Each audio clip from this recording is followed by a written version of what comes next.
Hello?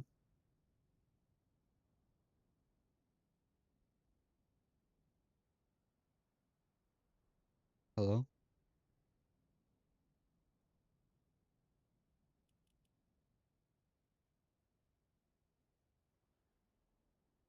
Hello, hello?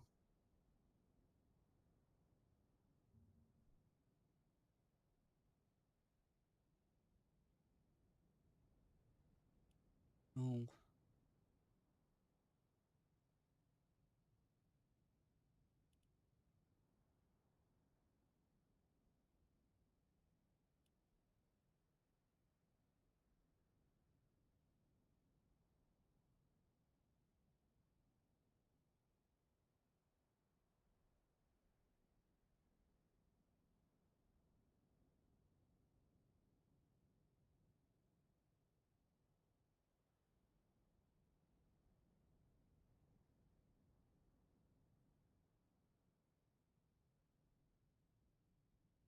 hello.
Hey,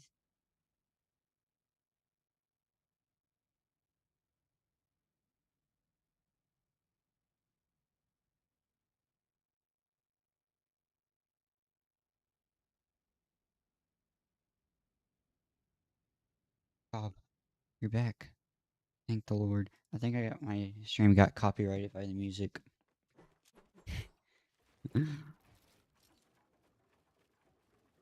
But have you seen the Sam and Kobe video?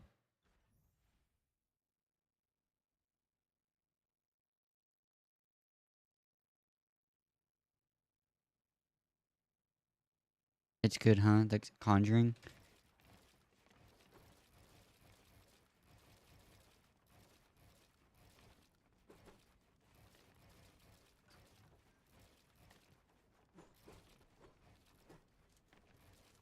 That gave me chills. What keeps happening?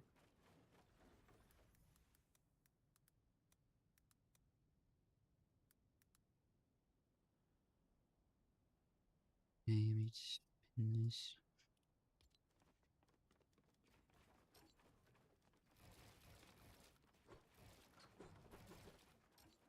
I don't want music to play. I don't want my stream to get taken down again.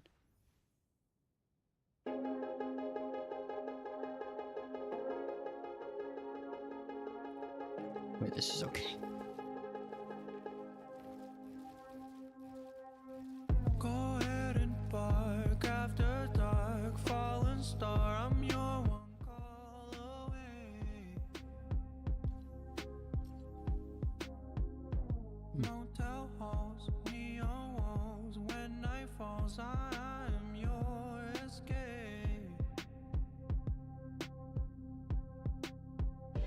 When you lay alone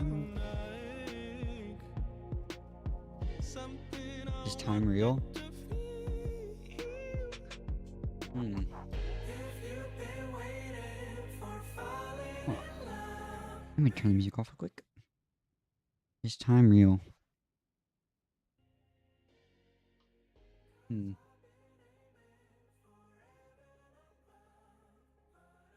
Such an interesting question. Oh my god, I can't speak.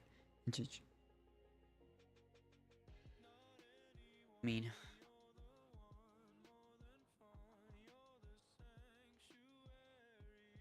and what's say the saying? Time. What's it called? What's the saying? Healing takes time. There has to be time, right? Healing takes time.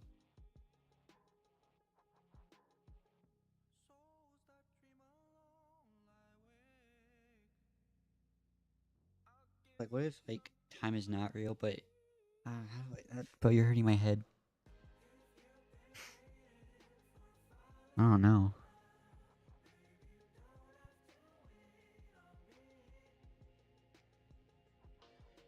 Here's a better question. Do you think there's other, like, what's it called? No, I have a question. Do you think there's other living beings in outer space, right? Because I feel like there has to be, right?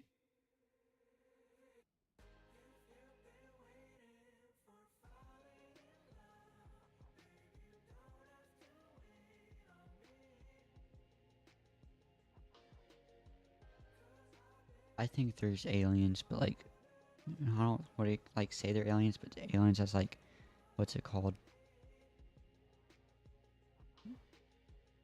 I think there's more humans out there somewhere.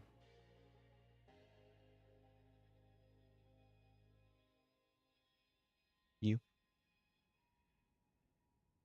or living beings somewhere.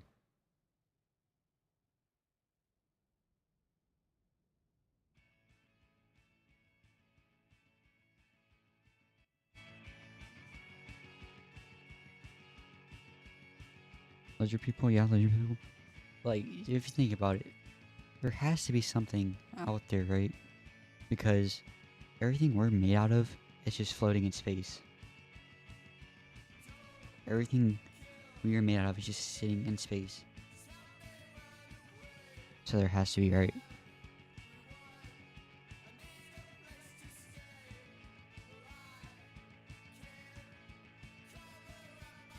The other good question. I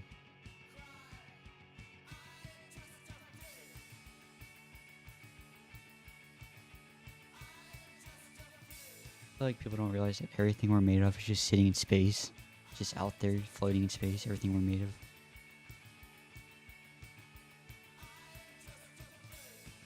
I cannot speak Japanese.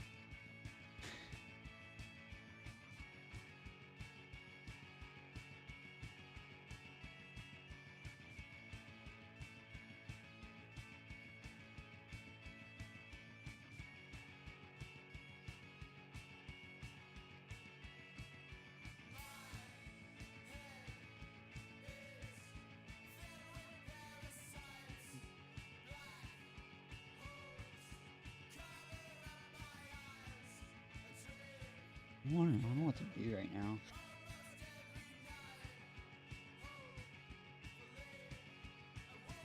I just said I can't speak Japanese. Hold on. I'm just gonna copy that. Go Google Translate.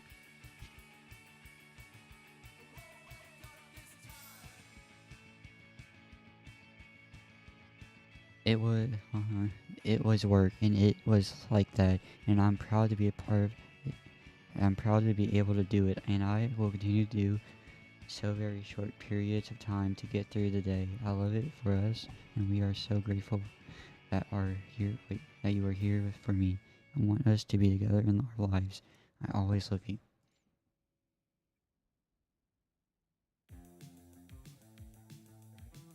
Who are you, Bob? Now, how did you just write all that? You know what? I don't remember you, Bob.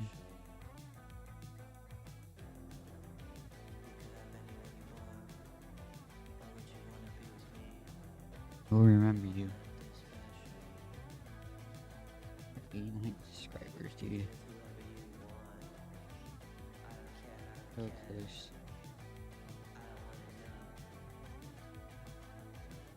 Oh, you wanna watch the Conjuring? Wanna watch the Conjuring videos with me right now? You down? I mean, y'all kind of be hard to see, but if you already watched it before, it wouldn't be sure. As your friend, sure. Like, you're saying yes, you want to watch it. You want to watch it right now.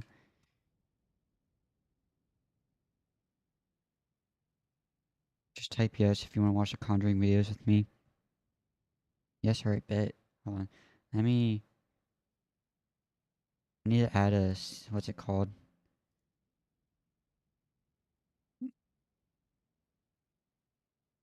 Not that too close. Okay. Let's just add. Let's see. Let me set it up real quick. Just give me 1 second, Bob. I need to add display capture so you can see. Here.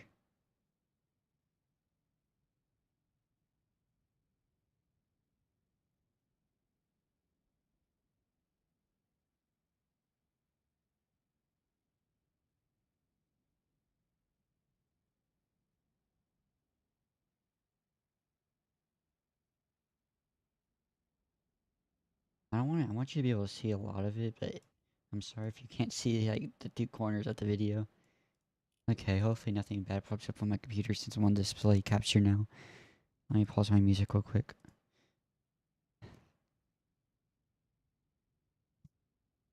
I'm not gonna stop streaming until I get 100 subs. Screw it. Okay, Sam.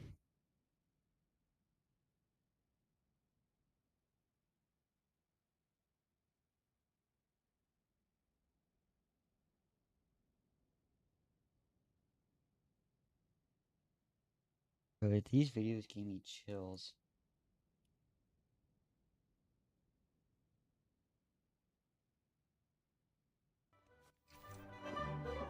Red Bull gives you wings. Mr. Box, I had this idea. Is it giving people lots of great food for $5 and letting them choose between 2 delicious sandwiches? Great idea, Devin. Run with it. Well. And you run and get my $5 Jock Pack. Welcome to Jock in the Box. We are attempting to stay 1 week at the official Conjuring house. This is Sound good? crazy. Bro, I have never seen something like that before. Something about the basement is following us. What is this house? Do you guys understand this could like change millions of people's lives? This is what she warned us about. That is the fucking shit that makes me believe in all of this. Sound good?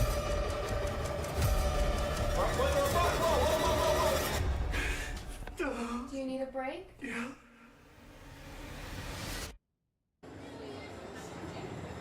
We're never doing this again. What's up, guys? It's Sam McColby. And welcome to Hell Week. We're gonna be spending 1 entire week at the Conjuring house because you guys got us to 10 million subscribers. This is gonna be the worst week of our lives. I'm terrified. I'm actually shaking in my boots.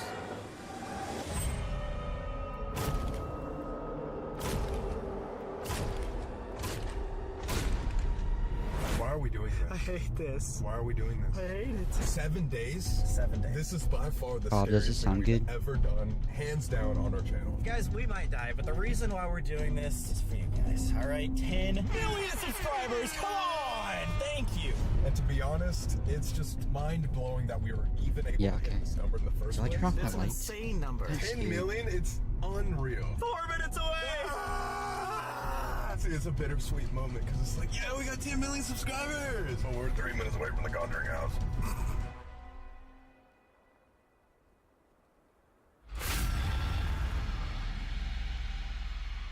I don't know. I can never turn my lights off.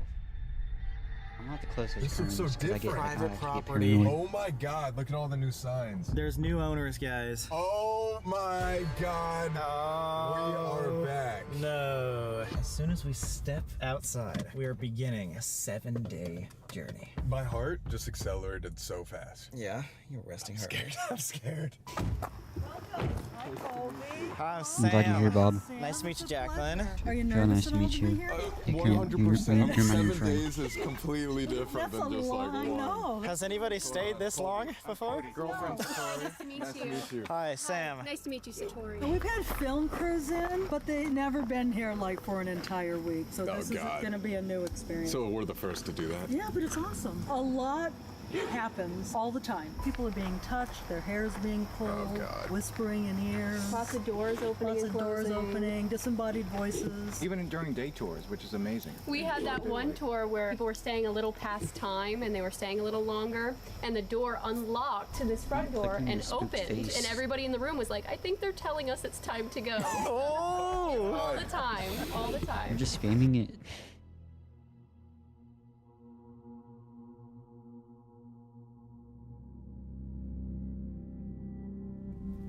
We have hundreds of hours of video footage of conversations that we've been able to have with spirits. One thing that we know is that the spirits of the house prepare for every guest that comes in. We don't know how, we don't know why, but there has been a special request that one of the spirits would love to talk to you tonight. So if you guys are open and Wait, wait, yo, whoa. Yeah. Yeah, both. Whoa. Cody and Satori. We figured out this method that we could do when we first met each other. Everyone in the room can hear what's going on. Okay. We're not mediums per se, like we can't sense anything, but just something strange happens. We would love if you guys would be willing. One of the spirits wants to say something to you. Wait, do you know which one? Yeah, Abigail Arnold. Let's do it. Yeah, we're already getting invited. That's awesome. All right. We're being summoned back into the house. Perfect. Abigail's Thank you so a cool much. ghost, right? Abigail is an awesome spirit, yes. Thanks We'd for love to joining. talk You're to going to her. learn a lot about Abigail, I think. Getting closer to 100 subs every day. 2 rules for Hell Week. Number 1, we gotta stay somewhere on this property every single night for a week. Every day Secondly, we're we closer. can each write a challenge for the other person that we cannot refuse. We can spring it on them at any day of the week, but we have to say yes. Whatever that means. That's terrifying. That is horrifying.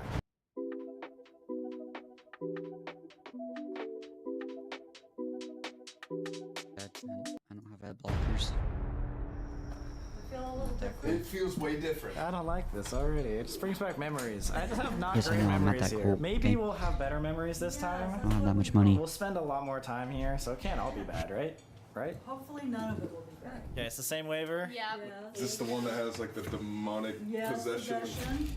attachments. Beautiful. Every time they show a white screen, I get We're gonna flashbang. give our signature one more time for the Conjuring house, the last time. Yeah, what happened to our other signature, man? They said they cover it up with the refrigerator. Jesus, man. Wow, okay. You're gonna sign my name too for me? Thanks. You signed my name last, didn't Did you? I? Yeah. Should I do yours capital? Actually. That would actually have been very nice, but How about apparently I'll- it's Sam and Colby. What the hell is that? For sure, Sam Reed. Just put Colby. your What is that? That's beautiful. Come find our signature. We're gonna get just put your covered by the username in goddamn chat, door. and I'll copy it. We just suck. Why are we doing this? No. Wow. Time to take a tour. Nice throw. Everything is different in here. I don't know if like the lights are the same. They moved whatever this thing is around. I think this furniture was over there before. Was it an Annabelle doll right Put your here? username in Yes, chat. it had this sign on it, but it was a bigger Alright, one. you I think that's how it is in the actual Warren Later. Museum, which you guys want to see us go to. We might have to visit the real Annabelle Well, doll after this and get the you whole subscribed? Conjuring Why is experience. he not I think popping let's up? deal with that Did you room subscribe? later. Go upstairs I did first. I subscribe, just don't like but being we'll right see. here. That's too Thank close you to so the basement. much. We gotta get out. Oh yeah. I don't know that why is it's the not basement popping up right on the there. screen anymore. The old Arnold estate, aka I don't know why Conjuring Bob's House, did, but built in you're saying it Bob's is just 1680, special and you're finished not, I in guess. 1936. This house has seen almost thank 400 you so much. years of American history and has ultimately become one of the most famously haunted locations in America.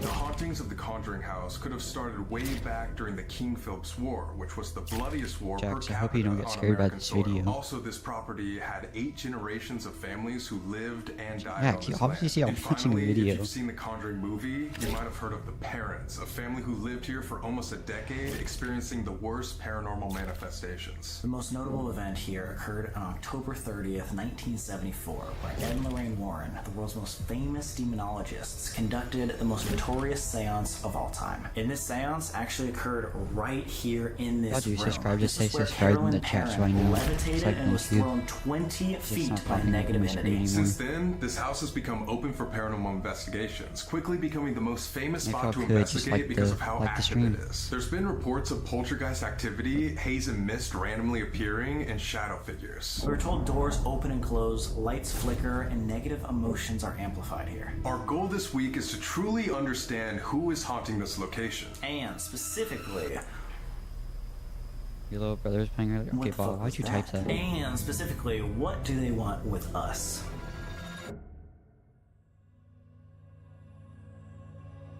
So I'm Jacqueline Nunez. Thanks I'm for the the like, guys. owner of the Conjuring Just House. like the You know, I video, didn't helps me have out. any paranormal experience when I bought the house, but I do have a deep dive for years talk into to me the over the video. spiritual aspect of things. So I'm a big believer that we are spiritual beings having a human experience, that our consciousness survives death. The Conjuring House provides us an opportunity to connect. You just said, wait, okay, we're spiritual beings in a human body. Does that make sense? Spiritual beings in a human body? So we're telling me we're spirits, but we're just at a physical form?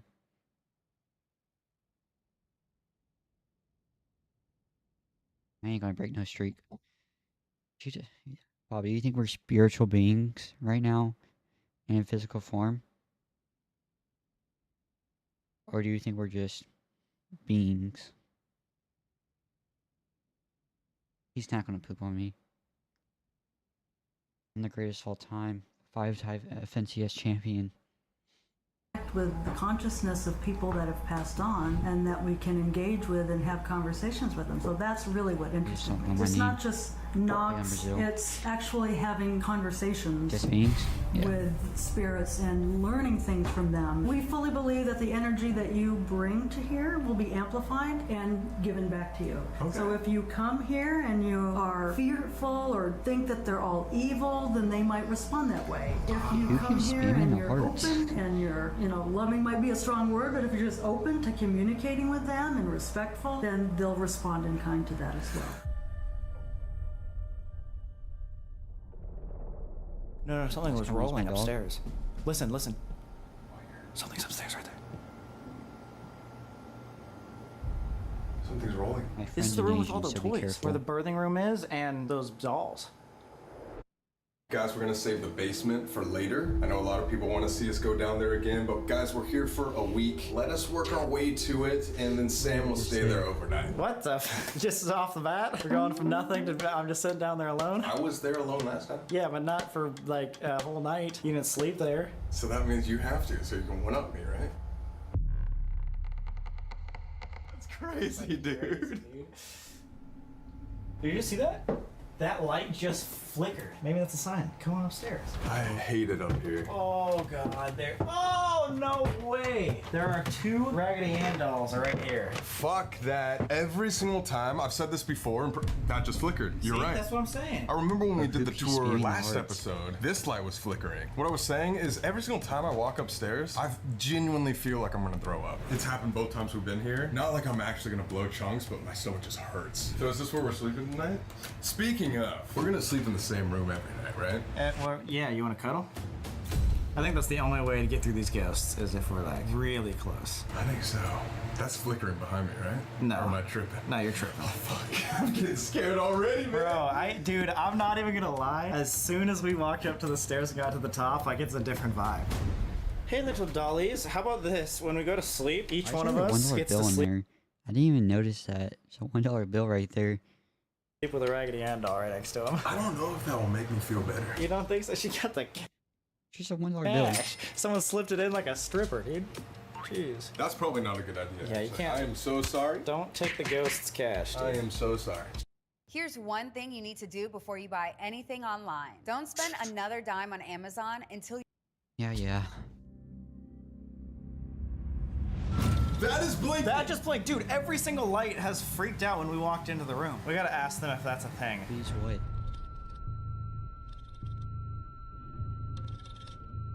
This is better. That's better. Alright.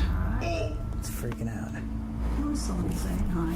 There's someone saying hi. Oh, we were gonna ask. On our tour, we had a lot of light flickerings. Is that just something that happens, or is there electrical problems here? I mean, we don't really have many electrical problems. Could have been, but sometimes that's just how they say hi. Can you Oh my god. make it blink? How about one more time? What? I can't even wrap my mind around what this is gonna be like. At 3 a.m., 4 a.m., cameras are off. There's no more filming to do. We don't have like the safety or the protection or whatever, like this comforting feeling of holding a camera is. It's just gonna be us and our thoughts. And one bed Does Sam for Sulek both have of over us. 10 million subscribers? Oh god. Nope. Just has It over smells 9. like That's sage it, down okay? here. Oh! This brings back memories too. Jeez, dude. This is what I consider the safe room. I don't know, it just feels safer. It's like it's a kid. Oh fuck, dude! What the? Daily Dose? Y'all wanna watch Daily Dose? We'll watch some Daily Dose.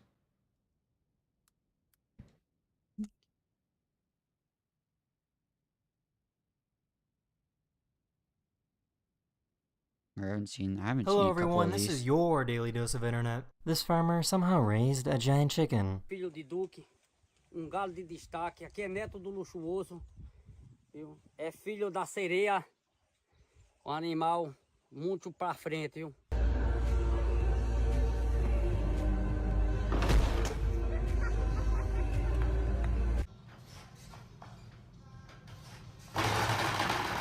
In case you didn't know, sheep wag their tails like dogs if they're excited to see you.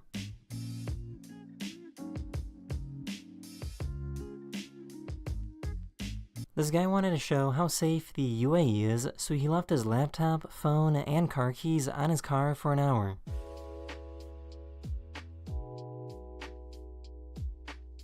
Would never happen in the US. That's gone in 2 minutes. What is on your pancake? This cat hates seeing cats in video games. Oh! Wait, did that just break the... Yes.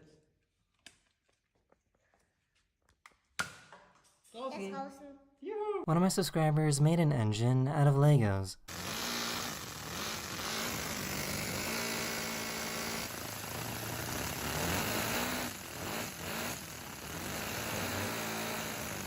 I knew Australia had big bugs, but this is kind of crazy. It's literally bigger than Hollow, like Is that what? a praying mantis or a stick bug? Oh my god!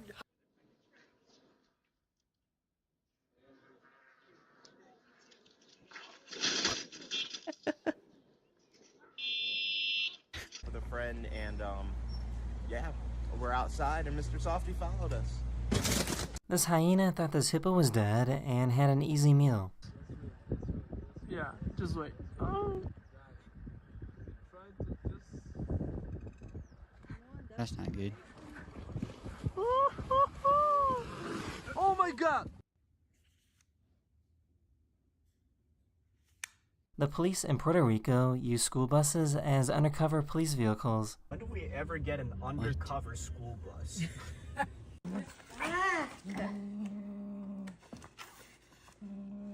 that chicken? Chicken wing? Beefy. I'll give you a piece. Yo, thanks man, see ya. See ya, Reed. For sure. That is a big dog. That dog is massive.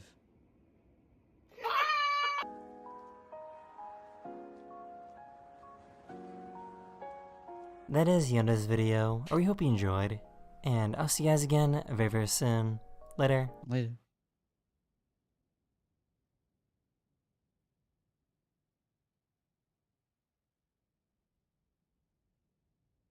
Shopify helps you sell at every stage of your business. Like that radio. Hello everyone, this is your daily dose of internet.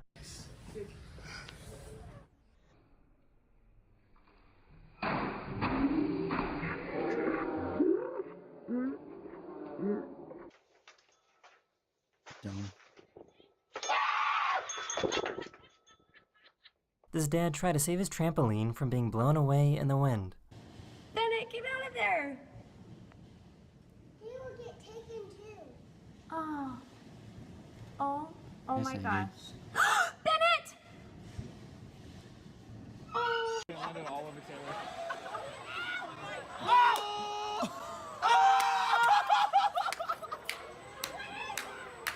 Her phone fell out, but she did eventually get it back.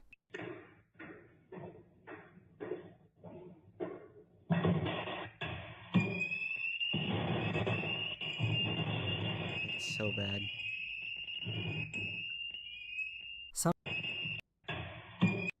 How do you even do that? Her phone fell out, but she did eventually get it back.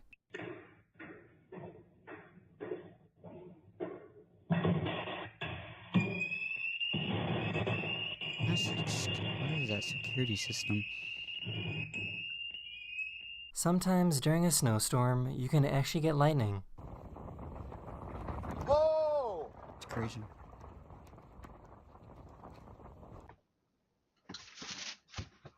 Where's the animal? Oh. Sarah! Jericho, come here!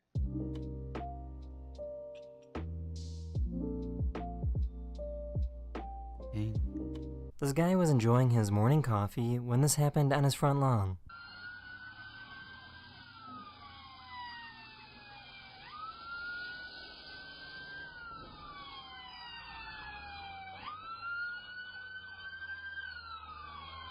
If you don't like my singing, I'll stop, okay? Twinkle, twinkle, little star. This poor guy is scared of the cat. Come on. It's okay. It's just a kitty.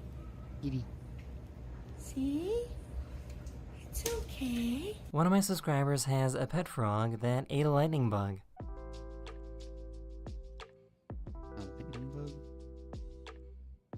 Here's a cool fashion idea for people with long hair.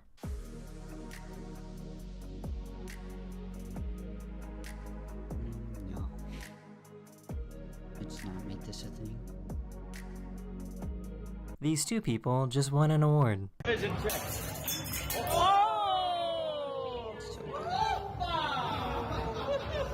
7 years bad luck, buddy! I found a cool website that keeps track of all the pipes and cables that are on the ocean floor right now.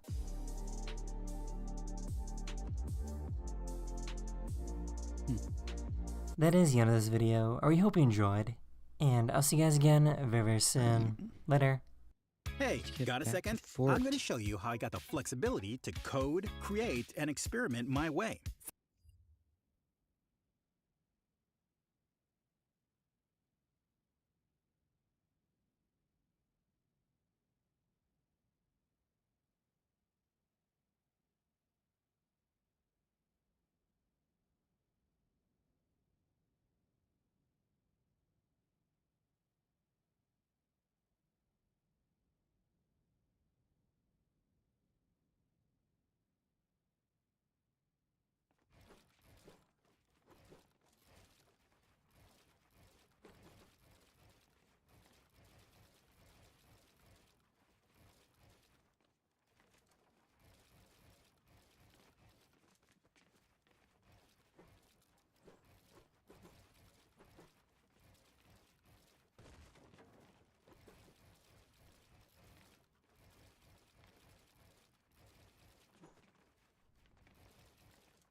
Yo, what's up? Welcome to the stream.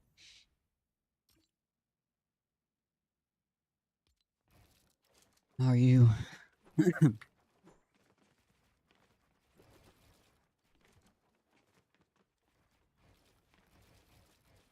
Bro, why am I so laggy?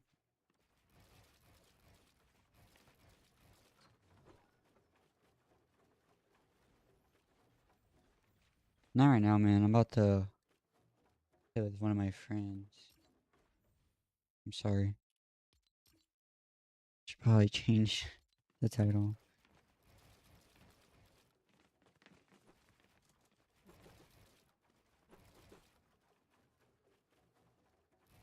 Sorry, man.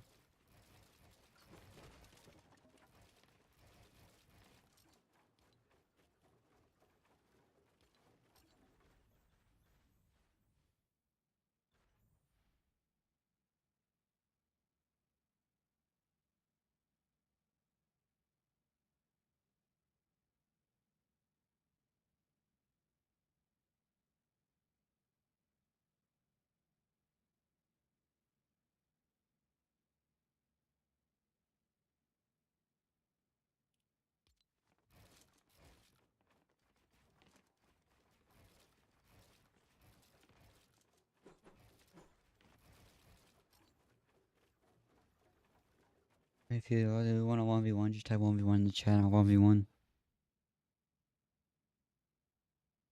I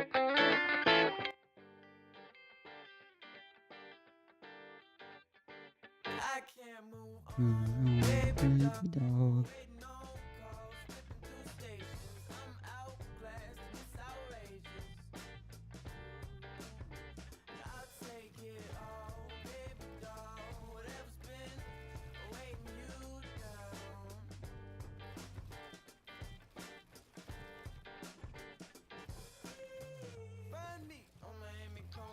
Looking for somebody different, cause my daddy was a pimp.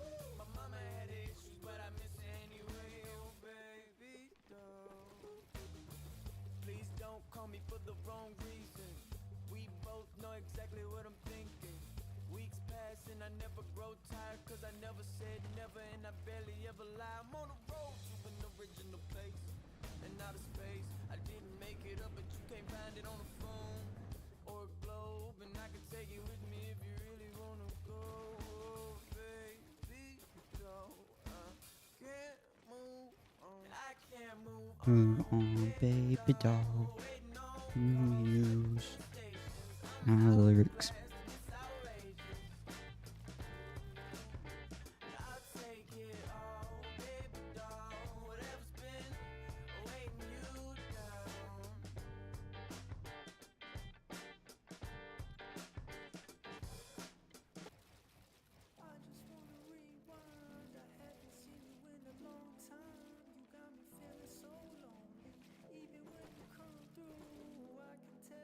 For sure, Zega. Type in your username. Thank you for joining the stream. Goal is to hit 100 subs by tomorrow, so hopefully we can do it.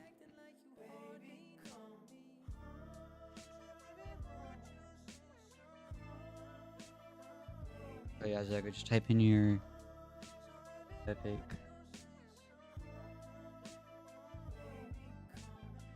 You can't add. Can you add me? It's Royal in Paris. I'll type it.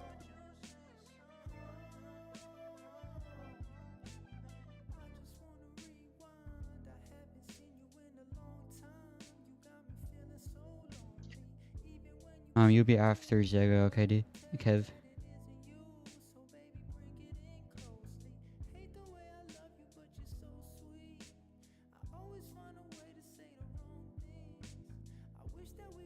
I'm from Texas.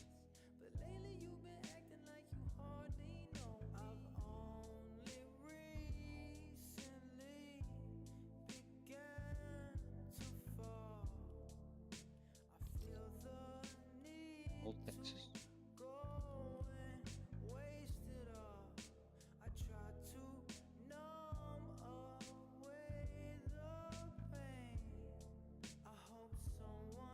But thanks for the sub, whoever sub. Oh man, you say you don't want to 1v1? I mean, that's fine if you don't. You just want to let Kev 1v1?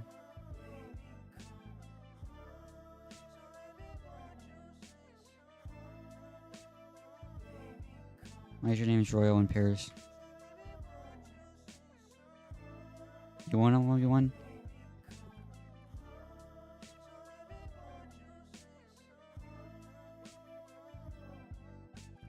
Just type in my user then Zega and just add me Royal in Paris.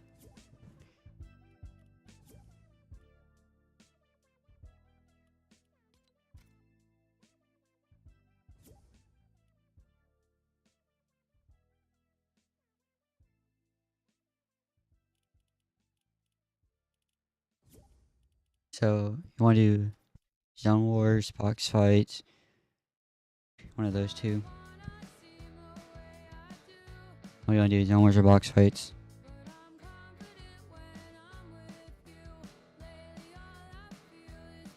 Box fights bet. We're just gonna do regular hammer shotgun and the new AR, if that's fine. Because I cannot deal with the pump shotguns. I'm not used to it anymore and it takes forever for them. Why does everyone say they're trash when they go against me? Kev, I know. I'm 1v1ing Zega first and you're after him, Kev. I'm gonna try to win.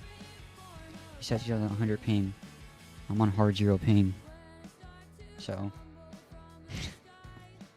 I'll try to win. I'm 6-0 right now, but I'm also going against really bad players. Yo, who got the... Thanks for the subs, guys.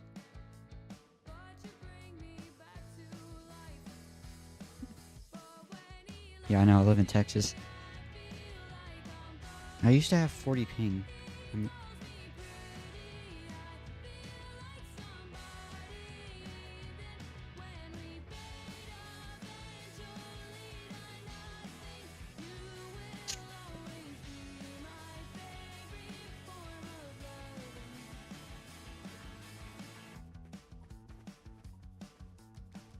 I don't win, and you're over 100 ping. I do have a duo, Kev. He's about to get on. He just got back. He had work. Oh, I cannot bet right now.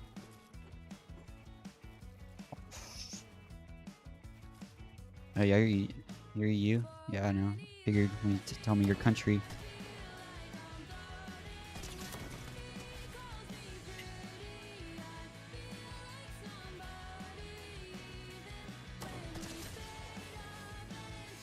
Well, I'm playing like a bot right now. I cannot edit.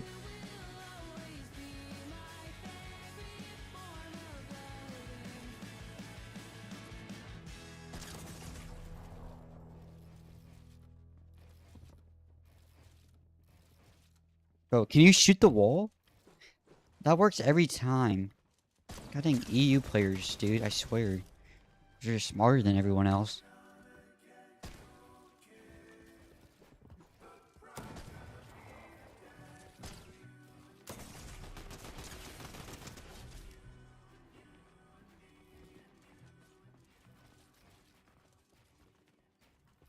Bro, I'm playing so bad. Hello?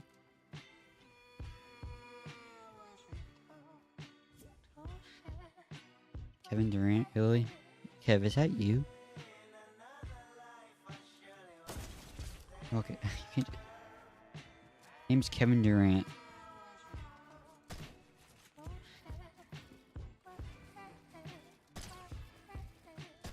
Bro, I cannot edit right now.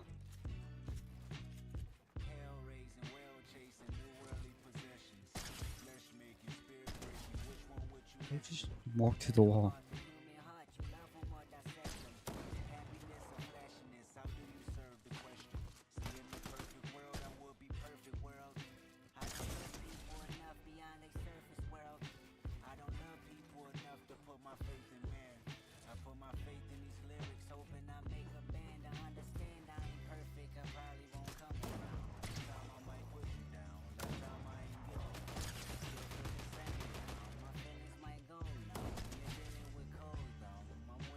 You're really good at basketball?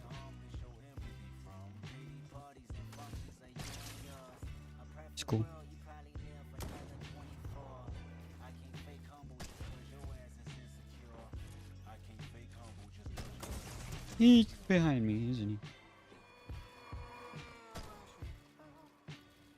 Hear me? Yo? Yo, bro, can you hear me? Yeah, I can hear you. Bro, do you know that I'm 180 ping right now? That sucks. Bro, I live half across the world. Bro, I You swear I should. can't even double at it. That sucks. Hey, wanna play on my service? I mean, not really. Sounds awful. Yeah, that's sick. Bro, I don't even know where the fuck are you? Bro, I'm on this any central. sucks. Bro, I thought you're from UK or something. Do I sound like I'm from anywhere other than America? Bro, why Texas has always 0 ping?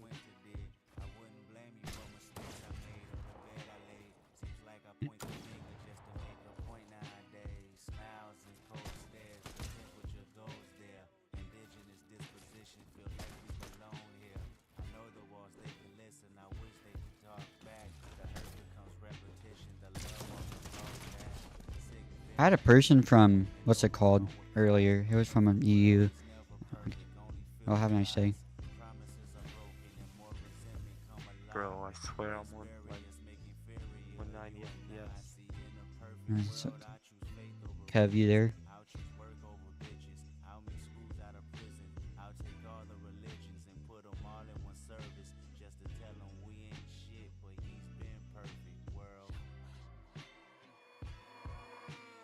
Kev? You there? Kev.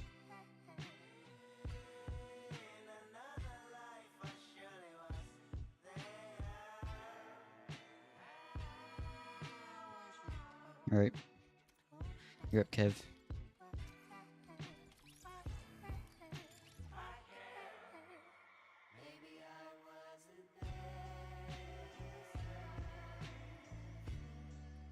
Kevin Durant? Where's Kevin?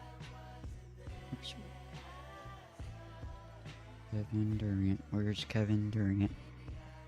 There you are. It says you have too many friends.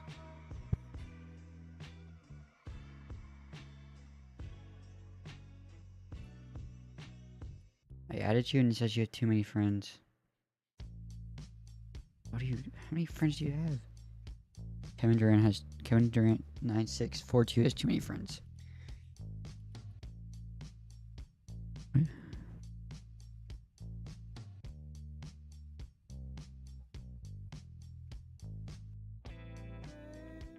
am I supposed to 1v1 you if you have too many friends? Cool guy over here.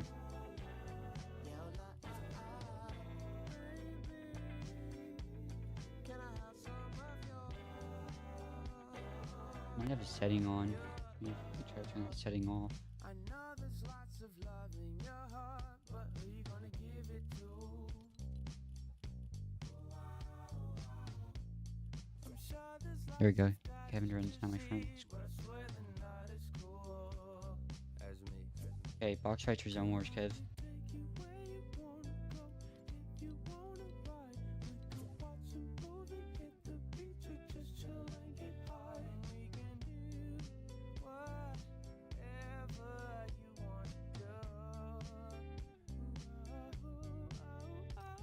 You wanna do box fights?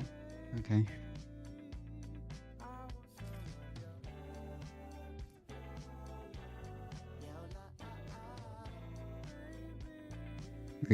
Realistics?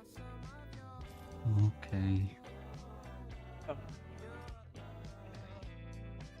Sorry.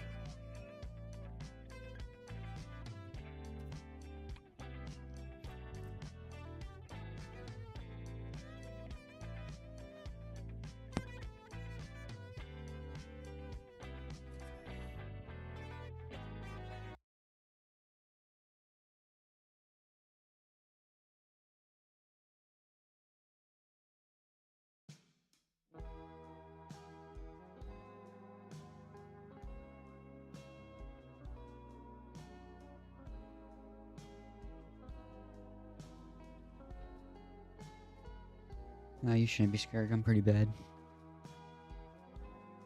You're probably better than me.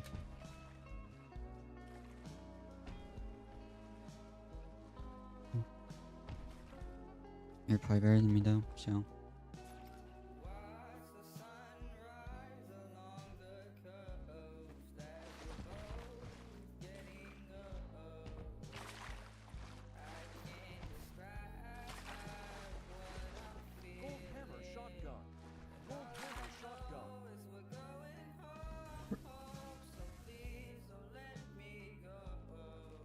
Your next buddy after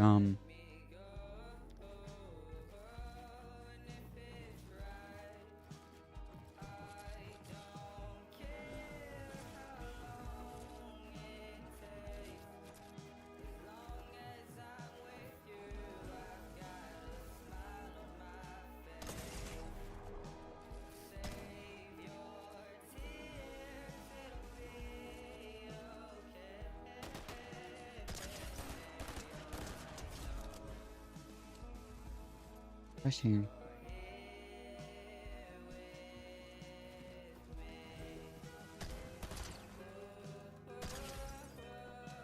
Oh, I'm playing like a bot. Just missing everything.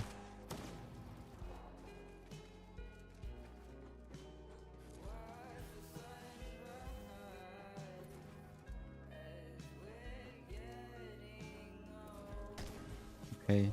This dude is better ping than me. I'm on hard geo ping, by the way. Dude.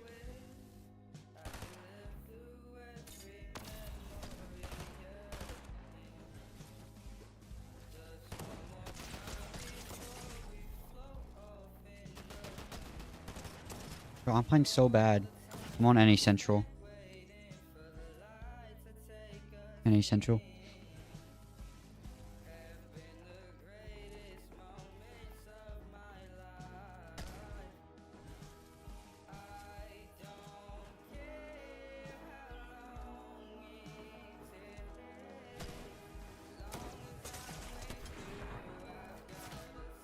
Why did I do that?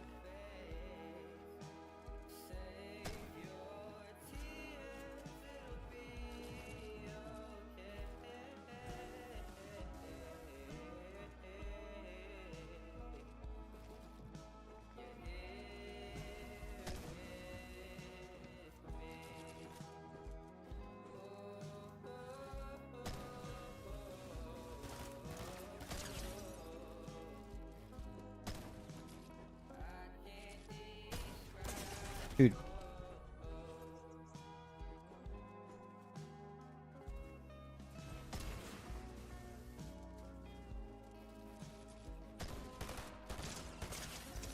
Bro, I'm actually throwing.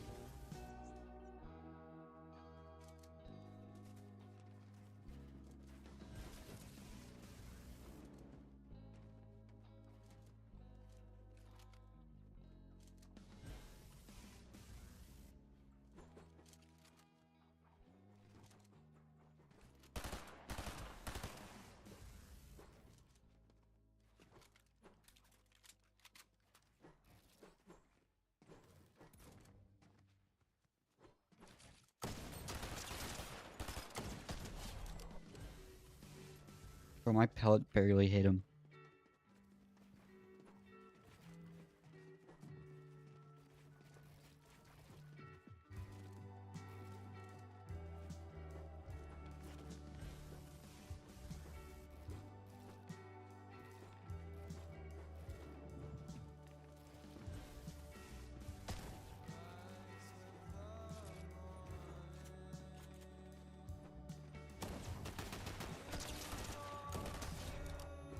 Why am I so nervous?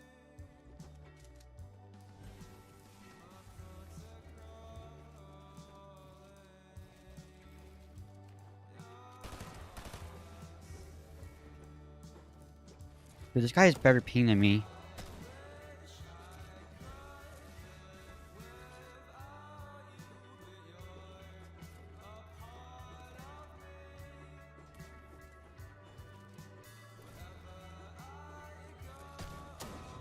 Dude.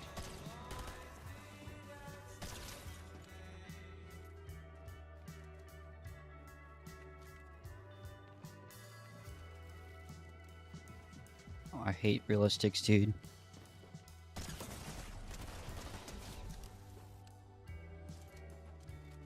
Such an awkward start to a match. How does he not fit under?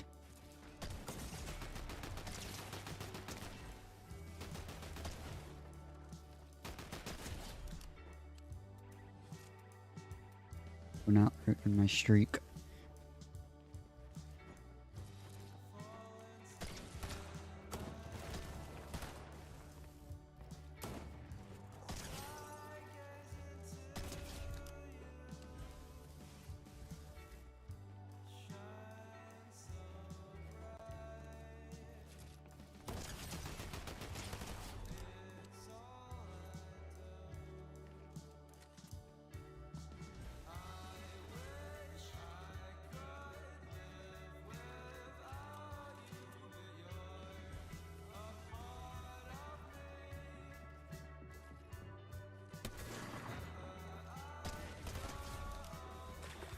Yo, GG Kev. Bro, that fight was so... That scared me.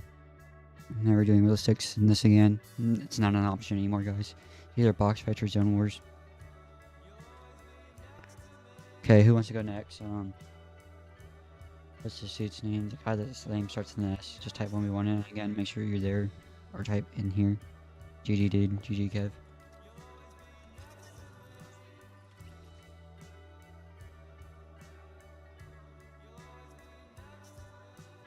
So, just type in 1v1 if you want a 1v1, guys. What to do.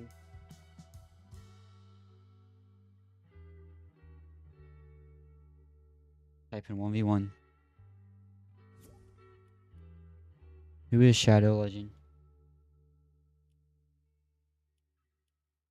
Just type me if that's you. Please, I just need to know who it is. 1v1, is that you? Me? Okay, bet. Okay, box fights or zone wars?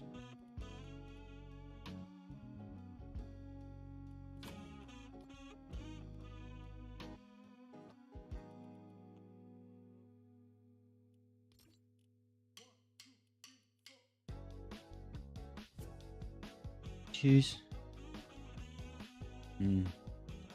Box fights.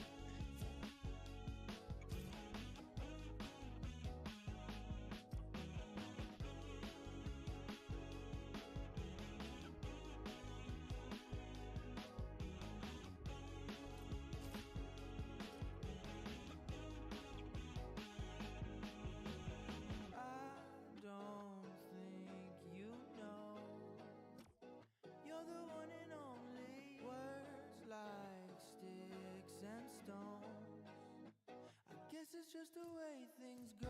I've been a danger to myself. I've tried to blame somebody else. I once remember someone said, whatever happens to you, don't trip.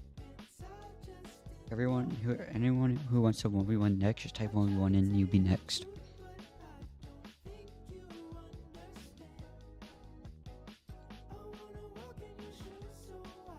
This guy plays on Xbox.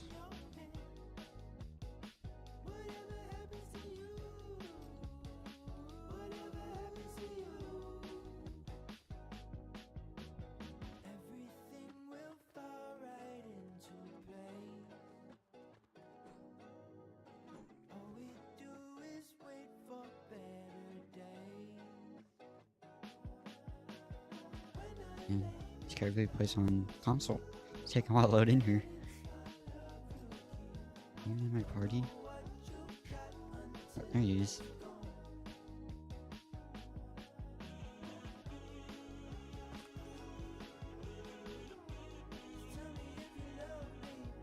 No, you're a good man. I used to play on console too.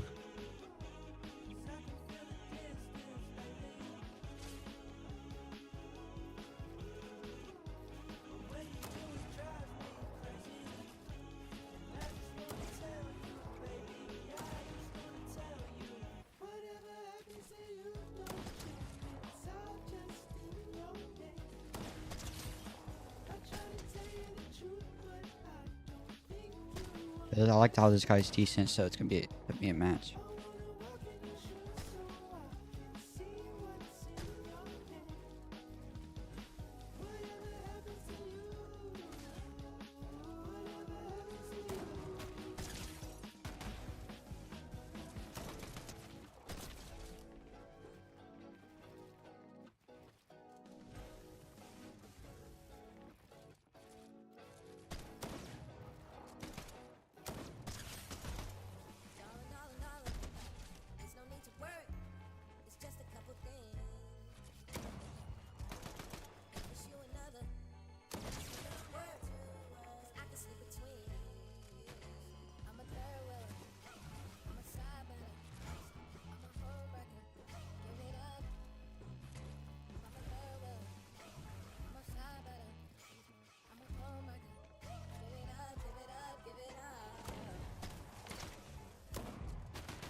Bro, I can't place a ramp.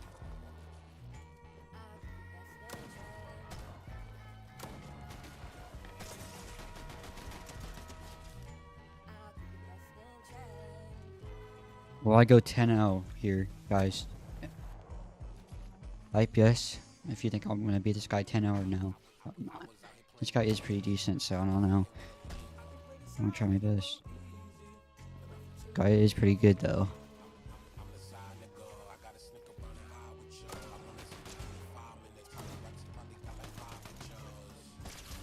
Oh, he got stuck on the ramp.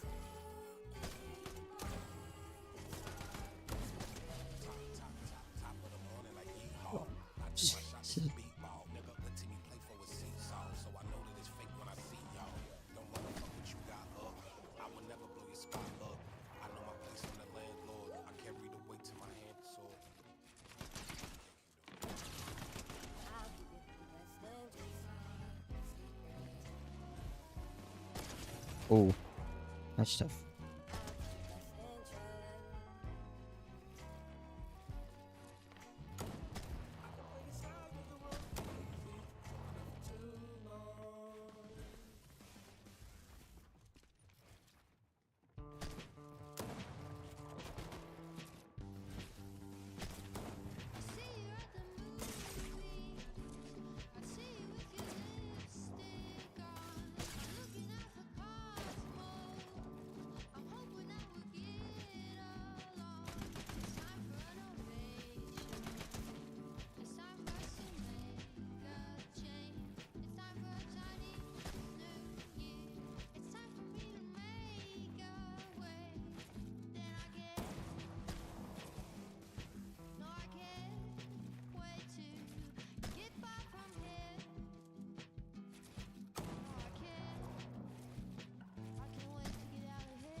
I know. Yo, the GG's, dude. You're pretty good for a console. It's tough playing on console. It's not fun. Especially when I'm PC of 0 ping. You play, yeah, that sucks. I bet you used to have 0 ping. Did you have 0 ping before the servers changed? Or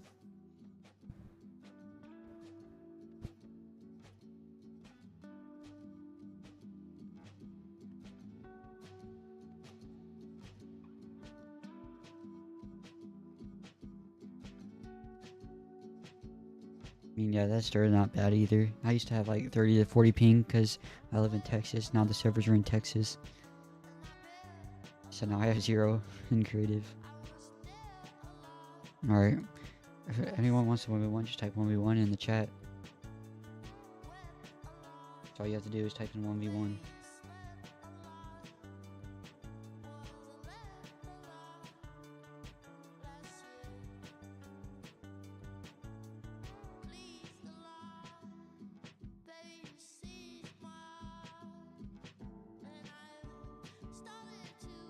you have a great day.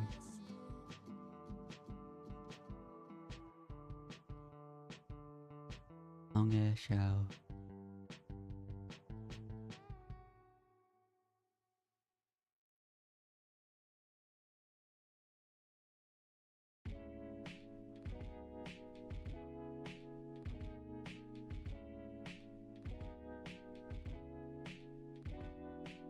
Just type 1v1 in the chat if you want 1v1.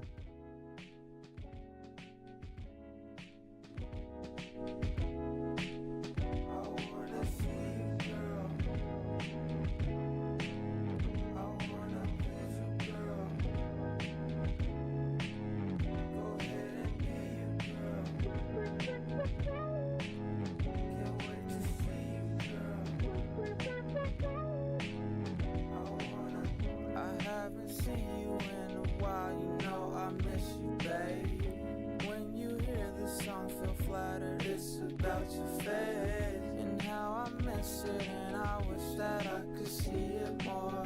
But you're in college now, and I'm about to go on tour.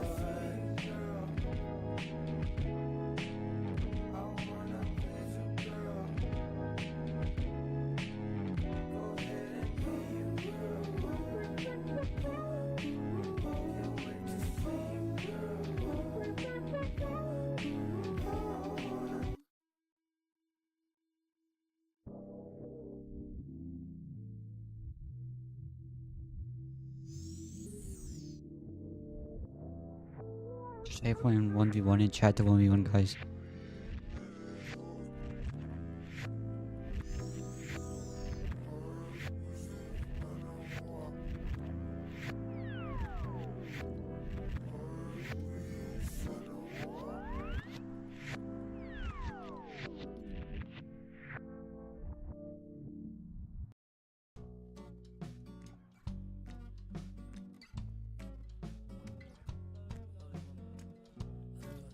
I think I finally found a way to forgive myself for the mistakes I made in the past. I think that's the first step, right? You agree? I've done too great for us, my dear. Can't pretend that I was perfectly. All you have to do is type in 1v1 to 1v1.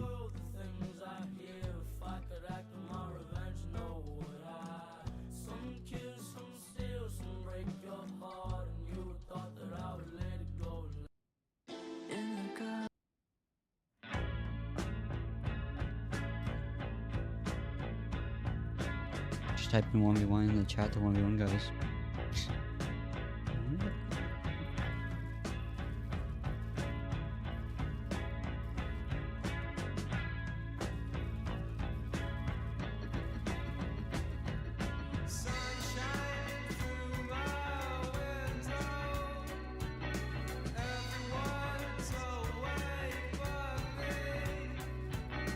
Wish I wasn't so lazy. It's no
Yo. Yo.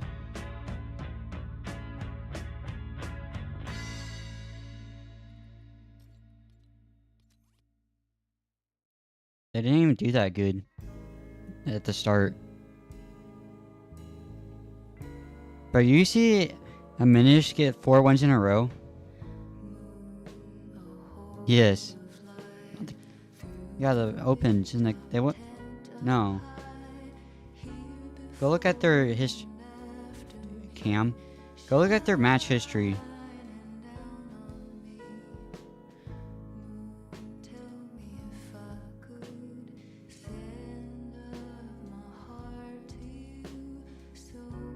They got a 49th place, 15th place, and they got a 38 kill win, 15 kill win, 11 kill win, and another 11 kill win in a row. Bro, Muzz is insane. No, they didn't. They got 3rd.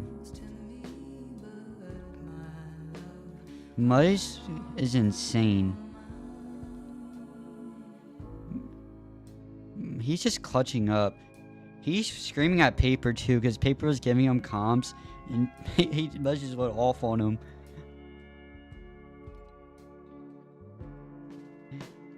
Bro, but like Muzz was just in.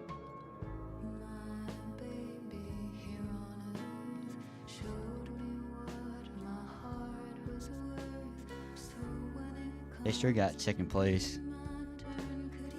They did good. Clicks and Epic are still doing good too. I don't know, but they're still doing good.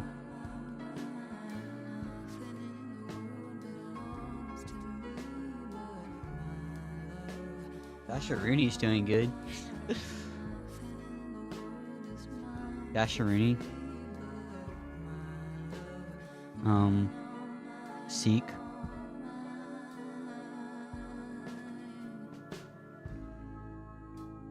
Well, how did...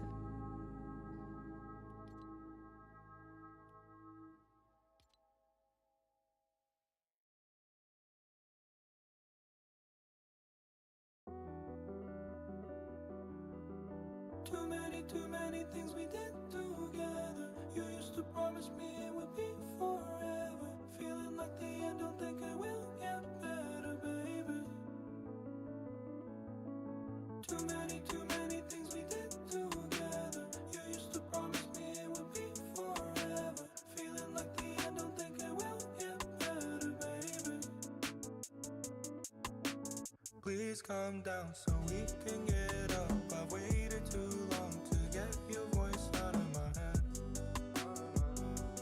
Out of my head. Feels like home, I'm covered in stone. I know you'll think twice, I'm waiting by the window, babe. Window, babe. Too many things we did together. You used to promise me it would be forever. Feeling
My mic's been muted the whole time. But why is Jiven playing with Ken Beans again? Yes, they only got 22 kills the whole tournament. They didn't even win. They got 6,000th place, and you got Piggle over here getting in the top 100.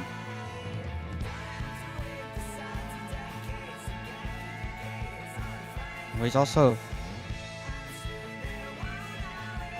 he also moved away, so Piggle won't have to.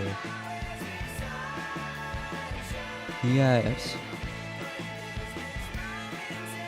Yes. Yes, that. Miro's gonna drop on Booga now. Reef is spawn.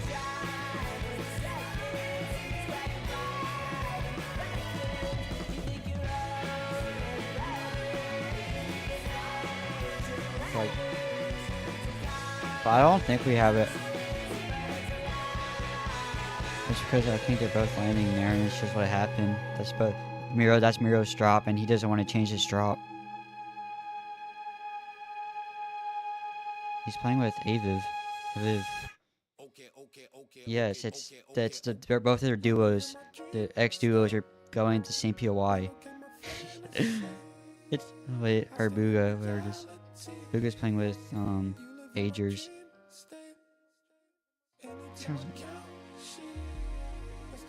Well, I guess because they were good until they weren't playing as good.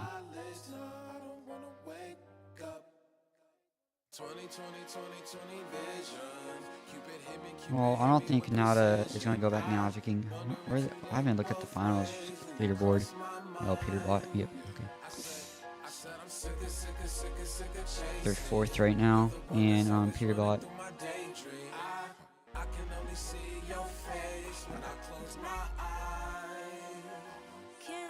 Yeah, I forgot. I was like, there's no way. I don't know if they've played it together. I forgot DreamHack. They won $25,000.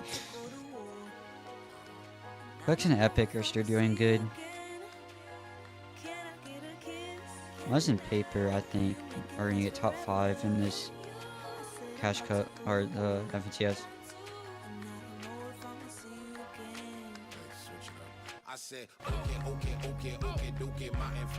So Muzz is so good, dude.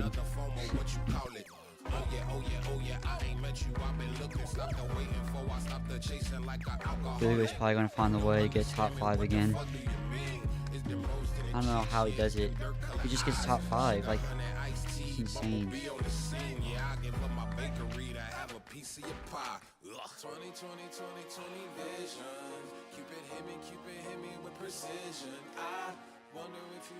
Reed and Ritual are always going to be good as long as they play together. I think that's what we heard. They're separating, but people just say that to start something. Bro, Dukes and Noxy are doing good.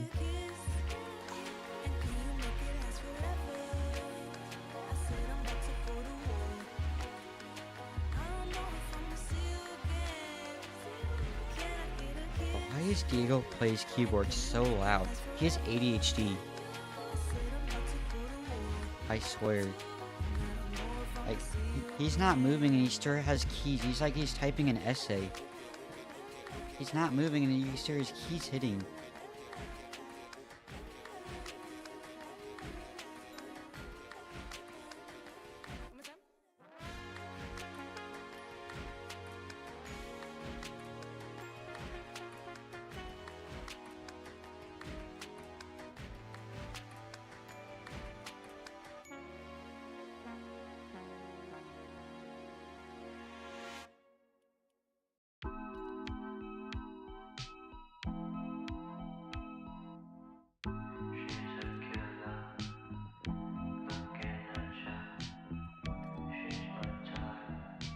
I hate Pure Ball and Pollo.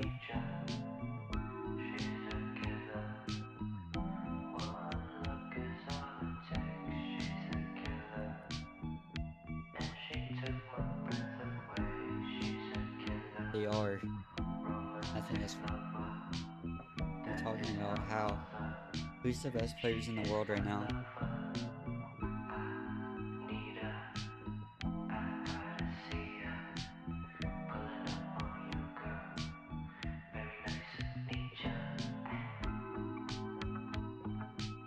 Where is Acorn Cold?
Twitch classic. Voy para acá. Yo me fui a segundo main, Yo me fui a segundo main. Ok, atento nada más. Atento. Never mind, they're everywhere, yeah. Vamos a hacer una play algo. Voy a ver si puedo sacar una play. Yeah, exactly. Yeah, Caddy. That's why a lot of people are gravitating back towards single-player games, because they get to control their experience a lot more than multiplayer games. And the outcome of your experience is much more predictable in solo game. Like, if you're playing Elden Ring, you might fucking lose 1,000 times on a boss to be tilted. If you're playing a regular solo campaign game, you kind of know the experience you're going to get when you first start playing. Multiplayer games, you don't. Like, you'll be like, man, I'm really fucking excited to go and play some Fortnite today. Like, I'm gonna be like really focused. I'm gonna like, drop Grim Gate. It's gonna be really fun. Then your first game, you fucking get 50-50 in chest and die. Game 2, you crash. Game 3, you get head sniped. Game 4, you lose, but you're tilted, so you're angry. Like, you know what I mean? That shit doesn't happen in single player games. You can control the outcome. Yo, Trip, thanks for the for 5.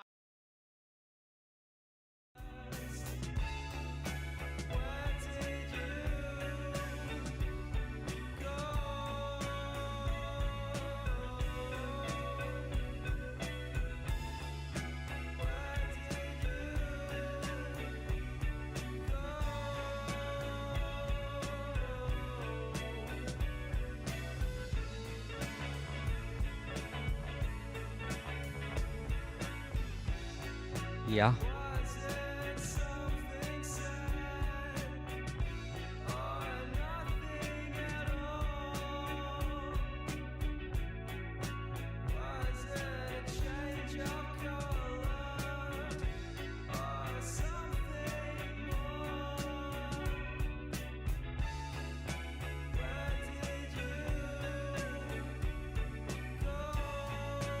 The name of Peterbot's stream is literally 50 stream spawn off streams. No, I'm not.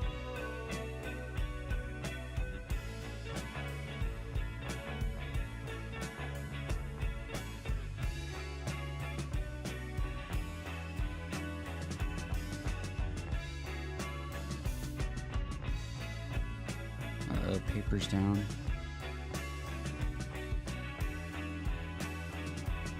Not early game. Oh yeah, I guess it's mid game.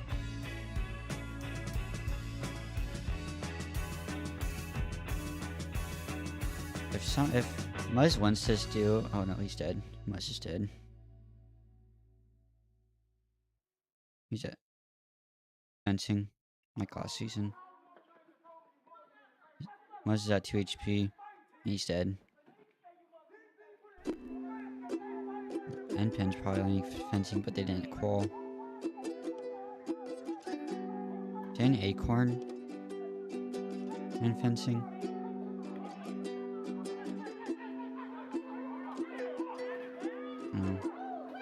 Where are they landing?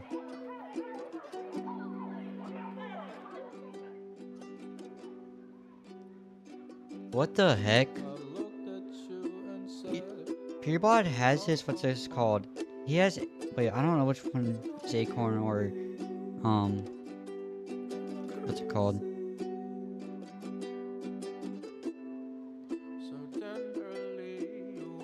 I think he has Acorn covering. He has Acorn covering his mini map.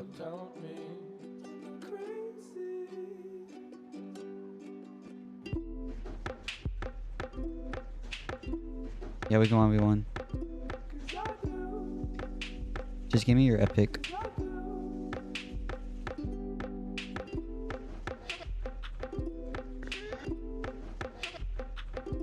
Or I'll give you mine.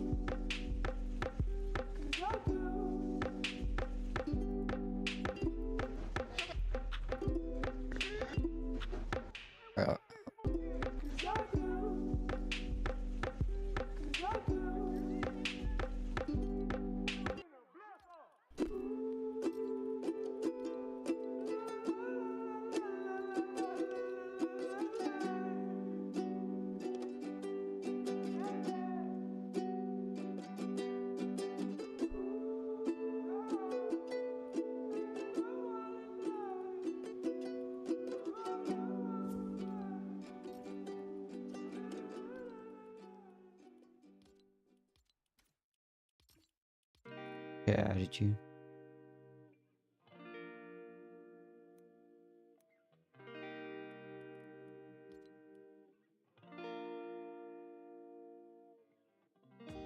I just need someone in my life to give it structure. Did you get the To handle all the invite? selfish ways I'd spend my time without her. You're everything I want, but I can't deal with all your love. You're saying I'm the one, but it's your actions that speak louder. Giving me love and you are down and need another. I've gotta get away and let you go. I've gotta get over. But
Oh, lagging.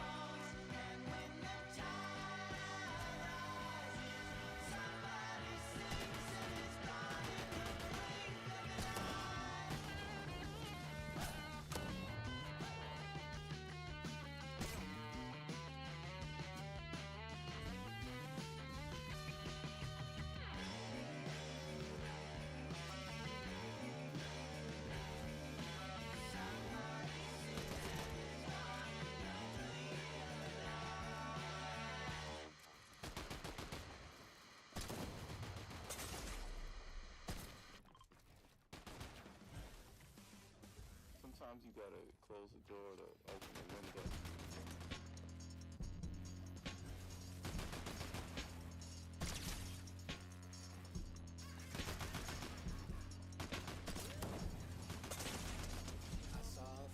Oh, lose that.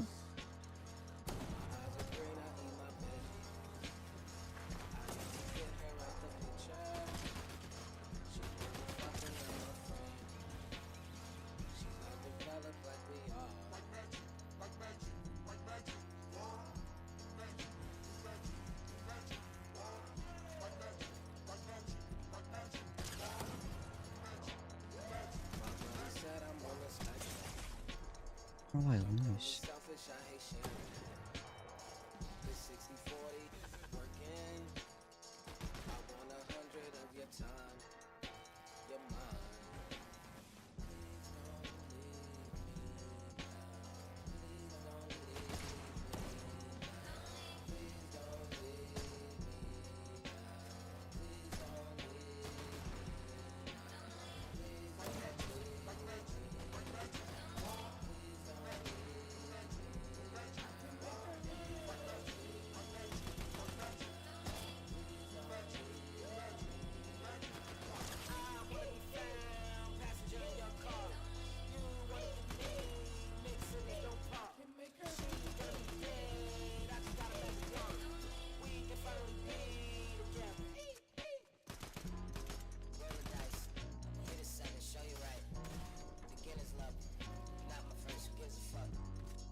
My nose is just so bad.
Dude, I just know where I lose that.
GG.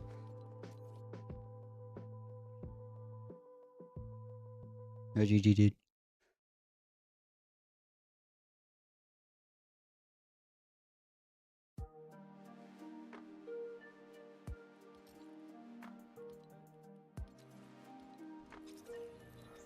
That guy was pretty good.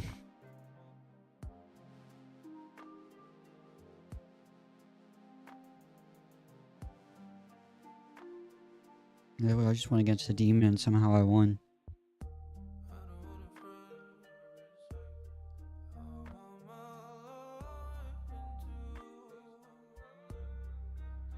Just went against the demon and I won.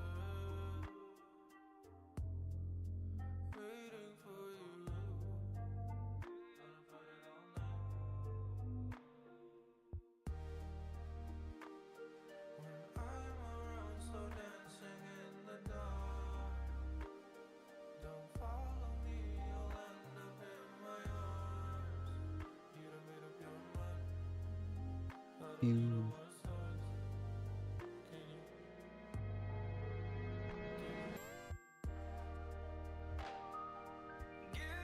If you want to 1v1, just type 1v1 in the chat.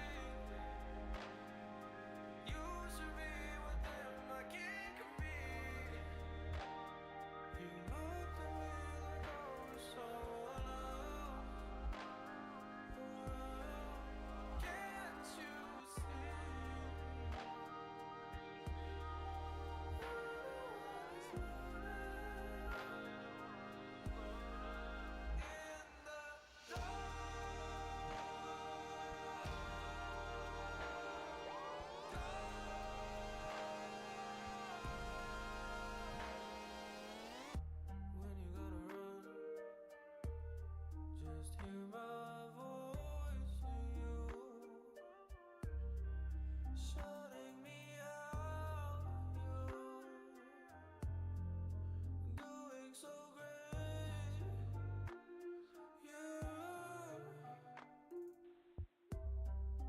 You used to be the one to hold you when you fall. You want to do some scrims?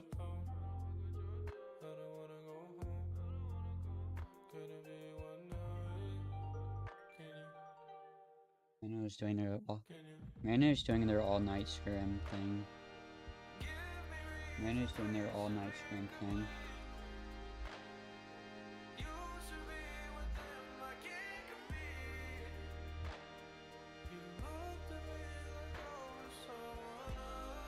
Next game's at 11:22.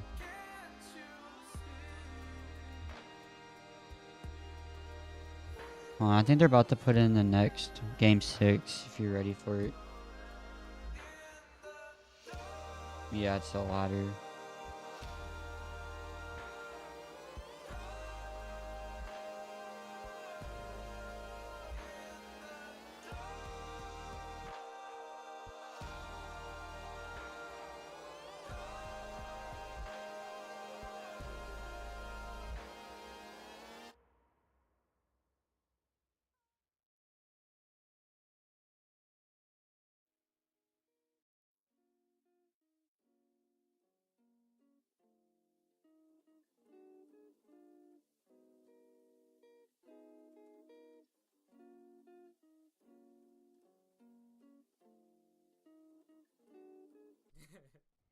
I was hanging with you and then I realized I didn't think it was true. I was surprised when I found out I'd fallen for you.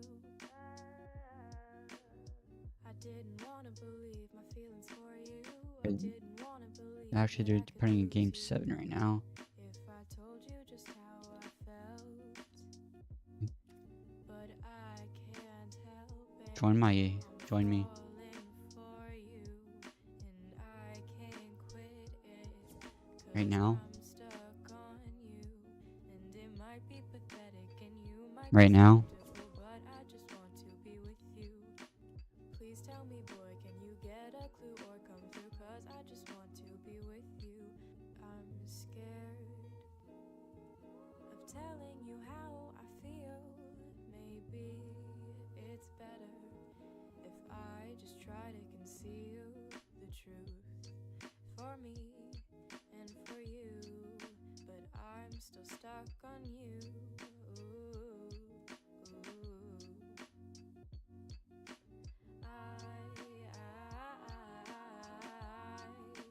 I'm still falling for you.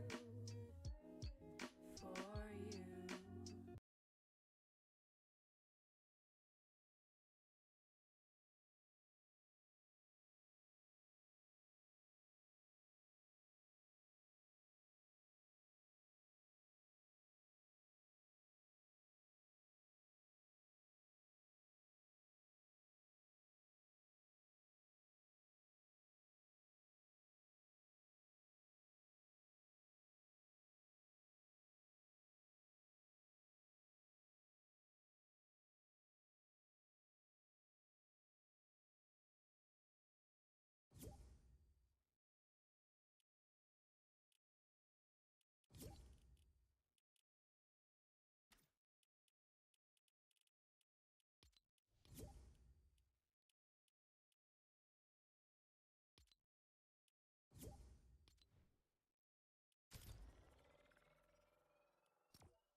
This is part of the mana ladder.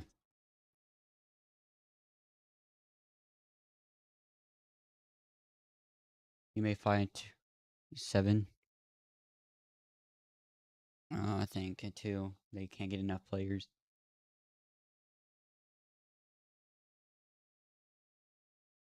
You may find 90 players are left. And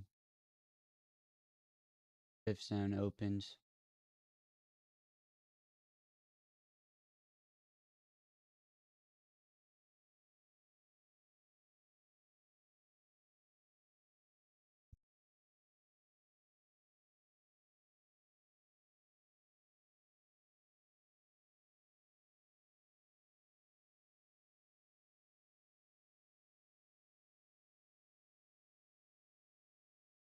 You mean our dealer spot?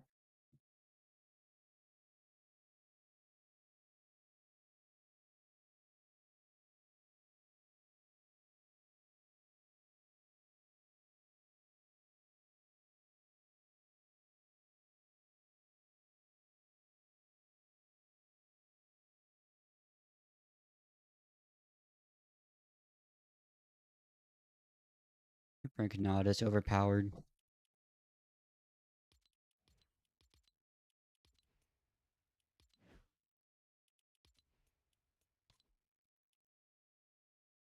The Rise of Midas Cup is tomorrow.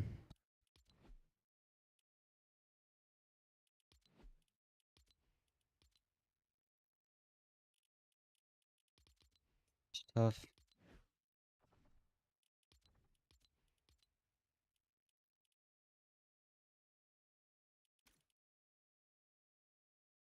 Because there's other cups they have to run. They have to do one for each region, different times.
Oh, wait.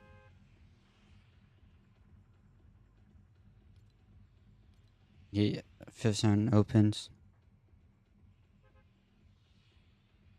I'm running 40.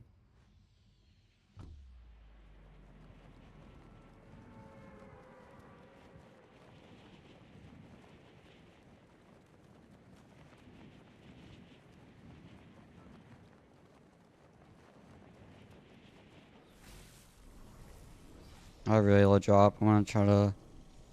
I might land at the... What's it called? Dock.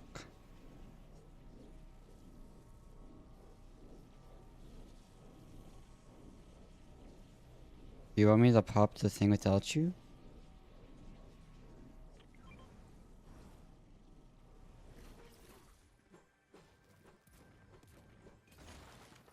I mean, we could just wait until 90 players are dead.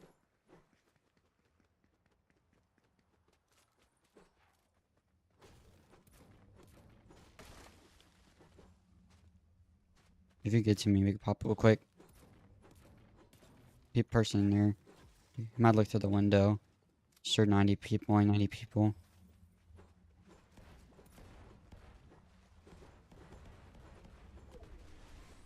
Guys, A7, we shouldn't. Okay, he's pickaxing at us.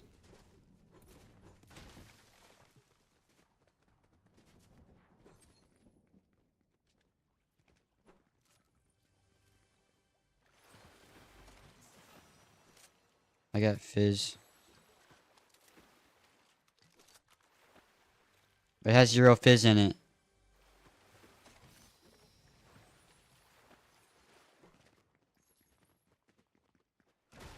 I don't think they looted this place. They're both behind me.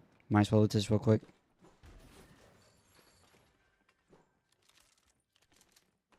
If you go ahead over there, go ahead over there right now, Landon. I feel like you should. Just in case. Yeah. Try hang over there before this team does.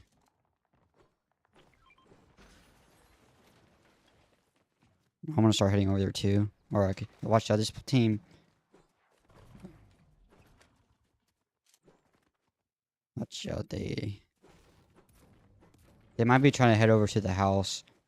Yeah, I think they're heading up. They're just run away. Don't even go to the house.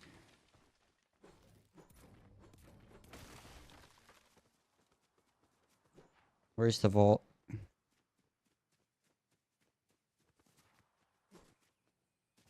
I think there's people boxed up on it right now. Okay, I'm going back to get metal. Screw it.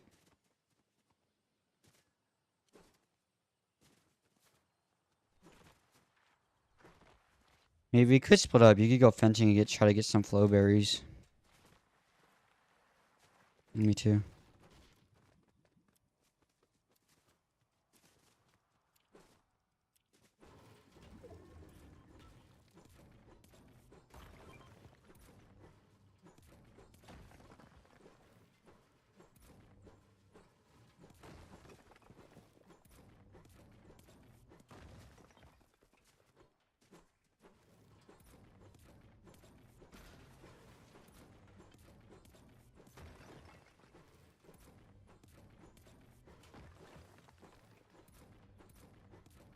I'm at 3 ping right now.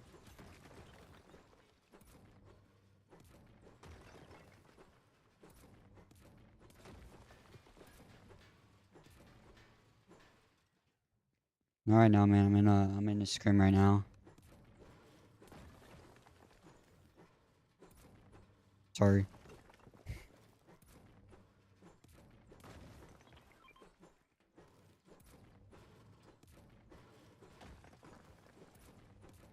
Yeah, right now I'm holding 2 flow berries, 3 minis, and 2 medkits.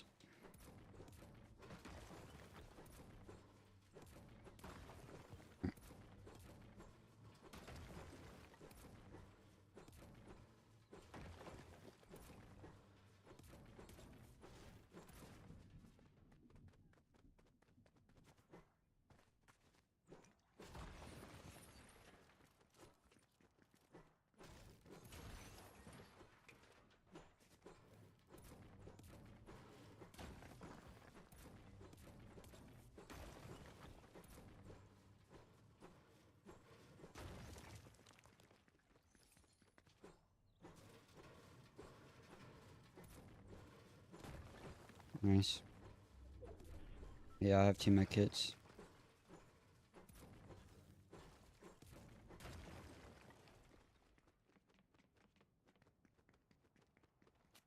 Yeah, I'm gonna try.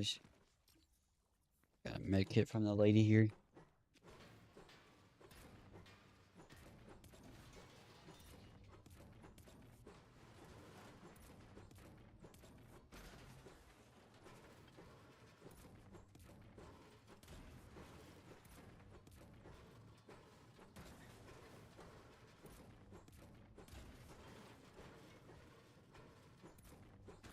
I'm almost maxed.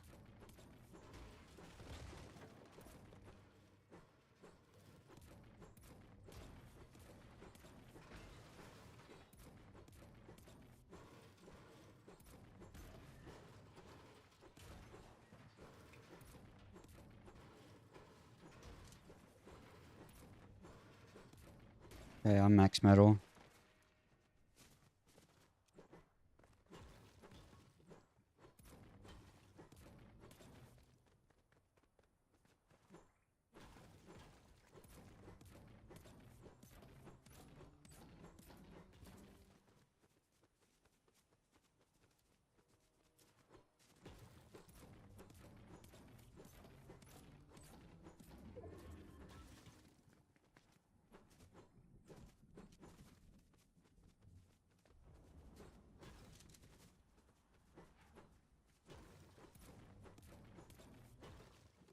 some max mats.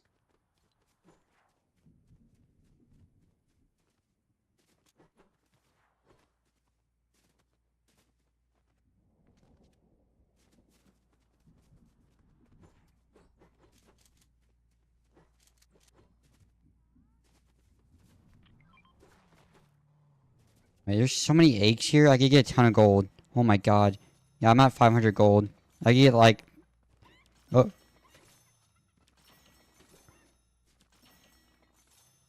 I'm at 1700.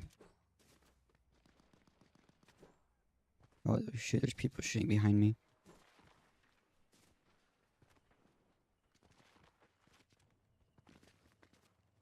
There's no vending machine over here?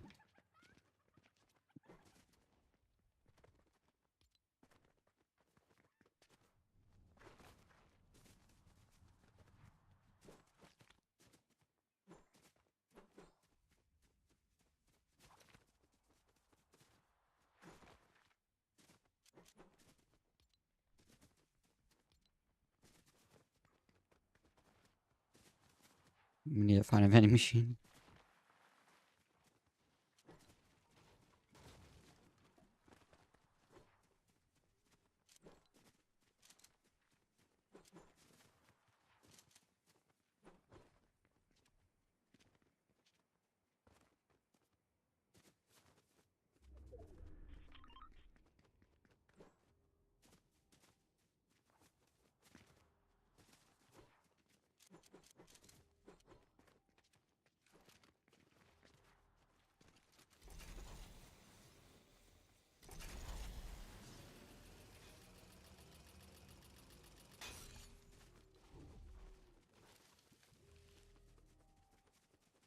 We would have had that bunker too over there too if we got it.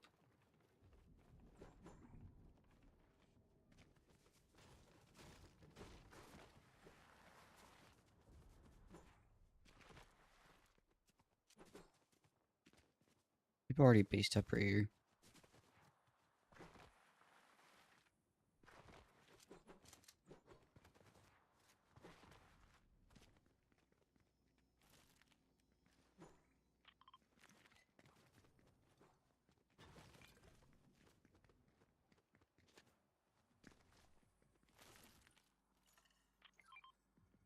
Spawns 2 buried chest, legendary buried chest. What? Wait, how do I know where it's at on the map?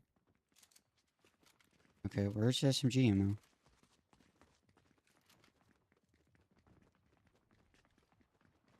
But they're my chest. What if I get... They can? Why am I getting launched away? How...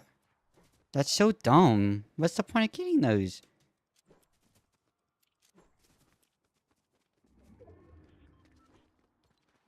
It's not on my map anymore. It was on my map, now it's not.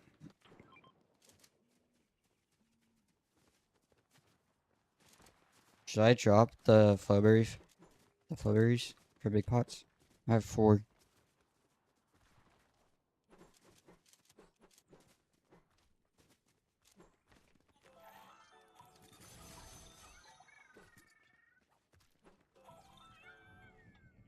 Do you have... I think you need... Do you have... Whole flowberry? I could buy you big pots. Uh-oh.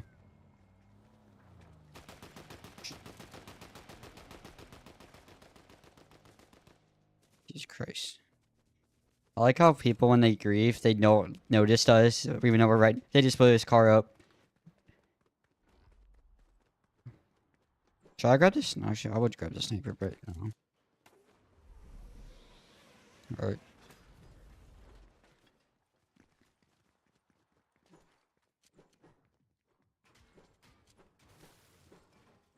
I'll start breaking some for you. So it only takes this metal. I'm shotgunning them in the head. Hope they know that.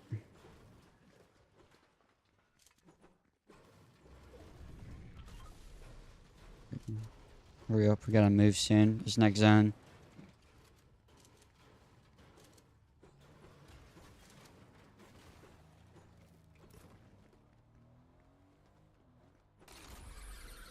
We want to head to.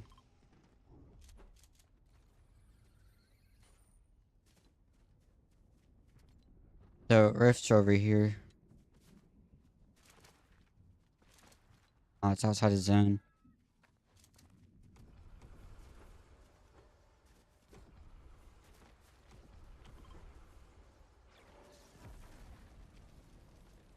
Good, they're using a lot of brick.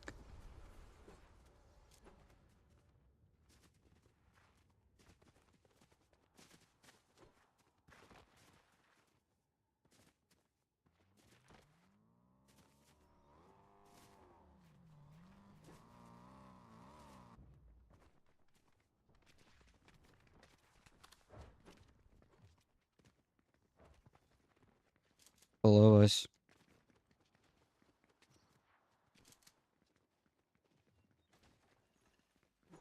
Oh, they're closed.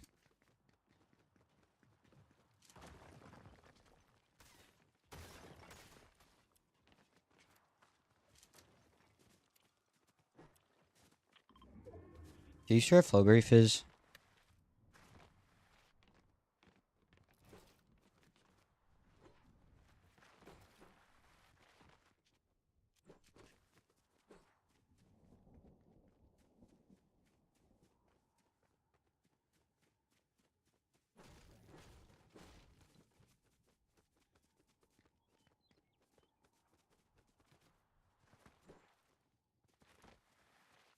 We're dead side, I feel like. It's just we're next to the water.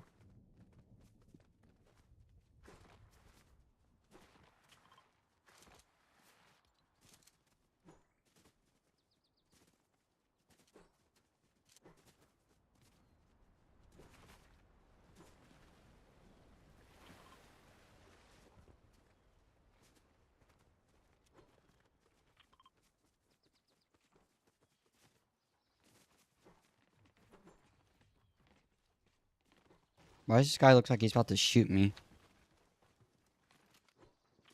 These guys in the wood right here, they're blocking their back and looking at us.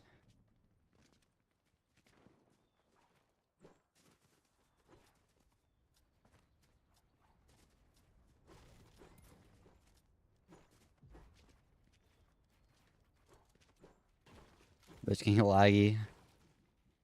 Yeah, they're basing up towards us. Yeah, they're just focusing us, Landon. Watch out, they might shoot. Look at them. They don't care anything in the world. They just want us dead. Why they blocked your back then, huh? Nope, he placed a cone. That's a good sign. Oh, they broke the cone. Nope, he placed it. Smart using the brick cone, Landon.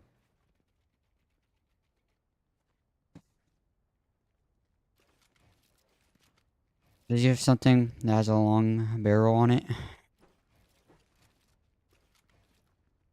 Might shoot at these guys.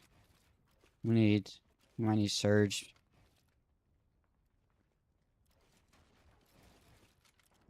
Right here. They're in a bad little spot. Wait, we can shoot this guy. Shoot this guy. He's looking at us. I told you he was looking at us. I guess he... 3 below, just... Okay. 39 headshot. This team's getting... No. They based up right next to them. 84! On the team to our, south. 80. Let's not. Let this open right here in case someone has an angle on me landed. When you open that. Okay, I had one of those teammates over there to the south 84. These guys are gonna fight. They're right on top of each other now. Gliding behind this team. They're fighting.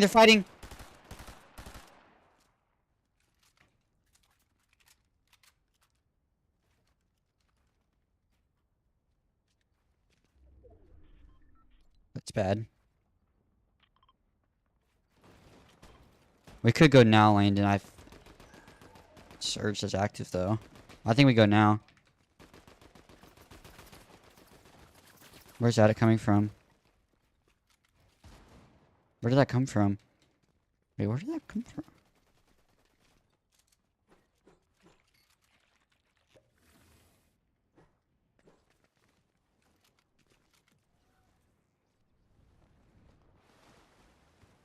No, I don't have a choice. Alright. I'm gonna edit the Gearwood bit. It's laggy.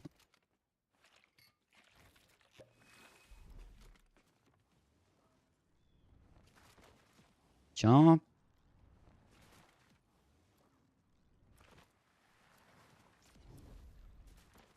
Sprint, sprint, sprint, sprint, sprint. Sprint, sprint, sprint. Watch out this. I'm not trying to get a sniper to the back. Yeah, I'm getting sniped. They're shooting me too. Like, wait, they have to rotate. Do they know that? Like,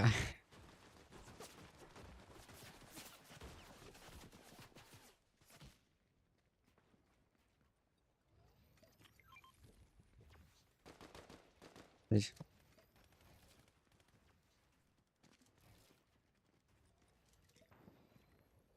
game is laggy. I wish I had a better computer. They're right here. They're in the wood. Watch out, someone's about to basing up on us.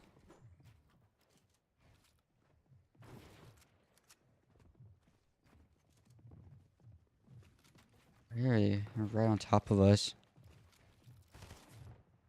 You never know, Landon. There's hope. Back to where we were. Team above us is...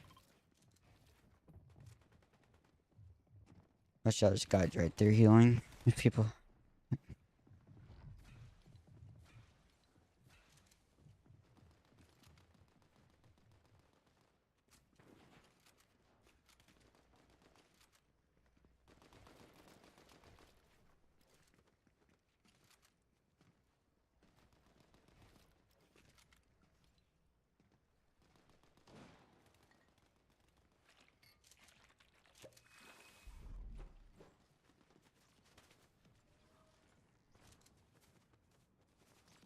Someone died up here.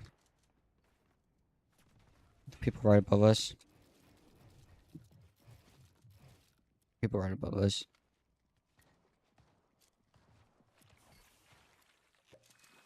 There's a guy right behind us. Be careful, don't get thunder pumped.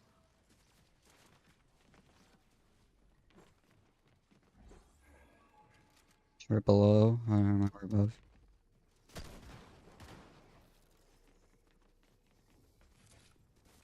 Shoot, the guy behind. Get in this brick. People in this brick. Watch out, right behind us. I'm dead! Like, you have to rotate. I'm dead if I don't. We have to get in now.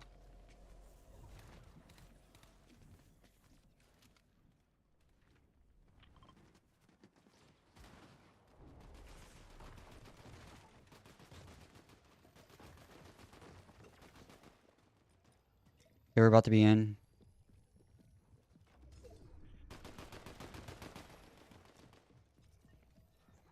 Someone died behind you.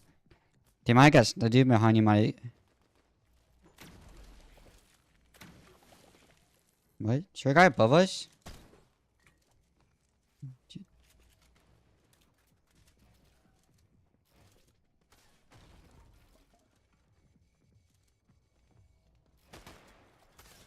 I'm with.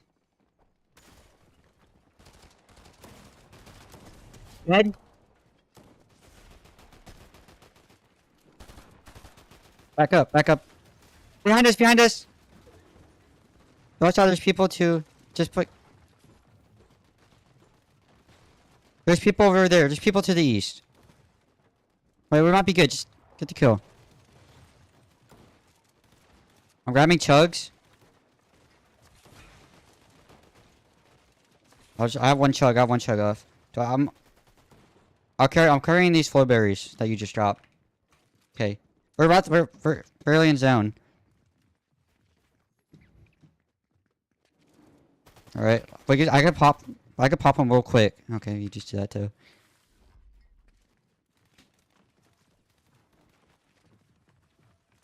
I might die. Those two just got sniped below me. I'm good. I just got headshot sniped. Look, I'm fully faced up too. Look, and you see that? What did you like? Bladed. They're on you. They're on. Dude, Dude, that's crazy. Wait, you see the brick all the way around me, right? I was in a fully built brick box, and I get headshot sniped.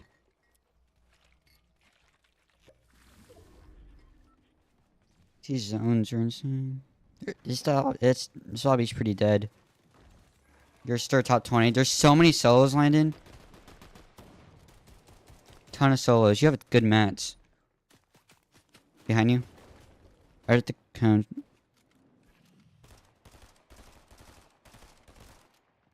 I would go now. Just go. Just stay up.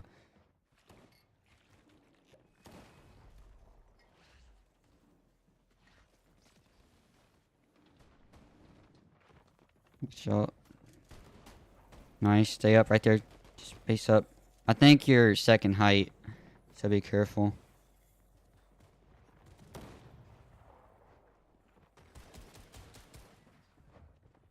No, you're not. You need to go in one. Oh, you got lucky. Stay on that top of the. Actually, you probably should have stayed on that top. Actually, there. Stay right there. Storm Surge active. You're good.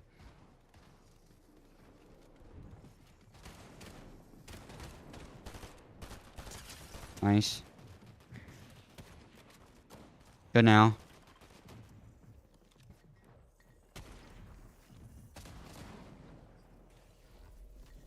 So many solos. Just go. Just keep going. Just keep going. Watch out, there's a guy in that wood. No, just keep going. You gotta get in zone. You're almost in. Bill behind you. Bill behind you right now. Mine. Hards. You have a good fish. Just use all your fizz.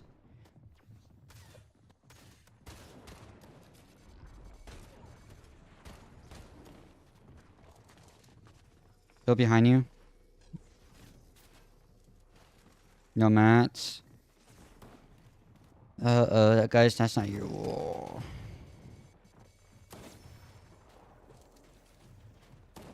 Just. Nice. Nice. Oh, audio shotgun. Get in. You have to get in. Nice. Siphon mats. You have a ton of fizz. Just get up. Use fizz. Use fizz. You have time. You have time. There's a guy right outside that wood wall of yours. Oh, he moved. Nice. Siphon mats again. All you have is... Yeah, 100 each. You still have a ton of fizz left. It's all solos. All solos. All solos.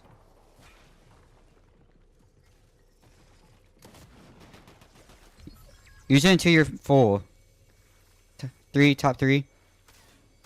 Above you. Oh, behind you. Nice. Nice. Oh!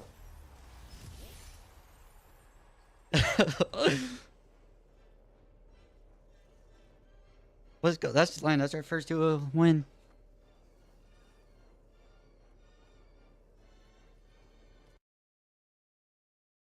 I didn't know. Give every match. I didn't know what to say, so I just said siphon mats. I thought you would know. Do you know siphon mats? It's just 50, I think.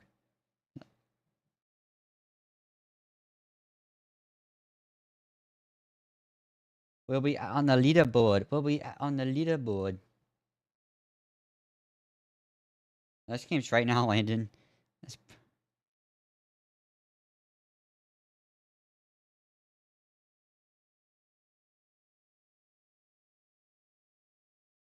Let's go, Landon. First win.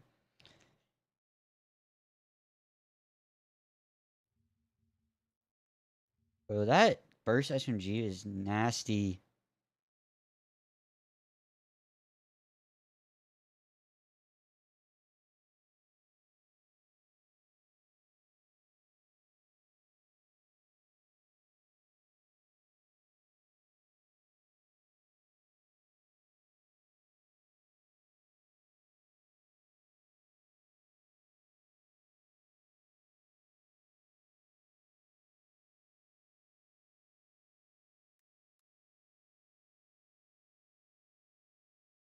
Still in 70. We're still in 72 place, by the way.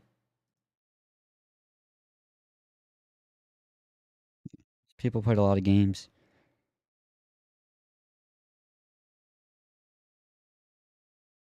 But there were so many solos.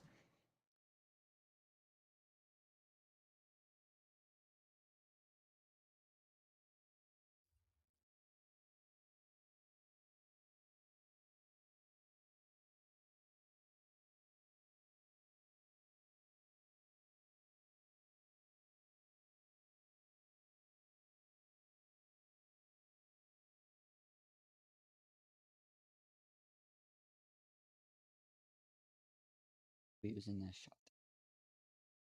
Easy wins, easy wins.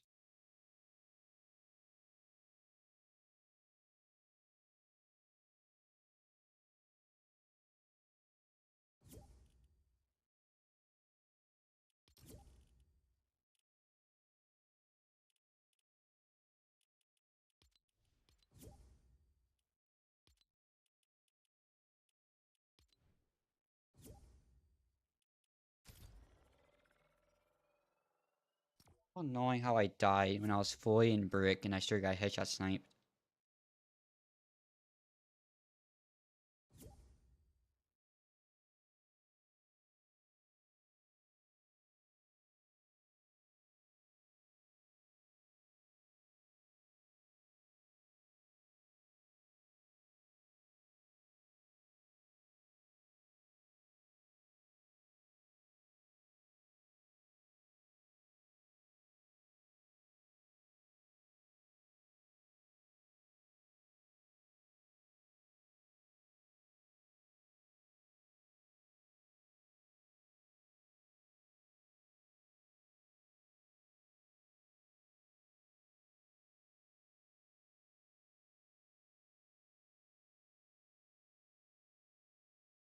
Isn't there only one perfect bracket left?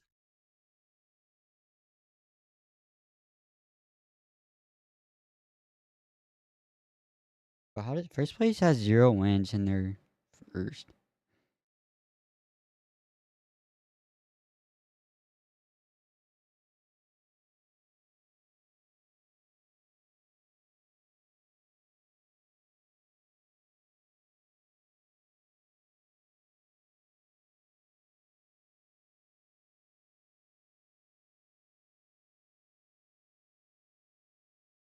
No, we probably should have. Yeah.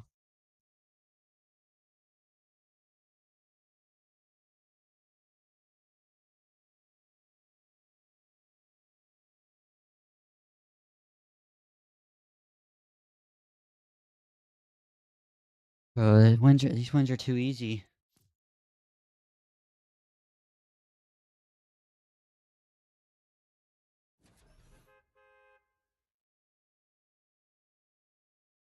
Only 80-point game though.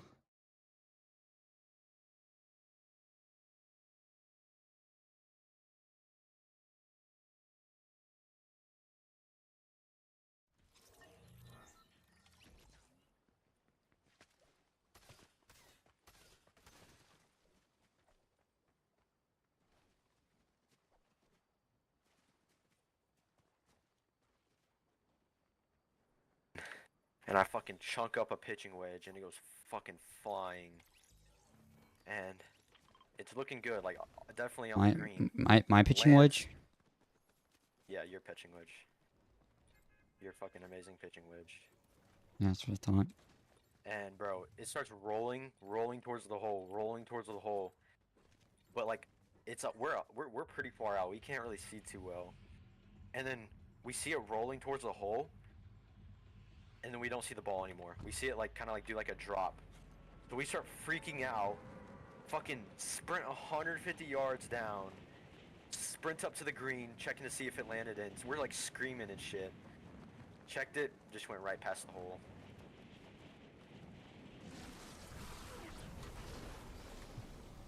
I had a perfect drop for tower. Never mind, it's high.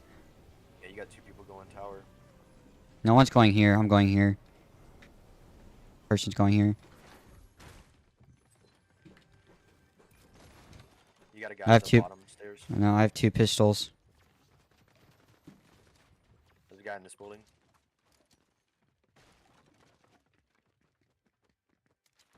I don't have eyes on you right now. I have 3 pistols.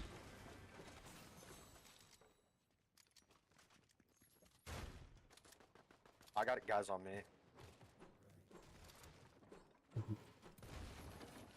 I'm hard running to you. I think there's a guy in this building. I have a full duo running on me, Brady.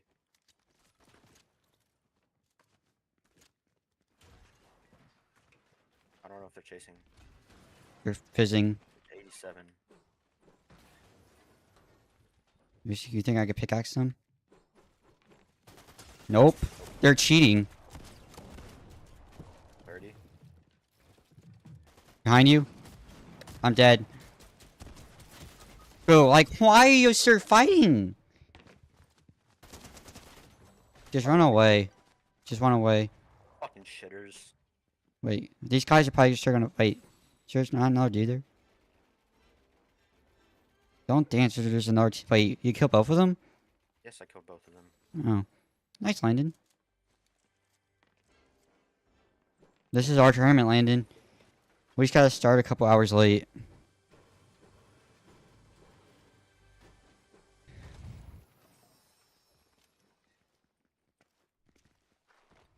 You have so much mats.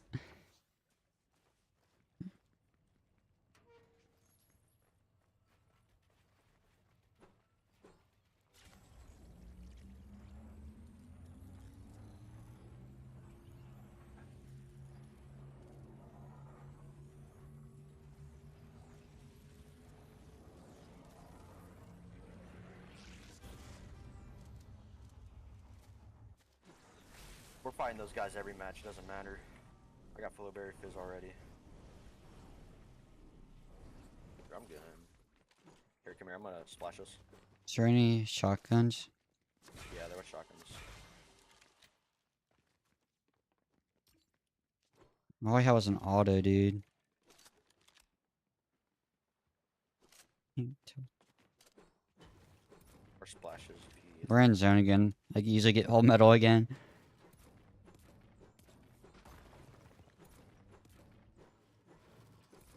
Actually, you might want to carry those splashes. Keg, stove truck hasn't been taken if you want to come in. Alright. I'll go get it real quick. If this good person gives me a big pot, I'm gonna hold big pots and med kits. Actually, I can hold all 3. Okay, I have 2 med kits, 2 big pots, 2 splashes.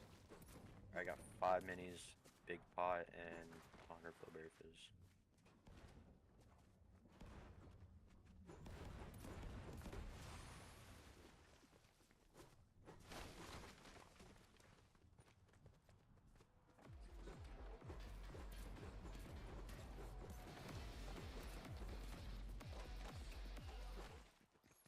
They're all good. I heard the drum gun's not good. Or it's just mediocre. Yeah, just mediocre. It still burst SMG, then the new AR, then drum gun. The new SMG sucks. I don't think it sucks. I think it's good if you're point blank. That's literally it. Yeah, but if you're Like, 50-50 you're stuff. in an actual game, that shit doesn't work. Maybe like in ranked and shit, and that's it.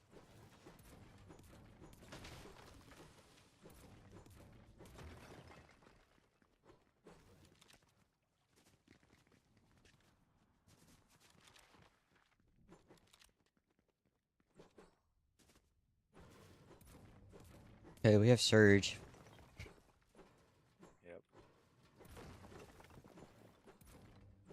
Hopefully, I don't like when Zem pulls over there. I like it when it pulls over in the green area, like snooty area.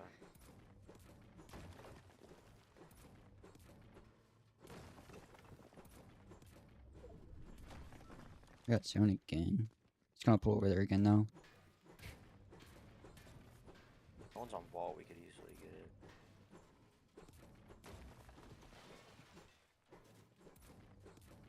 I need ammo.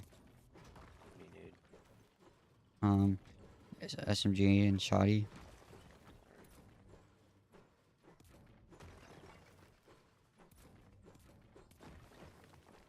But those A's are way too powerful. I don't think, and they're not even in.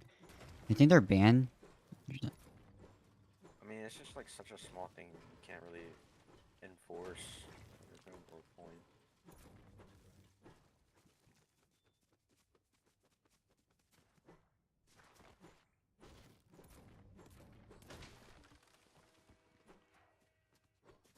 Yeah, there's already people up here.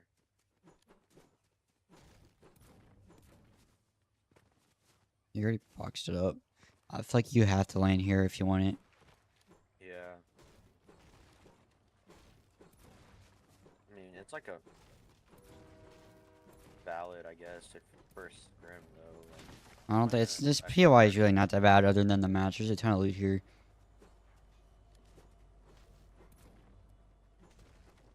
this would be a good solo spot, but duos in an actual tournament, this place would be ass, because we would just fucking push it and shit on them.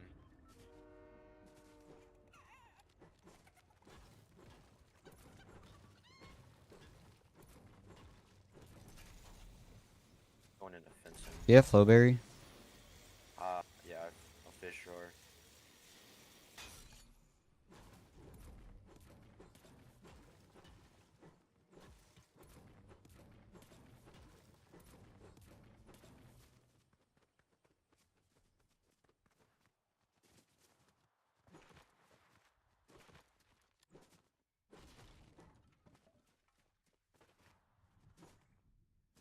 Like that.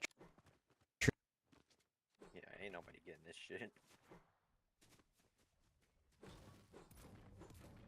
Surprised no one take. I feel like no one thinks that's there.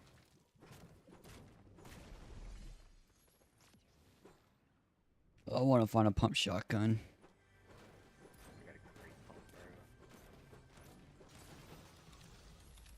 Max Biggs.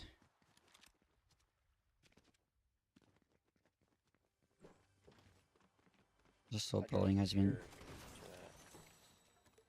There's so many chests on me, dude. Okay, I found a green. I found a pump. We need to find a better pump again than a gray.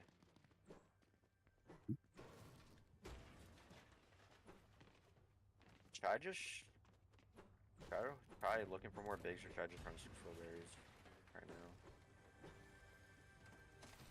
I mean, it's up to you. I'm gonna keep looking for more bigs.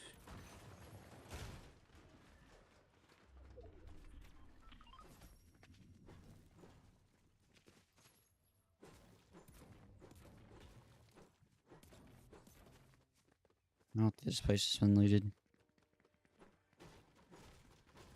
It's half looted.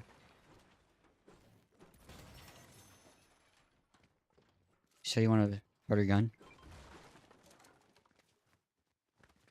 Best gun in the game? No.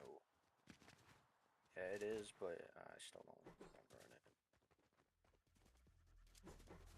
it. Anyways, I want to hold big pot to big see of if a I get a box big pot. fighter. Nope, gotta make it. I got a big pot. I'm max big pots now. Me too. I'm too big of a box fighter to run the auto. I feel like we should be not going this way. Yep, you are right. Gotta hurry up. We might get surge.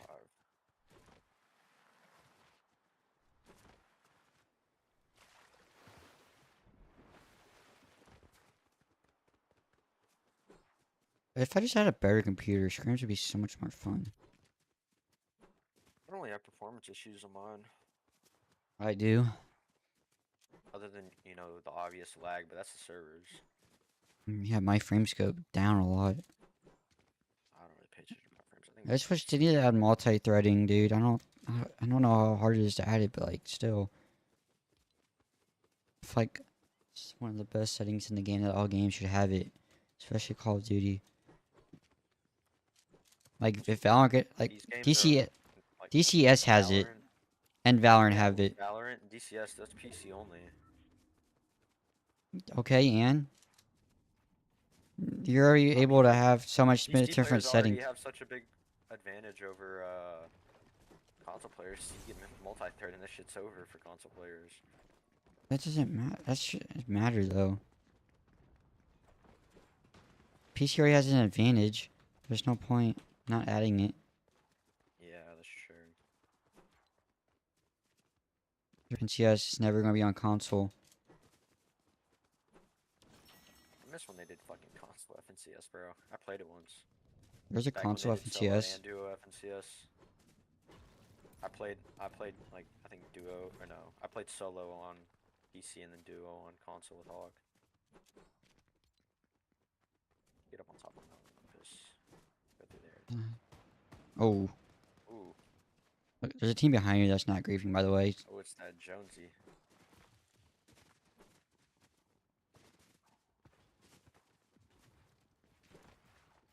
It's so funny though. Like people just grief, but like when you're just passing them, they don't care for you. They just care for the person they're killing. It's so Like, just funny. fucking like walking by like a bad city and just like fucking walk through a bad city and just seeing someone get like fucking murdered. Here, do you wanna? I don't know. Are you're running burst SMG, right? Yeah. Come here. We keep going up. Okay, we gotta hurry up. Yeah. We keep going up here, but we're mid zone. We could go up here, and these people right I here. was thinking up here. Yeah. I mean, we're going Up there. I mean, yeah, it's probably a better Surge spot. was popping a lot in the late game. There's a sniper right here. Can't hold. We get zone the whole game, and we're up here. That'd be amazing. Is there a way to get up there? Oh my god, there's a sniper right here. You want to base up right here? Yeah. They get brick behind us.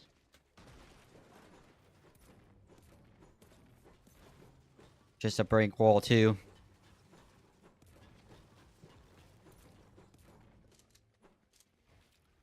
I'll hold the sniper if you want me to. I can just drop these splashes for a little bit. There's loot up there. Yeah. We could just take Surge. I mean, we could just get max Surge and we get zone. We get zone. Because if people land up there, we could like, they could like. Look at that. I'm just trying to edit like this so we can reset easily. If I see a sniper glint looking at us.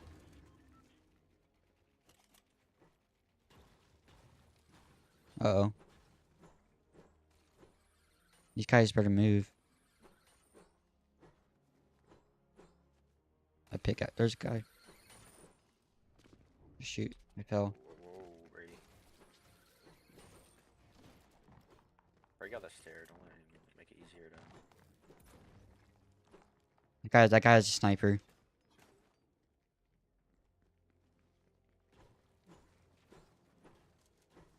Don't want to get shot.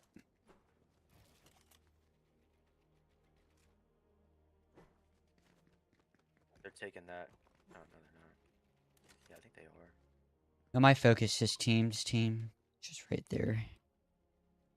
Yeah, then there's a team right there. I'm on any central. These guys are just roaming down there. I mean, as soon as that zone. Oh yeah, look at them basing up right here. Where? That is easy target. Oh shoot, they're in a bad spot. They have a sniper, right? Yeah, there's or enforcer. I don't know which. Shooting while. Down there too. Please pull zone. Please pull zone. Please pull zone. We pull. Oh, middle. But that means we're not getting. They have victory crown. Look, right here. He's standing still. Brady. 110. How does that not a headshot? How does that not a headshot? Can you drop me sniper ammo? Yeah. I only have 2 bullets. How is that not a headshot? They're fighting. Watch out! Look, skybase, right here. All right. Just keep pressuring. I have max ammo. Keep shooting. I might. Sniper. All right. What is that? They probably have boost. Here, is that extra SMG ammo? Can you drop AR? Gliding? Yeah, gliding to behind us.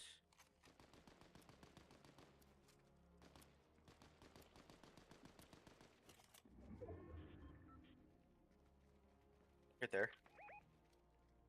See him? You see that? Yeah. Mm-hmm. No, you probably shouldn't have shot that, Landon.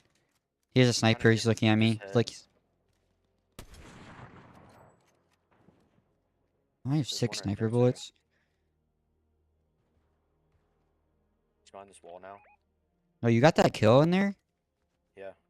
I didn't even. They were both like 1 HP, and I almost got the other one too.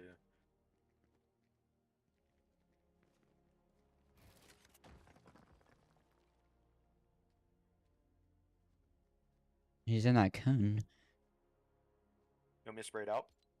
No. I need this warning. I need the surge to go off though. So people get greedy. Is it active? No, it's warning. Okay, it's not even that bad. We just. Play like right here. Yeah. Look, watch these guys and wait for them to leave. If they haven't already. Look, he's in that cone, but he's not right like. now and go like around this way. Yeah, let's do that. Will you break through this wall? Nope. We can't. What about this top one? Nope. So it's all the way to the top. Let's just go all the way up. Okay. Okay, Zing, we're going around that building. Left around that building. Watch out. I think there's someone right here. People down here, watch out. Right here. Yep, right here. Right here. Chill, chill, chill. I can snipe one. I could snipe him. Snipe him if you want. Looking in zone. Yeah. They're not gonna be able to see us. Easy rotates, easy rotates.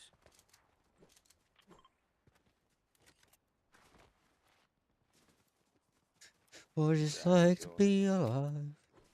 Sliding down right here. Going hard left. 3 dead side, bro. It looks like a fresh wood brick box right there. Okay, it's warning. 500. People right here. Break line of sight with this hill. Oh, I'm just looking at this guy. Is one of the guy up here that's like open. Watch out, sniper to the north. How does that not hit? Well, yes, they elevated. Dude, I have a sniper. I didn't drop the sniper. There's 2 chugs back there. I'm like, feel like I'm moving, and oh my god, I'm moving so slow. Watch this team up here. I'm waiting on you. Come. I'm almost here. Going across this river. Okay, we gotta be careful now. Yep.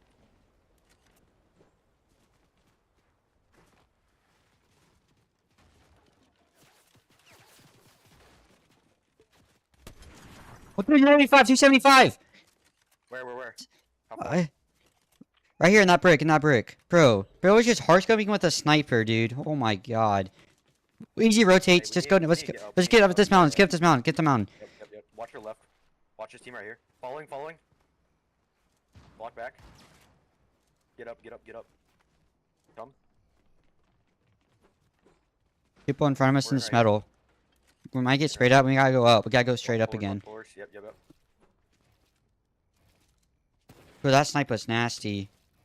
People on this brick right here. Like, right on them. I need to come up. Watch out. I'm about to drop you. We're good. Alright, yep, Okay. Bro, that sniper's so nasty. I wish I got the kill. I'm breaking this brick right here. Let me get this brick. Okay, people behind us. There's dudes right, like, adjacent to us, northeast, and then there's people northwest, too. Hold on. There's people in this. I might be able to snipe this guy. Well, 110. We traded snipes. Right. Don't do that anymore.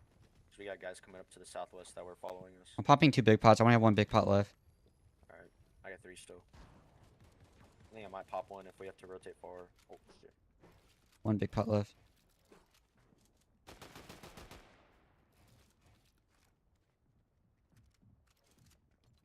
Pot 27. Are they fighting down there? Watch out. I might be able to snipe this dude. I'm like... Shoot, I don't. Don't play up. If he's up, don't. Wait, can we chop through right here?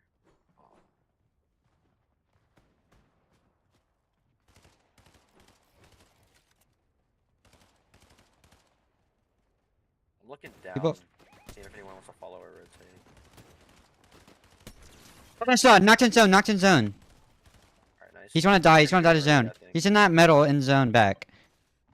Yo, on my wall, on my wall. Bro, behind us, back up. Box. Take the wall, take the wall. He's in the cove. Back up. 100. Dead. Let me back up. I need a heal.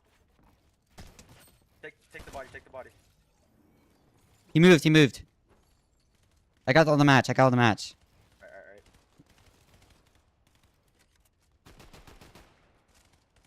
I'm grabbing those bigs. Yep, grab him. Let's get ready to move. We gotta go. Come here. I want to drop a sniper, but there's nothing to Come drop.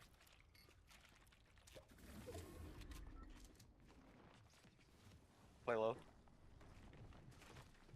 Get in right here. Loot up here. Playing this loot.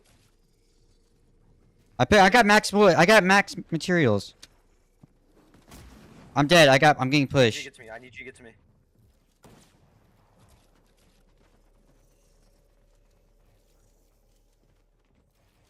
Come here, I got With. big. Okay. Right here. I got hold. I'm just gonna pop it. I'm popping one. I'm popping one. Picking this one up. We're gonna go out this wall right here. Okay. Right here. Keep going in. Right here is good.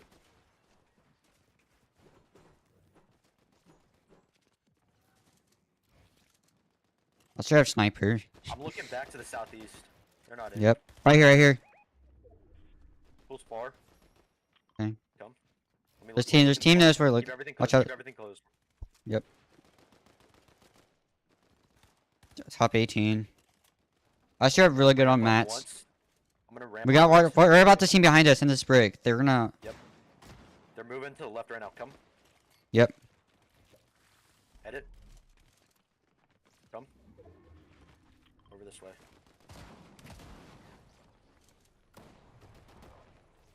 Pausing.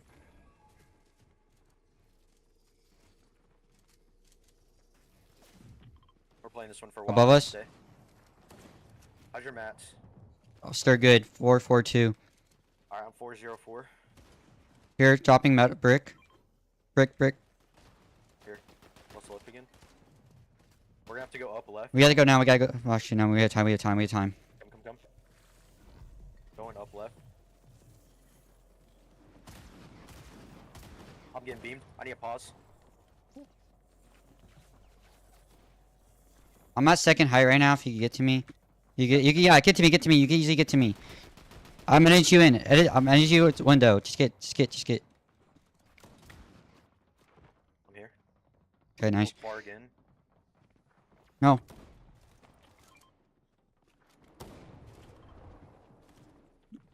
Do you have time? Yep. Here, come. Edit ready. Just go. Dropping down straight. Right here. I'm almost in. I'm always. I'm in. I'm in. Nice. 13. Watch out, Piz right above us. All I have is wood. People to our left. In the box. 34. No, dude. I'm holding. I'm just. Behind. I need a heal. I'm one. Fizz. We gotta go. Up right. I dropped. I'm low. I need a heal. Okay. Let's play low ground, look for a kill. I'm playing. Okay. Or mid ground. I'm gonna fizz and then move in. Yeah, play mid ground. I got a box in here if you can get to me. Nice. Heights looking at me. I'm popping a big. Right. Medkit behind you. I'm popping my medkit. Just keep harping us in. Right. Oh shoot. We gotta look down a layer. We're not. Yeah, let's drop low. Come low. Get in this box. Right Okay, no.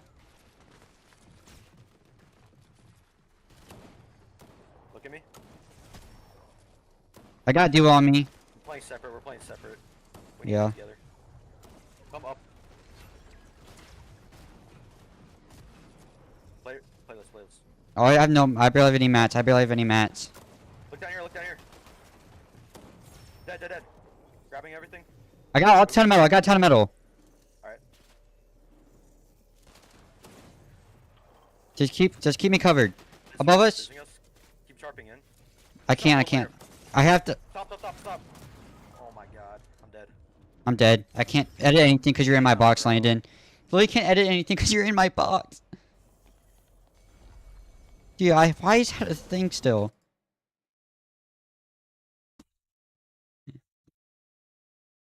Fourth place, not too bad. We got a lot of kills too. I'm so good with the sniper.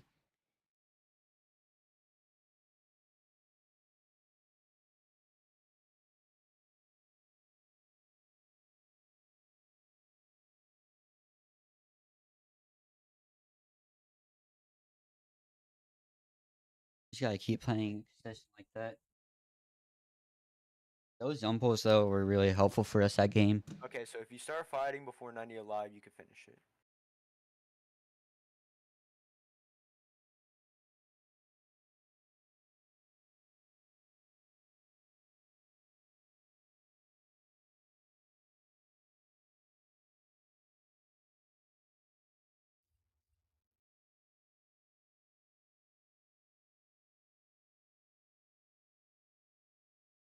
We're in 24th now.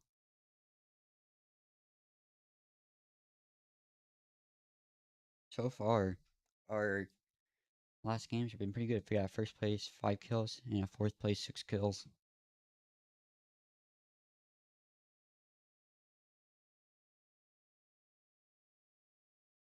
Damn, bro. I had so many mats too. I just wanted to fucking drop down one layer, get healed up, and then play height. That height team was good though. Good at being annoying. Not fair. We should have won that game. Not fair.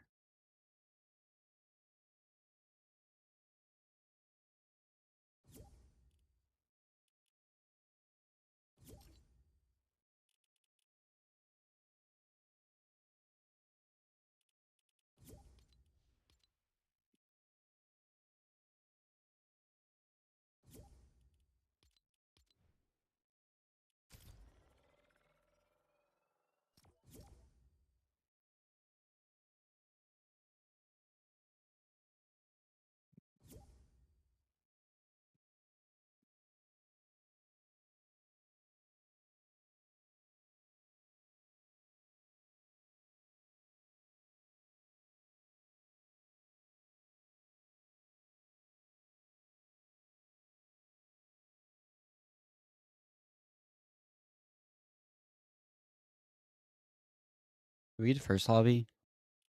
Yeah.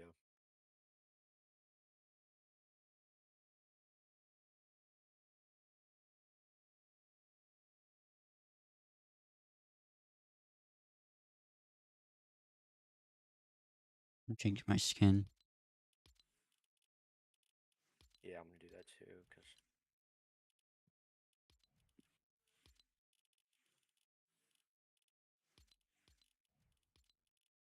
the dude's off spawn.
Let's get another victory royale.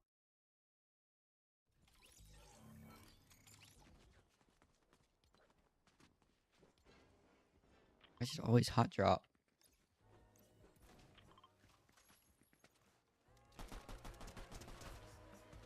I think the only thing we did really wrong right there was we got like hard separated, and that was kind of messy. I'll try to calm those rotates better. We're changing layers really fast. Cause like yeah, when it was like when it gets like when it starts getting to like the past moving zones where you can't see the line.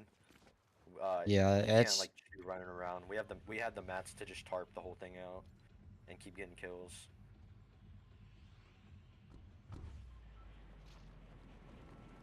Hopefully these guys don't want to play with us again. The guys who were on height last game are in our game.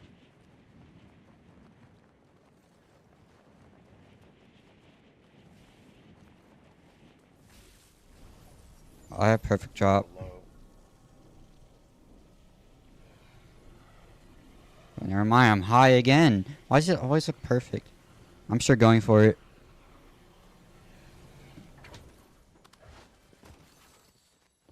I got a sniper. Where are they at?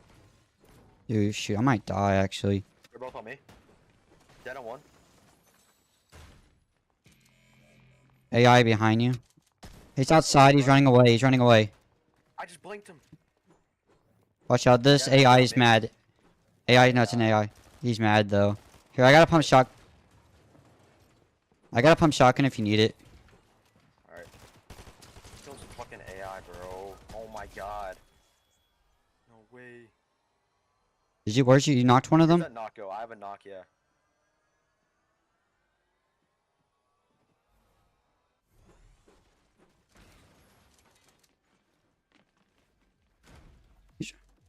Where is he?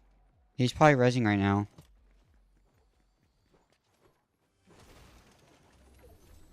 His footsteps. I think he's sitting in here. We could go down to the... Yeah. I really want that. I want that finish though. Yeah, I don't know where the fuck he went. How do you die to an AI? Yeah, I do that, bro. Well, y'all must have hit him while y'all were fighting.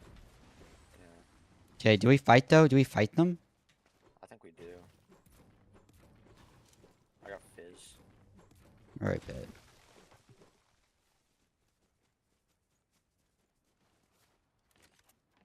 So do I snipe one of them? I see one of them right now. Do I pickaxe swing them? He's right here. He's looking at all. He's crouch walking. He doesn't look. He looks dangerous, Landon. There's one up in I don't know. too. He's suspicious. That dude. I think we killed him. Alright. I'll look for a snipe right here.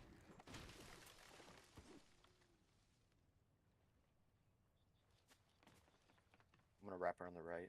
Alright. Make sure they're not flanking us. Okay. Water? They're Right here, right here. I see him, I see him. Yep. Two of them. They're looking to fight. They're looking to fight. I think he knows I have a sniper. He doesn't see me. I don't think they don't see me yet. 40 on the red one. Yep.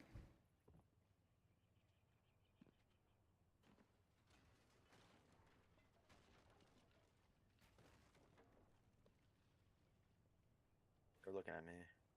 I don't. They're not like. I don't know if they see me yet. Oh, they blocked. They both in that box or what? Yeah, they are. No, do they see me? I think they see me. Tell me if they placed a ramp on this wall so that. Oh, they did. Okay. I just saw a sniper glint. Take your marker off. Can't right now. Hit map and right click. Okay, there you go.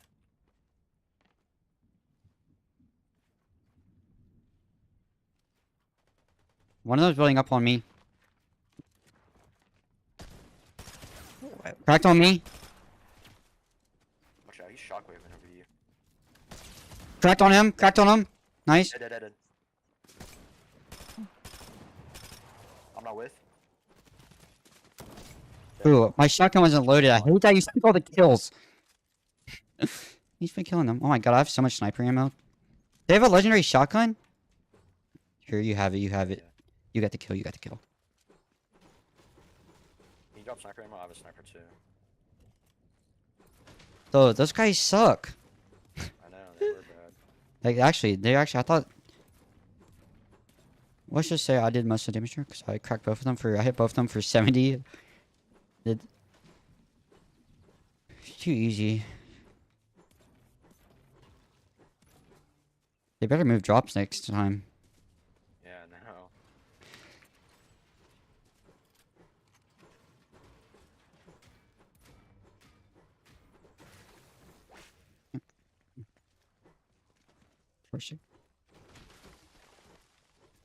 And one of them used a shockwave, so they're cheating.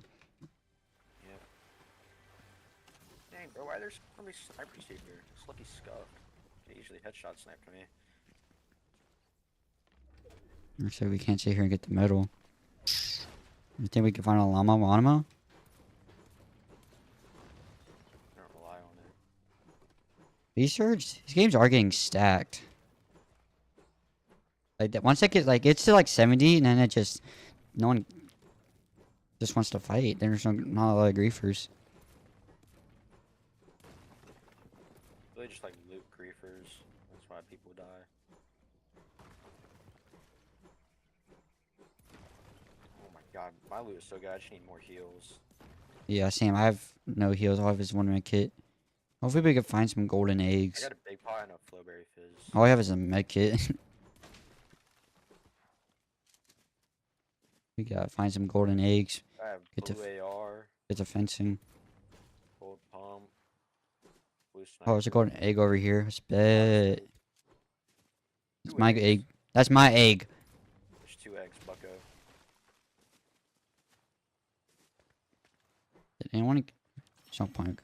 500 gold from one egg is crazy. You got 500 gold from that? Oh, there's a chest thing. Oh, I got 400 gold. We gotta get to that quickly.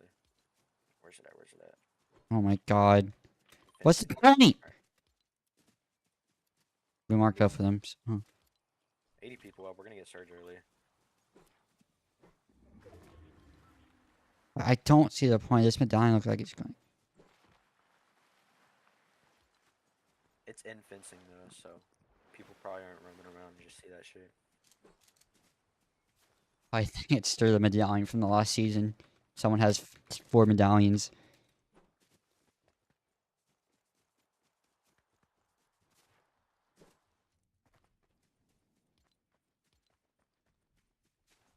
It's not gonna be right in the middle, by the way. I got mine. Alright, this medallion looks like. There's footsteps here on me. They're below us though, so we should be fine. Trying to go get this one.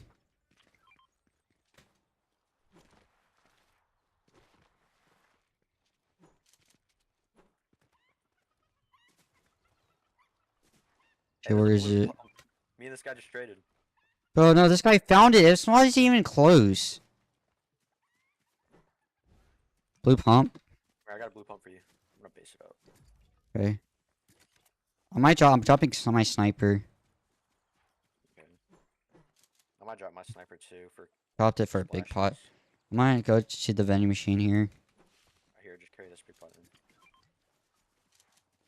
It's a SMG vending machine. Oh.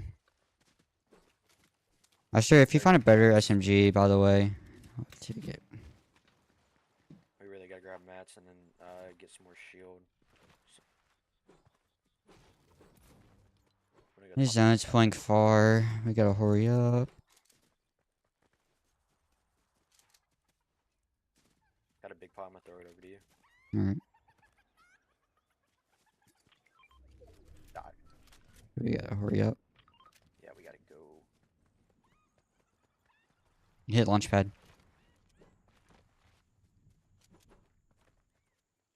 This guy looks like he's about to break it though. I'm not gonna lie. No, Hit people. Come this way. They're not using launch pad. We're You gonna don't want. edge zone and get more shields. So we're gonna go to the south side of the zone.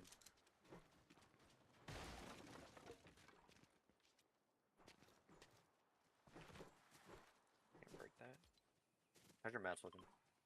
552. Seem like over here. Alright, I'm 5521. My, oh 170 shoot. metal.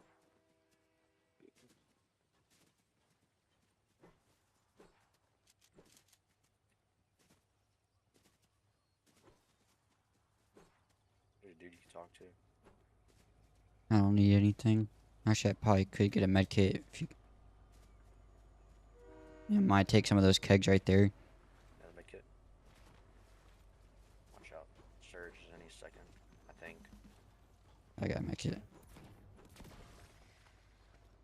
Alright, I'm rotating out. Yeah, my total milliseconds is going up. Dang, that guy got blue SMG. Yeah, I got the splashes. I let him have the chest, and of course it had splashes. Let's go through tunnel.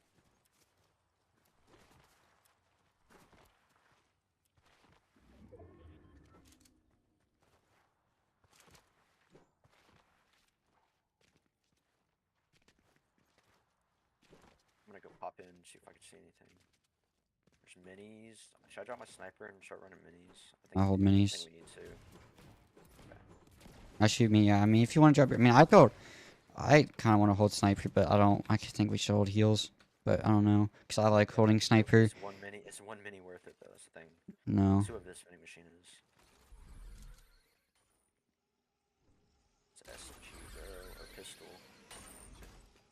I'm gonna hit this one right here. Like literally all I have is the 100 flowberry fizz and huge splashes. It's laggy. He's right here. Yep. I think that's medallion team. I'm gonna get up to this one. This zipline. I'm sure jumping up and down. You go on the zipline. I'm getting to this shack, looting this chest. My God, you're moving really weird for me. Should I go up the zipline? Yeah. Just looking at just get search box. Okay, nothing.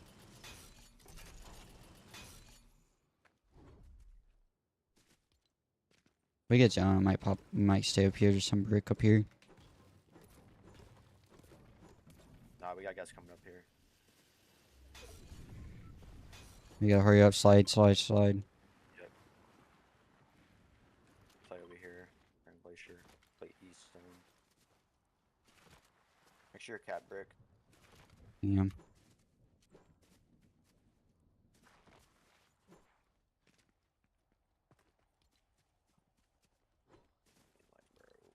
Where are the shields at? What's your I have heals looking like? 3 bigs, 3 med kits, and 6 minis. Vending machine. Come on. He's mending. Yeah, it's a fucking one of them. How much SMG ammo do you have? A lot. Here they are. 14. Hmm. Wait, drop me? Actually, no, it's fine.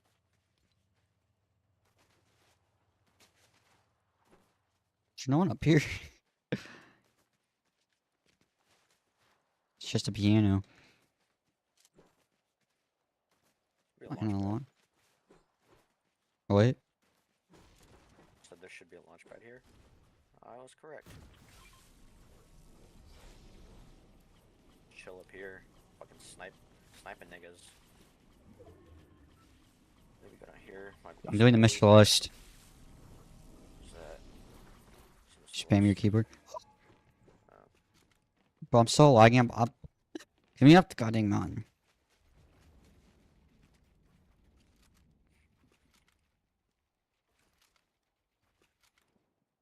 I don't even think it's a point for me to look and shoot. I think I'm trying to stay here and watch some TikTok. I'm gotta crank up my fucking render distance for this one. My view distance. How did we get here? Bro, this is so foggy. It looks like I'm looking in the zone. Don't people die, dude? We have a good chance of getting zone. Islands across the map from us. Okay, Lennon. Give me a sniper.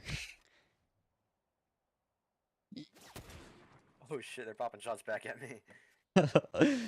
My turn. Give Dude, me the this sniper. Clicks give me a PC guy is fucking going nuts. That's the guy that killed us last game. I heard a shot closer.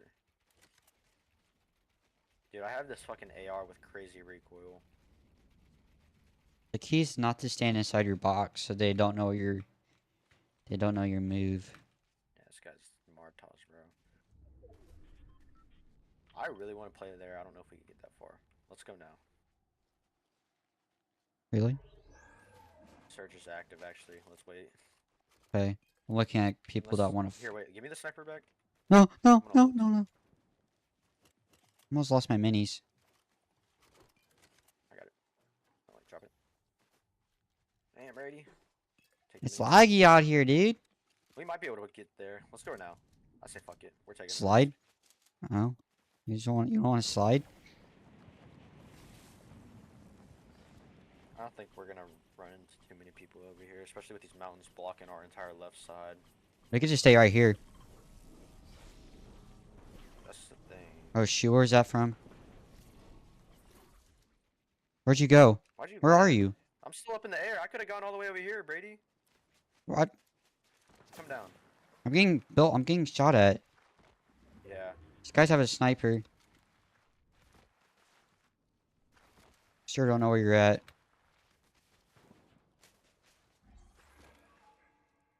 Surge is active.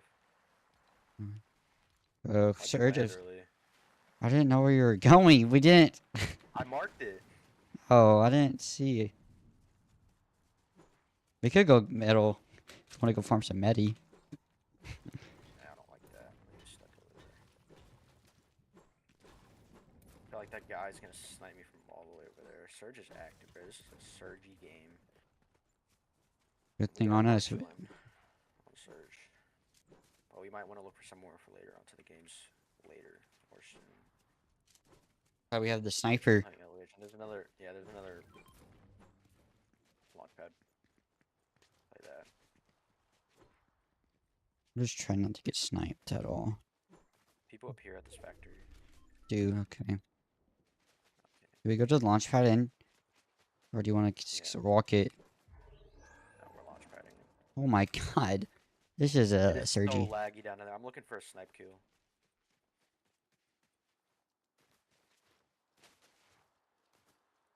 Watch out, look at that dude.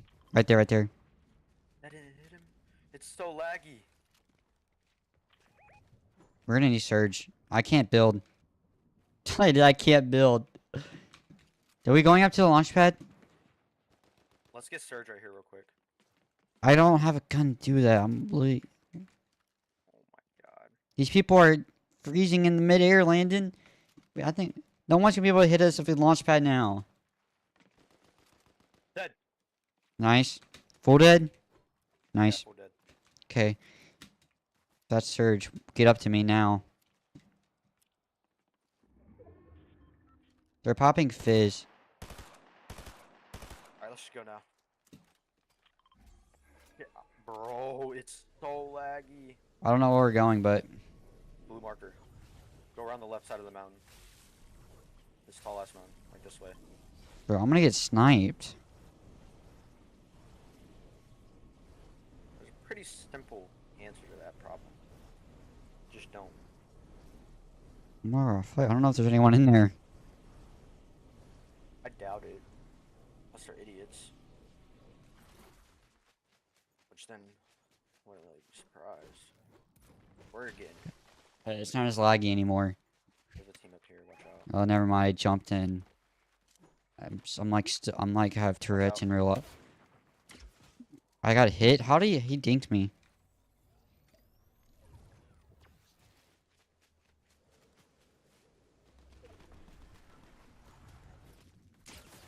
Bro, I got dinked again. It pulls far again. Oh my god. We're gonna have to wait for a bunch of people to die here. That's 3 times. It's been 3 times. Are they fighting?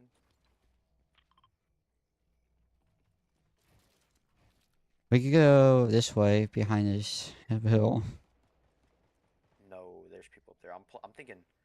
Come here. We're just gonna have to block off her right and deal with it. Kind of like towards pink marker. Yeah. Yeah. I Let's mean, go. but this is actually really far. Yeah, just watch her right.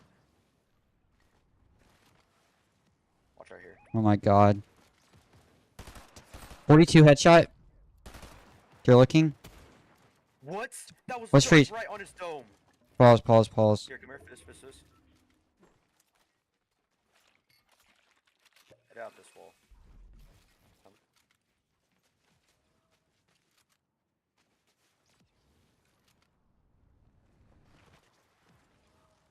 Shoot. Taking the fucking river, bro. I took fall damage. We're gonna need a liquor surge soon. I'm almost in.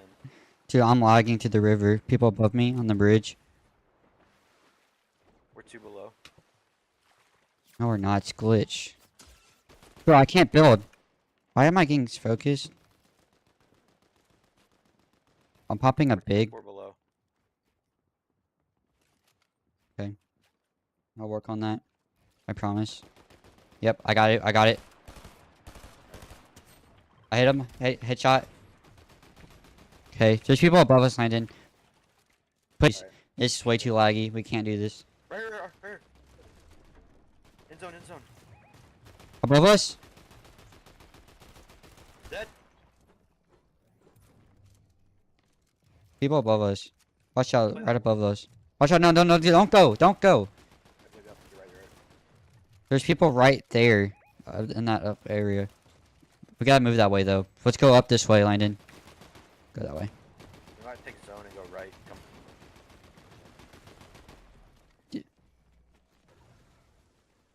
Shoot.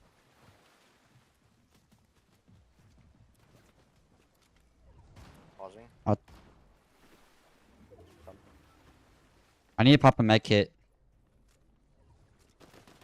Pop, can you chug? I need you to chug right now. I don't know if I want to. That's just one. Out. Okay, we're good. We need to go up. Edit. Following. Yep, you're going right. Slide and jump, and we're going this brick. Yep, right here. Yeah, perfect. Nice. Build one more. This is not our floor. Not a wall, not a wall. Yep. Look back. Just Right. just hold it. 26. We're getting chopped. We need to move. Not our floor. Get this for 4. Got it. Look back. Keep looking back. That's our. No, I'll look back. You just watch our walls, alright?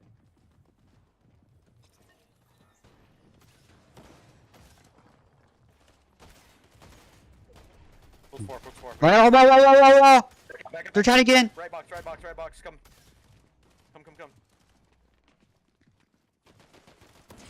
Right side's dead. Right side's so dead. I got hit. I'm pausing. I paused. I'm looking back at you. Okay, there's a kid. There's a lot of people behind me, Landon. You're good. They moved the other way. Oh. No. 110. 130 on the white girl. Dead? Keep moving. Come. Fist. I got both of them. Up right low. We're moving up this metal. I'm popping a med kit. I'm out with you, so far from you. I gotta go. This guy was waiting for me in zone. He's in zone, just sitting there. Now he's dead. Cause he.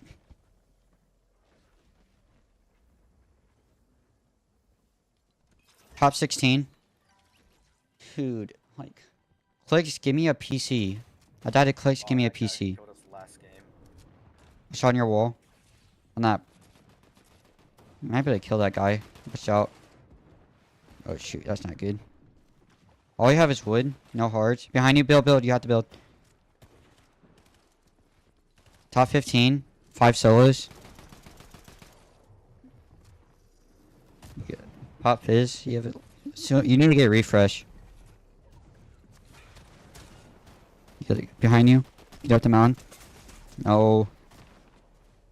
Gotta get in. Oh, you can't take zone. You have 3 builds. Uh-oh. Shoot. 82 Dude. white, bro. That was so shambles. Close, give me a PC at 6 kills. Dude. We had 6 kills right there.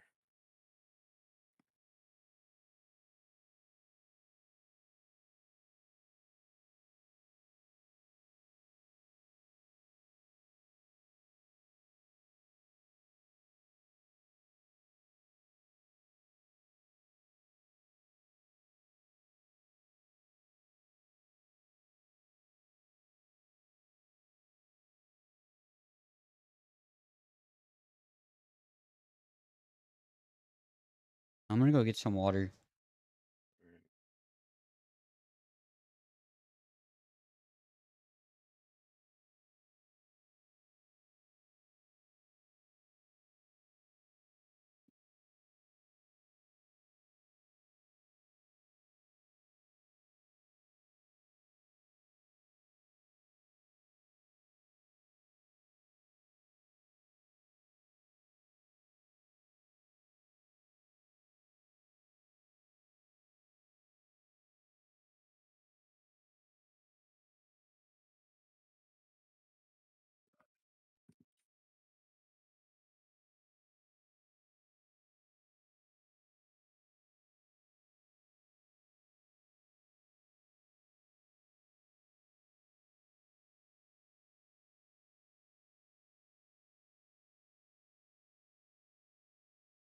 We are getting a lot of kills.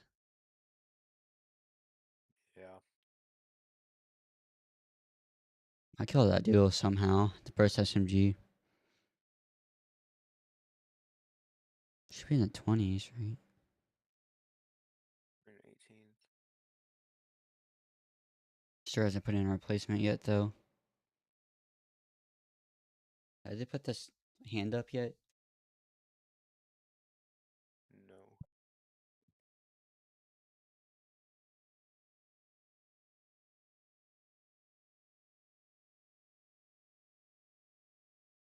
Oh, they're about to put it up.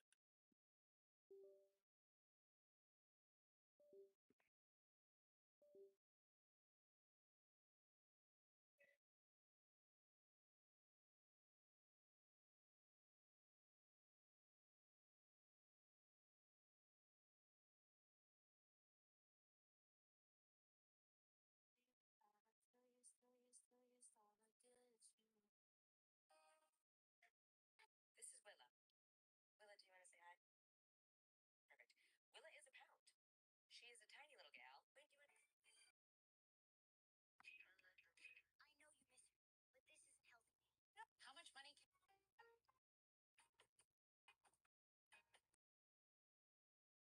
It is Tuesday morning.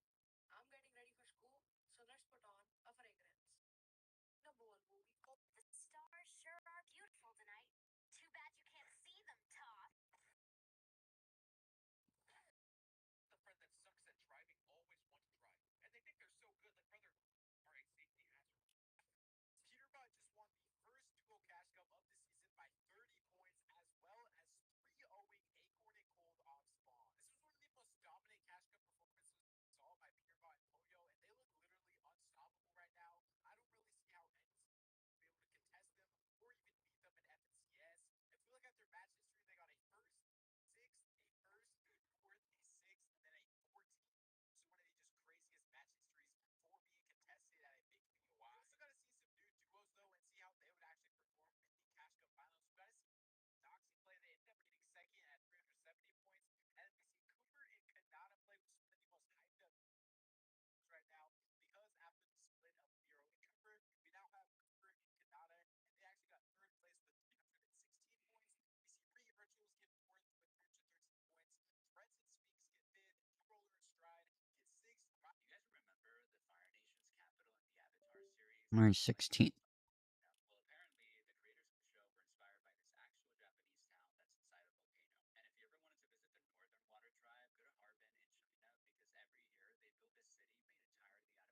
And the Southern Water Tribe's aesthetic was based on real Inuit architecture, which is known for its igloos and the use of like whale bones as building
Look, can I finally start the game?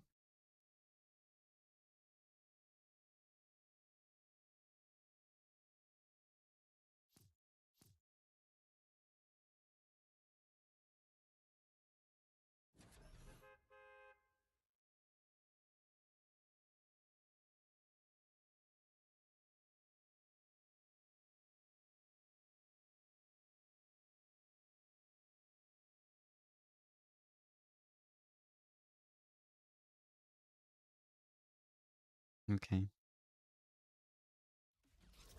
Rough job. You want a cookie?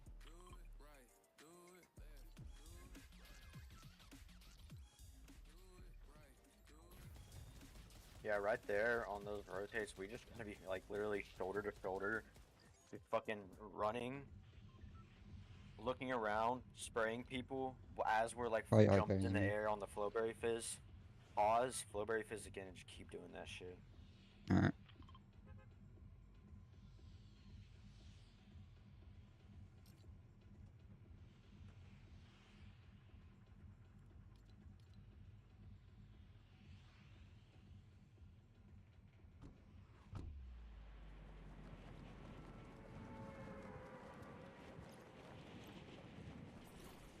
It is teams online here again. Probably not.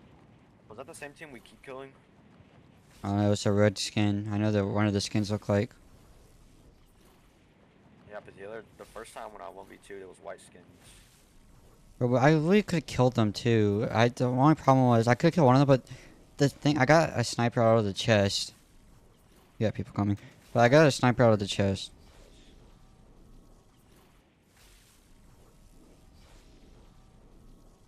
I might have a good job for tower. I think I got B on my drop. I think I have a good job. This guy's really low. They're both low. There's a guy going tower. This golf skin. I have perfect drop. Yeah, I don't know. There's two There's a guy teams. going down here. Oh, actually, no. It's what? No, I got tower. I might get spammed out the sky though. I got beamed. Okay. He's pushing me. Okay. He has shield too.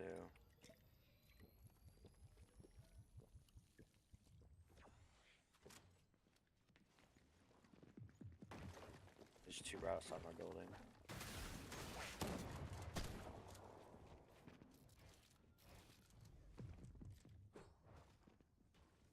I got a big pot.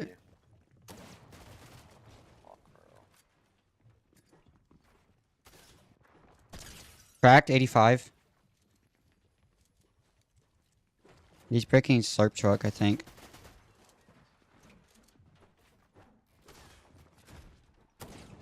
That was a bad play by me. I'm dead.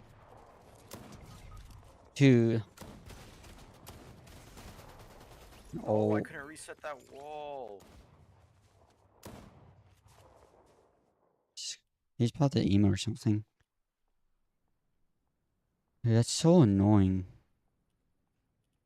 I literally hit up 85 cracked and I somehow... Wait. They left the game. What? They left the game.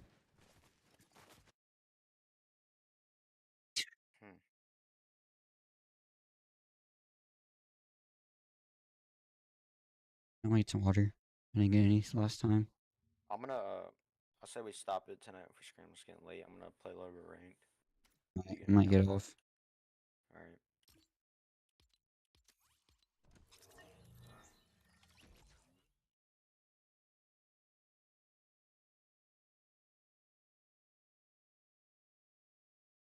Alright, teach it.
What's good?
helps you win up to 20% more games. Keep track of your accuracy, headshot percentage, and damage in real time.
How to get the most of Grammarly free. It's Kayla on behalf of Grammarly to tell you all about the free version of the best communication. Welcome to the Fortnite World Cup Finals. We're going to have some of the most awesome Fortnite action for you, starting with the Creative World Cup Final. What you'll be seeing will be 4 sets of 3 matches in 2 never-before-seen maps. Every match is for $55,000 for the winning team. Hey, Scissors is chilling. Yeah, Pumpernickel it up, man. Pumpernickel it up. Look at he's looking around. He's telling him to let him know. And suddenly Llama Record takes the lead. Nope, Fishfan no longer have a free point. One more goes over, and that's it. Llama Record Co. All he has to do is step swipe out. just a couple of times. Can he win this trade? And he does not. No one's in there. Can he find it? And he does. That's it. His feet touch the ground. He's almost there. He is almost there. The first place can be his. Right now, he can take this lead, Sundown. But they got control at the same time. It's literally ticking over a half second away from each other. The shots are going. Cuddle Crew has the lead, though. Will the shot be able to go through? Yes! Cuddle Crew he gets goes taken down. down. And Raven's Revenge in the closest nail biter yet. And now we are going to go over the stage. We have the results, and your set 1 winner is the Funky Fighters. But we are about to have the world premiere of Junkyard Juke. There's just a level of ridiculousness that I enjoy so much. Just seeing somebody turn themselves into a literal dumpster and then try and weave their way past. It's a lot of fun. Towdog, that was sick. The Chicken Champions have done enough to round out the final match. So that confidence boost is going to help dramatically in this last normal set here. It is actually a race, the world run. It is similar to a death run with a bunch of obstacles. So there's actually 30 coins in the map. Whichever team gets all 30, the fastest or as many as possible until time runs out will be the victor. Jump. Got it. Last jump, and he's got the coin too. There you go. We have the winners of the set. It's gonna be Fish Fam. He just needs 1 more coin. Is it the one on this track? Or is it the one back behind? You can tell he lifted the finger. He said, we need 1 coin. Just grab this coin right down here. If he can do this without being eliminated. There it is. The win. Oh, he missed it, but gets it with the trap trigger. The Fish Fam. Zan clutches up. And the winner of the Fortnite Creative World Championship is the Fish Fam. So you got yourself $1 million off of a jump. How does that feel today, my man? It's unreal. Like, I don't know what to say, to be honest. Welcome to the Fortnite Pro-Am. All right, folks, the moment you've been waiting for. It is now time for the 3rd Fortnite Pro-Am. The players are loaded into the island. The battle bus is ready to go. It starts right now. O-King is going to be out. It is all up to Sinnoh here. Wildcat down low. He takes the shot, and it's Sinnoh with a victory royale. He loses the high ground. Jacob, look. Oh! The side shot of Cloaksy. He has to make something. Neither of them have the HP. No, you can't go on the storm. What's it going to happen? JT Brown has given up the positioning, and he actually connects right there. And JT Brown wraps up Aiden in the final moments of the Pro-Am. your 2019 Pro-Am winner is Airwalks in RL Grime.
Hello, Fortnite fam. I am joined by our Fortnite World Cup duo champions, Aqua and Nyrox. How are you feeling? You just won the duos championship. It's just crazy. Like, can't describe it. It feels insane. You guys won 2 games in a row. So the first game you won, you were feeling pretty good. He's out. Oh no! He's not managed to get the elimination, and in the storm, 7 eliminations, a big win. How did you carry that momentum into your second game? Obviously, since we won the 4th game, we got really confident into the 5th. And I actually told Aqua before we started that let's get a back-to-back win, and that's what we did. Got in, they dropped down low, the tag's coming. Oh my gosh! Those 2 games may be enough to push them all the way to the top of the leaderboard. The first games we didn't double kill at all. We played really safe, but then at the end we felt really confident. We started getting some kills. I don't even know what to say. Like, it's just crazy. What are your plans with the prizing? I'm not really sure. I think I'm just gonna save most of the money. Just saving and maybe buying a house. Those trophies are massive. Do you have any plans on how you're gonna get them home? No idea. It's really heavy. It's impossible to carry it. Thank you so much for taking the time to talk to me. Congratulations again. Go enjoy this feeling. Do not forget it. Your 2019 Fortnite World Champions, Aqua and Nyrox. This video is sponsored by Porofessor, which is an app and overlay that gives you a huge advantage when you play League. So you can use it to Import the best runes quickly during champ select. You get insights into how well your opponents are playing, if your teammates are on their one trick, or if they're first timing something. So basically just giving you the scope of the game. Especially useful in my opinion for understanding somebody on the enemy team is on a losing streak, tilted, playing first time champion, then you can target that guy and get really fed. It's information that would normally pretty much be unavailable without the app. So I highly recommend if you want to up your game, you can join over 8 million other summoners that use Professor in the link in the description.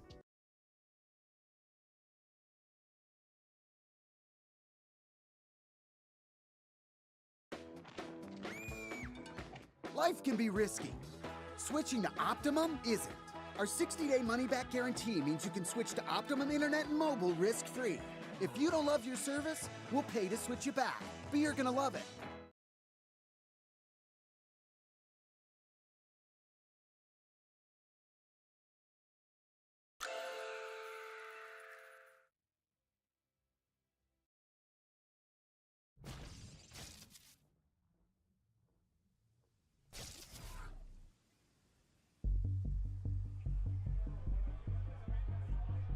The stage is set. It's time to bring out the players.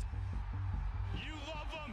It's Ninja and Marshawn Lynch. It's gonna be T-Fu. I went to the Fortnite program because I wanted to do like a little bit of research on like what the stage and production is like and see how the fans react and how loud they will get. I hope World Cup will be just like that, or like even louder. I'm excited. It's gonna be all packed, like fully, like 100 players. I can maybe use that to my advantage when it comes to game day. My name is Keenan Santos. My alias is Rux. Rux is fantastic. He's been performing crazy. Perfect timing there. Hey, Rux, you are ridiculous.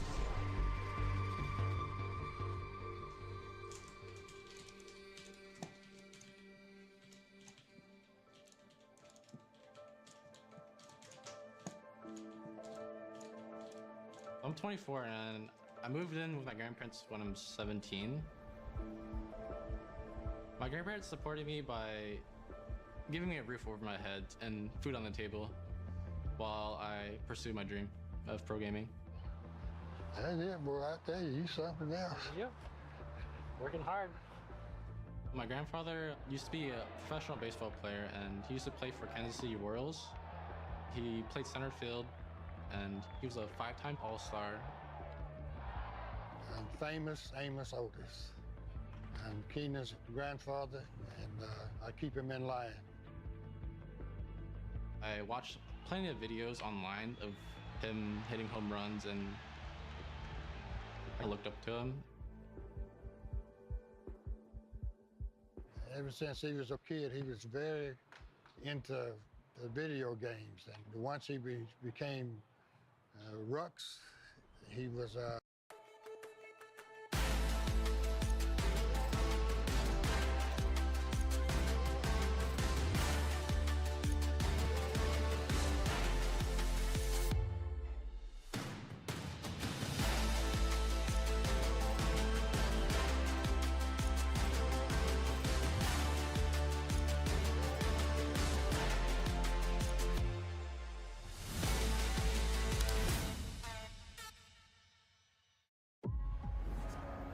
Hey Google, take me to Lookout Point.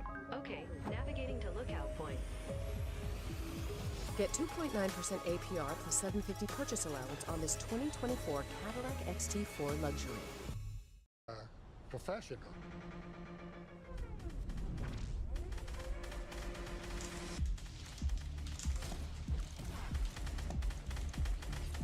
I practice 12 hours a day at least.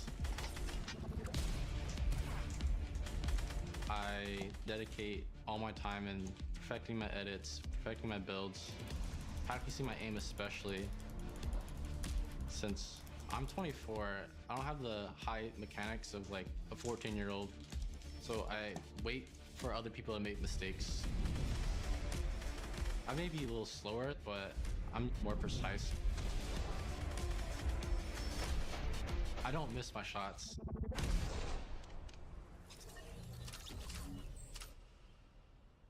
I used to like playing baseball. I didn't like batting though when I was growing up. Yeah, because the ball would hit your bat and hurt your hand instead of the bat hitting the ball. The support from my grandfather is pretty huge. He's always been there for me. And I hope to be as successful in Fortnite as he was in baseball. This is Hollywood. It's awesome. Trying to make you proud. It's very proud, very proud. And I think the most important thing is you got to have the passion, dedicated, and the work ethics to be successful. And my grandson has that. Love you, sir. I love you too. I was very proud of him, still proud of him. Win or lose, I'm proud of him. My grandfather had fans watching him come play baseball. So when he hits a home run, they all cheer. I hope that fans will be cheering my name, especially when I win the World Cup.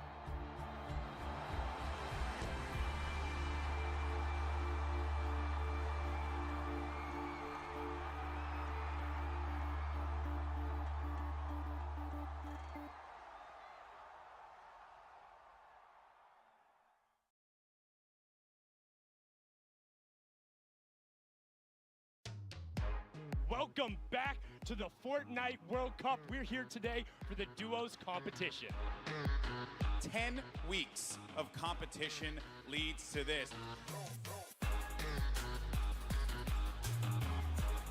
The Fortnite World Cup Finals duo competition begins right now. Teammate has to be at 30 health. The wall comes through, trying to spray it, and it's not gonna happen. Zayt and Saf, 2 versus 1. Will they take game number 1? Yes, they will. Zexro and Vinny spraying from the high ground. It's a 2 versus 1. The player right on the edge of the zone. The shockwave into the air, and he's gonna drop on down to height for the moment. The spray coming on in. It's not enough. Still looking for the replacement here. He gets it on land, takes the wall. 184. The double snipe combination. Calculator and Macwood, they're holding the high ground, and that's the victory royale! I want to see where we stand here. The best players we've ever seen in any lobby, literally ever. And we're here along with literally 18,000 people at Arthur Ashe Stadium. Nyrox takes out Falconer down low, and he's wrestling with everyone, but Nyrox is out. Oh no, he does manage to get the elimination, and he gets the victory royale! Aqua, Nyrox looking to pick up the first World Cup back-to-back victory royale. Pressure coming on in. They drop down low. The tag's coming. Oh my gosh! Oh, the 150! 1 versus 1. Arcrum versus the player up top. There's just no way. 4ZR will take the final game. The results are in. Congratulations to the first ever Fortnite World Champions, Aqua and Nyrox! The win and $3 million. How do you feel, buddy? I don't know what to say. This is crazy. I don't know what happened. We just popped off.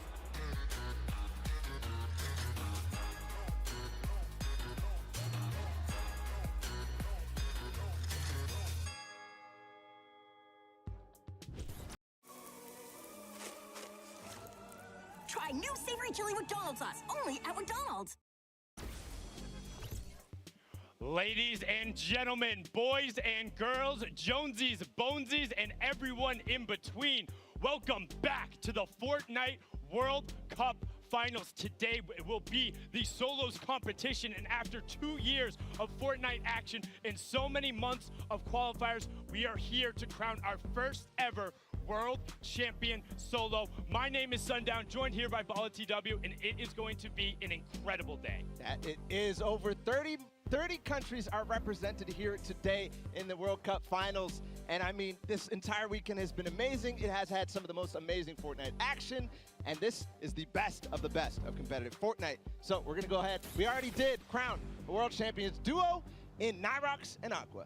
And it was very well deserved from there. Don't forget about the Creative Championship and the Pro-Am that kicked it all off on Friday. We saw the Fish Fam take it away, and then of course, the cooler duo of Aqua and Nyrox, crediting the boot camp, all of their practice put in. The first half of the games were rough. The back three, Victory Royale, top 5 with 2 clutch eliminations coming out of Aqua to push them in to that top spot. And we'll be seeing Aqua here again today, Bala.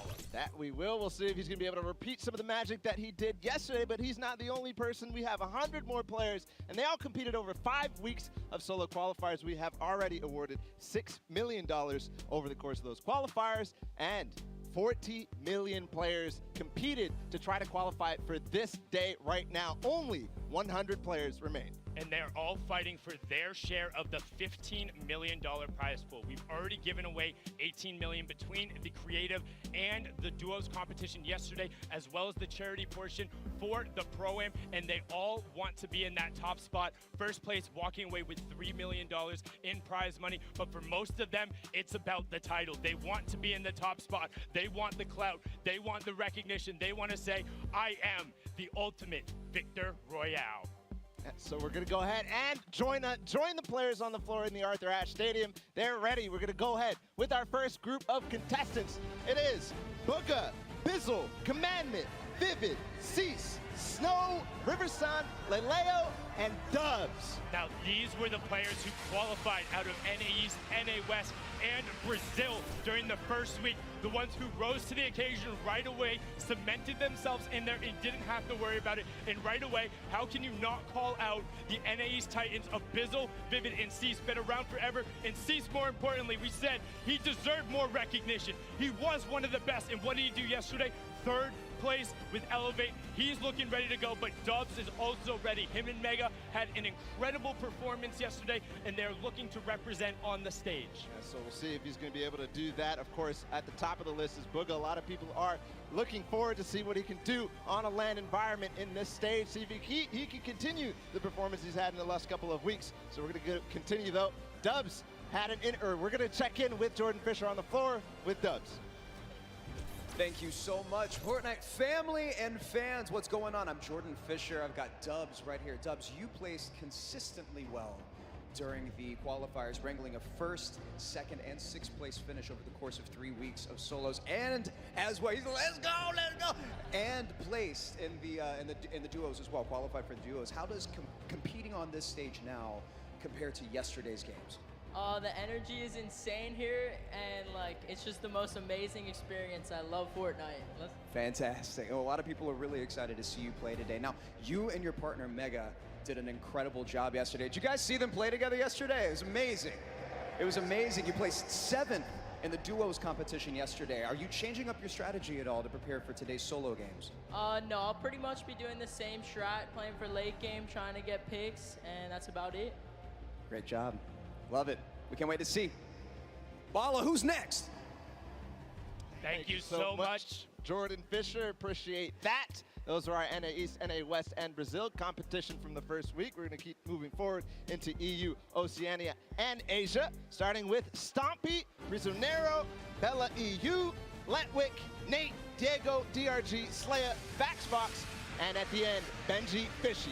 And another group that is very top-heavy. These were the players who took advantage of it right away. We got to see Stompy yesterday. Not necessarily the performance him and Shinken would have wanted, but he'll be coming out in force today. And then we also definitely need to talk about Faxbox. His ability to turn heads, qualifying multiple times in the solos format, being so close for duos, and he has, if not the possible highest mechanical ceiling and rifling skills out of any of these solo players. And then of course we also see Slaya down in the bottom middle there. He's been turning heads in the NA scene because he's been here boot camping for a couple of weeks, and he's made a number of clips in terms of his aim. He's one of the best mechanical players for aiming out of OCE.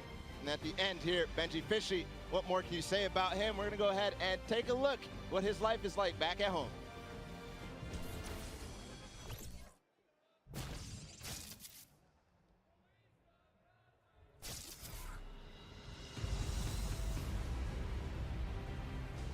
My name is Benji Fish. I'm 15 years old. I live in the UK. To master Fortnite, you gotta play a lot. Benji Fishy trying to punish some of these players? I'm definitely on par with pretty much every pro. I love Benji Fish. I'm very excited to go to World Cup. It's definitely going to be one of the best things of my life.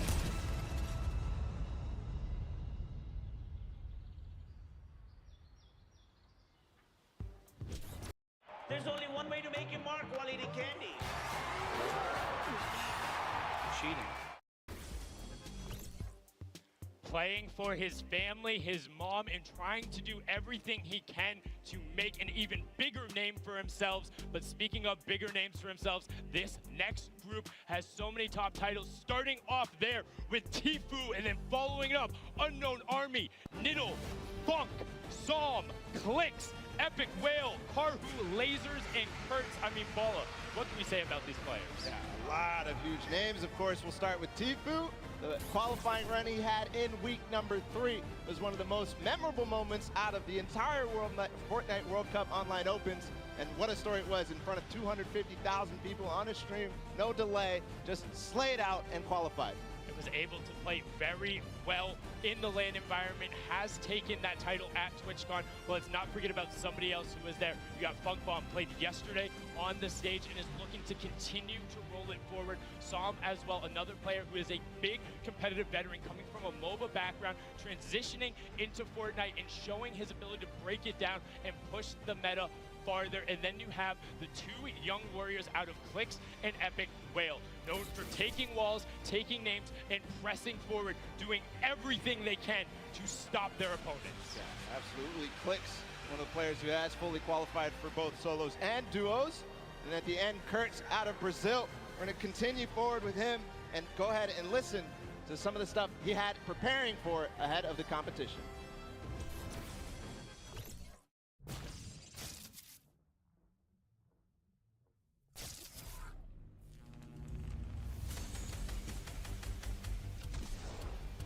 When I play Fortnite, I change my personality. I play very aggressive. If you make a mistake, you will be the victim. Easy, bro. My name is Enrique Kurtz. I'm 14 years old. My name in game is Kurtz.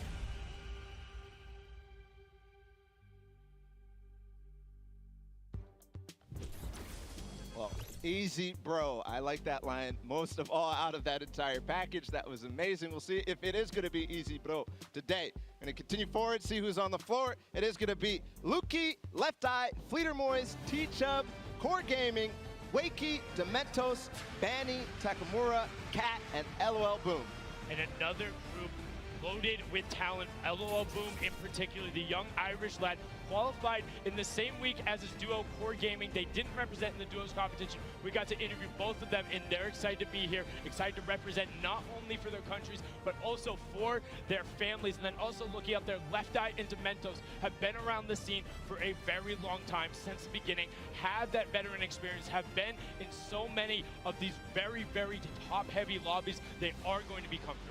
Yeah, and I'm also looking at Banny, who was Fox's duos from the previous Asian group, and he is one of the most aggressive players. He also plays tons of high ground, tries to look for tons of eliminations on the high ground. So we'll see how the Asian region and how he performs there with his strategy converts to this stage. But can't forget about Takamura out of Japan, and then Cat coming from OCN at two players who are very aggressive. But we talked about LOL Boom, we talked about wanting to represent his family and what it means to him. Let's hear a little bit about that from him.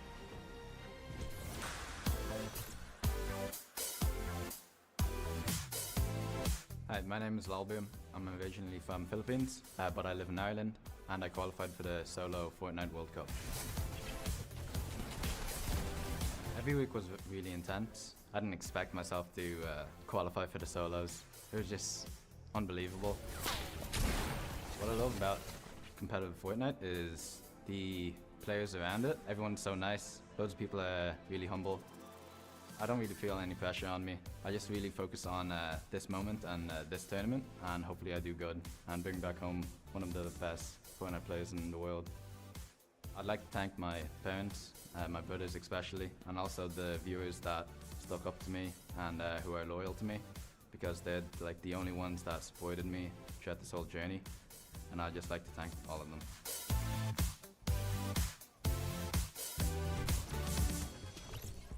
It's so nice to see someone just so grateful to be in the position, but continue striving forward. Someone who was originally seen in the skirmishes, but now wants to perform on the main stage. On to our next group, representing out of NA East, NA West, and Brazil. We have Dracons, Road Shark, Colorful, Mega, Bucky, Class, Rux, Pizzas, and Zate.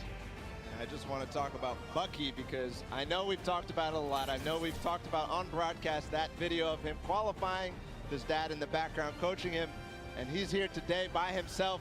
He has performed on the stage before back at the summer block party. He did quite well there and had a good time on the stage, so we'll see. That was a little bit of a less competition. It was for charity. This today is for $15 million total. And he's going to want to be pushing the pace, particularly against players like this.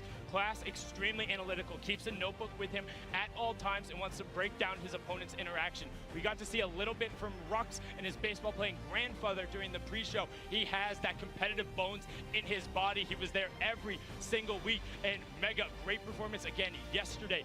Colorful, the one we got to interview on Mother's Day, and he was told, hey, I had to make a deal to even get playing time on the weekends, and now he's going to be on the main stage. I also, going back to Mega real quick, because he had one of the most memorable moments from yesterday's games when he was playing with Dubs. We actually eliminated Mitro and Mongrel, one of the biggest duos in Fortnite in EU, and that was crazy to be able to do with that mechanical skill, that speed that he did it at. And he barely even reacted. Now, one player, normally, Bala, you and I are very good about going through, breaking these down, knowing their stories. I know very little about Pizzas. It's so hard to find information on. We got to go through the VOD reviews, but he is somebody in one of the few true wild cards, and I'm very interested to see what happens when you run into him. And now we're going to actually get a chance to talk with Zate, who we saw him and Sap have an amazing performance yesterday. Let's see what he's feeling ahead of the competition. Jordan, what do you have for us? You are not wrong, Sundown. One of the best and most dominant duo players standing right next to me in Zate. Zate, you dominated yesterday. It's very clear to absolutely everybody, claiming that #1 slot for 5 of the 6 games. Obviously, it's Fortnite, RNG happens, right? But again, going into in-game, you two staying together, locking down high ground, that's ultimately what secured the dub. What was your mentality going into duos yesterday? So we kept the same mentality, same strategies for every single game. After the 3 games, the 3 first games, we had 38 points, so we're really confident. So we didn't change anything. A lot of unfortunate things happened, so we finished with 6 points in the last 3 games and pick up 4th. After being first for 5 games in a row, we really want to win it, so it felt kind of bad, but still. Understandable. I mean, at the end of the day, though, Fortnite, this is the biggest payouts, right? Like, we're seeing some amazing payouts here. 4th place is still very much a win, I would think, to a lot of people. Now, going into the solos tournaments today, obviously you've been performing very consistently over the course of the last year of Fortnite comps. You're faced up against a lot of incredibly talented players from regions all over the world, and there's a lot of different play styles here. What's your mentality going into some of these fights? For solos, I'm going to play like I've been playing for the past year. I'm just going to be confident because I play best when I'm confident. Absolutely. Well, we see this confidence. We're going to see it again today on Real Island. What do you have next for us? Thank you so much, Jordan. And what's surprising to me there is Zate. I mean, it's not surprising at all, actually. He's a true competitor. He placed in 4th place yesterday, and he's very disappointed about that. You can see it on his face. Definitely felt it wasn't good enough. He said, hey, we wanted it all. We wanted the top spot. And with Zate, we've seen it in the past. That means he's going forward. But now on to our next group, because these competitors are here to also challenge for the top spot. We have Link, Peter Pan, Lechi, Yarkos, Klusha, Mr. Savage, Snazy, Smeef, Blaster, and Issa. Yeah, the beginning of this group that you mentioned, Lechi, one of the most amazing controller players I've ever seen out of Germany, and he was so methodical and so good at the end game. It was unbelievable. The tunneling skills and able to be so aware. I can't be more impressed by Lechi.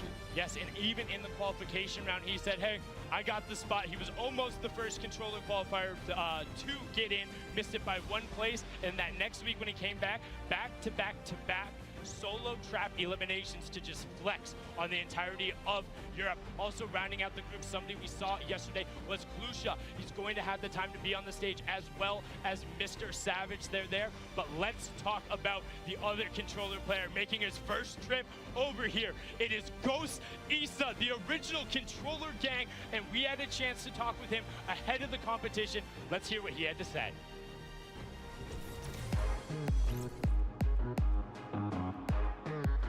So I qualified for solos in week 5. It's been 10 stressful weeks, a lot of ups and downs, but it's been pretty good.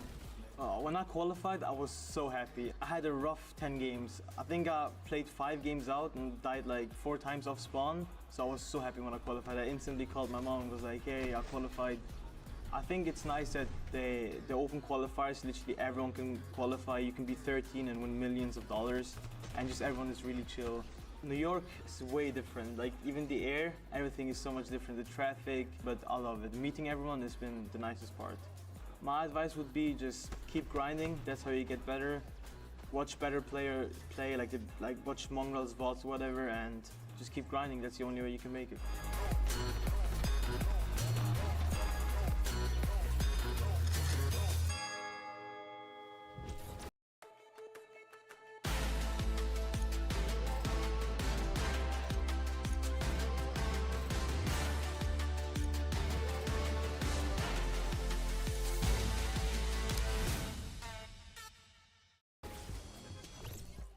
What an incredible story coming out of Issa, looking to represent and looking to do as much damage as possible. You know he's here to take names. Now on to the next group, where you have a lot of what I would consider dark horse contenders. Very talented players you don't hear enough about. It's Nyx, King, Clarity G, Astonish, Lunez, Jenkins, Batch, Pika, Storm, and Reverse 2K. I just want to point out, Astonish's outfit is unbelievably incredible. He has slippers on that have claws on them. No, those aren't slippers. He's in a full onesie and then has the jersey over it. You can check him out on Twitter. Also known for one of the coolest fling knock plays we've ever seen. One of my favorite calls, but also have to talk about Nyx and King. Yes. They're both playing yesterday in the duels. Didn't necessarily get the results they wanted, but they're both known as much stronger individual players. They play much better when they're able to go crazy and do the game plan that they want to do. Yeah, and in the bottom right there, you see Storm, also known as 4DR Storm. He's one of the players who fully qualified for both solos and duos, and even with his duo partner, Epic Whale, later on. We do also have Reverse 2K on the bottom half of this group. He is on the floor with Jordan Fisher. What do you got? Standing next to me is Reverse 2K, one of the most gifted mechanically in terms of his aim, his building sense, his speed. Everything about his gameplay is one that I love and look up to personally, and I think for a lot of people here as well. Now, you've already told us that you're dropping Pressure, which is where you dropped in your qualifying week, which is a very smart move, I think, in my opinion. Now, are you planning on keeping a strict rotation schedule? Are you going to be able to be flexible? We're gonna be able to flex more. I know Ninja and I duo spot is Lagoon, so that's my hometown, so we might drop there. Very comfortable there. Mat up really quickly with some wood right there, those mats. Now, another thing that I love about you, Reverse, you're so vocal and so positive in social media, and a lot of people are supporting you and loving you, very much behind you in this journey. How does it feel to have so much support from Fortnite fans and others that are watching your streams and so forth? It feels amazing. This Fortnite game is definitely a mental game. If you lose your mind, you're going to lose the game, so a lot of sport helps. Absolutely. Well, we love you, man. I'm excited to see you perform today. Bala, Sundown, who's next? Thank you so much, Jordan. A lot of people from home rooting for Reverse 2K. He's made quite a fan base, and a lot of people supporting him. We're going to continue forward back in the stadium. We do have our next group, Hood J, Arius. We also have our one of Duo's champion from yesterday. It's Aqua, and then Martine, Irus, Robabs, Skylar, Kinstar, and Kinzel. And we can't forget about Flexi and the X2 twins rounding out the group there, but all eyes are on Aqua, and deservedly so. Nyrox said yesterday, hey, we won because Aqua is a beast. Aqua in his interview said, we're just gonna win. And what did he say last night afterward? He's like, you know, might around mess around and win solos as well. He is about it and he is that skilled. But another player who has that very similar attitude is Eros, somebody who is a controller player, swapped over from console to PC. And I had one fan particularly reach out. He's like, hey, I watch him all the time. He doesn't care about anyone else. Whoever is going, he is flying at them. He wants to be known as one of the most skilled players out there. And then you have to talk about Keemstar. And at the bottom of that list there, we also have Flexi, who played yesterday in the duos competition. One of the actual fully qualified duos with his partner Letwick, who's playing as well. He's just amazing. His qualifying run actually was one of the most mechanically skilled things I've ever seen, but also what a struggle it was. He had so many setbacks in that week that he qualified that I almost thought that he wasn't going to make it, and it was going to be one of the most heartbreaking things I've ever seen. But he was able to clutch up in the end and get to his spot. You see plenty of French representation coming out there. Of course, Keemstar been around from the very beginning, able to compete on the stage as well. Robob's up there, and then we have to talk about the X2 twins. Jordan representing down south, known originally as one of the first veterans out there. We're gonna toss it to a quick little video to see kind of what they're all about and what they were thinking about going into the competition.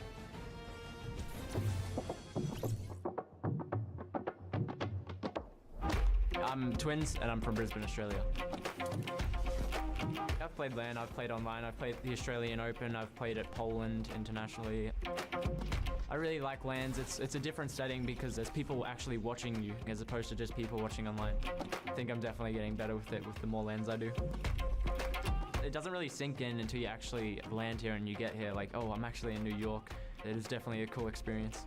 I like to listen to music before I play and try and treat it as if I was at home just playing any other scrim. You've got to put work into it. Sometimes you might have to get a little bit lucky with like qualifying and stuff. Like that's a part of it, but you can create your own luck through grinding and just hard work. It's really cool meeting the people and like experiencing it with them and learning from each other. People that can keep their calm, they definitely come through.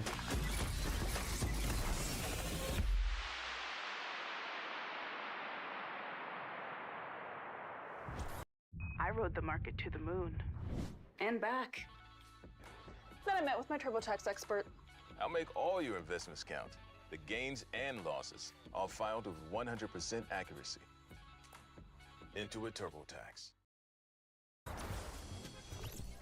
Jordan going to be doing everything he can to push forward and be at the top. And now we're into the qualifiers who qualified in the final week. The week 9 ones, the last chance qualifiers. When everything was on the line, they made it here. It's Clipnote, Cosmic, Tuzi, Aspect, Hornet, Creo, Legedian, Harians, Evil Mare, and Arcram 1X.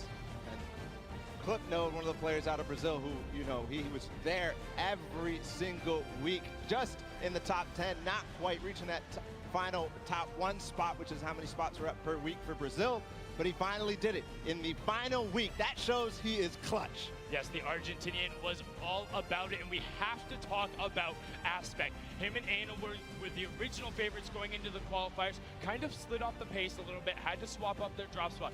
In the final week, he rocketed up in the lead with 60 points, but the issue was he finished his games early. Everyone else had an extra half hour. He had to sit there watching the leaderboard for an hour, but when all was said and done, he got the final spot. He'll be playing on that stage, and he'll be looking to take everyone's walls.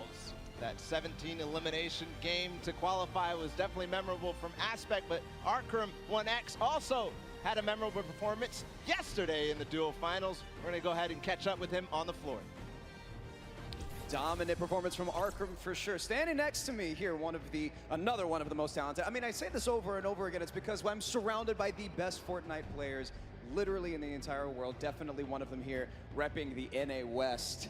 Over there, a lot of psycho players. Now, Arcram, you qualified for the World Cup in the first week of duos and in the last week of solos. Your preparation for both of these things definitely is very different. How have you prepared in comparison to yesterday, claiming that 5th spot, which was unbelievable, guys?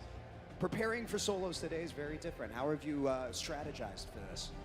Well, I I try to prepare my mentality a lot better than yesterday, and I know what it's going to be like going in today, other than like tomorrow, because yesterday was like my first time playing at a LAN. So I know what I have to do, and I know what I'm going to do to try to win today. Absolutely. Well, that composure is everything, right? I mean, that can really help you dominate in that way. Now, again, repping NA West out there in LA for me. Listen. Your qualification both in duos and solos, you're the only person from NA West that was able to do that. What do you have to say to the rest of the West? I mean, like, if you guys get a brain on the West Coast, I mean, like, it'll be a lot easier, you know, but otherwise, yeah, that's all you gotta do. We gotta get a brain. Okay, I'm gonna come to Arkham School. Back to you guys on Unreal Island. Well, I might also go to Arkham School. That was definitely interesting there. Could say Galaxy Brain there from Arkham, you know, just get a brain going on there, looking to represent. But now the final group of competitors, it will be Sosman, Moffat, Andretta, Crew, Light, Mongrel, MQ, Teak, Blacks, and Skite. I like the little dab there from Blacks. Absolutely incredible. Again, remember, these are the guys who qualified in the final week. And I do have to point out, Andretta was one of the players who did so. What an amazing performance it was. One of the few players who was streaming his final week, and he did it in an amazing fashion. Winning 3 out of his first 5 games. He actually took a moment after that on the stream, kind of, you could see him deep breath in, deep breath out, and kind of know he had it. He kept pushing forward. We got to see Crew yesterday, had some highlight reel plays, but wasn't quite able to push into the top 10. Going to want to do that today. But Bala, you know on this list who I want to talk about right now, right? Yes, I do. Let's hear it. What do you got for Mr. Mongrel himself? Mongrel. What more? I mean, there's literally so much. I could talk about this guy forever. One of the most mechanically skilled players I have ever seen. So fast with his decisions, you really can't keep up. Sometimes I even have to watch him in slow motion because it's just so ridiculously fast. And you could see his reactions on the camera, how much he cares, how much he is invested, how much he wants to be the best of the best, just as does Skite, the player from the stream, overcoming tendonitis in his wrist, qualifying through. We're gonna throw it down to the floor with Jordan and a translator to catch up and hear what Skite has to say. Jordan, take it away. Standing next to Skite here, dealing with tendonitis is a very, very big thing, especially ahead of a competition of this caliber. How have you prepared physically going into today? Avec un concours de cette nature, il y a beaucoup évidemment d'ambition et de comment est-ce que vous gérez un peu la situation? Je m'entraîne et j'essaie de pas stresser et je reste concentré en jouant. I train, I try not to be too stressed out, and I just, you know, think about the game. Understood, as you should. Now, you have a lot of LAN experience and a lot of success in online tournaments as well. Your preparation for today, knowing that you're going up against a bunch of the best players in the world, regions all over the world, how are you strategizing for solos today? Tu es un des meilleurs joueurs du monde, tu as beaucoup d'expérience, etc. Mais en même temps, ça, c'est une compétition nouvelle. Comment est-ce que tu t'es organisé pour la stratégie de cette Coupe du Monde? J'essaie juste de jouer mon jeu et de ne pas stresser. Et j'essaie de m'adapter à la méta actuelle. Et voilà. I try not to stress out, I try to sleep well, eat well, and I try to think how I'm going to really play the game. Lovely, and that allows you composure, right? Then you can dominate. Love it, Skype. Back to you guys at Unreal Island. Thank you so much, Jordan and Skite. Skite, originally known for his Winter Royale performance where he was top the qualifier, top the semifinal, and then topped the final. It put him on the map, and now he's here competing on the main stage, which is set for everyone who is here. But all of you guys at home, make sure you're using Fortnite.com/watch. Go check the website out. It is a more kind of tailored viewing experience. There's the ability to unlock additional items in-game. And on top of that, for somebody who's super analytical, there's a map stream. There's an individual player stream. You want to see the spotlighted players, T-Fewer Dubs, they'll be on there. You want to see the best players from Asia, they'll be on there. Best players from Brazil, they'll be on there. Make sure you go and utilize this tool, whether you're trying to get better at Fortnite or just want to watch what you want to watch. We want to give you every possible potential way to increase your viewing experience, and let us know if there's anything else you want added in there. We're always looking to improve because we're lining in stats. We got the map. I mean, what more could you want as an analyst, Paula? Yeah, I don't know. I mean, I'm definitely going to check it out when I get home. I'm going to go back and watch those because I need to see every little detail for some of these guys who are going to perform on this stage. It's going to be crazy. And I can't wait to do that. I mean, this is what is going to allow these guys to push up into the prizing. I mean, just look at some of those numbers. Of course, everyone who made it here, $50,000 going through. But once you push into that top group, you'll start seeing a little bit of a pay bump. But ultimately, at the top, it's about the $3 million. It's about being the best of the world and being crowned the world champion solo baller. This is what it's all about. This is what it's all about. We're moments away from getting inside the stage and getting ready to launch the Fortnite World Cup Solos competition. 100 of the best players, every single one is be here. Are you ready for the Fortnite World Cup Finals? Let's start the show!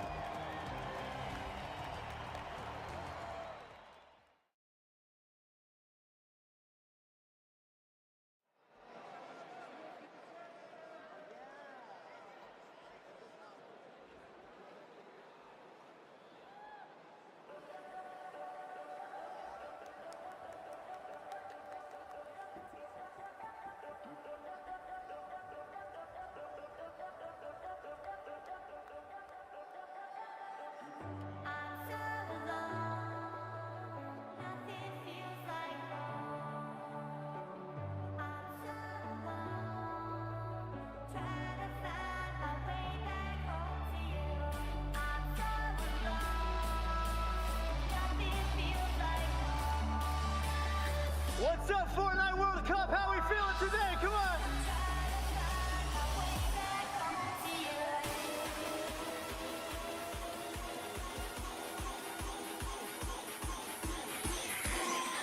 Let me see everybody's hands up, come on! Put your hands through.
How's everybody feeling today? Make some noise. If you know this, let me hear you sing it. Let's go. Hey, I work hard every day. I work hard every day. But today is my day. It's my day. And no matter what they say, it's my day. La la la la la la. Hey, let me see those hands up, come on.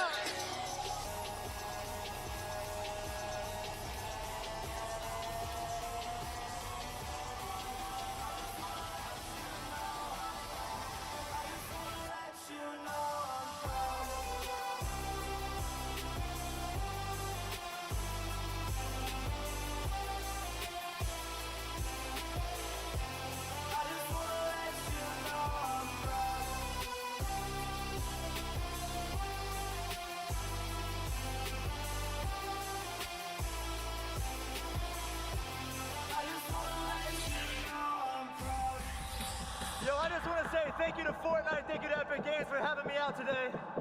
If you guys know this next song, let me hear you sing along. Let's go.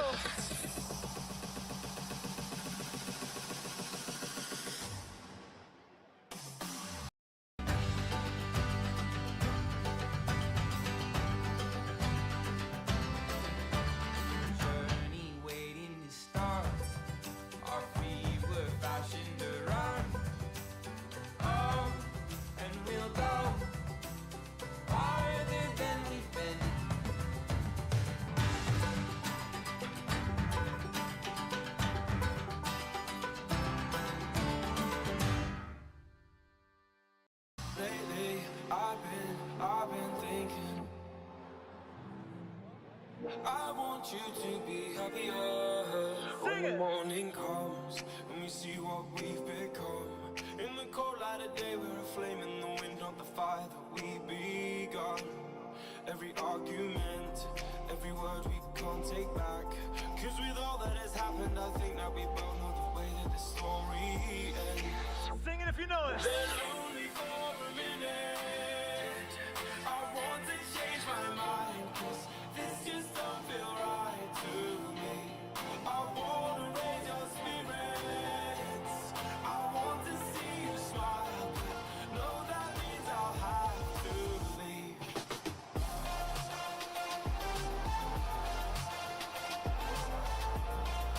No, that means I'll have to leave. Lately, I've been thinking. I want you to be happier. I want you to be happier. When the evening falls and I'm left there with my thoughts, and the image of me being with someone else, well, it's eating me up inside. But we ran our course, we pretended we're okay. Now if we jump together, at least we can swim far away from the wreck we made. Come on. And only for a minute, I want to change my mind. Cause this just don't feel right to me. I want to raise your spirits. I want to see you smile. No, that means I'll have to leave.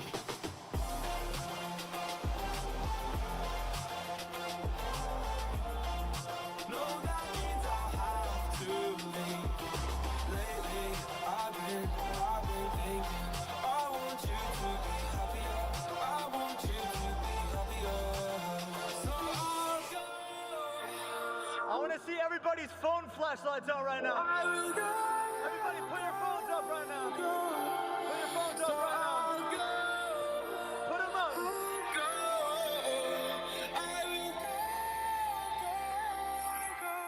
Everybody follow me like this.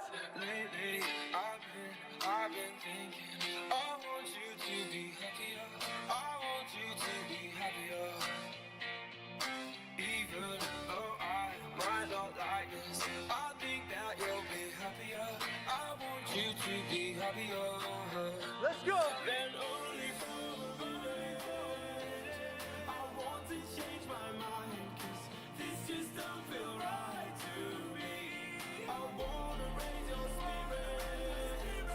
I want to see you smile. No, that means I'll have to leave.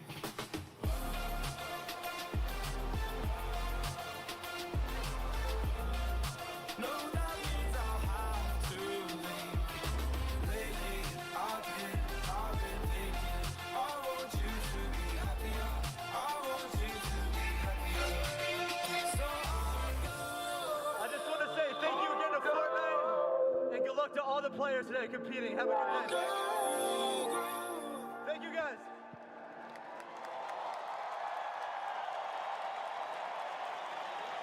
Ladies and gentlemen, give it up one more time for Marshmallow! I tell you, I've opened up for a few DJs in my career, by far the best one, hands down. Guys, this is incredible stuff here. I'm Golden Boy, your host, and this is the moment that we have been waiting for. 10 weeks have culminated to this point right here in New York City, Arthur Ashe Stadium. This packed house. Ladies and gentlemen, give yourselves a round of applause for being here with us today. Without you, this is not possible. But now it's all about these players up on this stage. And this right here, the trophy and the title of being the Fortnite World Champion. And I don't know about you guys, but I'm excited. I want to get into these games as soon as possible, but I think we got to ramp up the excitement just a little bit more.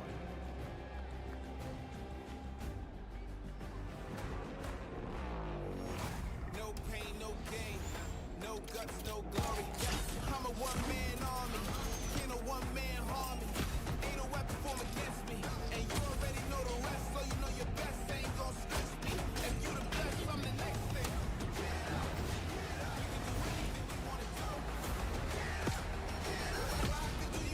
Can Stonyfield organic yogurt with high-quality ingredients and no harmful pesticides save the world? Maybe not, but it could save you from saying, we have food at home. Again. Stonyfield Organic, good on purpose.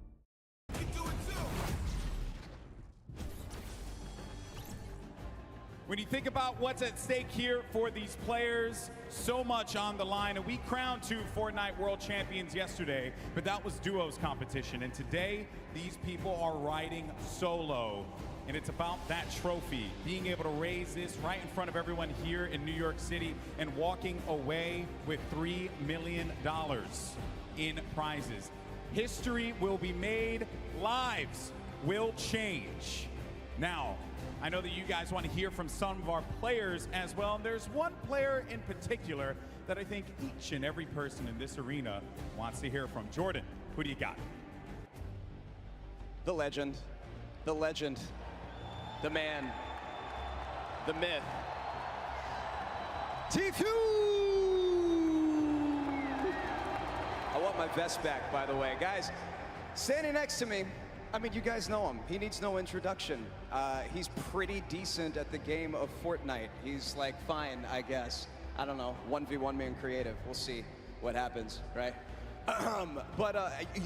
Knowing that you're as good as you are, right, and your skills, your gifts, your game sense, your speed, your dexterity, your precision, all of these things that I'm sure a lot of people are very fearful of, there are a lot of incredibly young, gifted talents that are up here on the stage right now from all over the world. How do you prepare for all of these different game styles? Basically, how I prepare is just stream to all of my beautiful viewers, and you know, they stream snipe me, and I get rushed by like 30 people every game, so if I can handle that, then I can handle anything, right? I have seen it happen in real time. It's insane. I don't know how you deal. I mean, you've got a long way, you know, to get to the end, but obviously vying for that #1 slot. How was your strategy working out going into your drop spot today? Your rotation, are you going to be flexible? What are your thought processes going into today, knowing that you're up against some of the best players in the world? My drop spot's pretty good, you know. I have some people contest me, but I just lay them out and then move on from there. Lay them out, move on. 350 pot, there it is, from the man himself. Back to you, GB. Thank you once again, Jordan, for that. Now we're going to get into the games in a few moments here. Yesterday we hyped up nicely, and I think we can do it again. This is it. This is for this community right here, whether you're watching them at home, whether you're here with us in New York City. Ladies and gentlemen, in the Arthur Ashe Stadium, let me hear you. No. Come on. Ladies and gentlemen, let us hear you loud and proud.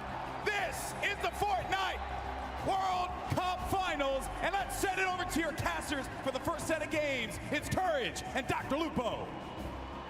Ladies and gentlemen, it is time. The Fortnite World Cup Finals Solos competition kicks off today, and I could not be more excited.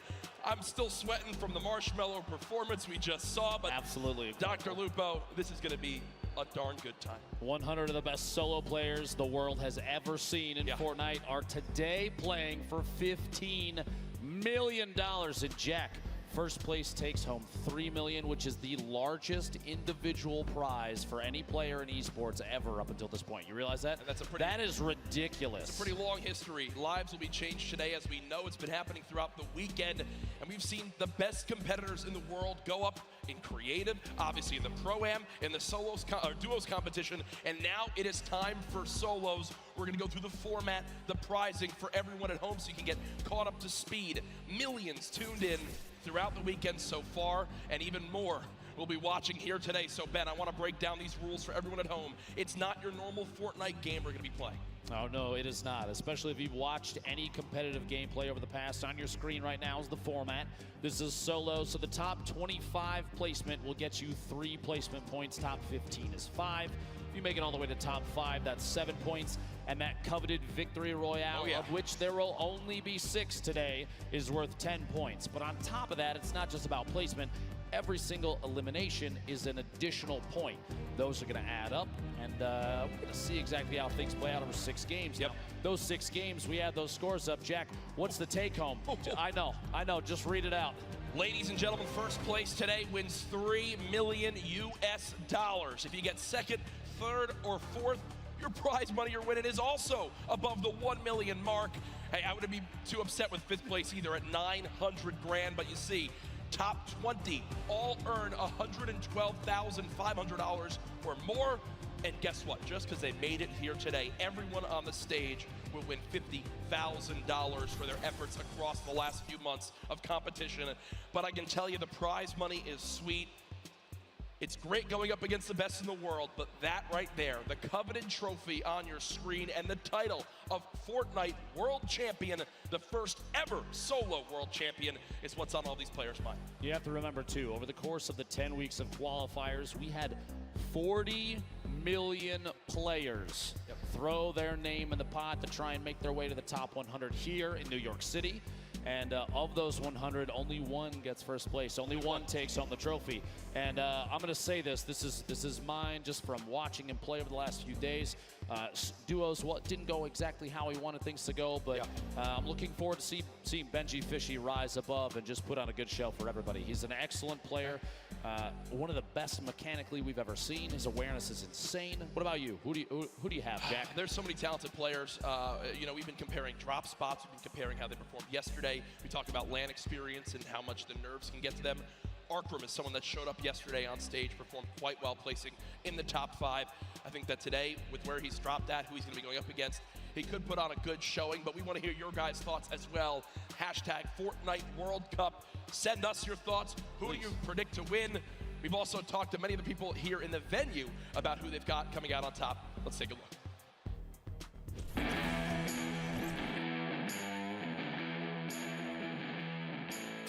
My prediction for the Fortnite Solo World Cup Finals winner is Ghost Bizzle. My picks to win solos has got to be this guy. Better. I feel like Young Calculator or Clicks is gonna win. I want to see Benji Fish take the damn solos. Tifu's gonna win. Tifu's gonna win. It's gonna be between Clicks and Tifu, so it's gonna be Clicks though. Probably Bizzle, because he has the most experience.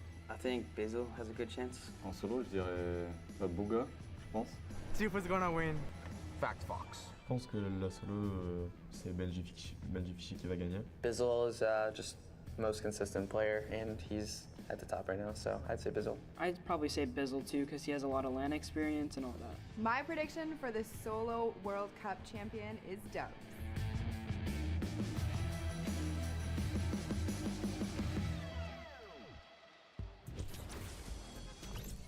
People continuing to pile on in here to the Arthur Ashe Stadium live from New York City.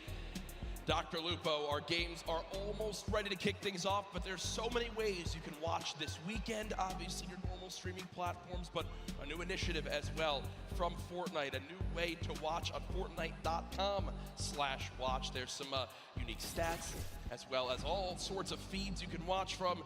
It's a viewing experience with real-time stats at different points of view in game.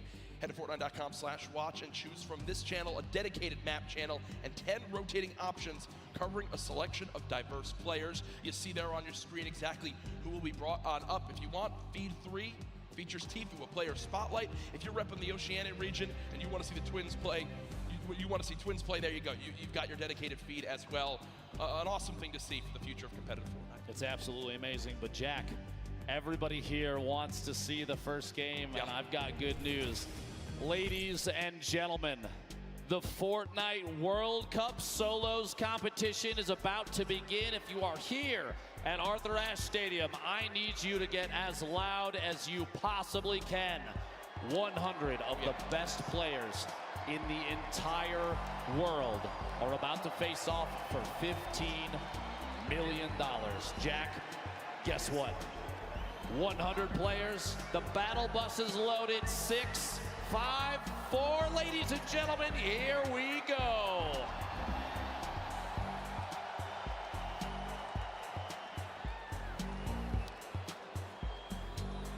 Game 1 of 6 officially underway, and on your screen, all 100 players.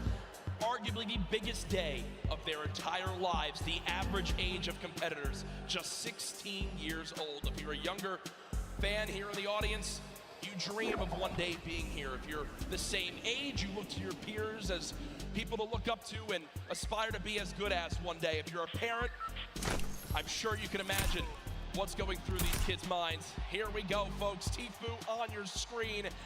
Block has been his place forever, Dr. Lupo, and he is not shying away here in game number 1. I had a chance earlier during warm-ups to just talk to Tfue about this landing zone. The opinion was basically, I don't care who else lands here, I'm going to take it. I'm going to clear out every other opponent there and roll on through. He's got a chance to go up the hill potentially for ballers if those remain uncontested. He has a free legendary chest right here in the middle. And look at the inventory already. Blue pump shotgun, gold tactical AR, gold standard AR, a mini bandages. He's got brick for days here.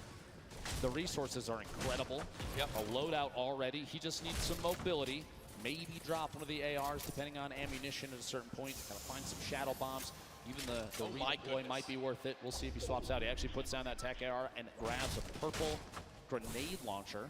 And the zone right there as well. Oh my god. Only one other player landed here. That's Clipnode. So it's going to be Tfue versus Clipnode for control of the block, unless Clipnode decides to say, rotate away.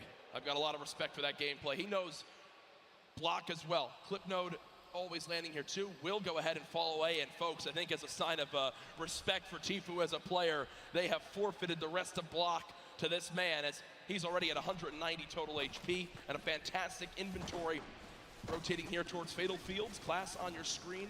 Bucky there as well. Class currently with a little bit of a mixed inventory, but this is what we talked about yesterday. If you play Fortnite, you know that in the Fatal Fields corn maze, there is loot. Well, guess what? Just floor spawns all over. Typically, you and I, I'm sure, Ben, break all the corn 100%. down. We farm it on up. These players know the exact route of where the loot is while it's hidden in the corn because they've studied this area of the map so much. It's the little things that make the biggest differences. Class right now looting, and no one has any clue where he is. Lucky in the long barn, grabbing. There's 2 chests spawn here, plus any of the floor loot possible along the way on little side stalls. So quite a bit of wood to farm up. He's got a couple little forests. He's got the fork knife quarry there, plus the ship up top. He can take that slip all the way to the top. He's got an opportunity to travel basically uncontested early game unless somebody maybe gets a couple shots from a distance. Meanwhile, over here at Mega Mall, Pika and Keenstar hanging out inside the shops. Quite a few chests, a lot of verticality inside. Tends to lead to audio-based fights and try and figure out whether your opponent is above or below and how much these players play. If they're keen on those audio cues, they'll know almost immediately. Rotating now down to Lucky landing. Boog on the screen. Snazy there as well. First stink bomb coming on through. Doesn't actually wind up connecting with too much. 16 builds in total. Now remember, we do play with siphon settings on. So if you get an elimination, you earn 50 HP. So if you're at 74 total health, you'll gain 26 HP to go to max and 24 shield. Also, when you get the elimination, even if the opponent has 0 materials, they'll still drop 50 of each material type. So there's a lot of, especially early game reward, Dr. Lupo, in securing some of these eliminations. Now, Snazy right now with the top down on his opponent, it looked like he's trying to use the stinks and that proximity grenade launcher just to try and find even one hit, which at this point with such low ammunition, he's out of stinks now. He still has the 3 proxy grenade launcher shots. He's kind of burning through resources. I was going to say, he sees those grenades. I was thinking exactly that, yep. Well, just trying to find a bead at this point. He knows based on the audio. Bugga is rotating back and forth in this little brick tunnel underneath. No tags quite yet, minus a little bit of HP with the stink earlier. Snazy still has the high ground here. Not a ton of materials, 18 builds. At some point, he's going to have to opt to either push this or rotate away, and now might be the time to rotate away unless Bugga's going to push from behind. We'll see here. Big up. Oh, wait, actually, not no, even an upgrade. Never mind, he already has a gold combat number 4 slot there. Snazy Bugga separating from each other a little bit, not necessarily pressuring. Early game pressure at game 1 of 6 for the World Cup solos would be could be pretty advantageous to get that siphon. He's looking for a shot. The heavy snipe. Work goes, and not quite enough. Bugga misses just behind as Snazy sneaks away from the higher floors of that north side building. Lucky. Yeah, Bugga winds up seeing that middle cherry blossom tree get knocked down, and a lot of times in competitive games, players will just hit the trees down to 50 total HP left, but they won't fully remove them from the map because the animation of the tree breaking gives away your position. So if you want to make sure you stay a little bit more hidden in your games at home, only break trees down to 50 total health left and leave them. You'll get a ton of materials, but you'll also still remain as hidden as possible. Benji Fishy, a player with very high expectations for not only himself, but from the community here this weekend. Did play yesterday, I believe placed 14th with his duo, Mr. Savage.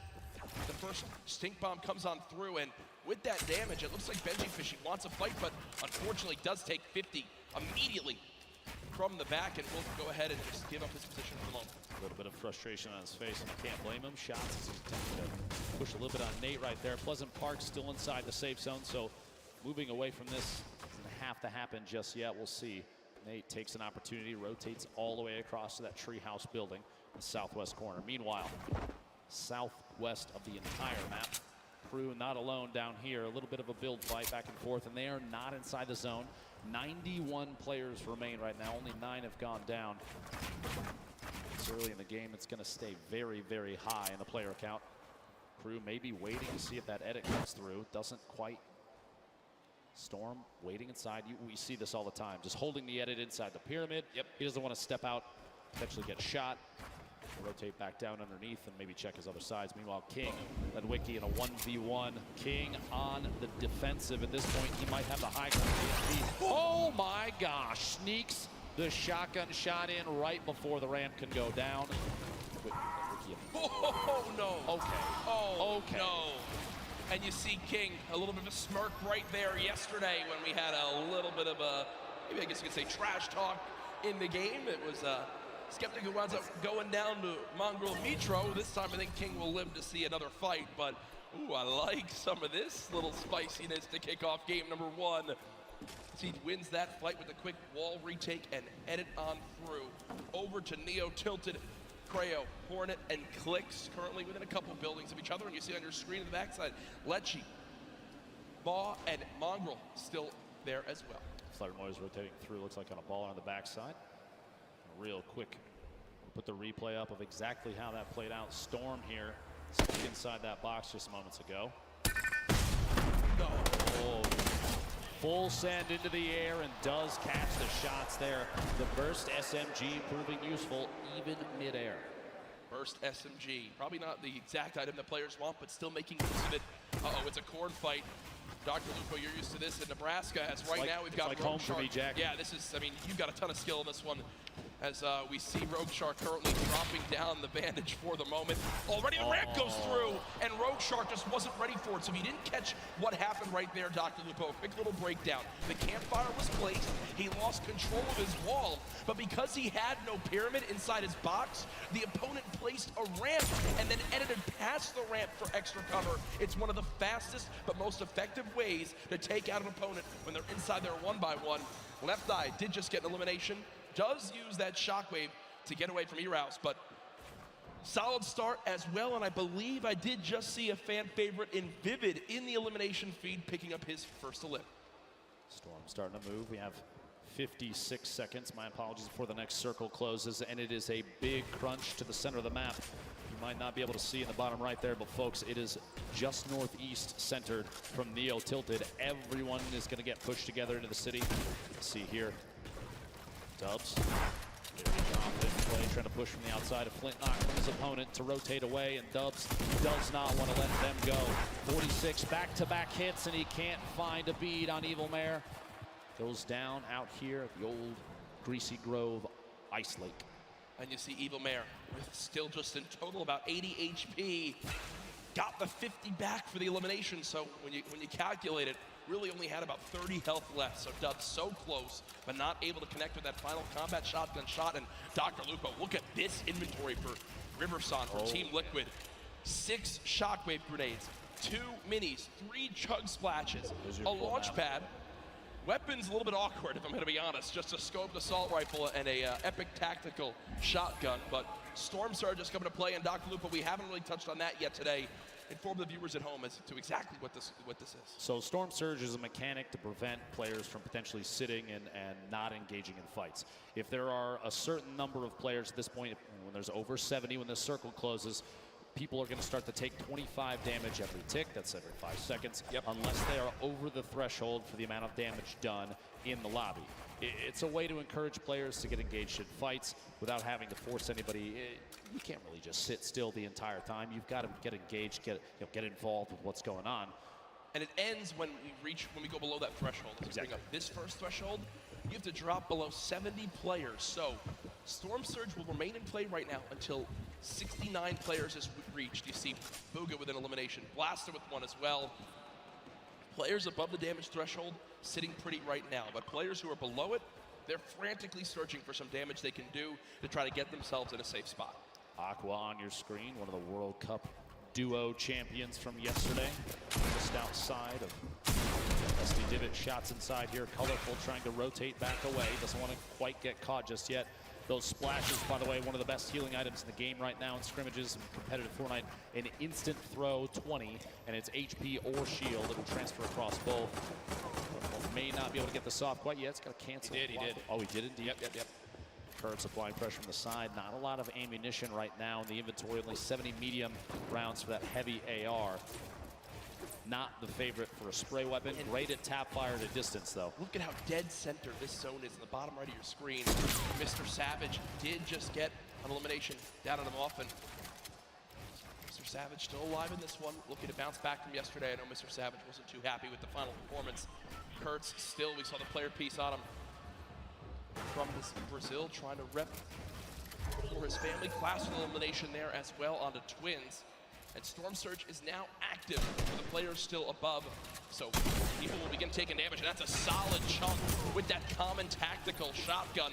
But another player begins to throw their name into the hat. Doc Uvo Kurtz, no more shield left. We'll back up for the moment.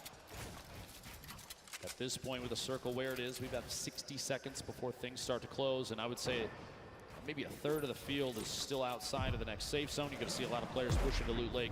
You have to realize, if you're watching at home, if you're here at Arthur Ashe Stadium, competitive Fortnite is very much about late game strategy and positioning. 74 players right now remaining does not surprise us in the slightest, to be honest, especially with how much money is on the line. Harrians goes down. Start picking up that one, but not enough damage dealt. You see the Storm Surge. 2 more players need to get eliminated. I think he just got up now as players began to drop. So Wakey went down to the Storm, Skype with an elimination onto Astonish. So we are 1 player away from the end of Storm Surge, and there it is as we just hit the threshold. So now no more panic has to come through for these players for the moment. The next one will come into play in a couple more zones as Keenstar right now, the double qualified player from France, currently set on up against Envy's Bucky as they are within a couple boxes of each other.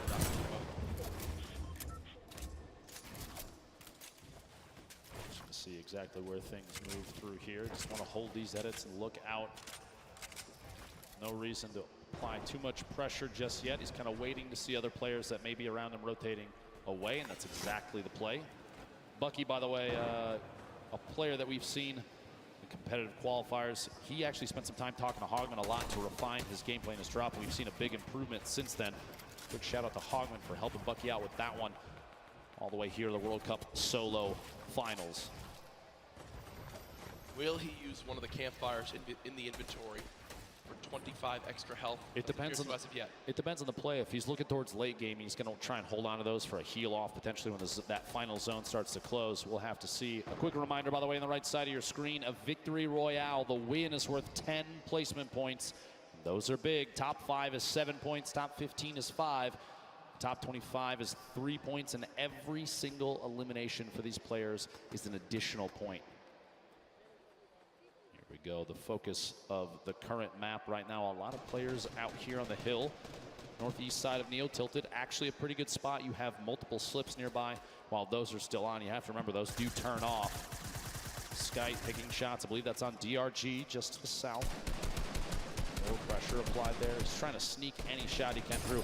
Actually, it's challenged. Surprises me, doesn't go for the build there to protect and get a better spot. Wow, that's solid damage though. Just go for it. Solid damage, and look what's also on the ground right there. The legendary infantry rifle. Still can swap to that when needed. Right now, choosing to go with the spray weapons. This is a player that's close. We have a replay coming on in soon of Mega from FaZe, who played yesterday in the duos competition with Dubs. Dubs already dropped his game. We'll see how Mega plays this one. Gets to the opponent's box, 2 clean shots. And there it comes through, and near max materials Slurp Juice as well as Chug Splashes will be sitting pretty with the inventory right there. The next zone did just pop on up, moving to kind of the eastern side of the current zone. And what we're seeing right now from Skite is Skite recognizes he's got extra materials back, so he's gonna run back, build out a little bit, grab the excess materials, and continue to tunnel with these mats. He's also juggling items over as well to still have the ability to use these whenever he would like to wish to in these next zones. Here's everyone on the map, a rocket being fired on the far side. Bizzle there still on your screen. Commandment, Epic Whale. Prisionero still boxed up in metal just outside the zone, and Stompy, who was one of the more dominant European players in the online qualifier, still in this one, but Zate was in the lead with Saf yesterday, 5 of the 6 games, but in the end, not able to close it out. As you see, just continuing to spray, is above the damage threshold. This next threshold of players, Dr. Lupo, 50. So we're about a minute away before it activates. Bizzle with elimination, though, down on the Stacey. At this point, too, you have a lot of players. Crunch is going to start to happen. Player count starting to dwindle. The loadout here in Zate's inventory, a single Shadow Bomb going to be used for rotation if he has to. Not quite yet, though. He's already in the next safe zone. That heavy sniper rifle, we just saw it moments ago, and he'll probably go for it again. He's going to knock out a wall and immediately swap to that legendary AR to try and take shots while the wall is gone, while the player may not be paying attention. This could be a big one right here. Immediate swap, a 69 shield pack, solid crit through the wall. They do box up, but it looks like at that moment he saw the box was being pressured from another player and decided to go for it. Keep in mind, here we go. Keep in mind, no healing for Zate, so you can see just how cautiously he's taking these fights. Oh yeah. Also today in solos, there's no longer the threat, Dr. Lupo, of the double heavy sniper. Sure, we've seen solo players try to use it to their advantage by themselves, but it just is not the same effect. Lolboom, bottom right of your screen, Zate, top left of your screen, both the 2 eliminations so far, and here comes Storm Surge for players pushing on in.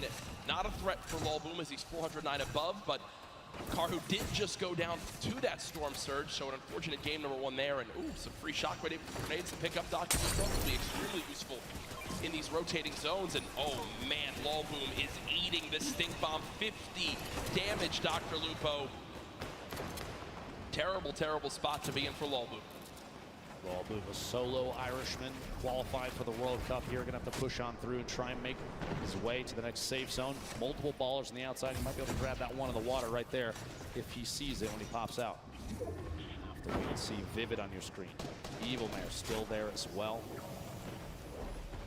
Psalm rotating in, multiple ballers still on the field. Look at that build. Look at the, yeah. Oh this is like a Fortnite World Cup apartment complex. You have countless players stacked in next to each other. Bizzle going for the edit reset, can't quite catch himself just yet. Booga still making plays happen. A lot of people have him high up on the leaders, and here it is again. Yarkos with the elimination from earlier on, down onto Aqua, who obviously was our Fortnite World Champion yesterday in duos.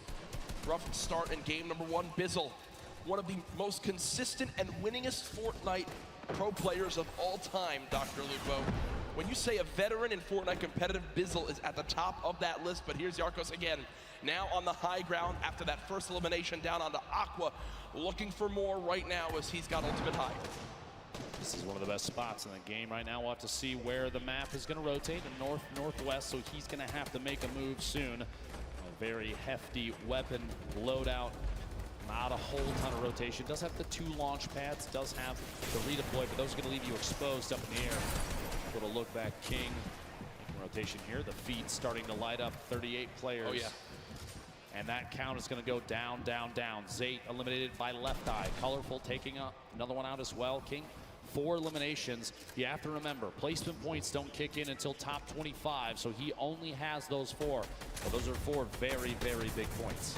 Here we go, the Storm starting to pressure players. You're going to see a lot of launch pads and redeploys coming to play, and those community movement mechanics like launch pads placed on the ground can be tough. A player actually just flew right through King's box. That could have been bad, Dr. Lupo. That could have been real bad. Maybe a trap play from either player. We'll have to see here. Benji Fishy in the feed taking another elimination. Top 35 now, Jax. We're coming 30 seconds away from the next circle. And Mr. Savage trying to contest Rux for height as they both continue to build on up. Mr. Savage goes for the shot. Rux gives it up for the moment, so game one right now, the height goes to Mr. Savage, but there's still a ton of time left. On the low ground right now, you've got Pika week, Class week, Fledermoy's week, Tuesday week as well. Mr. Savage has shot down Rux for the moment. He still continues to keep height. Yarkos, though, looking to challenge right now. 27 players left. Placement points about to come into play. Yarkos takes the ultimate high in the backside there. Riverside from Team Liquid flying across right to left of your screen. Multiple players. Ultimate low ground warriors down there, both in and out of ballers. Class looks like he might be looking for a campfire in the middle of it. Mr. Savage. King! King at 7 limbs, and it's made it into placements. King absolutely the #1 performance so far in game one. 120 in total HP. Can he find us a limb? No! As the crowd erupts. Top 20 now, though, but King got the job done. There was 27 players left, Dr. Lupo. King eliminates the last 2 to make it a top 25 for the placement points. Huge plays there. Waylon Kurtz going down to the feed. What a shot and a quick edit swap there. Bugha showing why he's one of the most active. Top 15. Players. Top 15. Meg with an elim. Your feed in the top left. One of the most important things to watch if you're looking for players' names. Limbs here, he's gonna have to wait and bait players out. Movement now. Here it is, the Shadow Bomb for rotation. He's still got 2 more in his inventory, which this late in the game is huge. He does have the 3 shockwave grenades as well, in case height needs to be taken, or even a long-range rotation.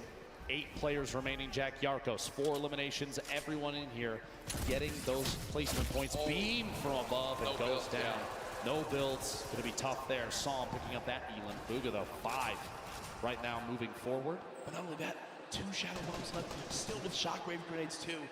The #1 point we've seen in competitive Fortnite this weekend, when do you use the shockwave to go for height? It's Sam currently on height. Bugha sees that. That was him taking a look for exactly where the player is. I think it's time, Dr. Lupo. No, Shadow Bomb will be used. Okay, so not quite doing it yet. You're looking for a high ground. Yeah, I was looking to see. He's saving those. Don't you worry. I guarantee before too long, a player like this is going to make plays. Sitting the edge of the storm, the box up. He's going for edit shots. Big hit. My gosh. On the outside. Bugha picking up his 6th elimination. Creo, Rux, Bugha all on the low ground. Bella EU. One player to shockwave the height. It's still Sam up top. Still got it. Same floor as Creo. 1v1 up top. 1v1 on the bottom. Stuck in the box. Big hits. Back-to-back shots. Bugha picking up another elimination. Bugha is insane now. Almost going to be his game to win. We'll see here another one. Can he find the 9th elimination and the first victory royale, the World Cup solos? Dr. Lupo, it might be time soon. It might be time soon. Bugha smiling. He's got the health advantage on Creo. He does. Folks, it might be time for the shockwave play. Bugha can soar up into the sky. Go for it. Here it is. Shockwave died. Shots coming in. No elimination yet for the first game victory royale. Oh my gosh. Confident play from Bugha. What a monster. The first victory royale. The crowd on their feet. Bugha, calm, cool, and collected, wipes out 5 of the last top 6 players for the victory royale. What a swing of points right there, Dr. Lupo. You get the win. You get max placement points. 9 elims too. Folks, that is a statement game #1 for Bugha. And here it is again. The shockwave up. Creo tried to prepare. You see the damage coming on through, but at that point, with that much of a health advantage, Creo stands no shot. What a brilliant ending. Talk about a great late game. Solos absolutely living up to the hype of the duo competition yesterday. Imagine being in the World Cup finals, and instead of opting for a safe, stay down the bottom and wait and bait your shots, you throw a shockwave down and you ascend to the high ground, take over, and get the victory royale. Much deserved game 1 victory right there. The #1 thing I noticed from Bugha, in the shadow bombs, so many people worry so much about popping out of the shadow and immediately boxing and protecting themselves. Instead, Bugha winds up pushing forward, looking for where his next victim could be, and then pops out of the shadow and eliminates the player. It happened 3 times right there, and it was big reasons why he was able to push on through. Bugha, an incredible performance. What is that, 19 points in game #1? Game number 1. I don't see how anyone's above that. At this point, I mean, we're going to take a look exactly to see where like I predicted it. That falls on the leaderboards. No surprise here, a 9-point lead out of game 1. King, 7 eliminations. We saw that earlier. Sadly, goes down a little bit before those top couple placements. Psalm, Rux, Yarkos, ton of top-tier players across the board right now. But a 9-point lead after game 1 is absolutely incredible. And you look at the leaderboard right now, a big talk of yesterday, EU versus NA. EU, why so quiet earlier in the day? NA, why so quiet at the end of the day? 8 of the 10 top players after game 1, all from the US. Here's your 11th through 20th place right now. You know, Benji Fishy on there, Evil Mare on there as well. But a fantastic start to today, and I'm loving the energy from this crowd at the first ever Fortnite World Cup. They saw how good the competition was yesterday, and I know everyone was so excited to kick it off today with millions watching online. They saw Booga take game number 1. He's down on the floor with Jordan Fisher. Booga! Huge first game for the NA player. That's what you want to see. You want a health advantage at the end. 9 elims to cap off an incredible first game. What is your thought process going into the final moments of in-game, right? A 1v1 there at the end, you've got health advantage. What are you thinking? Well, I'm pretty much low ground. I have like 200 mats, and I realized that I could probably make a play with the impulse, just go for A and just like get a big pump on him. Amazing. Well, we saw that happen in real time. An amazing clutch for an end of a first game for Booga. Yo, Jack, Lupo, that is exactly what you want to see, is it not? I mean, I don't think you can really ask for much more than that. A victory royale and 9 elims. The man is so talented, has always been one of the top solo players in the North American region, and he shows it right there in game 1, and already a 9-point lead. Solid stuff. What an incredible game out of the gate already. Number 1 down. We have 5 left to go. We want to take a look and see exactly how some of those pieces played out, how everything worked, and maybe a little bit of a deep dive into how some of these players play. So we're going to throw it over to Sundown at Unreal Islands. Take a look. Thank you so much, Lupo and Courage. And while Booga was able to dominate the rest of the lobby, I want to take a look at one of the other most marquee and aggressive players we saw. He had the entire lobby saying, Toda salve al rey de Argentina. It is king of 9Z with an incredible 70 elimination run in 20th place. Let's take a look at some of this gameplay. So right away, you'll notice, what is he doing? He's his patented going forward, wall replace, on land 123. That's going to be the theme of these clips. He doesn't miss his shots, and he's not afraid to flex either. Throwing the donkey laugh out there, throwing him a little love, saying, I don't care who you are. Now he's sitting on the 4 elims. He's in the box fight, and he's constantly looking to pick up new targets. Replaces the wall from the side, turns around, and picks up a great elimination there onto Bucky in the rotation. But now watch on the spree he's on. 5 elims right now. Cones himself off. Look at this. The player challenges him. He's not building. He's going at him. He says, if you want to fight me, I shoot first. I am the king. Was able to go, but unfortunately gets caught there in the rotation, but still a brilliant performance from the young Argentinian. He's looking to challenge. He's looking to frag out with the best of the best, putting himself currently sitting in the number 2 spot. He has played so absurdly well in that first game. This is what it's all about. If you can bring your aggression, what you do in the qualifiers, and take it to this stage, and you don't have nerves. If you're like Booga and say, I'm gonna go. If you're like King and say, you wanna edit, I'll shoot first. I'll take the 50 health on Elim there, and I will take the point in staying in the match. You can wait and watch me dominate. Let's get into match 2, because that first match was insane. Courage and Lupo, take it away, guys. Sundown, thank you so much. Appreciate the quick analysis of everything that happened in the middle of that game. A lot of action here at the Fortnite World Cup solo competition. This is the last day for the entire event as well. I hope everyone has enjoyed Marshmallow's concert. We have tons of people here in the crowd. Yeah. Absolutely, it's just been ridiculous, so much fun. My Italian family was out there, 25 people deep. They've got a full deli layout. Unfortunately, my Aunt Lorraine down in Florida, I know you're watching. Shout out, we love you, miss you. But no, they're all here for their first ever event too. It is an incredible energy in here. And you know, guys in the venue, do you guys want to see another Fortnite World Cup next year? Should we do this again? thinking yet, Jack. All right, budget's approved, Epic, it's happening. But folks, let's get back into the action. Game number 2 about to begin. Booga, the superstar of Game 1, the talk on all social media with the hashtag Fortnite World Cup. What a play. The lobby is ready. The players are ready. Ladies and gentlemen in the venue, are you ready? Game 2 of the solos competition here at the Fortnite World Cup Finals starts right now. After last game, I have a feeling you're going to see maybe potentially more contested drops and players vying for those points, seeing exactly what can be done now. Booga bringing home 9 eliminations in that first game. I think the next 2 closest were 7-4, then everybody was below that. The Arcos, I think, having 4, King with 7. Going into game 2, Jack, knowing that we still have 5 remaining, knowing that based on the leaderboards from yesterday, that 17 points at one point separated first and last. And by the way, a quick note, we can see the mini-map, but I think Tfue, yeah, there it is. There it is. I'm pretty sure Tfue has the block all by himself. Again, Clipnote didn't want to challenge it this time. No one nearby at all, and also on that map, look at the 2 llamas. Right outside a racetrack, it looks like one player's about to go claim him. Also, Bizzle, who basically lands in Dusty Divot uncontested, I believe already got a llama in this one. So some great movement will be up there for them. Here again, the stats for last match. First place, the Victory Royale, 19 total points because of those 9 elims. Sitting pretty, 5 games away from $3 million.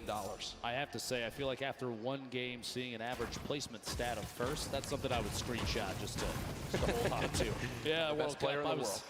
I averaged first through all the games that have been played. Here is Aqua versus Twins Aqua, as we can't stress enough, our Fortnite World Champion from yesterday in duos. Only with a common SMG is Twins, and Pumps being missed left and right from Aqua.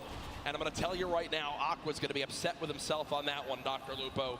That was a sloppy fight from both sides. I'm going to say it right now. Those early game fights can be very, very awkward, but we also have the first elimination, what we saw earlier. And it was Bizzle with the common pistol and then says, here's your reward. A llama that was looking at a nice view from the top of Dusty Divot. Kovacs out of his mind. By the way, a quick note here. Twins had 46 elims in his qualifying matches. That's so many eliminations to get to this point. Yeah. Over 10 games, Insane. that's huge. And most players didn't even get to play the full 10, so you got to think Twins did pop off in his region when it was going on right through. there. Yep. 2 shadow bombs, already has a flint knock sitting on minis and a pump. Solid early game loadout. Going to need to pick up maybe one more movement ability, depending on whether or not he wants to keep the flint knock in his inventory. We'll have to see. Still hopefully looking for a slurp at some point. MQ and Mr. Savage not far from each other. Takamura, Clarity G also in Happy Hamlet, my least favorite drop, I'm going to be honest with you, but a lot of these players know exactly where the chests are. They know exactly how to get there as fast as they can, and there are so many materials down here. This also is one of the highest chest spawn counts in the entire game. This POI is insane. Yeah, I believe 29 possible chests or something along those lines, but as MQ says, you know what, let me roll away for right now. We'll give that to Mr. Savage. Over to Snobby Shores, it's Hornet. Putting the spray down with that heavy assault rifle. Only 19 AR shots left, Dr. Lupo, so we'll have to use them wisely here. 8 players have dropped so far in the zone. We're in a southwestern side zone on this one, so already some good variation between the zones in Game 1 and Game 2. Hornet will continue to move slowly but surely over to Nyx. So again, looking at the map, looks like a lot of players still outside the zone as you'd expect, but they'll begin to rotate on through as the first storm will close. Boy, plenty of time to make decisions. Force engagement there. The tree disappears, and that drum shotgun spewing shells out. Going to push inside the box. Can't quite get the wall if the trap was placed. No luck there. Doesn't have one in the inventory. Nyx still trying to apply as much pressure as possible without having to chew through too many rounds. Reload here. The drum shotgun. So much damage dealt with this thing so far.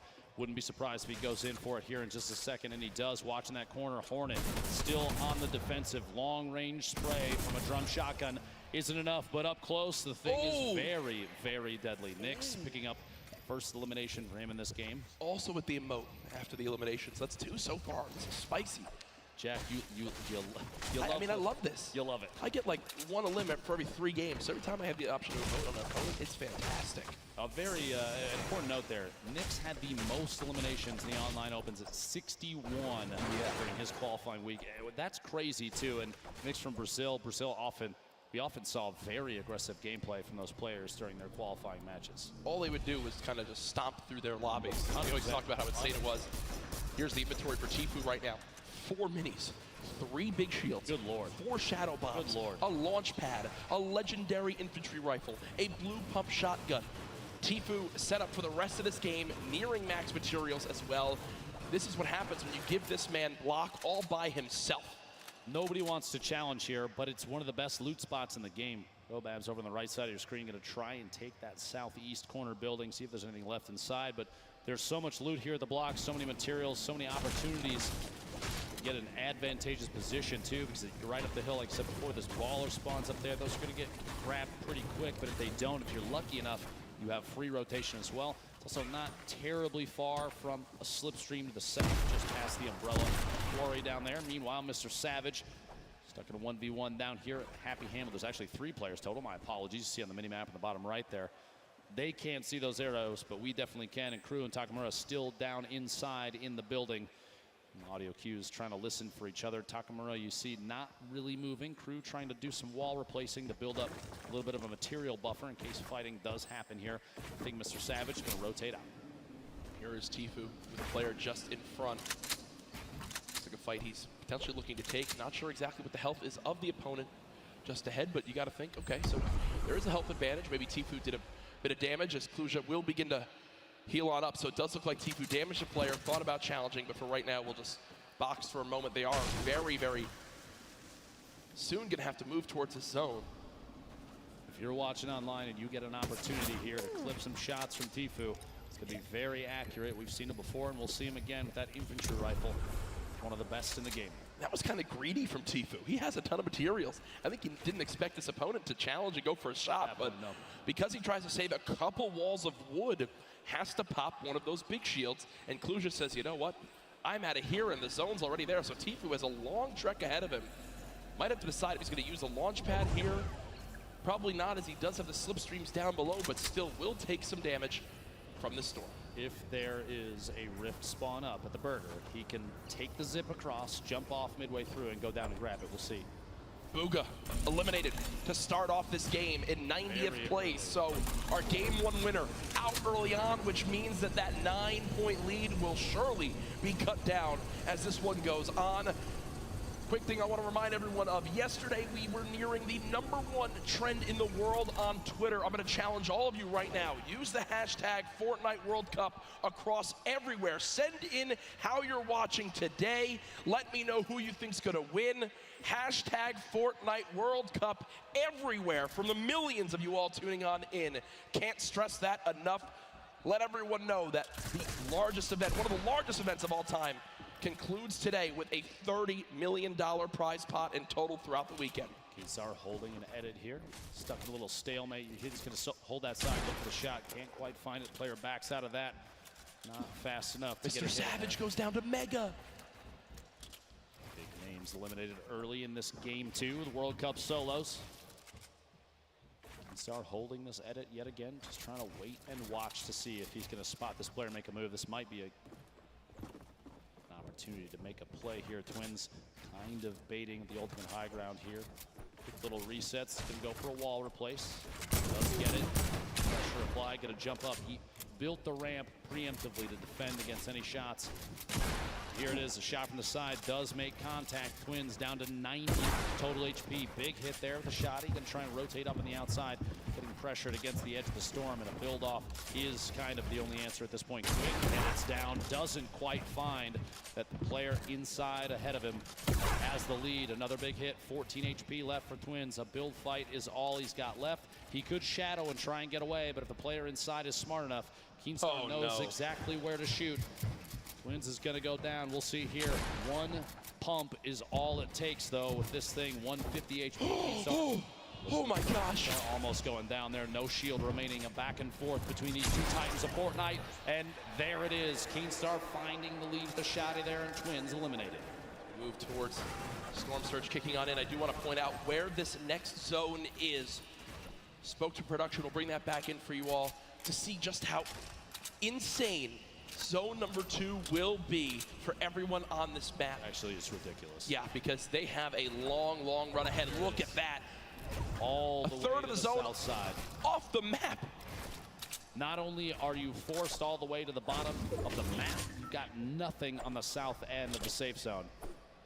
Players going to get compressed together. I would expect going into circle 3 or 4, you're going to see a very low player count in comparison to last game. We're already down to 75. And Storm Surge now getting ready to kick in. You have 5 players that need to go down before damage starts to go out to those that have not dealt enough of it. Yep. Multiple players bunkering up here at Happy Hamlet. Not a whole lot of real estate left. Shots going out there. You heard that minigun. One of the very good weapon for applying pressure to structures, especially when you see other players are taking shots at the same target. Let it fight the top left of your screen there. Replay between Niddle, opponent inside the box. Caught above, but headed down. Can't quite find the first shot. Follows through with a second, third, fourth, and the elimination. He had 1 health left. If you looked, after the 50 health was earned, he was stuck at 50, meaning he was under 1 HP. He had effectively 0.9% health. And goes down right there. His opponent can't win the fight as he's rewarded. Nakamura on your screen, 179 total HP, and that's a tough battle you have here, Dr. Lupo. Do you use your last healing item in the big shield for only 21, or do you hope maybe 179 health is enough for the next fight? It's a double-edged sword, a tough decision to make. Storm Surge still active. 4 more players need to go down before it ends. Trying to get the wall there, can't quite find it. Quick edit up and out. Solid Gonna make the rotation away. Waiting. This is just an opportunity. He's basically trying to bait to see if the player inside is gonna head out. Shockwave. Lecce hits the tree. It might cost him. Pressure being applied now. The 1v1 not over quite yet. Combat shotgun from above right here will be very effective. The spread from a top-down position like this is like a guaranteed crit. Here we go. Shot from behind, can't quite make contact yet. Zone now hitting for 2 as well. Player's gonna have to go for it very soon. Here we go. Another shockwave to push away. Storm Surge is active, he's way above, and those bandages are gonna be key to survival. We'll see. I guess the swap in position. But she took the high ground temporarily here. They're at a point now where they basically just, one of them needs to get in a fight. One of them needs to win this fight if they want to survive for the 50 extra health. Lecce slowly taking this damage, 2 ticks every second, and it's going quick. Dr. Lupo now down to just 12 HP. This could be done here momentarily. A shot, no! Marvin wins it with the quick shotgun to the dome, and you see, using 4 bandages, the 50 health puts him back up to 100. It should be enough to move on in. Storm Surge now over as well, and the next zone just popped up, and it's even more southwest. Tfue still alive in this game. So far, 0 eliminations. Still, though, with this magnificent inventory for the late game. I just want to say that the bait outside in the storm, forcing your opponent to take damage, knowing that they're not healing through their own HP, basically a way of weakening them, and then you choose the time to engage, means you don't even have to be as active as before. That shotgun, Tfue take a couple shots, and that player on rotation with the Shadow Bomb, a little more difficult to see them since they're basically invisible. They are a shadow. Yeah. Is that why they call it a Shadow Bomb? Not entirely sure yet, as I'm still figuring that out. Tfue not safe in the next zone. He's going to use the launch pad. He's going to try to use whatever his opponent places down right here. Oh, no damage being applied. An attempt to try and bait. Doesn't put down that launch pad. Here we go. Thought for a second he might go for the zip. Chooses not to. Flying past multiple players in. Shadow Bomb. Move, and here we go. Shots from the backside. Pressure being applied on Tfue, and he's going to have to box up for just a second. There it is. Shadow Bomb and door edit. Making a move on the outside. He is in the shadow form still, and you can keep this by jumping against the wall. That was not a good Shadow Bomb, I can tell you right now. Gotta be disappointed there. Big hit from above, down to 55 HP. Tfue, the edit from the outside, and he is eliminated by King. And look who it is again. King, the player with 7 eliminations in game number 1, keeps the aggression going.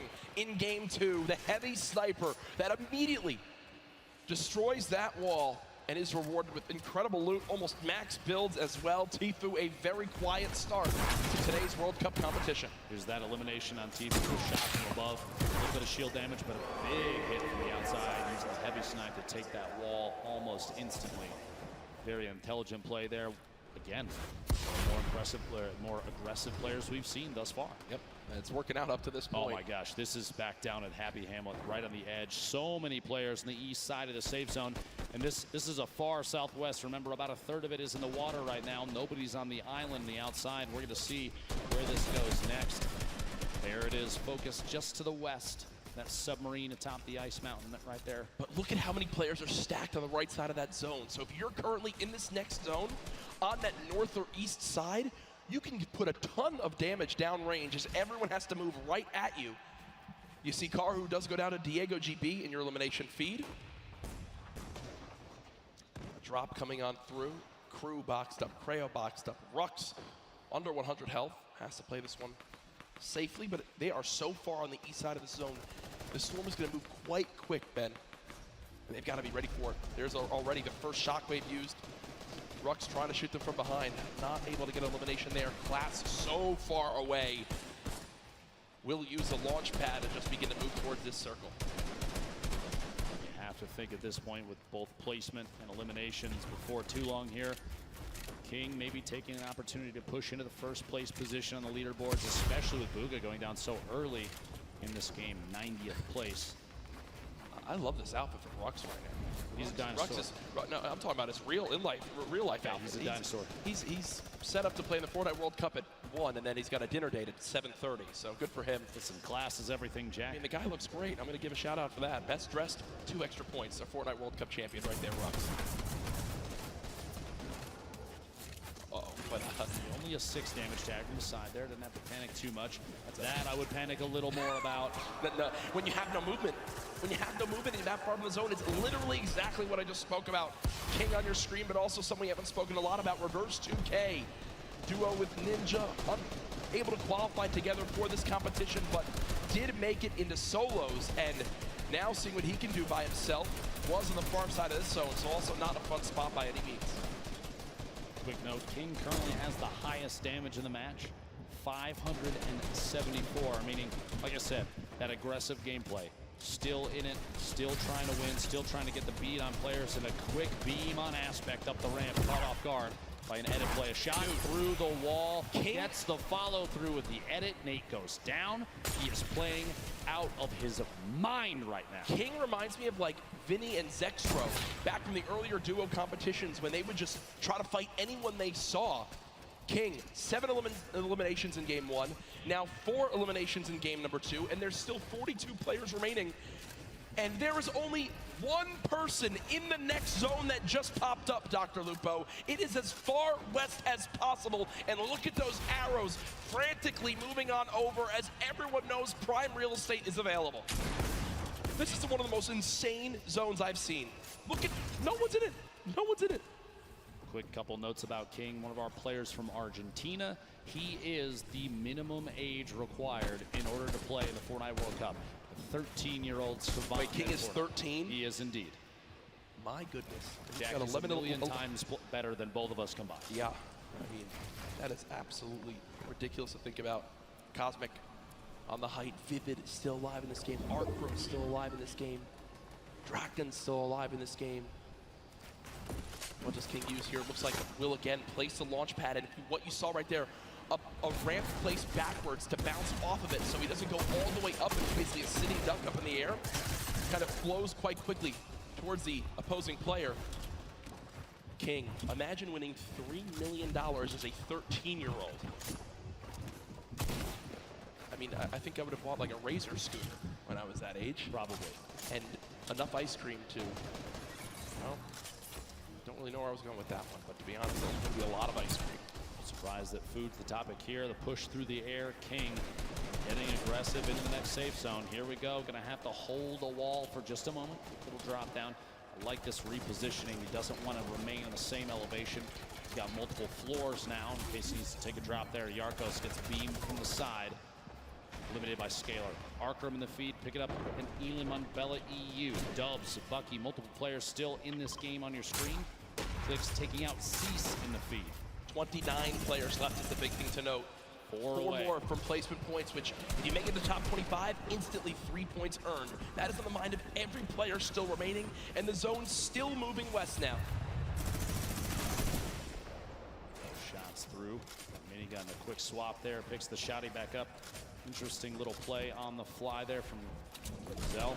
Trying to do just enough damage to the wall. Here we go. Shockwave. Gonna look for optimal placement. Maybe a little bit of time to disrupt a shockwave into a shadow bomb. 9,000 IQ. I didn't even know you could do that. Get all the way across the map and take as high on the mountain as possible. Very excellent play there, positioning the King, the star of the show thus far for game 2. 5 eliminations. We are in the top 25 for placement now, so those points go out. That's got to push King even higher on the board. Yeah, King was already surging towards the top of our leaderboards. Now could very well be after this game. King spraying on through with the submachine gun. Players moving as fast as they can over this mountain. The left side of your screen, now the full screen. Emku still moving through. Look at how fast he can tunnel. Benji Fishy still alive in this game, just took down Drakens. Down the hill we go. Rogue Shark on height right now, but we'll need to waterfall down for a moment. Vivid still baller on up. King down to just 40, 30, 20, 15 HP. Under 10, no, still 17 HP. Will only be at 42 effective health. I mean, if he gets any further than this, it'll be an absolute miracle. And no, down goes King, but I think one of the crowd favorites beginning to emerge today. Fantastic performance at this point. Benji Fishy goes down as well. A little bit of a crowd building up behind him. Dubs still in a baller at the bottom. Top 15. Star sitting on 2 eliminations in this. The entire field is the bottom of your screen on the left with Rogue Shark remaining up top, forced into the drop. Let's get away, looks like a shadow bomb to save from any fall damage. Vivid beamed on the rotation up to the ultimate high ground. Vivid's on height. Still there too. Vivid's on height. It's an opportunity here. Can capitalize and take shots on all these players rotating. At this point, Vivid's best bet is to force players out of ballers into fights. You don't want to let them remain inside and safe. If you pop them out, it may be an exposed position. Other players will take shots, and that's going to get you in a better place. Look at the ballers. The ballers beginning to scale the mountain. Vivid, I think, still has high ground. Has time to pop a mini by chance? Nope, nothing as of yet. Now the fight for height begins. Vivid building on up. Arkram in your elimination feed now into our top 10. Issa, the controller god as many regard him as, takes down Sam. Another one onto Thatch too. So Issa from Europe getting involved in this game as well. Vivid and Rogue Shark all the way on high ground. Still multiple ballers in play. Ladies and gentlemen, this is the Fortnite World Cup solos competition. This is game 2 of 6, and oh no! Vivid has lost the high ground, but he says no! This is mine, young man! And takes it right back. No mats! No mats! No life! Vivid is out of this game. But he got the limb. He got the limb on the Rogue Shark. He's at 2 eliminations, sitting in the middle of the pack right now. 7 players remaining. The end of game 2 right before your eyes, folks. 120 total HP. He can't spend any time out of the zone right now. Player going down inside the box. Can't quite get in. One right behind outside. Can't find a beat. Issa goes down, placed in 4th. A 1v1.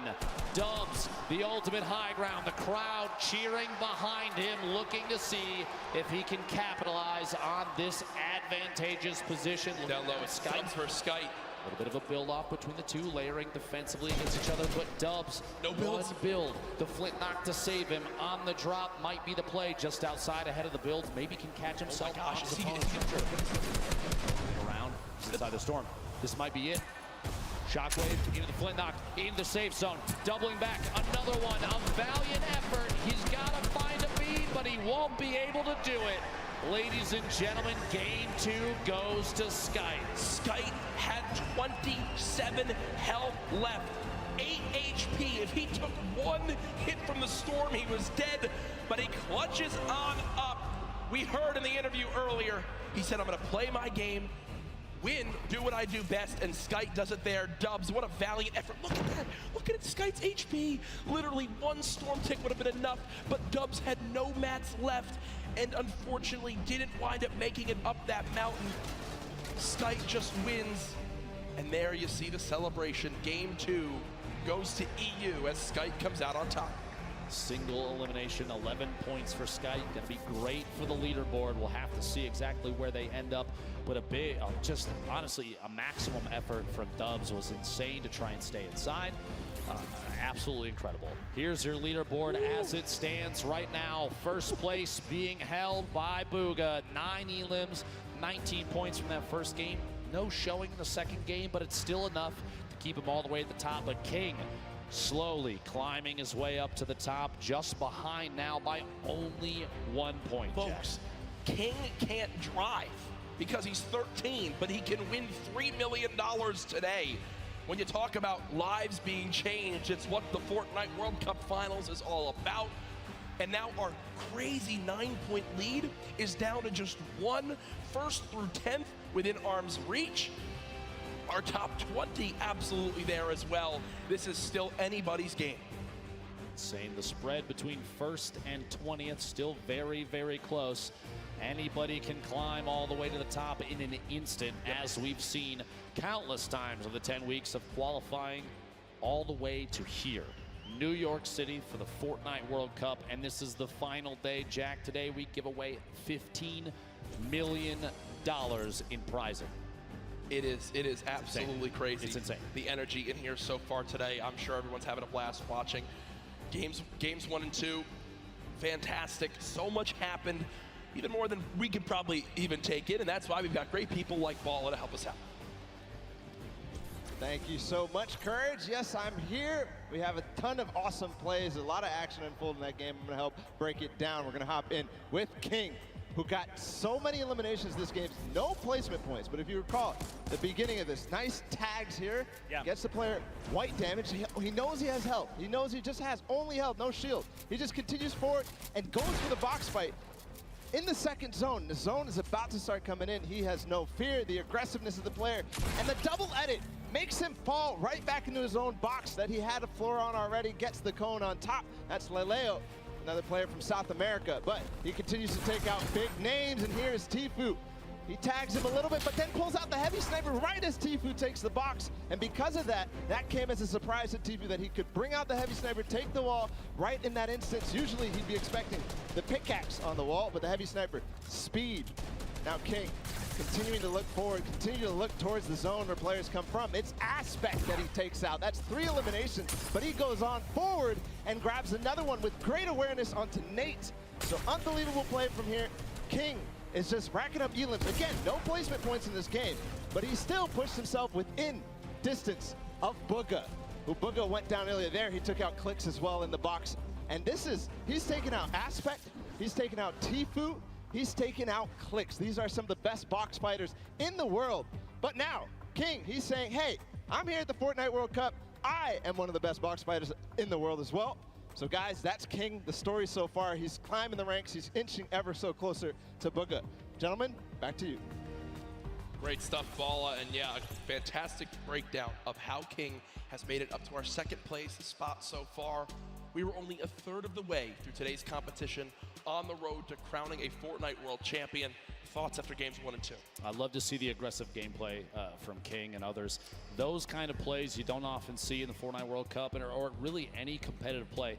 A lot of players are waiting for those opportunities to maybe get shots on players that are moving, that kind of thing. It's been great to see, and obviously a crowd favorite here, as we've heard people erupt every time he pushes into another box. What about you thus far?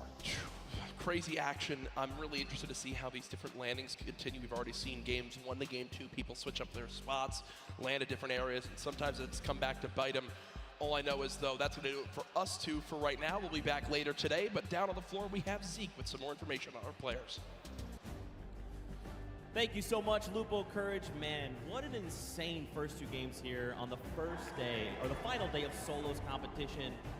Booga with insane shockwave play to give him the high ground. And then here, Skype, his positioning on point, which gave him the win over Dubs.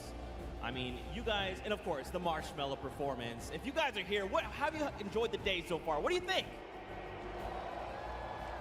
Some of you are still sleeping. Guys, what do you think? This is it, the final day! There it is. You're awake, I appreciate that. Now, of course, guys, we've been getting through this Fortnite action all weekend long. But don't forget, we actually had creative happening earlier on Friday. Now, if you remember, there was a certain team captain with a great crew. They won, and they became the first ever Fortnite World Cup creative champions. And that was the Fish fam led by team leader Scissors. Now, we felt we probably should go ahead and check up on him, see how things are going for him. So let's go ahead and do that.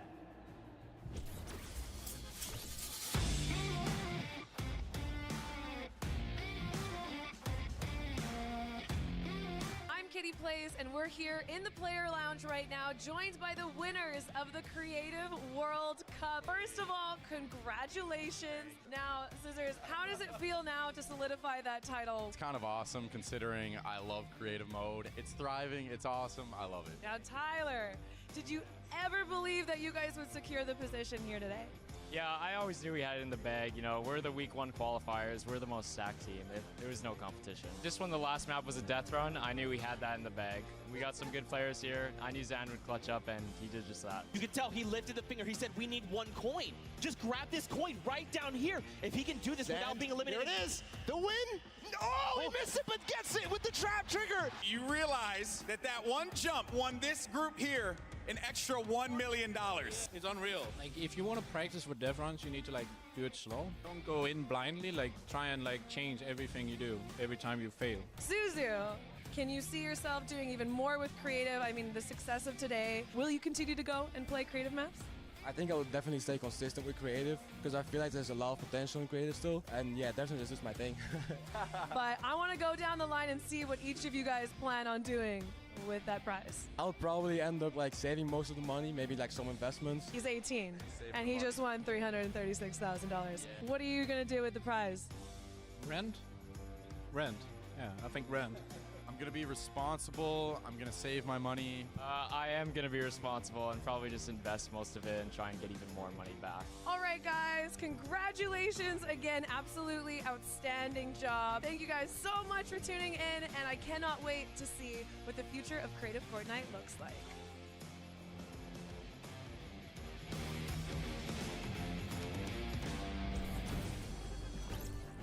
Once again, massive props to Scissors and the Fish fam. They worked as a unit, and that's what got them the dub in the end. The grandfather of creative shows up huge here on this stage. Now, of course, guys, we know you want to get back into games. I want to get back into games too, but first, let's just make sure they give a little bit of a break to the players. We'll hop back in as soon as we can. Now, I did talk about creative a little bit, but don't forget, we also had that celebrity pro-am. Players and people from different walks of life all came together to take part on this stage and play for charity. Now, of course, we had Ninja and Marshmallow, your 2018 Pro-Am defending champions that faced off against Airwalks and RL Grime, your Summer Block Party Pro-Am champions. And the winners in the end were actually Grimes and Airwax. They are 2-time Pro-Am champions. So let's actually check in with them and see how they're doing.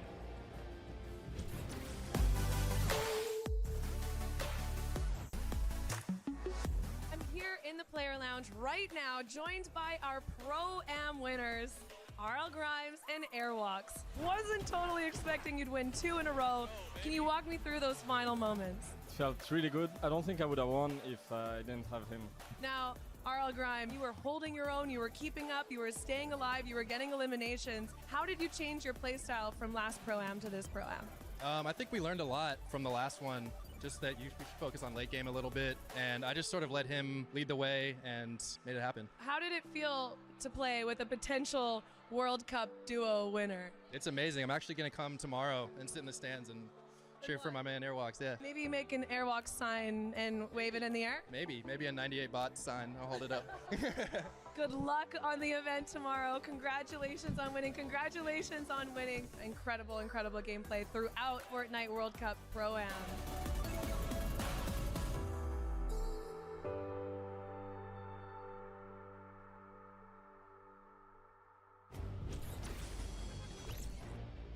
Man, Grimes and Airwax coming in clutch. Very happy for those two, but I'm actually happy for this guy right here. This is 1/2 of your Duos World Champions, This is Nyrox. I need you guys to make some noise right here, right now. Show him that you love him.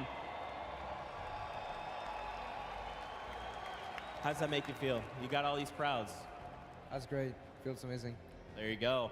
Now, Nyrox, let's chat a little bit, right? Because you played yesterday, like I talked about, in the duo competition. Your partner, Aqua, is actually playing today in the solo competition. So what advice did you give him heading into these games? I told him earlier this morning that he should stick with the plan we had yesterday. And even if he has a bad start, he can still make a comeback like we did. And he can still take the trophy home. That's pretty good advice, pretty good advice. Now, you're already a world champion. You've got the title. So how does it feel now that you've got this title, you're here, you get to experience this and watch the solo competition, you know, how are you feeling after all that? I mean, it feels amazing winning the duo, even though I want to compete in solo as well. But hopefully this gives me confidence in solos, which makes me do better in solo next tournament. Okay. One final question for you. This morning, you know, obviously yesterday was a huge day. You had a night to kind of sleep on it, and then you woke up the next morning.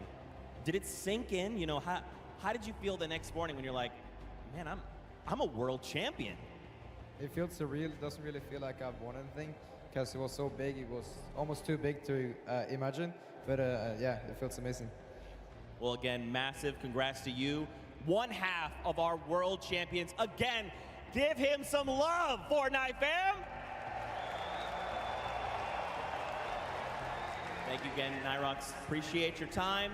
Now, there's actually another player we want to talk about real quick, and that is Skite. He just won this second game, so let's see what he's got to say.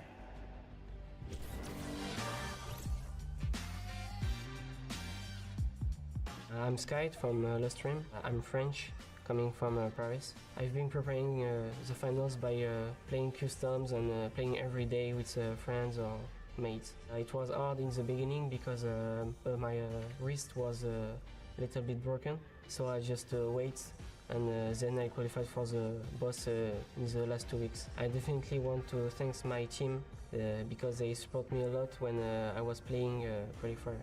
In here we are more aggressive and NA is a little bit slower, so we try to play a little bit safe. I think maybe Zayt is really good and I want to take him down. I don't think playing in Stadium will affect my gameplay because I already did it. I love everyone and I'm just excited to play.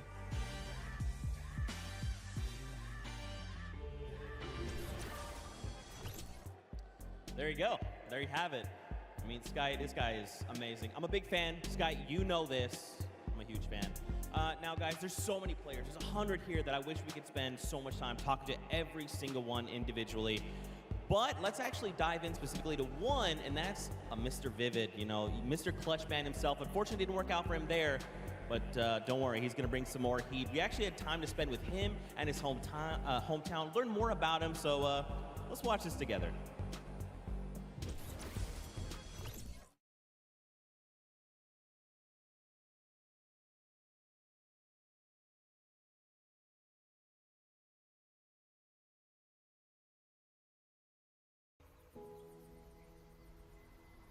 I live in South Jersey in a small town.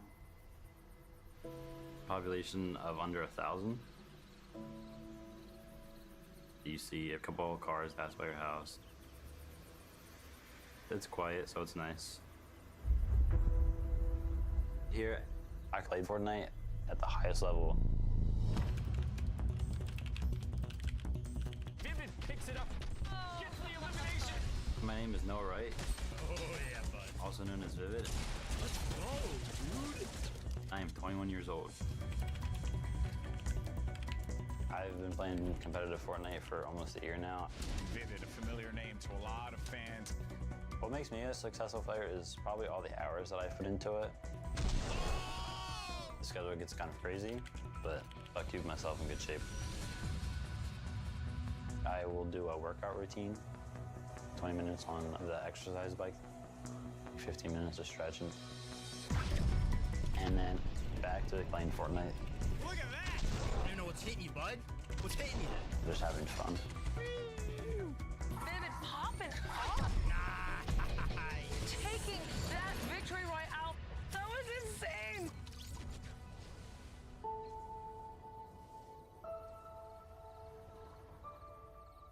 I live with my dad. We've always been really close. All he ever wants to do is fish. He takes care of everything around the house. It makes everything really convenient in terms of, playing games and just being able to focus on that. Our schedules work pretty well. When I get done work, he's usually up gaming, so we do spend a little bit of time talking and going through the day's activities. Noah and I helped each other very much getting through the difficult time. When I was 10, my mom passed away. She passed away to a cancer called small cell carcinoma. It definitely made me mature a lot. Made me realize how much my mom actually did for me. Noah's mom had a very big impact on his life. She set the ground rules, making sure the grades were all straight A's, and he could go into gaming. I credit a lot of my success to her. Well done there, but he's gonna catch it in the air, and Vivid's gonna get the victory royale. What a game from Vivid. Knowing that I'm successful at doing what I love to do, that would just make her really happy.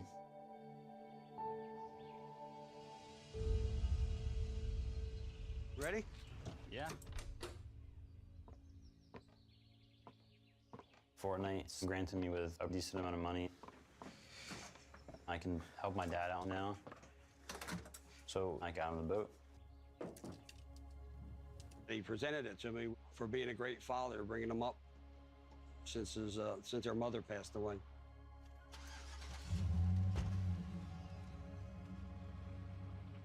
I actually haven't been on the boat yet. So this weekend I'm gonna go on the boat for the first time. Getting him on the boat and back on the water again, one of my ultimate dreams. Looks nice. What do you think Mom would say? She'd like it. I love it.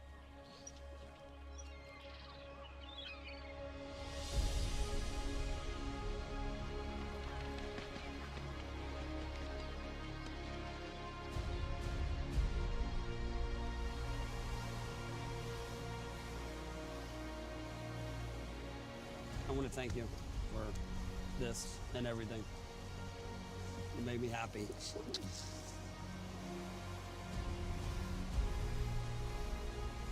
What do you think of your first trip out here? It's nice. Now you gotta come out more often.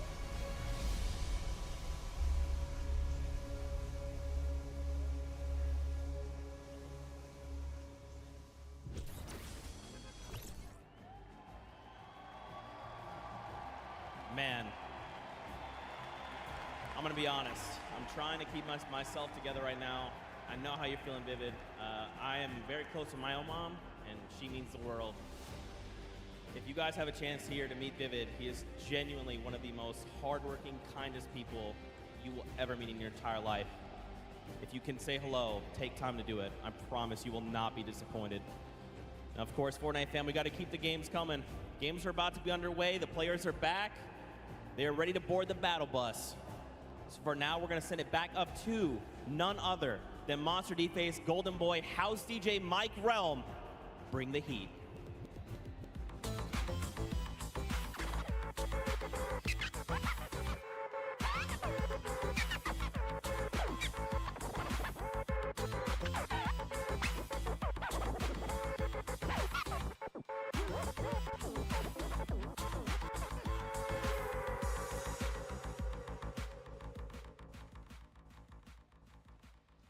All right, folks, we know you're excited to get into some more games, and good news, we got you covered. Welcome, everyone. Golden Boy alongside with Monster D-Face. Here's we're going to call games 3 and 4 of the Fortnite World Cup Solos competition. And, man, you couldn't have asked for two better games to start things off, Monster. Craziness through and through, top to bottom. Best players in the world, and they're showing up here on the world stage. I mean, you guys saw the reaction. Booga, with the insane game one, had us jumping out of our seats, quite literally. And man, Sky at the final moments. I thought we were going to see a victory comeback from Dubs with a flint knock, shockwave to, you know, shake up the entire place. Yeah. But it was great. Yeah, it was very, it was a nail biter. Let's just put it like that. But let's run over the format and how this whole thing's worked. So at top 25, players will start to get 3 points. Then we move on to 15th place. At that point, all the players that are still remaining will get an additional 2 points, making it a total of 5. Then after that, if they get to the top 5, they'll add 2 more points to that, making it a 7-point total earned for staying alive all the way until the end. But if you get that victory royale, you get a total of 10 points, so +3 coming out of the top 5 there. And each elimination is going to count for 1 point. So look for these players to play for the placement. Some, like King, want to play for those eliminations. And then the prizing, it's all on the line for $3 million for the first place prize, 1.8 million for second, 1.2 million for third, and then 1 million as well, plus for fourth. That is crazy. That's a lot of money. You know, yesterday the duos had to split it. Today, it all goes to you, right? It's just a solo competitor. So, and everyone here is a winner. We're here to celebrate every single player that has made it this far. If you stepped onto this stage, you are already a winner. The marathon that they took to get up to this point, bananas to say the least. 10 weeks, grueling competition in both solos and duos. And for a lot of our competitors, they had to prep not just for the competition today, but also yesterday. Now we're already 2 games in. We had mentioned some of the players that had performed very well, right? Your Booga, who had a monumental game 1. And then you also had Skype, who was able to just outlive everyone else and stay alive. But it is Booga who still holds first place, but by 1 point, because Argentina's very own King is looking to contend that, and that is crazy. I mean, talking about aggression, this guy embodies it.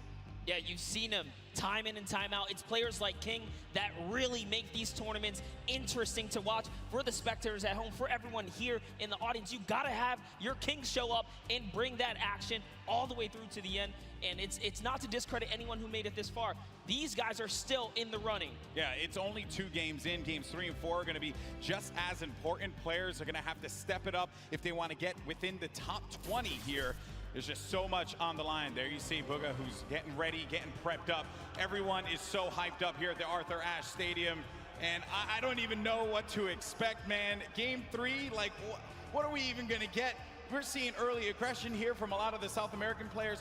Our players that we talked to from North America and Europe said that was what they wanted to avoid, was the South American aggression, the OCE aggression. But this time it's South America that's showing up, Monster. And not to bring it up, but you know, you saw exactly what happened when King walked into Tfue. He just saw him trying to shadow bomb peacefully to the zone. They were not safe, by the way. They still had to make it through to Happy Hamlin, but King said, you know what, I'm gonna pause right here and I'm gonna take this fight. And that is how the Brazilian region does. Yeah, that's how they do it, man. They just want to take the fight. They want to go right at your face. They don't care who you are.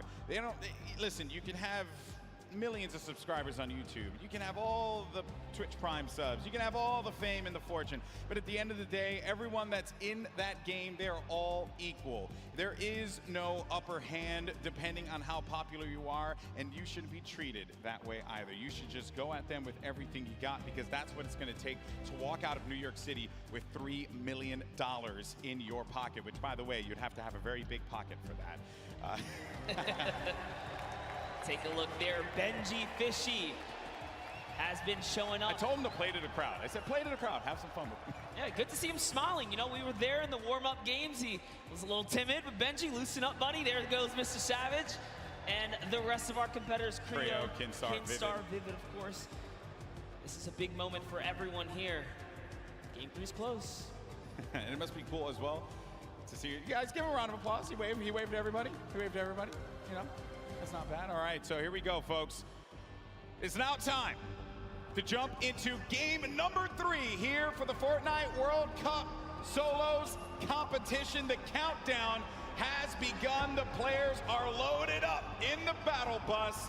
This is it, all on the line. Let's see who will take away another victory royale, or will we see one of our 2 winners get back-to-back wins, get double wins? That will be massive for them. Oh man, I'm excited, Monster.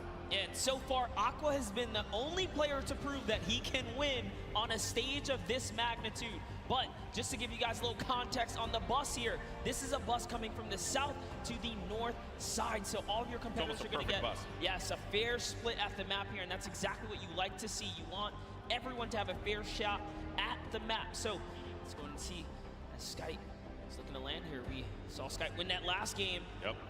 It's just outside of Pleasant Park. He's probably playing for some ballers here in our top 10 over on the left-hand side here, Golden Boy. Booga, King, Commandment, Psalm, one of our competitive veterans doing so great right here. Even with that one win though, Sky is still in 6th place. Yeah, it's wild to think about that that's what it took for him to be able to climb up into the top 10. Only 2 eliminations to his name, currently standing. But we're gonna keep eyes for the time being here as we head on over to Junk Junction. There's a hot spot there as well. We have talked to some players about landing for hotspots. I actually just got word from production in the back. King has been eliminated off spawn. Wow, that's huge. That's going to be a real big setback. We've seen players like Zape and Saf really fall behind yesterday off of one game not going their way. That is rough, man. That is certainly not going to be pretty for him. But hey, you have 3 more games remaining. You just got to shake that one off. Moving on, though, we're checking out the action at hand here. You're going to have Tuzo pushed right in. He's going to make him pay. That's going to be an elimination on to Fledermoy's. Well done. Number 1 on the board. I'll be honest, I wouldn't trust myself with that Magnum, but he gets right up on him and hits him in the chest. Here now with Crew. That was the shot. Oh, Crew, no chill. Right on the sky platform, too. That was how King was taken out. Couldn't even land safely. Got pinched right out the sky. That's rough. Because there's nothing you can do. You're in a glider state. You're just floating down. You're hoping that no one's looking right at you.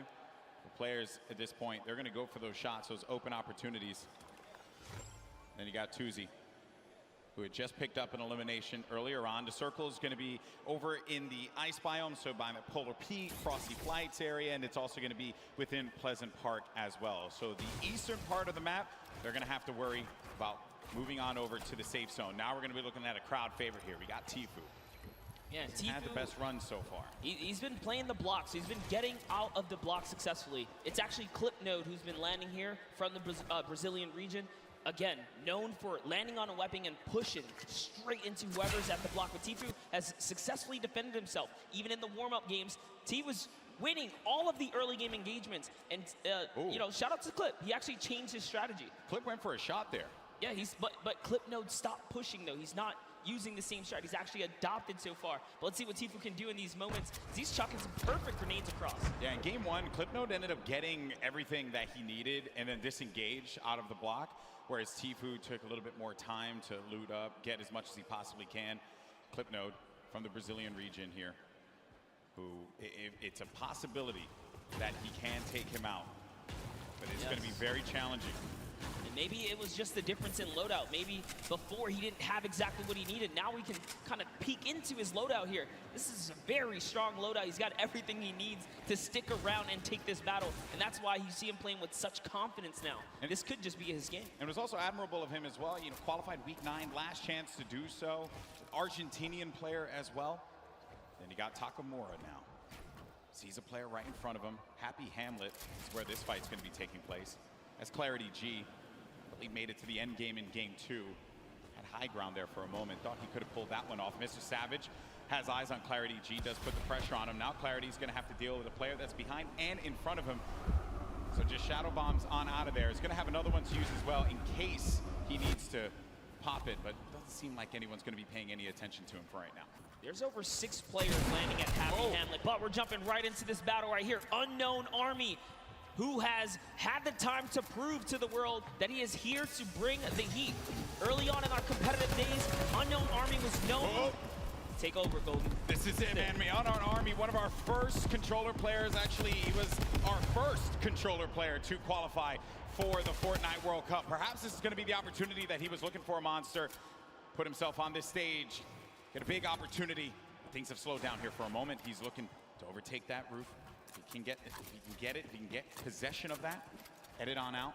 That's Commandment. Commandment's going to be sitting at the top 5, if I'm correct, currently good fight here between two quality players. It's not a battle he wants to lose. There's lots to prove here. Unknown Army, one of the few controller players in it. We saw Wolfies have a big day yesterday. That wall's his. He's got the aggro. The last one is not, though. He's charging right in, and Commandment's going to have to get out of there. He didn't want to deal with that player. He knew the Unknown Army just had that beat on him. Wisely enough, and look at the health there. That's why Commandment does not want to go for that fight. He's going to be in dire straits right now, as Unknown Army does have the life lead. He's just taking all of these platforms, too. He's gaining control slowly but surely. Nice little peek right there. He goes for the staircase first. So clean. Doing this all with a controller. You know, we have millions of players that play on controller at home, and he goes in, does apply white damage. One more, that's gonna do it. Commandment was in 3rd place, and Unknown Army now made him put in the place that he wanted him to. Dominant. And a little taunt to throw some salt on the wound right there. Now hopping to the other side of the map, we have Blaster, who's looking for a vehicle. He does have a baller. His main priority right now is medal and more loot. Let's take a look here. We got Martine. He's got eyes on a target. Also using his Sky Stalker skin. One of my personal favorites. Charges forward with that drum gun. Close range, but no! It was Low Boom who gives him the hands there. Fun fact, Christian, our boy from Fortnite VR Live, told me look out for Low Boom. Someone to definitely take eyes on.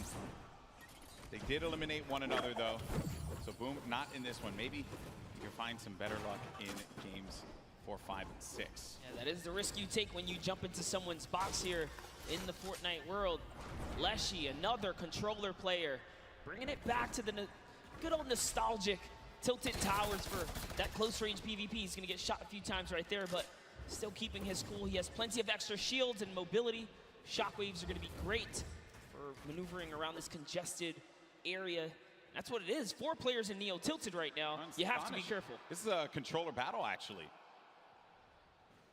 We'll see who can best one another here. Leshy's probably looking to take this wall. All right, he's going to break into the building now, get that high ground over his opponent. Astonis is just waiting, not making a sound here, seeing if he can bait Leshy into a trap play. Let's see. He's going to fall for it. Will he make a mistake? And that's really what it is, right, Golden? Yeah, it is. When players are on that stage here in the audience, the crowd, everyone cheering, there's obviously going to be that added pressure. We talked with a few of the players before the game started today. The number one thing that I think everyone brought up to me was just the volume, right? The sheer presence of where we are. Some of them even went as far as to say, yeah, I don't think I'm going to look up at all. I think I'm just going to focus on the screen. That's what I know. No reason for me to try and go above and beyond anything else, right? Sometimes the moment can take you away. You can see both points of POVs right here, both points of views. Yeah. They're looking to take any walls that they can just to gain control, have a little bit of an advantage here. Yeah, this is basically like the Fortnite equivalent of an arm wrestling match right now. Maybe for some of our parents who are joining us here for the first time, haven't watched Fortnite before. They're really just struggling to try and get positioning over the other player. That is the struggle that they're wrestling with here. See, use wrestling again. Worked out well that time. All right, Lesh this time has decided to commit. He is now down face to face. There's nowhere Astonish can run. He goes into it. Oh, lands the 2-shot. And that's the little tactic right there. If there's a ramp in front of the wall, you have to recognize you are in big danger because there's a nifty little trick to get you in that box. Another one of my favorite players here. You got Legendian. He's going to be in a fight right now. Moves around the side, loses the high ground. Oh, man. That is rough. Legendian not having the best games at this point in time. Pizza's placed 8th on average when he qualified in the online opens. On average, across every game he loaded into. That's very high for placement. And now he's picking up elims. Unfortunately, like we said here, Legendian just not really connecting the dots today, but it's not over yet. We're only halfway through this competition here. As Lechi has to get out of there. Whew, that could have been very dangerous, but gets an elimination on Kinstar. A massive elim here for Leshi, who's sitting right now at 2 elims currently in this battle at Neo Tilted. Representing for all the controller players across the world, Leshi, very dangerous.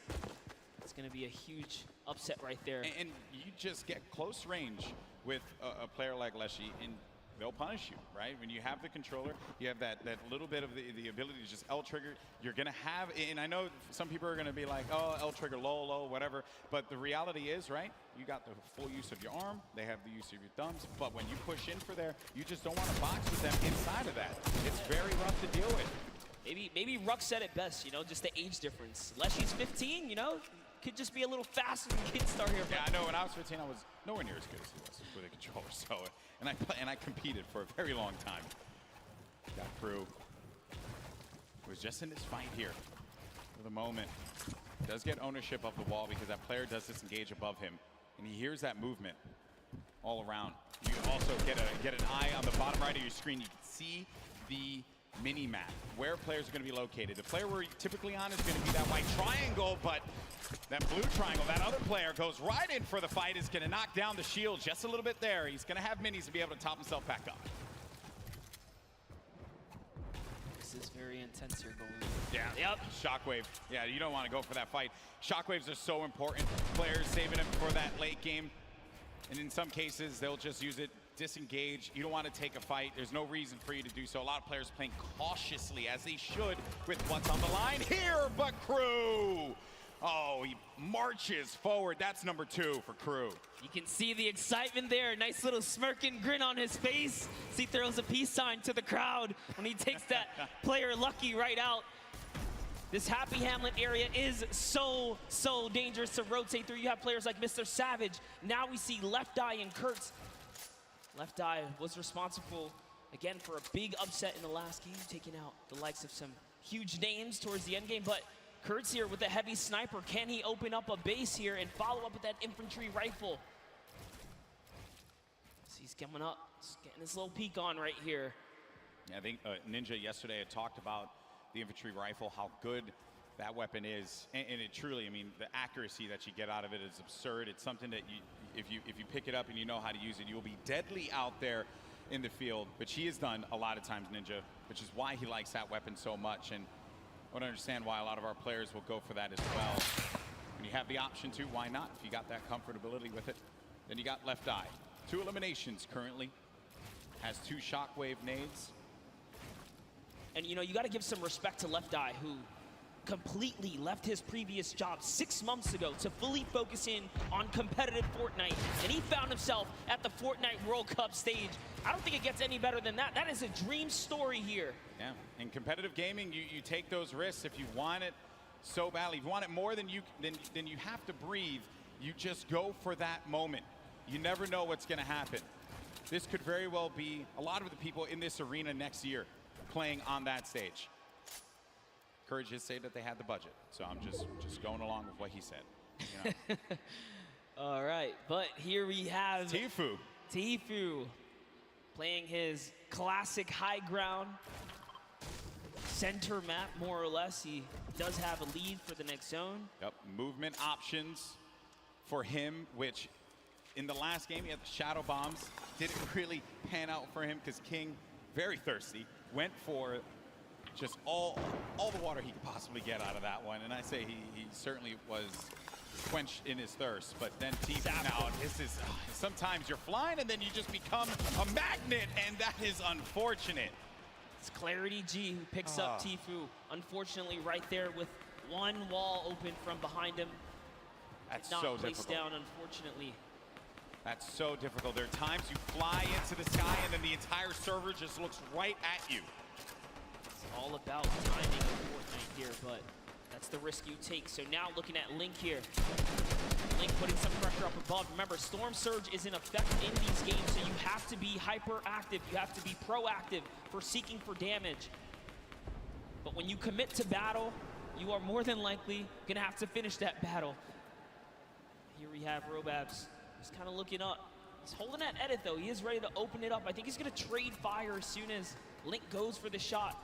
He's now waiting they're for it. both, yeah, they're both playing that little mind game right here. Who's gonna go first now? New circle, now active. This is what we like to call a shambles loadout, as Link doesn't have much loot. No, doesn't have much loot, doesn't have much HP either. He's gonna have to try again in the next game. It's Robabs does manage to get the better.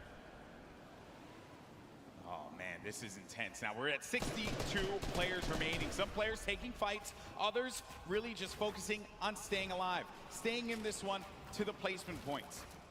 That's right, and now we have Leshy back with Leshy. We saw him in Neo Tilted, taking out the likes of Keemstar, Astonish in these 1v1 battles.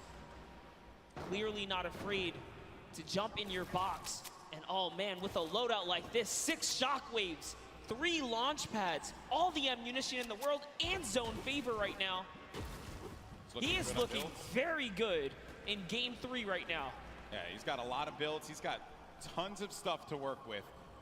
No reason why Leshy can't make it to that end game.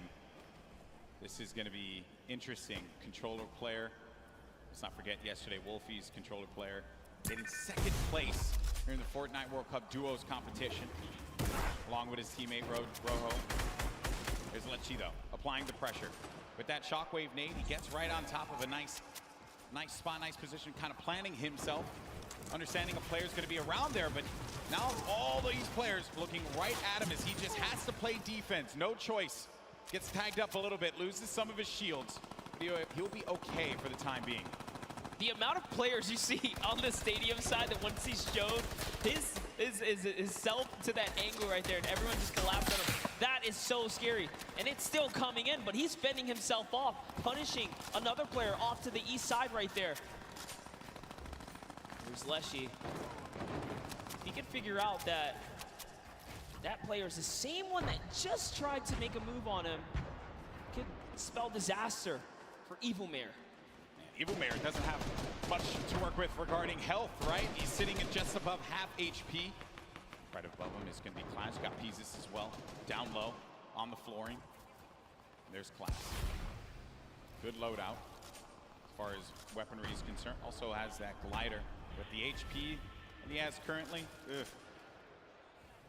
Might want to take advantage of Shadow Bomb or something like that rather than exposing yourself to the sky. But this is another play from earlier on, I believe. Or actually, no, Storm Surge active currently, and we are in live. Apologies there.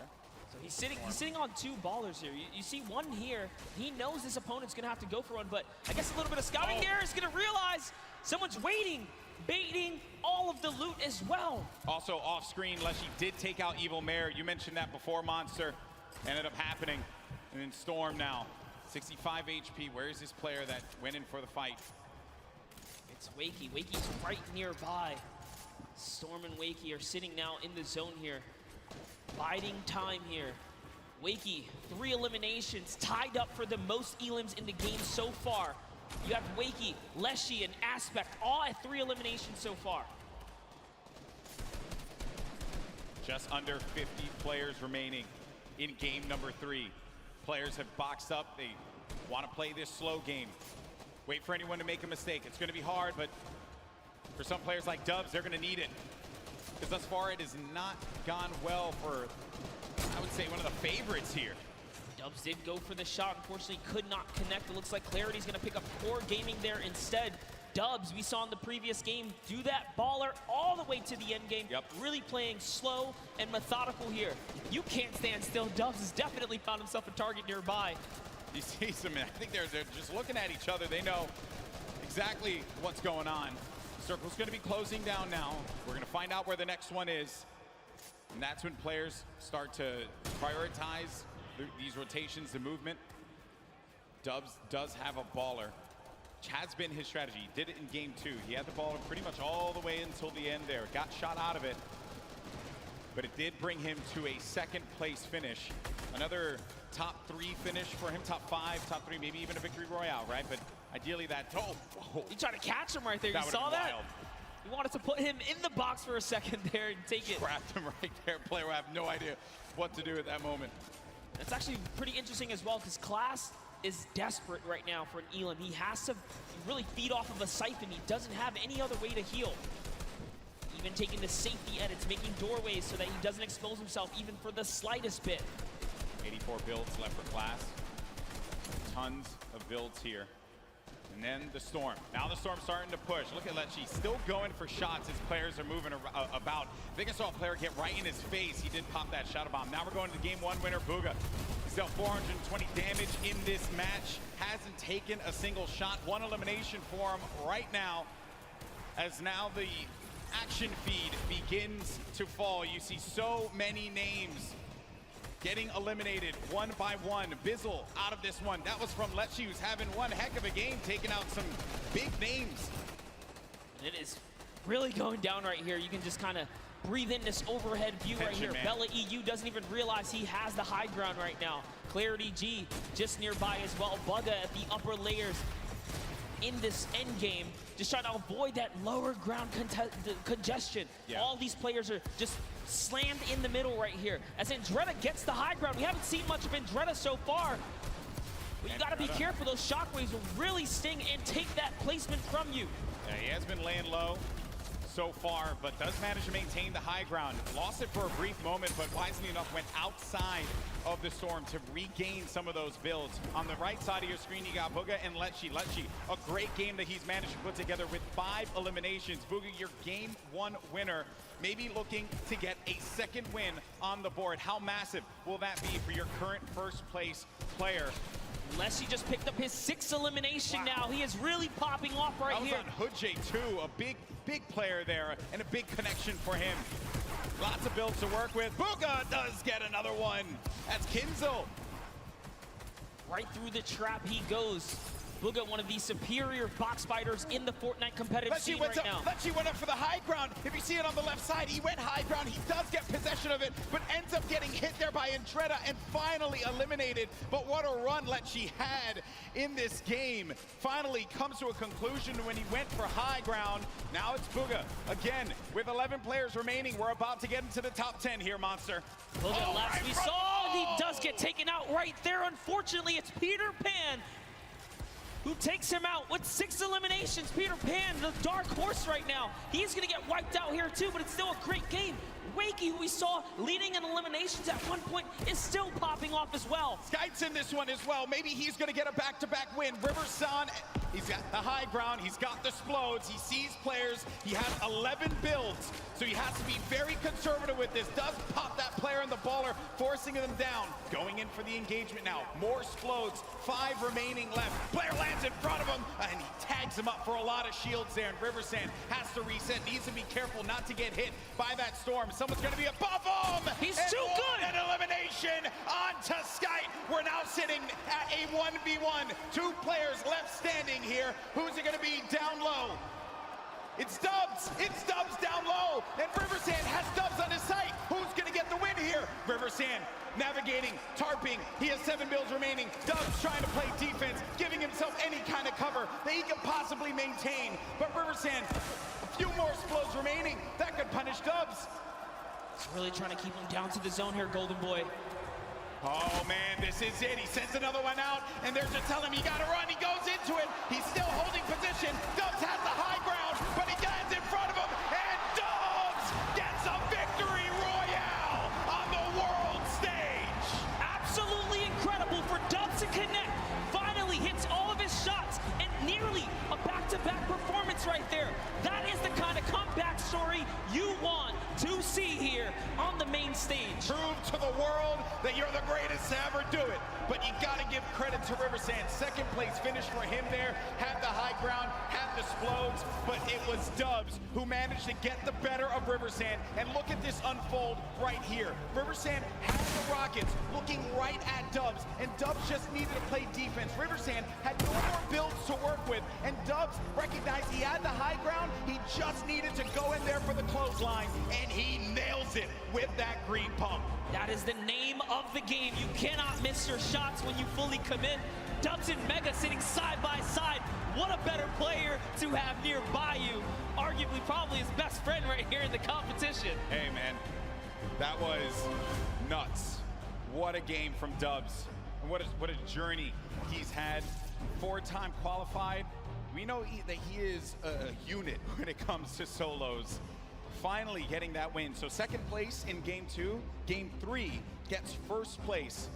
he has to be feeling very good about that. That is the kind of performance he was looking for, and it must feel good to finally solidify a victory over the course of the weekend. Yeah, it's like it's just a load off your shoulders, man. Honestly, because I've been talking to him quite a bit. And he's like, I just want to get this win. Now with that, Dubs goes up to 3rd place.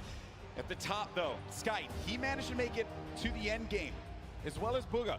So, our 3 winners, 1, 2, and 3, in the order of which they took their victories. Game yes. 1 was Booga, Game 2 was Skype, and Game 3 was Dubs. 19 points, 1 point shy of taking 2nd, and Booga, way to hold on to that positioning at the top of the mountain. King is still here too, as is Psalm, as is Commandment. They've all been in the running, but that was a great fight to see the West and the East clash in those final moments. I love it, man. I love it. Another, we look here at 11th through 20th. Epic Whale, Fwexy, and Issa all managed to get up in the standings here, as well as Left Eye and Wakey. Oh, what a game that was. Game 3 did not disappoint, but I did get word that we have Dubs standing by with Jordan Fisher to get his thoughts on that win. A massive, massive victory royale for Dubs here, a definite crowd favorite. A lot of people really excited to see you play today. 2 games in a row, 1v1 situations. Obviously, you're playing for placement here, and we're seeing this action happen in real time. Your baller maneuverability, you're staying in the baller for so long, obviously helped you win that right there at the end. Yo, the Rockets are coming down on you hard. What are you thinking in this moment? You trying to get high ground? What's going on? Last game, I was just purely playing for placement and trying to hold out in the ball, and it worked. Obviously, we got that victory. Okay, going into these next matches, you're sitting in a pretty great position right now, if I do say so myself. What are you thinking? What strategy going into this right now? I'm just going to keep trying to play consistent, and I should be good. Golden Boy, Monster D-Face, it's feeling amazing down here. How's it feeling up there? I think the feeling's mutual, my friend, because these have been excellent games. I love duos, right? You and I, we talk about all the time, right? We love casting duos. But there's just something special about when it's just you, the game, solos, competition, the way Battle Royale was meant. Dare I say, to quote Dr. Lupo, the ultimate Battle Royale experience. There's just no room for error in solos. There's no, buddy there, no battle buddy to come pick you up when you get dropped, when you get sniped for making an error. You cannot make a mistake. And we saw this sign earlier today. The Dr. Lupo is not. He's not old. Hey, dad fam out there. He's just a little elderly. That's all it is. As am I. So, what a game that was. And I understand, though, we actually have Cam standing by with a special announcement. Sundown, what's up? Thank you. Thank you so much, Golden Boy and Monster. And while we're here in the midst of the largest Fortnite event in history, you're probably wondering what comes next. Well, as we said before, competitive Fortnite isn't going anywhere. Once Season 9 wraps up and we move into our next season, we'll be debuting the Fortnite Championship Series. This will give players a chance to compete against the best of the best, where every single result matters, with a leaderboard to track results over the course of the season. Follow your favorite players on their quest to become the first season champions with millions of dollars at stake.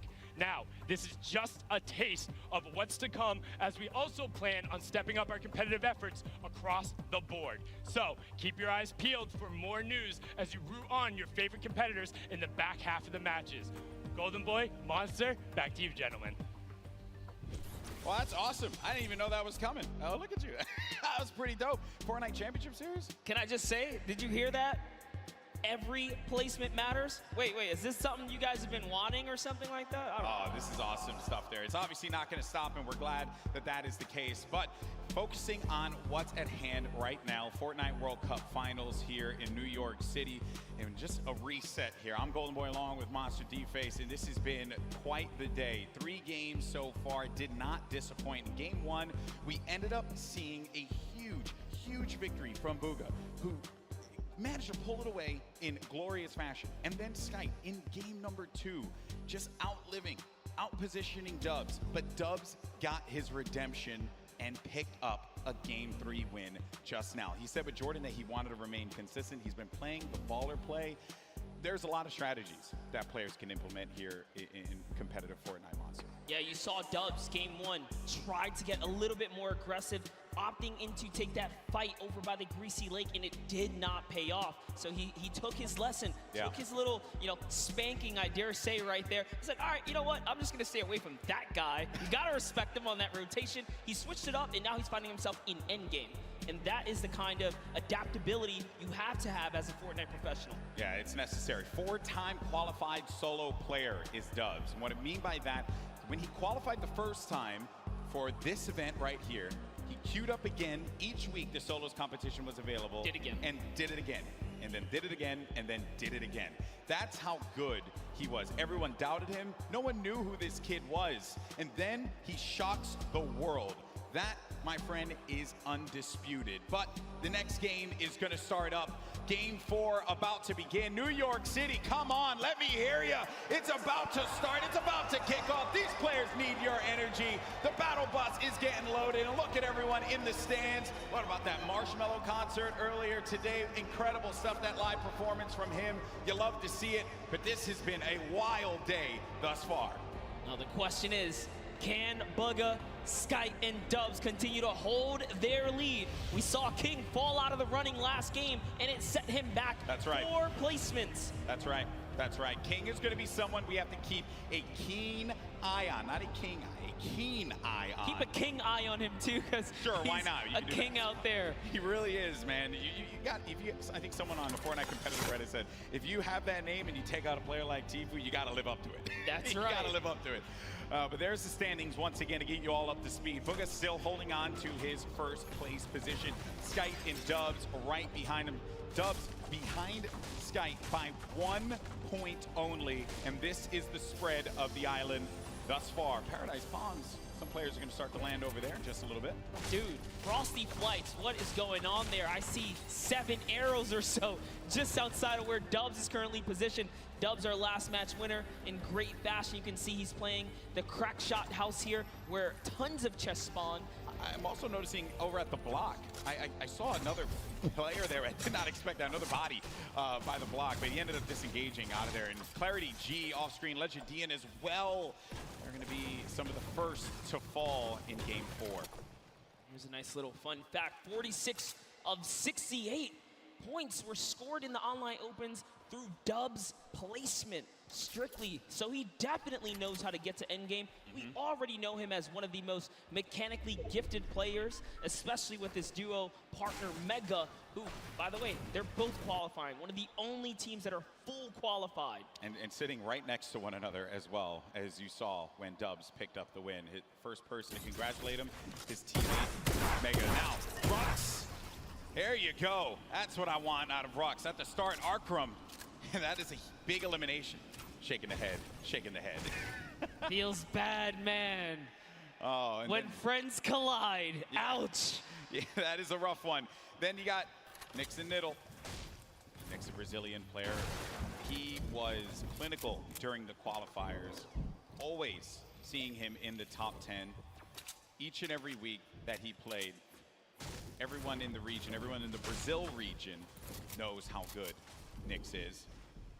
There's one player right below him, and maybe Niddle is going to experience that for himself. Nix does have that life lead here. We'll have that shield advantage. Niddle a little weak on the HP side as well. Listen, Nix is here to show why he's the first qualified solo and duo player from the Brazilian region. There's only a few players who have the title of being fully qualified or double qualified for the competition here. Nix is one of them. He's hearing all that movement up above him. Niddle does have the high ground for the time being. He goes in for the challenge, and that's Nix doing it for the region, doing it for Brazil. More cowbell, please. Nix versus Niddle. Nix comes out on top. He wiggles his finger at the camera and says, no, no, not today. Snobby Shores is his home here. And the good news is he won't get eliminated right away after he does a little motion to the camera. Yeah, I love you, buddy. You know, no instant karma for him. No instant karma for him. Taking a look at Moffin. One of our few players representing the Asian region here. Japan as well, 15 years of age. Got a lot of great players from Japan that have joined us in New York City this weekend. Tons of young competitors. We saw a great performance from Sinnoh and O-King yesterday, but Letwyke and Twins, they've really been going at it here and in Paradise Palms. The only players here, so the winner of this one's going to take it all. 7 builds for Letwyke currently. HP, little dire. Twins also going to be in a rough spot too, and then won't get an opportunity to be able to pop that big potion there unless he goes for it. Okay, he's making it happen. He's going for the big potion pop, and he does get it. That's going to give him a slight advantage in this fight. The difference was no hesitation here as Letwyke is going back in it, even with the health disadvantage here. Oh, that shield's going to be gone out of that one, Monster. Let does go up above him, and no! Twins got caught looking, and that's Let, who will benefit with that Chug Jug. I'll tell you this, so much confidence. Confidence is key when it comes down to these PvP battles. He just went all the way. He was committed, and he was, you know, hell-bent on getting the win there. But Ghost Issa, we haven't seen any Shifty Shafts action all weekend long. Good to see Ghost Issa here on the main stage, as he deserves as much love as anyone else. What's he gonna do? How's he gonna represent for himself and his fans? It's a battle, cross-regional battle here between Moffin and Issa. Moffin from Japan, putting this region on the map, perhaps. Issa, well-known player in the space. He's been at this for quite a while. Off screen, you just saw King's name in the action feed against Teak. Another shot, actually. Issa getting third-partied, and sometimes when you're in these fights, you just don't expect when another player, they're gonna hear the gunfire, so they're gonna try and push the fight, maybe get an advantage out of it, and it's Mega! Mega marches on in and gets the better of Issa. Now it's gonna have to deal with Moffin. Does not have that floor quite yet. Moffin's holding it down. Does he get the hack through? Moffin goes in for the fight, but that's gonna be another one. Number 2 for the Mega Man. We wanted some Shifty Shafts action, and we got it right there. They are just unfortunately in the warpath of Mega. He lands right outside of this area. Good on him to rotate through here and catch him off guard. Here's a nice little replay from That was Teak. That was King the taking out Teak. Yeah, the King elimination on Teak. Huge for him. All right, Unknown Army. We touched up on him in his pass earlier today. At one point, he was actually somewhat shunned out of the competitive discords for being too aggressive. Little did he know that was the perfect way to find himself here at the World Cup stage, because it was all about pushing players and getting eliminations. Everyone has their opinion and strong opinions on within the competitive community. I'll tell you this, he came right back as being everyone's, you know, favorite friend all of a sudden. That's good, that's good. Obviously, it's, you know, this is a competitive game that is still continuing to evolve and grow. Players, you know, trying to learn one another's personalities and stuff. I understand we do have a replay, though, from one of the other eliminations that had happened earlier on. This is Pika. Look at this, Pika jumping forward, finds one in front. That's the third party, and this player now having to look at Pika, but that was nasty. Pika made him pay. Pika ordered a quick 2-piece chicken nugget, and Aqua was a part of it. That's so unfortunate. Aqua's really been struggling so far in the solo competition, but I'm sure it's a breeze for him now, being that he had such a huge day yesterday. But jumping in with Zayt here. Right now, Aqua's playing with house money. That's what we like to say. Huge performance from Zayt yesterday, but unfortunately for him, not going to be the case in Game 4. Hood J, his first elimination is on to one of Fortnite's greats, Zayt. But the fight continues against Dracons. It's an artillery strike right here, and Dracons is going to have to back up here. As Hood J is going to get a moment of peace because he's in the lowest level. He doesn't have to worry too much. Dracons trying to axe his way through the middle, and he's a ton of loot right there. That's his loot, respectively, if he can snatch it really quickly, but no, he's more focused on this battle right now. And sets up a cone as well. And Dracons, you know, from the Brazilian region, so there's just aggression. That's what they do. They'll go after the fights, and they want to get in your face. They don't care. They don't care what region you're from. Absolutely loving the rhythm right now. He's really messing with the cadence of his axes, but he's gonna get punished. And now he's the one who's on the defense right here as he backs up and takes a defensive stance to go ahead and heal. Doesn't have any shields, no minis, unlike Hood J, who has 2 more remaining. So Close This is gonna allow him advantages. to bounce back. He's got all the mats now, Golden Boy. Yeah, he's got everything to work with. Sometimes you gotta go and just farm up, pick up as much as you can, or maybe even disengage from a fight. It may not be worth it. It's okay to disengage. Play the safe game. There's no reason that you gotta get aggressive, get in their face. We understand that is what the region likes to do, but in this instance, hey, you're playing for the long game. Yeah, and I talked with Macwood and Calculator in the Players Lounge for a while, and I asked him, what do you do if someone disengages? Do you respect a good disengage? And he says, depends, you know? If both of you guys are in a weird situation, they'll give it up. There's no reason for you to go for a fight that you're just not comfortable with. Crew, though, he's looking for a fight right now. Has his player playing a little defense, but he ends up getting tagged, and now it's going to be him on the back foot. Has to take a moment, pop a mini. That was a best case scenario for him because he still has a full whites here. He did not lose normal health points. It was just his shield that was ripped off there. Two quality players right now scrambling against one another. Pika, get rid of the trees so that you can get above. You also get a little bit more resources out of this, perhaps. And it's right front. Oh, man. Played around the corner there. And then Pika, he just had that brief moment to move away. Saw him move ever so slightly down low. Just saw the tip of his head. This is an intense battle. Pika versus Crew. Crew, a double qualified competitor here. Didn't play in the duos competition yesterday. And of the two, he's the one who just goes in. He's not the IGL. Let's see how he can handle himself here when just playing solos now. And he's in the zone. He's found himself in the zone. Yeah, they're going to get ticked for one in the zone, and they're pretty far from it.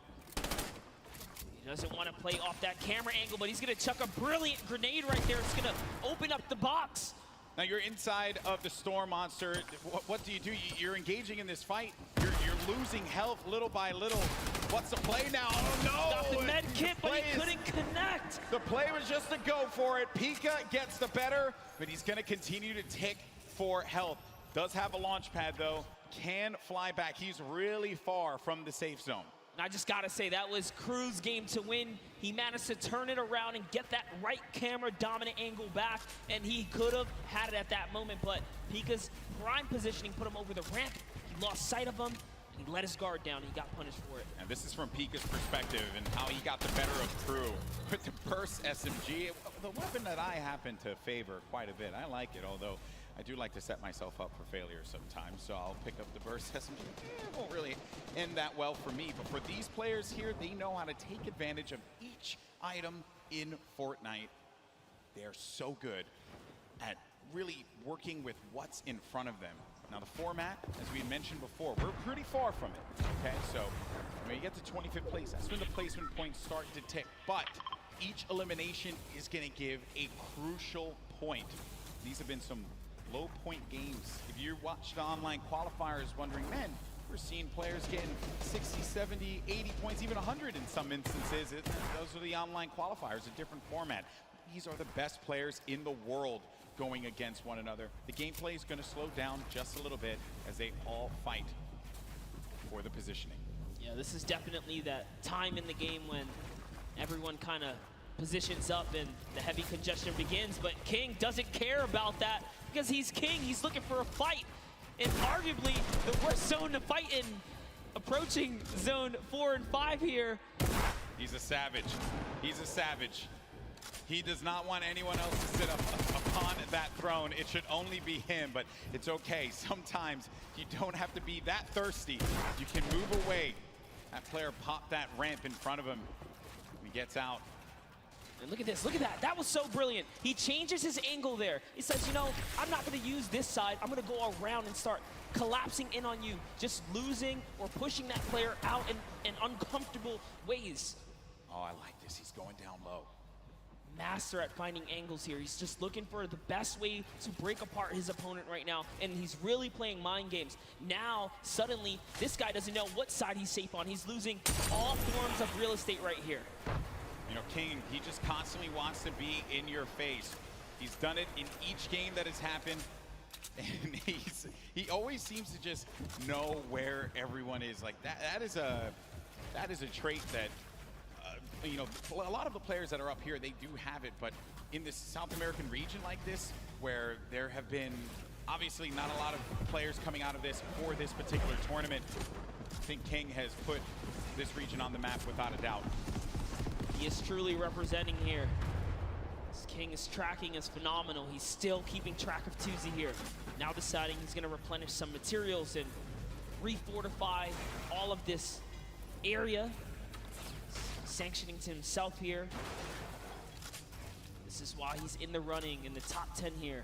We saw him get taken out earlier before, but this is why he plays the high risk, high reward. And if I'm being honest, that's how you take first place. You put it all out there and Go hope big or go home. Everything goes in your favor, honestly. Go big or go home. King up above Light over on the mountain there. Tuzi's next to him, as well as Keenstar. And King, he's gone. He's flying over to the next target here. He just doesn't stop. Into another box fight he goes.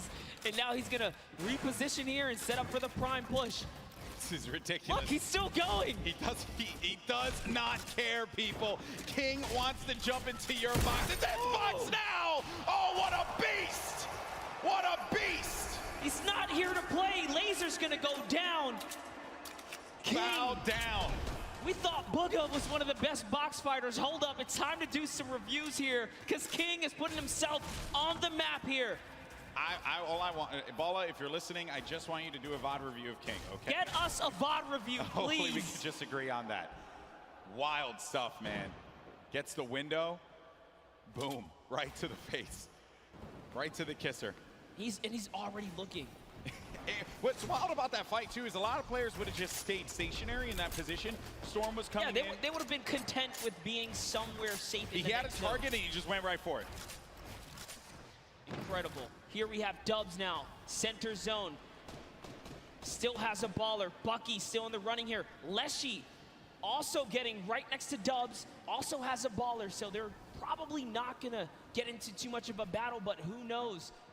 Maybe they'll Storm be baller Surge buddies. is still a thing. Maybe they'll be baller buddies. Maybe.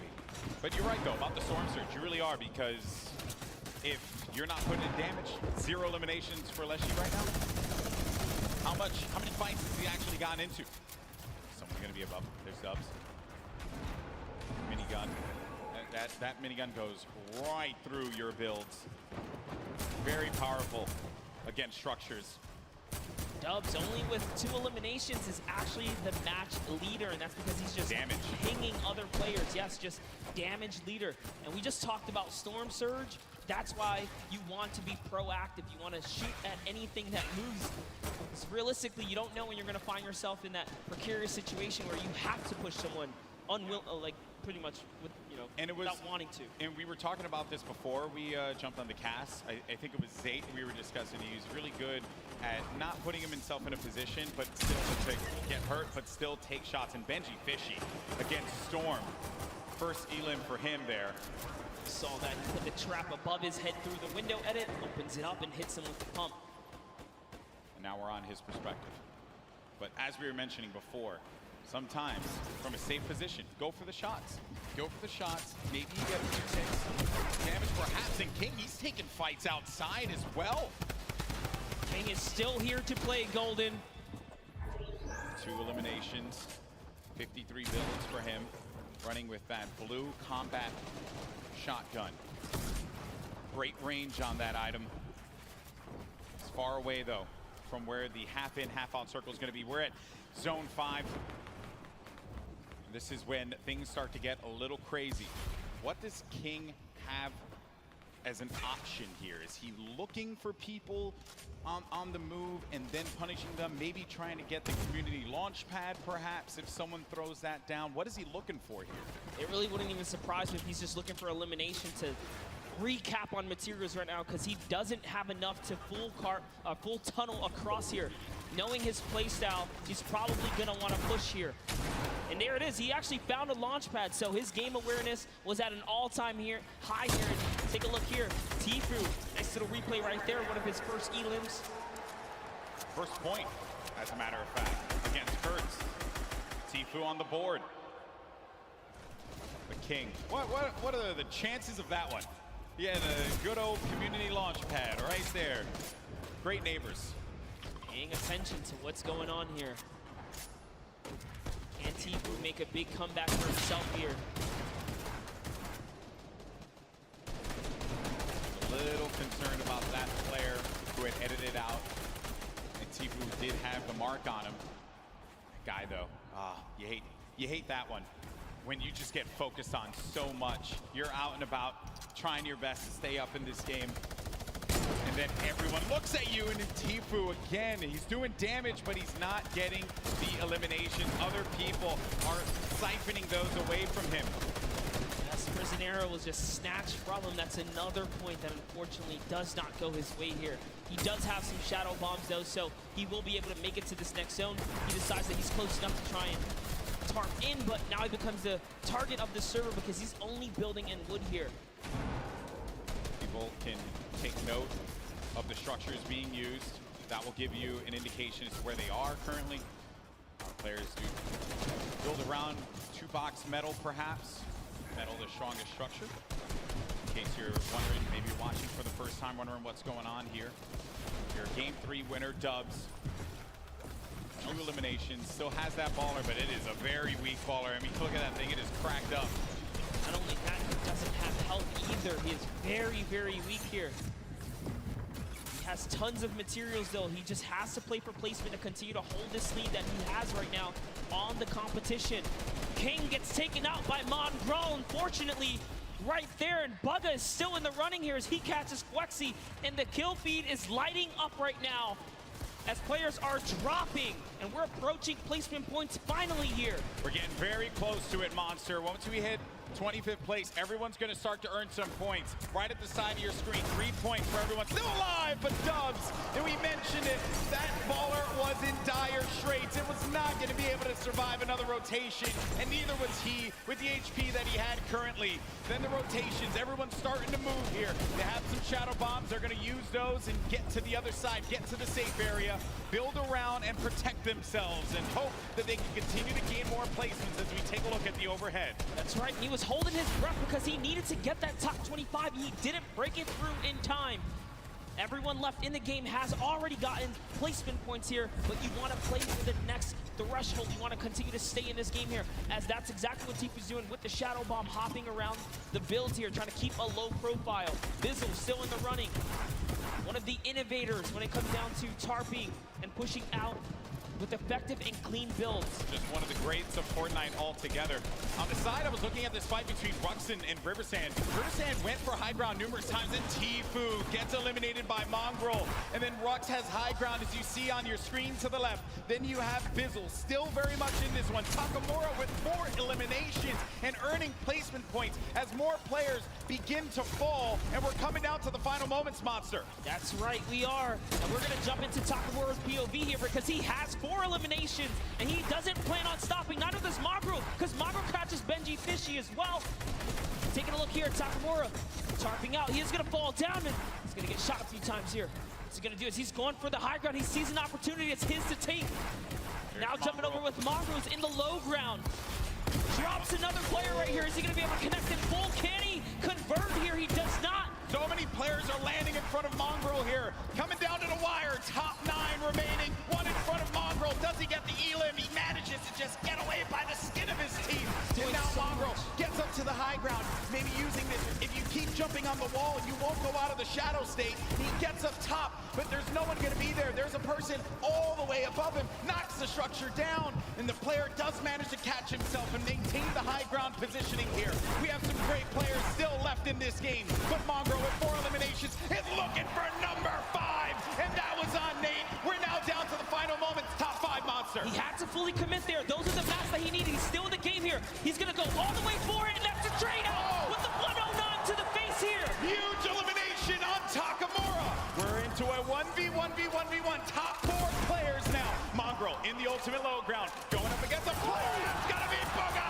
The game 1 winner will not be enough against Mongrel, who does get picked quite a bit. He loses a lot of HP. No more builds, but the victory royale goes to the veteran Som, who manages to pick up a massive win. Using the shockwaves in the final moments to snatch the high ground. Psalm claims a victory, but it's Mongrel who had a ton of eliminations and really was the ruining factor for so many of our top 10 competitors in that round right there. Mongrel was running roughshod in the ultimate low ground, but it's Psalm, the vet. He has performed in so many competitions at a high level, and it's no surprise here. When Psalm gets that high ground, everyone needs to look out. He's so good at that. Mongrel had no builds left. He had no HP to work with. He did the job he needed to do. Top 2, he got second place and a bunch of eliminations. And Shockwave's late game again, Monster. Such a great piece of equipment that you can use. Love that right there. Stands up, flexes, hits us with the let's go. He's feeling good. And that's a huge accomplishment to take a victory. And just you only have so many opportunities to win a game here. Just to do that alone, it's magnificent. Yeah, it really, magnificent is the best word that I could think of at those final moments. Games 3 and 4 certainly did not disappoint. Oh, that was a wild, wild game. Here are the standings, though. Booga still holding on to first place. Look how far ahead he is. 8 points currently, but Psalm now jumps in to second place. Nate in third. Riversand, who's managed to put together some great games, is in fourth. Rux as well. Epic Whale in sixth. Skite and Dubs get knocked down to 7th and 8th. And King, who has been very aggressive, is in 9th. And then Peter Pan from South Korea in 10th place. Doing so good. The last player we saw in 11th place, Epic Whale, shot himself up to that front page, guys. So don't count out Andretta, Benji, Savage, or anyone else here in the top 20 because they have what it takes. Look at how close the point threshold is. Yeah. Everyone is in the running for top 10 right here, and that's life-changing prize on the line here. The stakes are so high. Yeah, the gap is so small, and these players have the capability of being able to get into the top 10. 2 more games remain. Wonder who's gonna take it all, but let's go down to the stage. We got Jordan standing by with our Game 4 winner, Psalm. And a huge Game 4 win for Psalm. Now sitting at second place in the standings, feeling really, really good right now. We're just talking about that high ground take. You said I didn't think that it was gonna work, but real domination right there at the end. What was your thought process going up against such a stacked final 10 people? I mean, some of the players that were there are all capable of clutching this up. After I got the high ground, I was just focused on playing safe, make sure I don't lose the high ground, make sure no one impulses up to take my high ground, and then I let everyone on the ground do their thing, and then I clean up. And the cleanup was real. Back to you, Golden Boy and Monster D-Face. Always a pleasure to hear from Psalm, a veteran in competitive Fortnite and doing it once again. No shocker there. You take the risk, you make the bold play, and sometimes it pays off. And in that instance, it definitely did. He's coming out quite pretty from there. I believe was in second place, currently in the standings. That was a nutty game, man. He's been in top 10 this whole time. Since the competition has begun, he's been chipping away at placement.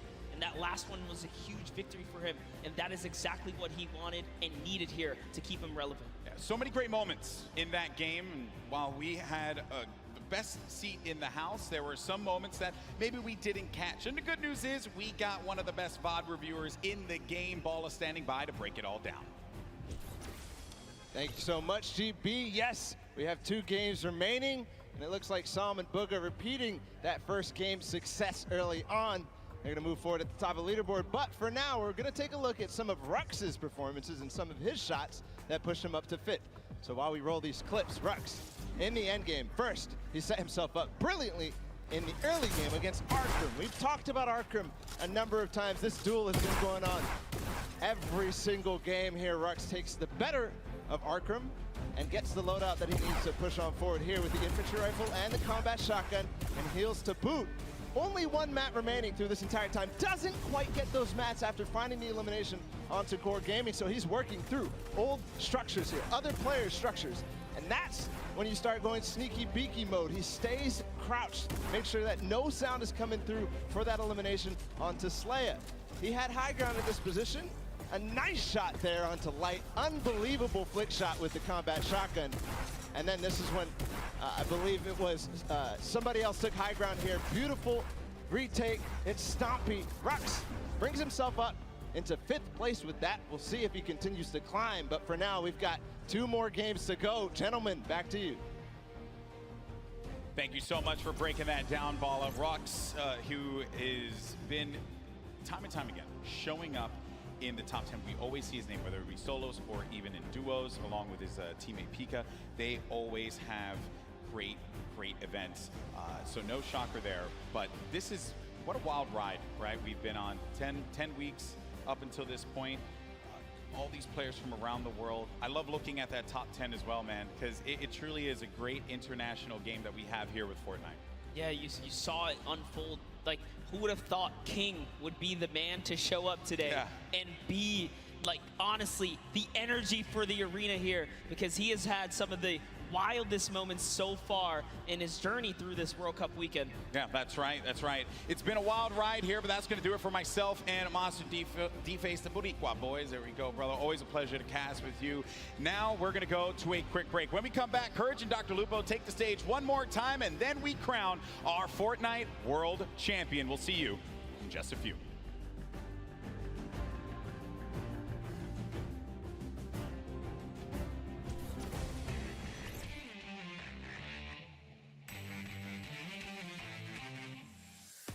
Hello, Fortnite fam. I am PookieFace_.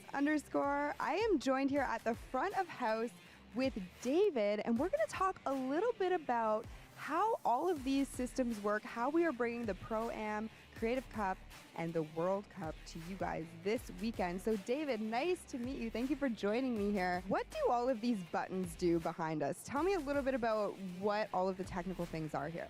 So basically this is controlling all of the lighting and all of the video for the entire show. We're pushing out all of the videos that you see on all the screens, any camera shots that go up there. And then we're also making sure that all the lights are at the right levels for player faces and everything else. So it's your job to just make everyone look great, is technically what you're saying. Absolutely. Now, I know that you have some facts about the lights, the LEDs. Give me a little bit of some factoids about how all of this production pulls power and, you know, what goes into all of this. Absolutely. There's about 1,200 lighting fixtures in the room currently. We have about 18 4K video outputs to go to all the big screens. We're running about 98 million pixels worth of video space, and it's taking about 2,000 amps of power, which is about enough to run about 15 homes. Thank you so much for taking the time to speak with me today, introduce me to all of these working parts. But there are so many more things that go into all of this. So when you guys are out in the stands watching the World Cup this weekend, you have David to thank for everything.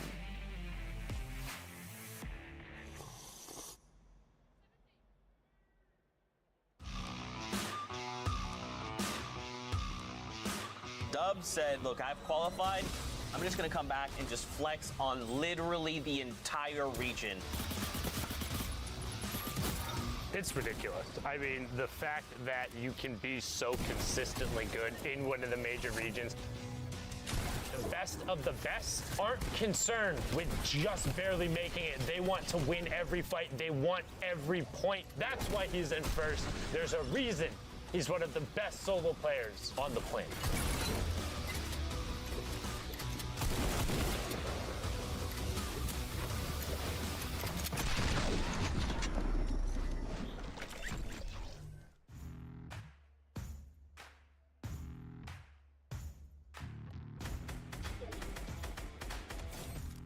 안녕하세요. 저는 이제 팩스폭스라고 하고요. 저는 아시아 서버에서 이제 뉴욕 진출했고요. 이제 나이는 17살입니다.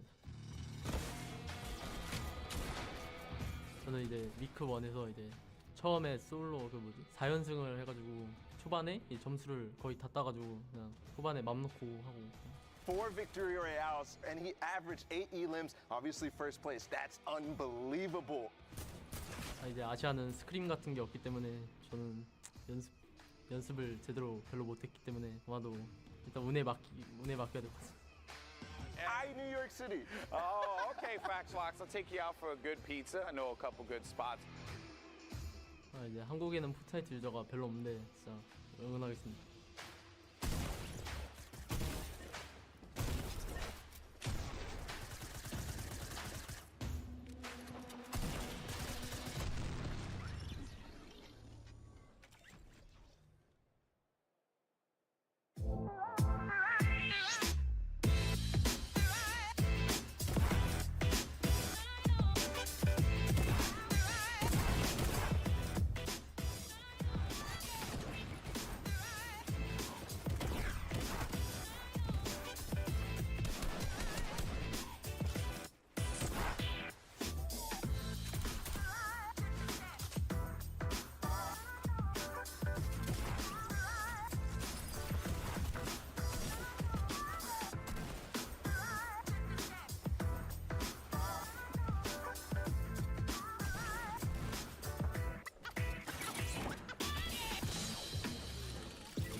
Hey Fortnite fam, BallTW here to get in the nitty-gritty of competitive Fortnite.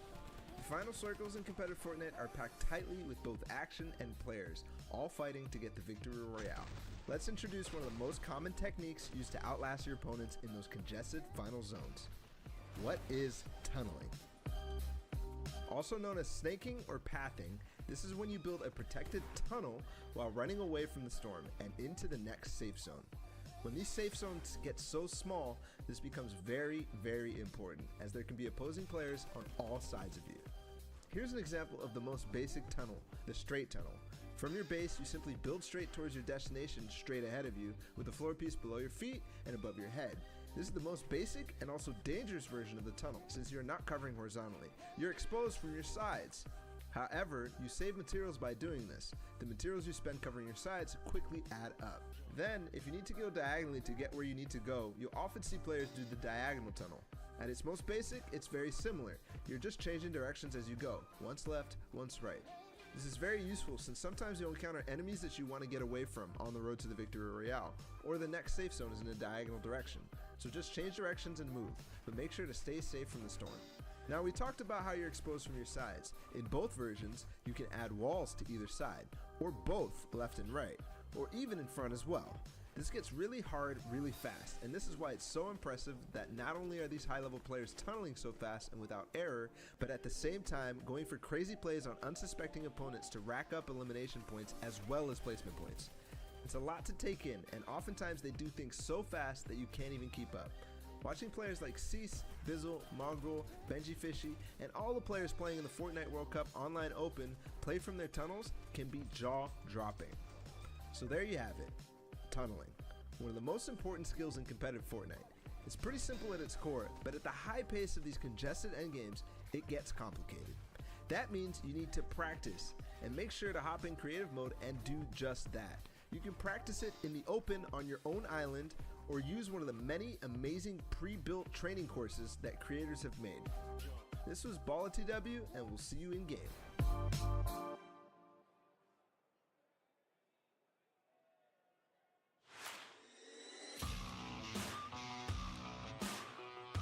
My name is Turner, aka Tifu. I qualified from the North American East region. This is not. Wait. Trying to sneak him in. Can you get him to drop it? Oh my God! What is that angle? He hits all of the shots. The day I qualified, I was pretty hyped. I didn't even believe it was real at the time. I don't know. I was just kind of streaming, grinding, doing my own thing, and I tried my hardest and succeeded, I guess. Landing all the way up top, drops him. 100. Follow through on the shot. Literally reading my mind.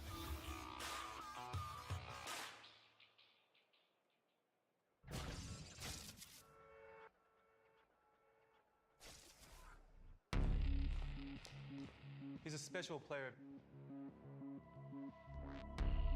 a generational talent. He has qualities that not a lot of young players have. He's so mature, so dedicated, very rare to see.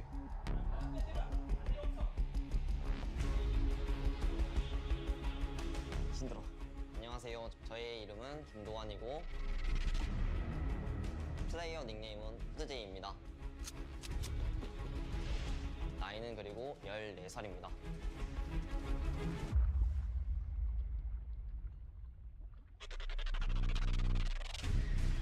He's disciplined. Hood J drops down. He's focused. That was an ambitious play. He wants to push it. What a charge through the box in there. That's what he needs to do to become the best.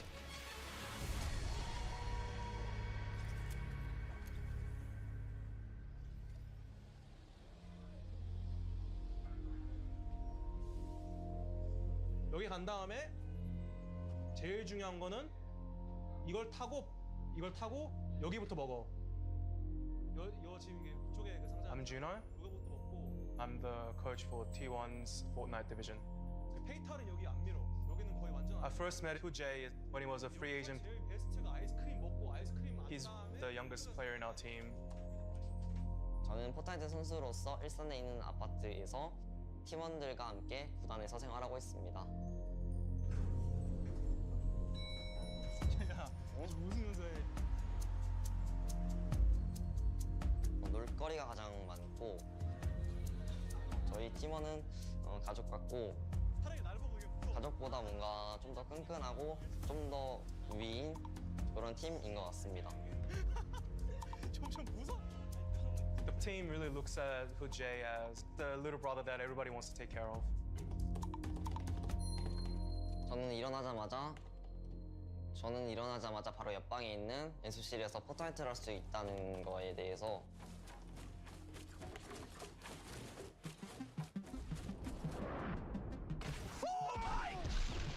His tempo is quite a bit faster than a lot of the other players. Hoo-jae runs on forward. 아무래도 건설이라든지 편집이라든지 그런 부분이 좀 재미있어서이기도 하고 제 목표를 달성할 수 있기 때문입니다. 저는 포트나이트 게임을 시작할 때 이기자라는 목적으로 많이 시작합니다. Tags him and brings him down to the victory royale. He wants to always be creative, always change up his playstyle and steal the tempo from his opponents.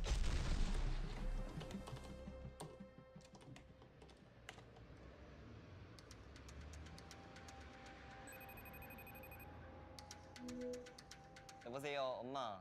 잘 지내시죠? 요즘 어떻게 지내세요? 네, 걱정 안 하셔도 돼요. 제가 끝나면은 진짜 자랑스럽게 해드릴게요. 꼭 몸 관리 잘하시고 월드컵 끝나면 바로 갈게요, 집으로. 네. 세계 최고 플레이어가 되고 싶은 이유는 아무래도 부모님인 것 같습니다. 가끔씩 부모님이라는 생각이 가끔씩 들어서 그게 동기부여가 되지 않나 싶습니다. Hoo-jae hasn't realized how talented he is just yet. I am just so impressed with what I'm seeing here from Hoo-jae. He has that potential to become the greatest of all time.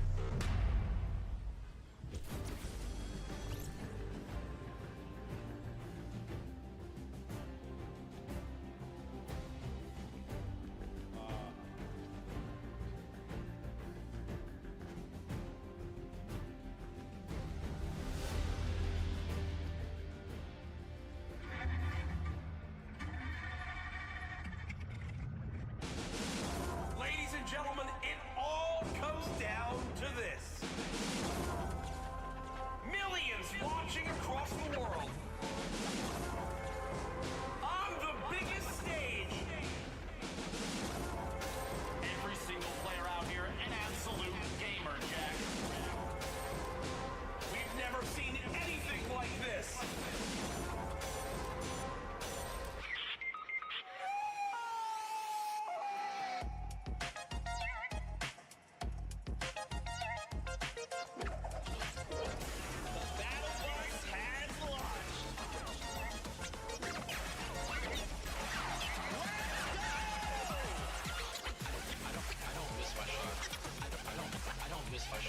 Best shadow bomb use I've ever seen, Mr. Savage M. I don't miss my shot.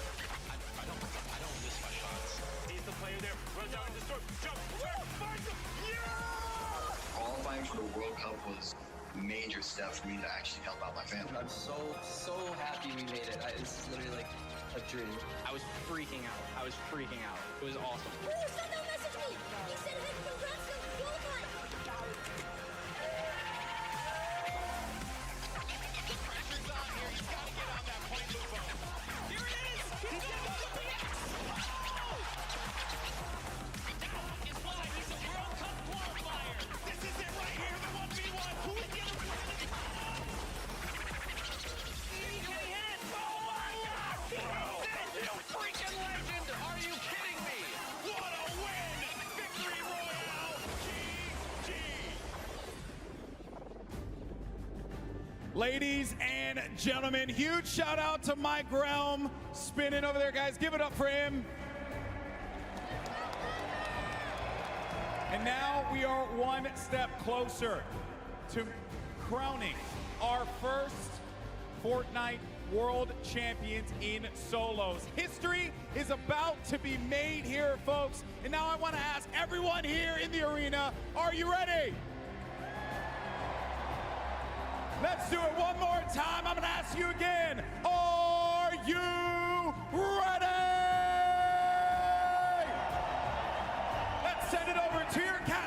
the last two games, Courage and Dr. Lupo. Over a year ago, the Fortnite World Cup was announced, and here today it culminates in the final 2 games of the solos competition. $30 million in prize money this weekend, and in 2 games, Dr. Lupo, we will crown another Fortnite World Champion. We've seen a ridiculous number of plays from everybody on the field. Yep.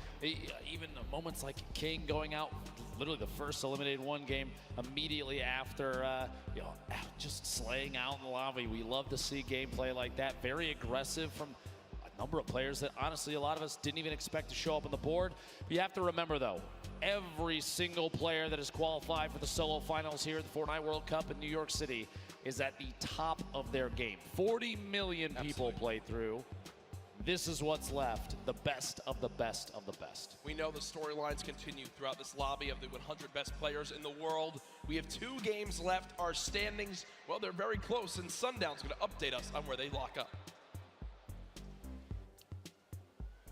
Thank you so much, Lupo and Courage, with only 2 matches left to decide who is the world champion solo player, who is the best of the best of the best. We're gonna take a look at what the standings currently look like and what needs to happen. So the first thing you're gonna see right away is the runaway train Bugha up top. 1 victory royale, leading the pack with 15 eliminations at 37 points, 8 points clear. But we talked about it a little bit yesterday and a lot during the qualifiers.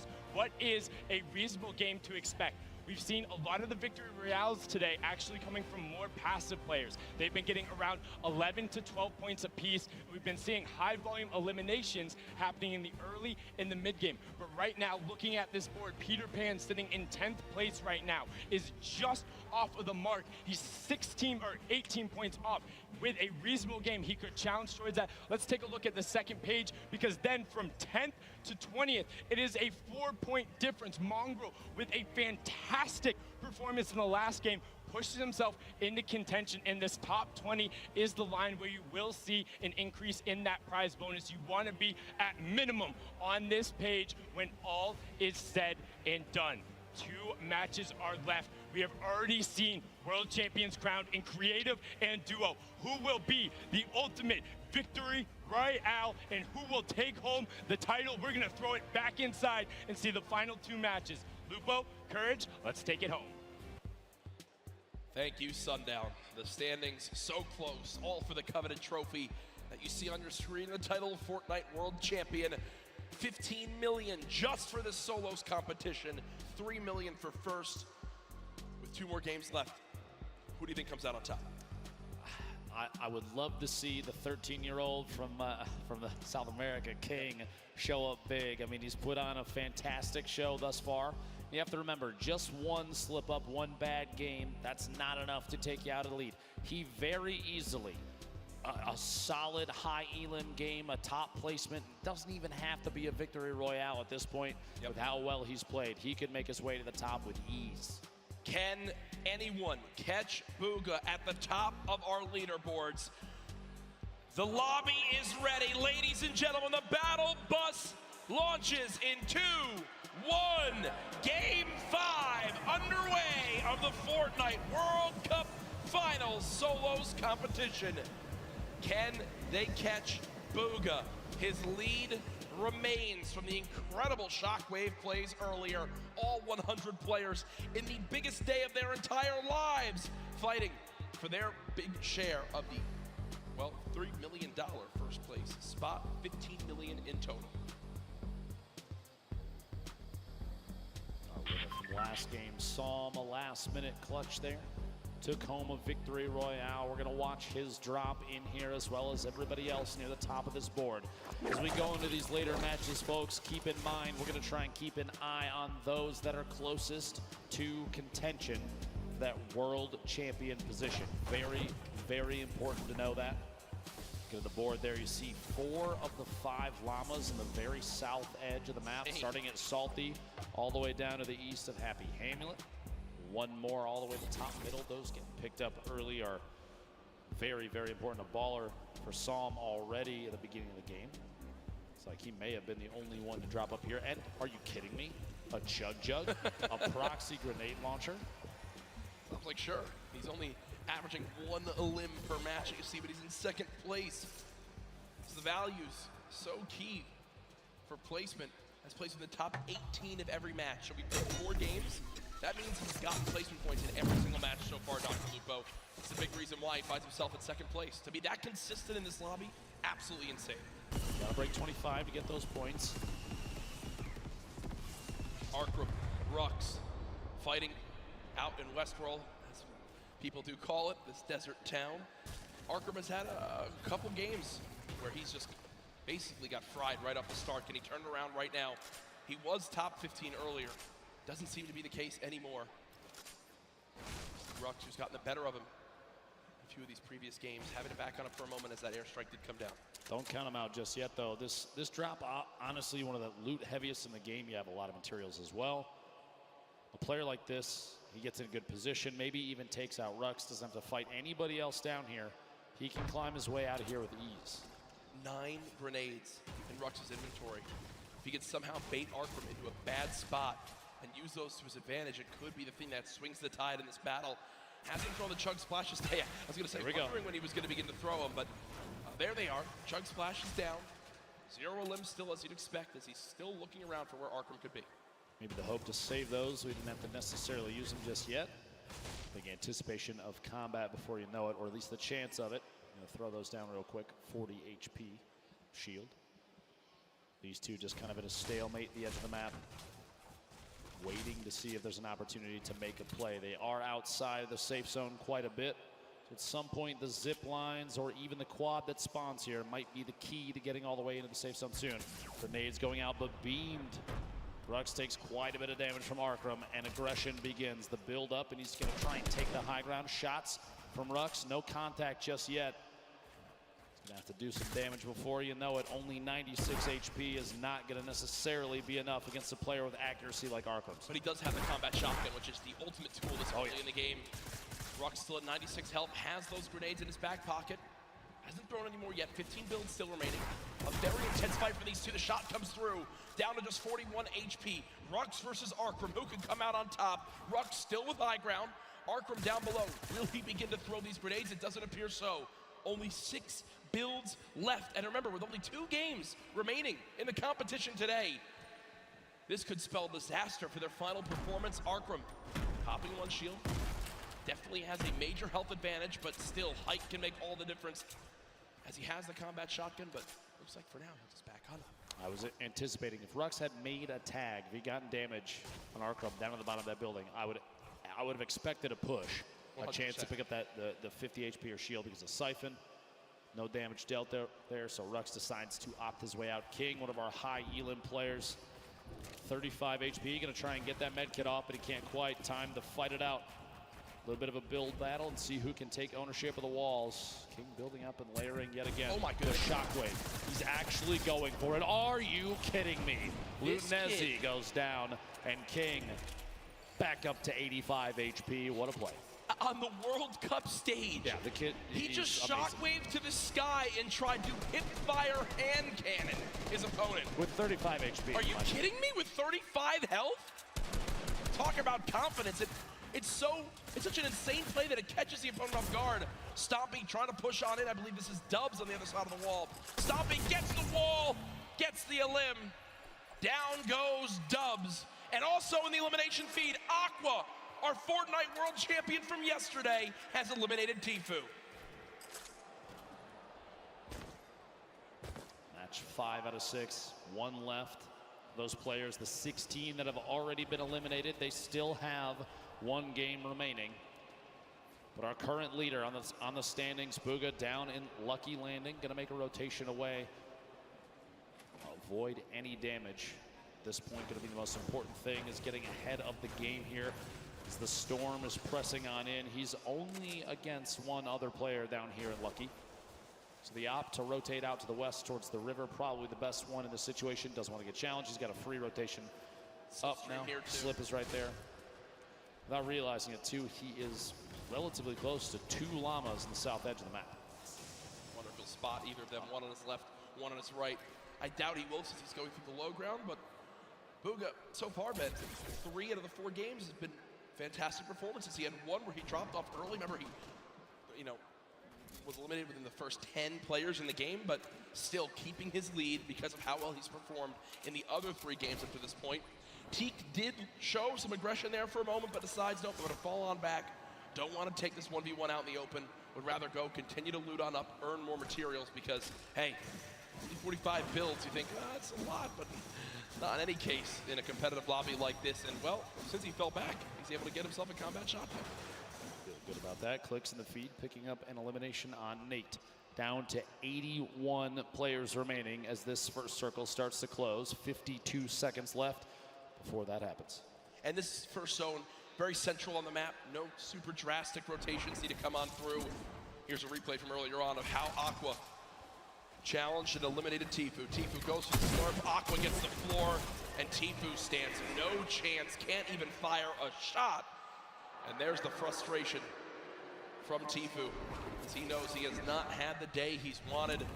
One of the biggest names in competitive Fortnite, one of the winningest players of all time, getting shut down here at the Fortnite World Cup solo final.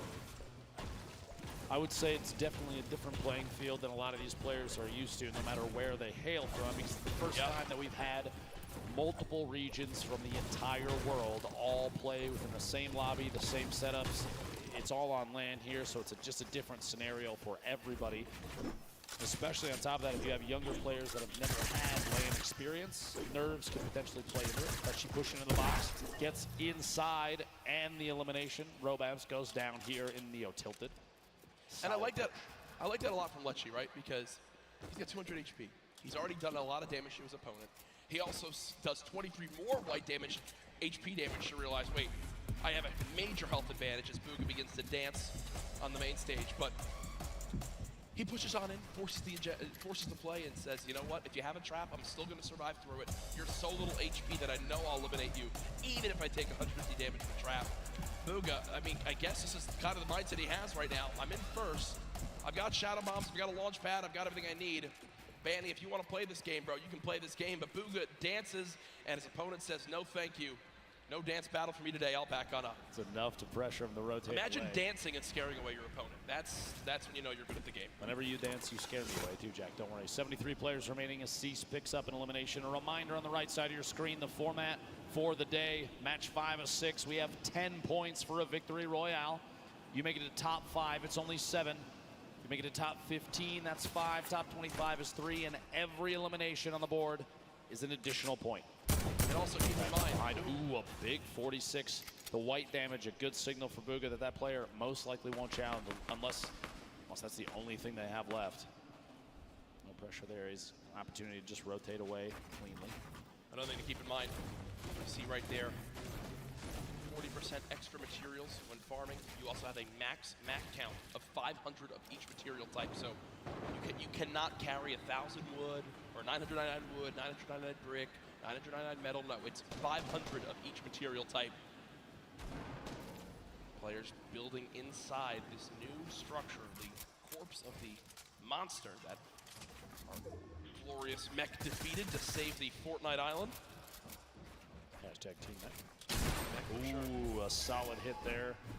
Scalar gonna pressure from above, knowing that that ramp was closing it off for just a second. Gonna try and take the wall to edit from above. Surprised he's not throwing a stink. Doesn't own it just yet. Very good question. At some point, that's gonna have to come out. Maybe pressure the player off of that campfire.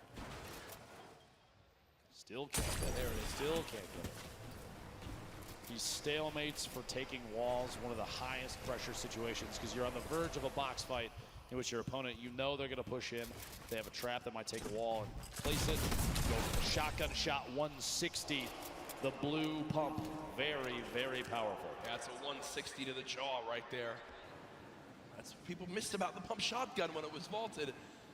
As we all know, recently was brought back into play, and for reasons like that, so good in the up-close fights. It's, for a lot of people, the one spot where it just completely outclasses all other shotguns. Obviously, 4 shotguns in play right now in competitive Fortnite. Storm Surge did pop up, but it went away almost instantly as this lobby has dropped a little bit quicker as things have gone on. People maybe getting more desperate, challenging more early game fights to see if they can get an advantage.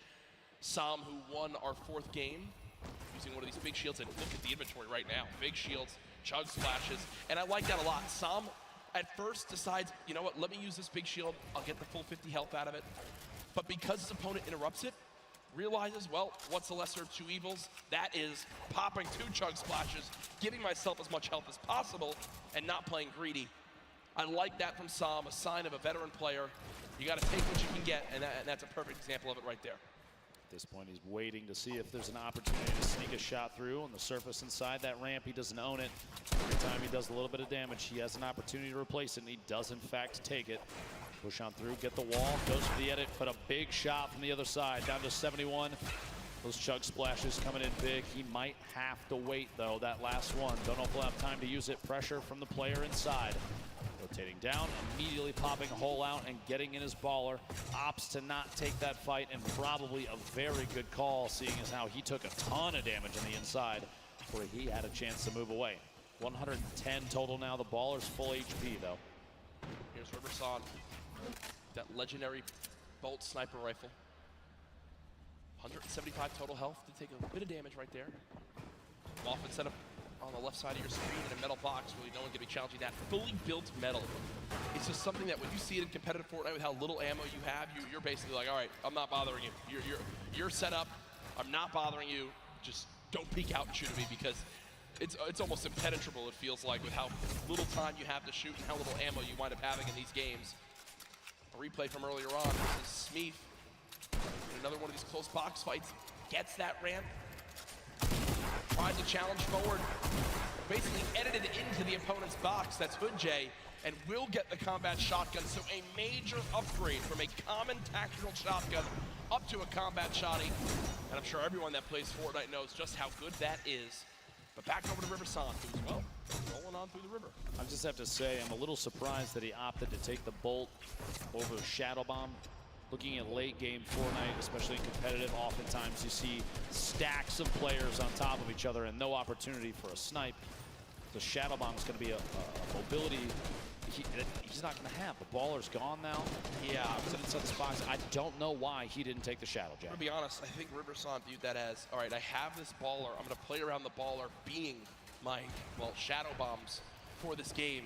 And that's not the case. That was what just happened was the worst thing that could have ever occurred for Riverson.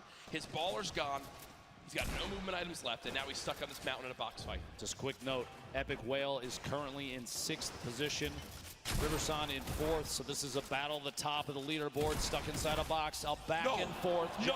And Epic cannot quite find the target. Riverson picking up a big leaderboard elimination right there. That is a moment where I think nerves get to you a little 100%. bit. You mentioned top 6. He's thinking in the back of his head, if I have a good game here, we're moving into the $1 million prize pots. And instead, Riverson wins a fight that looked impossible to win and is now set up on top of a mountain with near max HP. Real quick look back here, Plug, our current leader. Look at the shots through there. Little shakes the hands off a little bit, blow off some steam as an arrow goes down inside.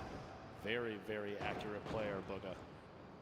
See Bizzle, the top left of your screen, one of the more well-known players, like you said, one of the most consistent players, Jack, in all of Fortnite that we've ever seen. With the speed of the builds up here, we're gonna try and get a little bit of a higher view. Doesn't want to be stuck down too low in case there's players rotating. Maybe some shots on a baller soon. There's pressure being applied on others and ops into that fight as well. And if you look at where Buka is right now, on your mini-map, the closest player on the west side of that zone, safe, and everyone has to move right towards him. Also, 6 minis, near max builds, 4 shadow bombs, 2 launch pads, a shockwave. Booga knows what a fantastic position he's in. If he can make it to late game, he basically has guaranteed placement points. Peter Pan making his way through here. A little bit of a leftover collection. We'll have to do some picking up on the inside. Pretty lucky finds on the inside here. Quite a few materials. Flint knock. He's got to redeploy a ton of minis. Pretty optimal loadout for both mid-range, up close, depending on who's pushing him. Yep. Positional wise, no launch pads.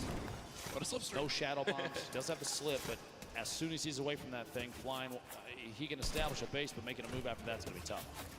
And he is getting attacked from literally every angle on the way in. Players from all sides taking shots. He's going to have to try and push his way through for an elimination, or get out of this area almost immediately. What a tough spot to be in. Shots from both sides. Puts the trap down in anticipation of somebody pushing in, and literally cannot keep the walls up enough. And that's the downside of being one of the last players to rotate from outside the zone. Everyone who's set up, including Bugha, knows, hey, we just spray anyone. They've got to come this way. They're going to be floating right at us. If the whole lobby shoots at them, one of us is bound to get them. We're all going to get damage tags, and when the Storm Surge just popped up, everyone fiending for a little bit of damage to keep them above that threshold. Thankfully for the players in the lobby, only 2 more people need to drop before Storm Surge goes away, so don't think it'll come into play too much. All I can imagine in a situation like that right now is from the Pro-Am, Tim the Tatman getting shot at from multiple sides. And, yep. It's just... Yeah, that was funny. That was funny when... You were one of them, I think. Yeah, no, my teammate Sean eliminated him. Tim, we beat Tim the Tatman on land and outplaced him as we take a look at players stacked up all on the west side of the zone. What people at home don't know is that we were literally looking at Tim as we say that, which is makes it better. So, launch pad used by Bugha right away, and with 2 launch pads with all this other movement, he just needs to survive this movement. And guess what? This is a zone on the high ground. It's directly on this mountain, so for pretty early on zone, it's going to get awkward right away. Bugha has made it in, but has taken a lot of damage. Will use some minis to get back up to 150. Has made it to the zone. Benji Fishy just below, who's currently top 13 in this game. Player to G still has a little bit of a high ground advantage. Just going to look back at Bugha, who's trying to build his way up. See if he can spot anybody on the move. This position still very, very good. The edge of the next safe zone. 2 seconds until that pressure starts to apply, and a lot of players you see on the minimap have already started to rotate in. They're making their moves now, but shots from Bugha and many others as these players are flying in. Community launch pads, there's shadow bombs used in situations like this, and no shield on that player. Bugha right now has a total of 16 elims today. King is in second with 15. This is all it is. You just get set up in the zone, fire people who have to move from the storm. It's the common enemy. Every player in the lobby. Issa did just go down to class, and we also saw Vivid drop a couple moments ago, so nothing really from Vivid this game, unfortunately. Bugha 1 elim so far. Continue to look on down. Here's the perspective of a drop coming on in. Everyone's made it up on the mountain right now. Still some people on the edge. You see the likes of Cease still alive. Clicks, Zate, Creo, Cosmic, Skype, who earlier on took home a game of his own in game 2. Quick note, by the way, Riversun, who we saw eliminate the 6th place position, has gone down himself in 4th. So he is out of this game. 44 players reversing your feed, going down to Dementos. And we are not even at placement position just yet. And we're looking at the 6th to 7th circle transition starting in 10 seconds. Everyone has to move. The people that have the best opportunity to take shots back, they're going to be able to pick up a lot of eliminations. Players are going to be on rotation. Things are about to get real tough for a lot of people. The edit, so they just wait, hop the ball and roll. Now, I don't think you can hold high ground from this early on. I mean, yes, high ground will be very good, but this is going to be a long rotation if you're going to wind up making that happen. Blacks is up top for the moment. Bugha, you see him soaring on over with the shockwave grenade. Setting up, always getting ahead of the zone as far as possible. Pika there as well. Back behind him, going to take even more shots at players on rotation. Very smart plays. The shadow bomb, and he still has 3 more, so this rotation better be a good one. Got a chance to get ahead of a lot of people here. I really do love this. He knows how close he is to placement points, and he's got such a lead right now that unless someone has a monster performance, if he just gets placement points, makes it to the top 25 again, with just 2 games left, that could be really all he needs to secure this Fortnite World Championship. And he got the zone. The zone's going back his way, but Bugha goes to edit out, and there's a shotgun waiting for him. down to under 50 HP, frantically trying to pop these minis. The spray coming on through. Can our leader hang on to placement points? Storm Surge activated on some of the remaining players. Booga peeks out again for a shot. Not gonna connect yet. 32 players left. Shadow Bomb being used. Can Booga make it to the top 25? 3 more points can be the difference between making it as our #1 player today or second place. Booga still bouncing up. 30 players left. Just so frantically looking around for potential victim. You'll notice as soon as they're box to box, right next to another player, players like Booga will opt to build straight up. One more, 26 remaining. If one more goes down, he's going to pick up placement points. Keep an eye on the feed just to see only one elimination remains. There it is, 25. So he's already into the placement points now. It's going to push him even higher on the leaderboard. Everybody left picks those points up too, but as we move, players starting to drop left and right. Sky still sitting on a baller, as well as Fatch, Pika with the ultimate high ground, and Booga right in the middle, right in the thick of it, looking on the outside. That's a very smart play. In that moment, you have a baller flying up. You don't want those players to hold on to those. Taking the shots to break it out, maybe force an engagement. With only 8 builds. 15 now. Out of builds, no movement items, made it to top 15. For me, this is already a fantastic game for Booga. You've got placement points. Another elimination. How about a second? Booga, what are you doing? 2 elims come in. He's back up to near full HP, and he's in the top 10, and he's got all the materials he could ever need. Booga, how are you making this happen? From no mats and no movement. One player nearby. Booga at 3 elims, still ahead of this zone. He can absolutely win this game, Dr. Lupo. 2 away from more placement points. Opts to drop the extra weapons in his inventory. A gold AR, the green pump, 6 minis and a campfire. 42 builds remaining, and he's just looking. 5 players left. He is sitting in one of the best spots I think he could have possibly imagined. Creo picking up an elimination. He's sandwiched between Pika, Pisa's, Creo on the ultimate low ground. He's looking any chance to pop through when a player is not looking to get a shot in might be enough. Still has mats, 1 player below. Booga just staying ahead of this. Has only taken 1 score tick so far.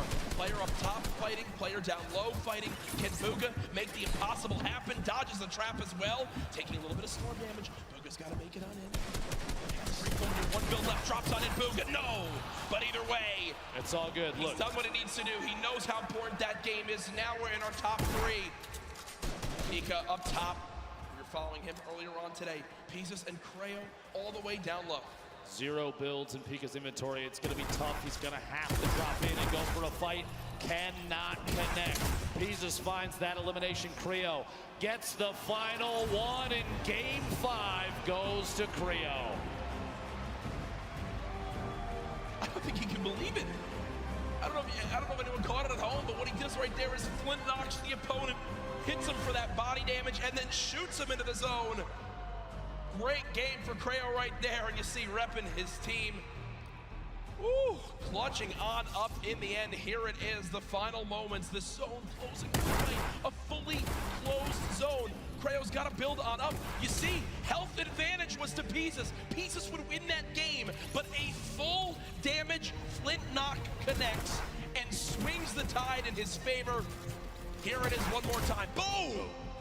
Right to the chest, sends him into the zone, and wins the game. From Creo as he takes game 5, the victory royale, 10 points plus his eliminations.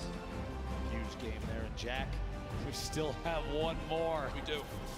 We still have one more game here at the Fortnite World Cup Finals. I don't see any way that Booga's fallen out of first with that performance. He absolutely popped off. We're about to take a look at our standings, but Booga may just be in a position where all he needs to do is find 1 or 2 points, and there it is. By 1 or 2, are you kidding me? Ladies and gentlemen, Booga sits atop his throne, far and away in first place. He is 1 game from $3 million. The most eliminations, tied for the most victory royales, by far the most points. Booga has put on a show and is nearing the title of Fortnite World Champion. Here's a look at the remainder of your top 20 there.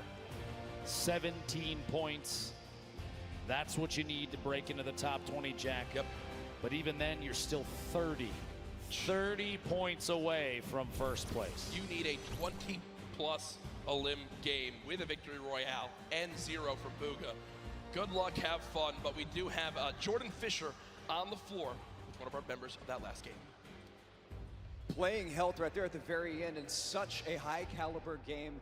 Again, another stacked lobby right here at the end. Yo, hoping for some lucky health ticks in your favor, and that happened. Thank God for the best reaction for the wins so far today, in my opinion. Where's your headspace at going into this last game?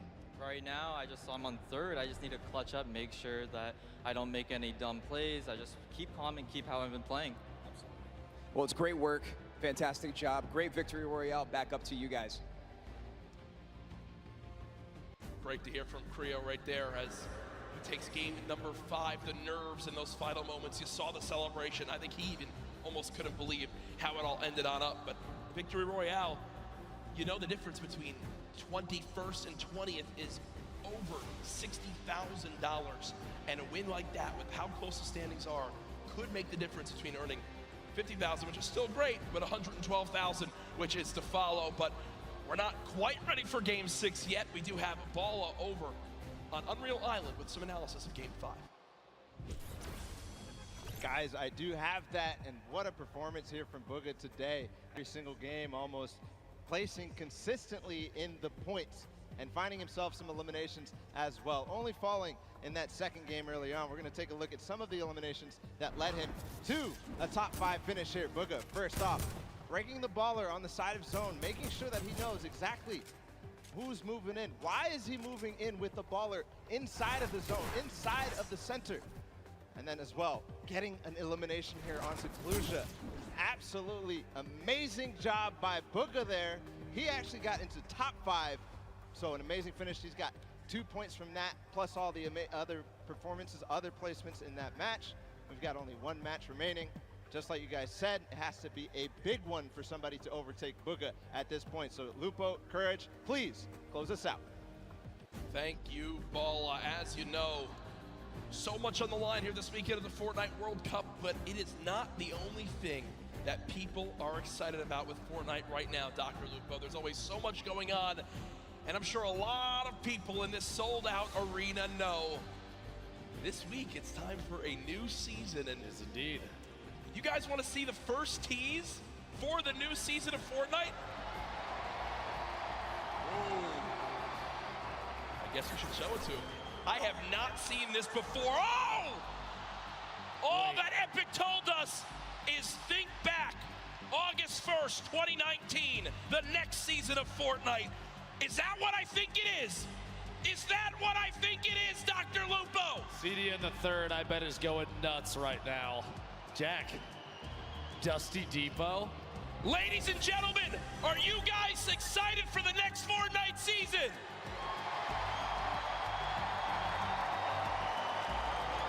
August 1st, all will be revealed. And my God, I got the chills right now. That's the first time we saw that. They didn't show us anything. It is. Oh my goodness, you see how excited everyone is. And we are moments away from the final game. Everything that's happened. You see the leaderboards, you see how far it is. You're Booga, you're up by so much. What's the rest of this lobby thinking right now? It might at this point be a battle for second place, Jack. Such a lead right now. Booga showing why he feels as though he deserves world champion. Yeah. And at this point, I mean, you can't really blame him. He's playing out of his mind, playing incredibly intelligently. Positioning is key, and he's going for placement every single time. He's showing why he's on top of the leaderboard. I can't believe he is so far and away the best. It has been something that I think a lot of people expected him to do well, but this well, anyone to perform this well, be this far ahead, unbelievable in a stacked lobby like this. Folks, use the hashtag Fortnite World Cup. Tell us your thoughts on the teaser we just saw, on what you're expecting from these final games, on your thoughts overall on the World Cup. It has been such a blast to be at this point. I cannot believe the road from where we started to here. These online qualifiers, everyone coming on in, the big names, the teams getting involved, Fortnite competitive is at a fantastic point, and with the millions watching online, I think it's a testament to how well it's doing. Yeah, absolutely incredible. You see a look down at the players getting ready for their final match of the day. 6 games total, the end of this next and final match. We will find out who the Fortnite World Champion in the solos competition is. If you're online, make sure you give some shout outs to those that you think can climb the board. It is still anybody's game. We've seen crazy comebacks before, and it would not surprise me to see it again. Jack, going into this last match. Yes. The nerves for some of these players probably at an all-time high. Yes. You have to realize there's going to be more after this, though. Oh, there's for sure. got to be more after this, Jack. Yeah, this is not the end by any means. Yes, it's the biggest event in Fortnite competitive history, but there is still a bright future for this game. The new season coming out, more and more to be announced, I'm sure, very, very soon. All I know is the players are getting loaded on up and ready. You see them all looking around. What an experience this must be for all of them, their families in attendance. So many people here I've met this weekend, Ben, have been, it's their first ever gaming event. You know, not a lot happens in the Northeast because of, well, to be quite frank, how expensive it is to run events in this area of the country. But Epic do it, and they did it in style. What a fantastic venue. The Marshmallow performance earlier, I saw how excited everyone was outside at the fan events too. It's been so cool, and I've been a part of so many competitive gaming events up to this point. This might be my favorite. This might be my favorite. I'm saying it right now. It's touching, Jack. I appreciate that. It is. I mean, it might just be, and that's all I know. I keep looking around, seeing everyone just excited, flowing back on in after the bathroom breaks, waiting for this last game. We appreciate your patience as we just get the lobby all set up. Want to make sure everything's all set and good to go. Remember, after this ends, if you're in the venue, don't just rush on out to get home and go back outside of the fan experience. We're going to crown our champion. We're going to crown our world champion. You want to be here for that big moment. Congratulate them. Celebrate the achievement. The trophy. How are they going to get that trophy home to the players? Because Jack, I'll give you $20 if you charge down there and grab that thing right now. I almost threw the headset down. I almost threw the headset down, and I thought, you know what? If I don't do that, my career is much more worth it, I believe. Again, you know, look at these lobbies. We played on these setups the other day. You know, you can't really create if you can just sit there. So you're looking at the leaderboards, and we're used to in-game tournaments, right? Where you can go and see the prize pool and see how the split works. The solo and duos, you see there on the screen. The solos, you know, competition is there. You click compete, and the prize pool pops up in-game at $3 million for first. And it, like, that's where it first set into me that we were actually at the World Cup final. Yeah. When it's right there on the screen in front of you, it's real. Two of the fan favorites, Dubs and Mega, on your screen right now, and I gotta love that kid's hair. Yeah, I mean, I wish I could have hair like that. There's Issa, who I know has quite the loyal following online. Some people were excited to see him perform this weekend. So much pressure for these guys. I look at the fans around the venue. Everyone excited for these games to continue. As I think the skins in the background of Chicken and Raptor were battling with the Thundersticks that were provided to some of our fans in the venue today. Creo again, our winner from that last game. The thoughts going through his head right now must be, I've got to rise this leaderboard. I've got to get as high as possible. Reverse, recently announced a member of TSM. Always seems like something's going on in Fortnite competitive.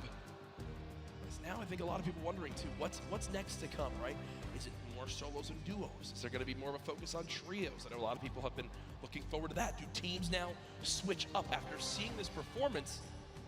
Do you think teams begin to switch up if they're going to play trios on who they should have on their squad? One of the things I noticed watching the few trio tournaments that we've seen over the last couple weekends, teams really have kind of mixed who they typically play with. That being said, one of the things I love the most about watching those is that the groups, it's always changing. And I think that exemplifies just how connected the competitive community really is.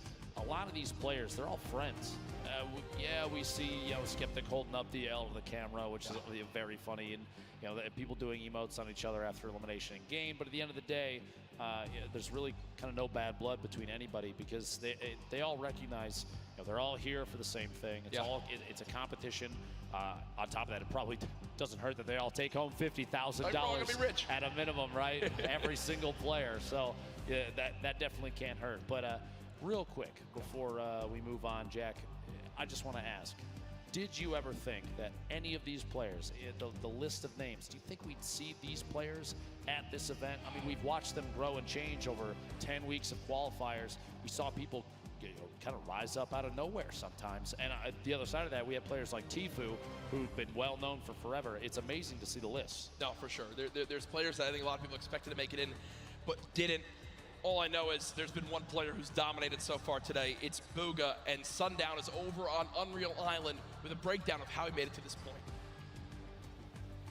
Thank you so much, Lupo and Courage. And with one match left in the Fortnite World Cup final, one match to put everything on the line, the Sentinels player, Booga, has dominated the entire competition. He said from the very beginning, I don't care what's going on.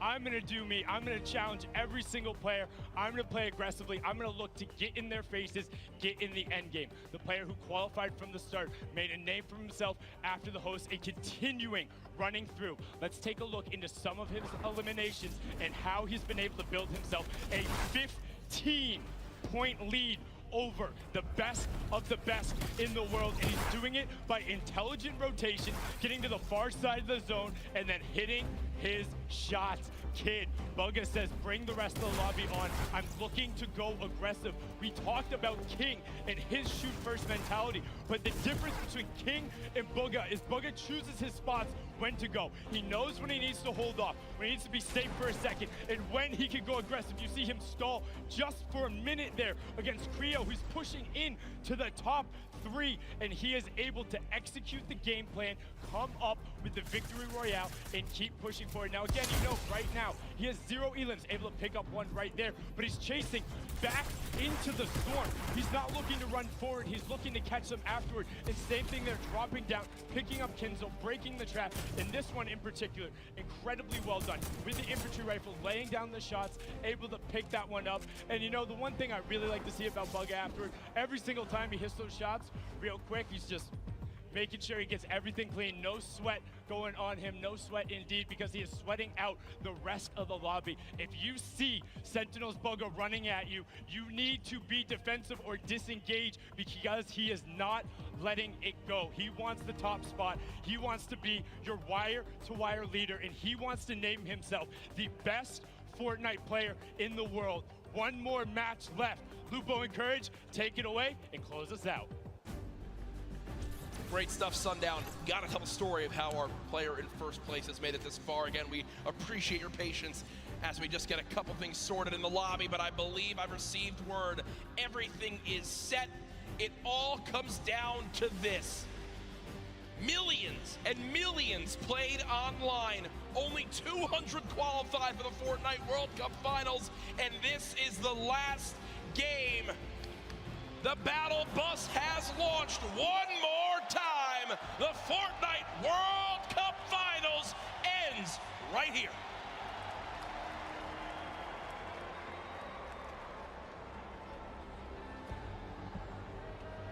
All 100 players on your screen there, Jack. Booga sitting out in front of everyone thus far. A commanding lead. Creo, the winner of the previous game, flying in there in the northeast corner of the map. Spread of players across the screen. There's your top 10 on the left side. Booga, Psalm, Creo, Skype, Nate, Riverson, Rux, and the rest. Average placement thus far of 25th for Creo. Only 8 eliminations, but 30 points. Enough to put him in 3rd place thus far. One thing to remember too, yesterday, Zate and Sap held on to the lead the first 5 games, and it slipped away in game 6. Booga has been in the lead for all 5 games. He has never lost the first place spot. Will he suffer the same fate, or can he close it out right here to remain our Fortnite World Champion? Booga, by the way, hails from Pennsylvania, 16-year-old player. Sentinels qualified the very first week for the World Cup. He's probably just got his first part-time job to try to start earning money to buy himself a car. But instead, after this, could walk away with $3 million. Dude's gonna walk on in and say, I quit. Can't wait for him to get home as You know, imagine he wins $3 million here. His parents are going to ask him to take the trash out, and he's going to laugh. Yeah, right. He'll just pay his butler to do that, I guess, at that point. As Cease currently set up, not many builds. One of these very early awkward fights. Cease knows that as well. You look at what he has: a common infantry rifle, 25 shots, and a drum gun, 0 ammo. Jack, one of the first 4 to go down in this match is Skype, who was in 4th place. Wow, so a little bit of pressure already gone from that top spot.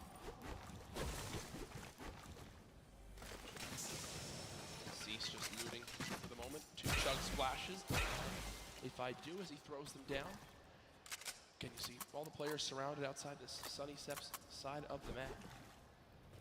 Cease continues to bounce around for the moment. Not many AR shots left. Will get some out of the ammo crate, which is good. Everything counts. And the farming of stone continues. Moffin and Zayt outside of Loot Lake, just fighting on the outskirts of it. Moffin just kind of building, walling against any pressure from Zayt. Doesn't want to get caught on rotation. Interesting loadout. That gold combat very early. That's a very solid pickup to start this match. Single shockwave remaining. Legendary grenade launcher. Drum gun in hand as well. I mean, talk about a great starting inventory. As we do swap on over. Blaster in a fight.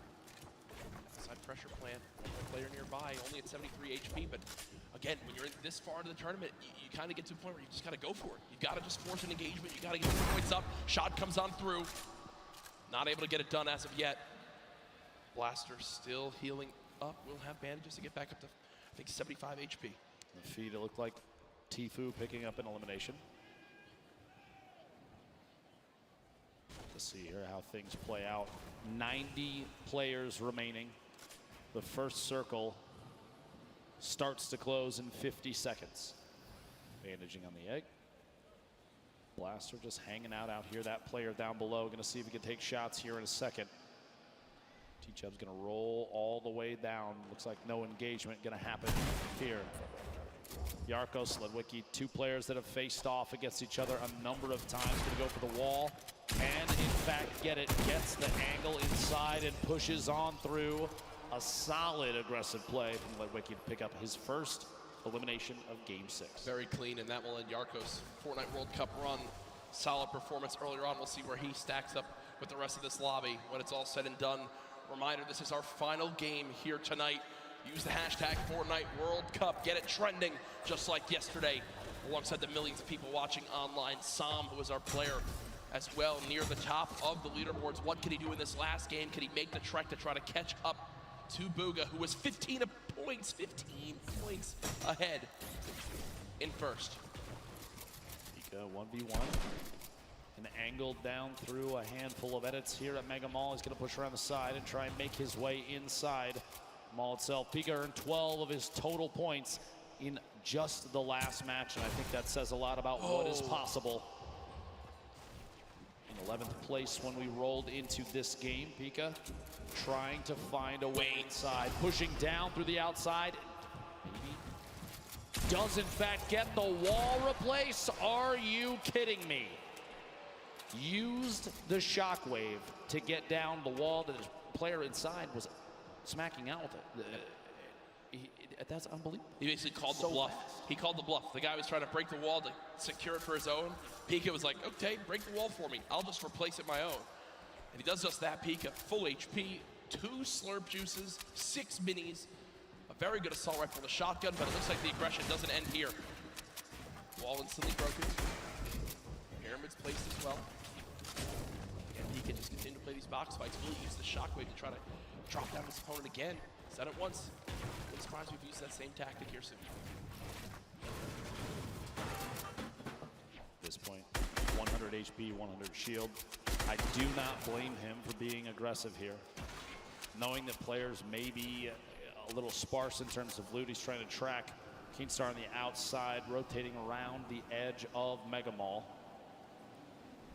These 2 players going to end up on top of each other before you know it. Oh my gosh. Floor loot. Okay. a heavy sniper rifle. And another slurp. Okay. He's looking for it. It's like Batman. See him watching. He's waiting. Dropping on in, does use those audio cues to try and track down the opponent underneath. Opts to back out of the fight for just a second.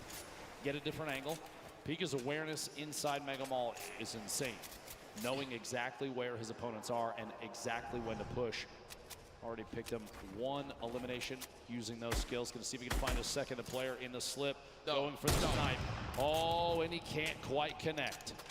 Imagine what would have happened in this arena if he hits that shot. Dab. He dabs after it. And he dabs after it. He's like, all right, this is mine. See you guys. As Hood J, the only remaining player in the Mega Mall area. Pika just gonna go back, loot on up. You know, another slurp still inside, so Pika knows if he gets in a fight, he can get the elimination. Even if he's weak, he can pop a slurp, go grab another. Don't think that's gonna happen yet. We'll shift our focus. There's Boog on your screen, Core Gaming and Benji Fishy. Within a couple boxes of each other, maybe a fight will break out here soon. Snow rolling in the top right as well. Out in the baller. Lalia, Claw Boom on your screen. Edges there, Lalia being quite a bit. A ton of damage taken. Meanwhile, back at that small town in the southeast corner of the map. Banny, Arkram, back in a 1v1. Most likely, honestly, round 6 of these two facing off the beginning of these games. 73 players left. The Storm right on their backs. Things are going to start moving here in a middle battle, but these two decide to fight it out right now. He phased through the floor. Could have opted to go up. Misses the shot. A little bit of damage. Down to 140. Going to opt for a mini. Even just the 10 shield might be enough to save him from Arkram. We'll have to see here. Pressure with the stink. He's trying to find a top down and kind of lead the shots on what may or may not be a build out from Arkram. Right through it, Arkram dropping all the way down the campfire. And he's gonna drop that on one corner in an effort to push Arkram out of the box. Unbelievably, honestly, what a shot from Arkram, the bottom there. A quick edit on the ceiling, shot comes through. Health very similar between the two. Slight advantage to Arkram right now. Have to imagine that almost every 1v1 between these two has played out so complexly. If we're watching this right now, I guarantee you this is not the first time we've seen it. What a shot, a quick flip and edit on the ramp. It's cat and mouse. It's literally cat and mouse in this fight. This is one of the most insane 1v1s I think I've ever seen. 64 HP remaining. Bandy's gonna have to back all the way to the top. Maybe the campfire down. Just a second gets dropped in. Gonna have to wall against that. The ramp to save him. One chance for the minis. Is gonna wall off. Still back and forth between these two titans. The campfire goes down. As soon as that wall edit happens, the ramp inside just to prevent any push from the opponent.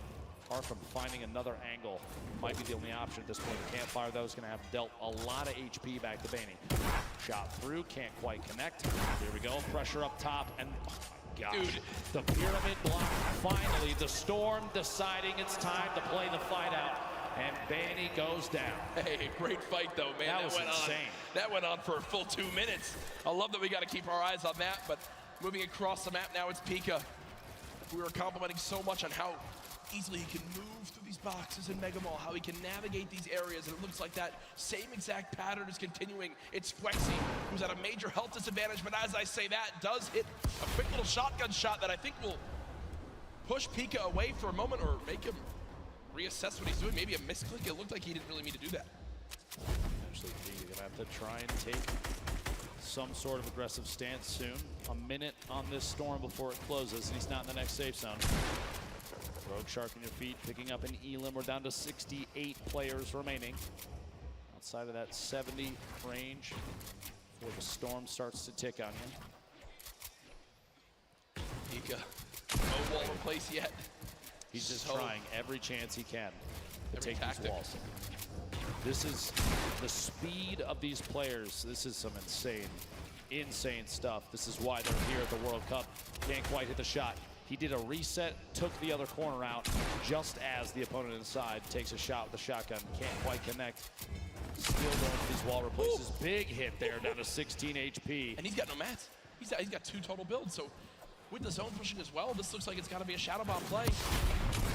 Pika is actually going to dive into the zone to make his path a little bit less predictable. We'll take the long route 10 health, he's got a launch pad.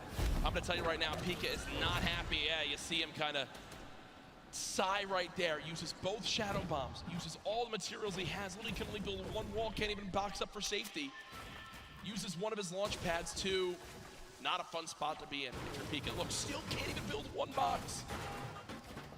Does have the minis. He's got a campfire in case he wants to put it down. I think the fear at this point is if he puts that campfire down, it's like a signal flare for anybody around. This is the box to push. Meanwhile, Tfue, Dusty Divot flying across, landing near more opponent builds potentially. Back down, shots at the target he was right next to. He's in this box alone. You see in the mini-map, only a handful of players around Dusty Divot. Clicks, reverse, Bizzle you see on the top. Pretty far out there. And Clicks is actually, one of his trio partners. Previous trio cup that happened.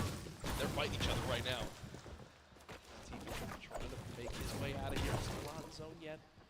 Really used his launch pad. He did use his last shockwave, if you remember, as well. There is some loot nearby, but player challenging. Tfue's going to back up for the moment and rebox. Oh yeah, we got a fight here. Tfue, 1 versus 1. Is it Clicks? Not exactly sure. It is Clicks on the other side of this wall. So Tfue versus Clicks. Veteran versus the up-and-comer. Tfue backing up for the moment. It looks like there's another player nearby as Clicks will just say, nope, don't need this anymore. We'll fly away. Karhu goes down in the elimination feed. Cease goes down in the elimination feed.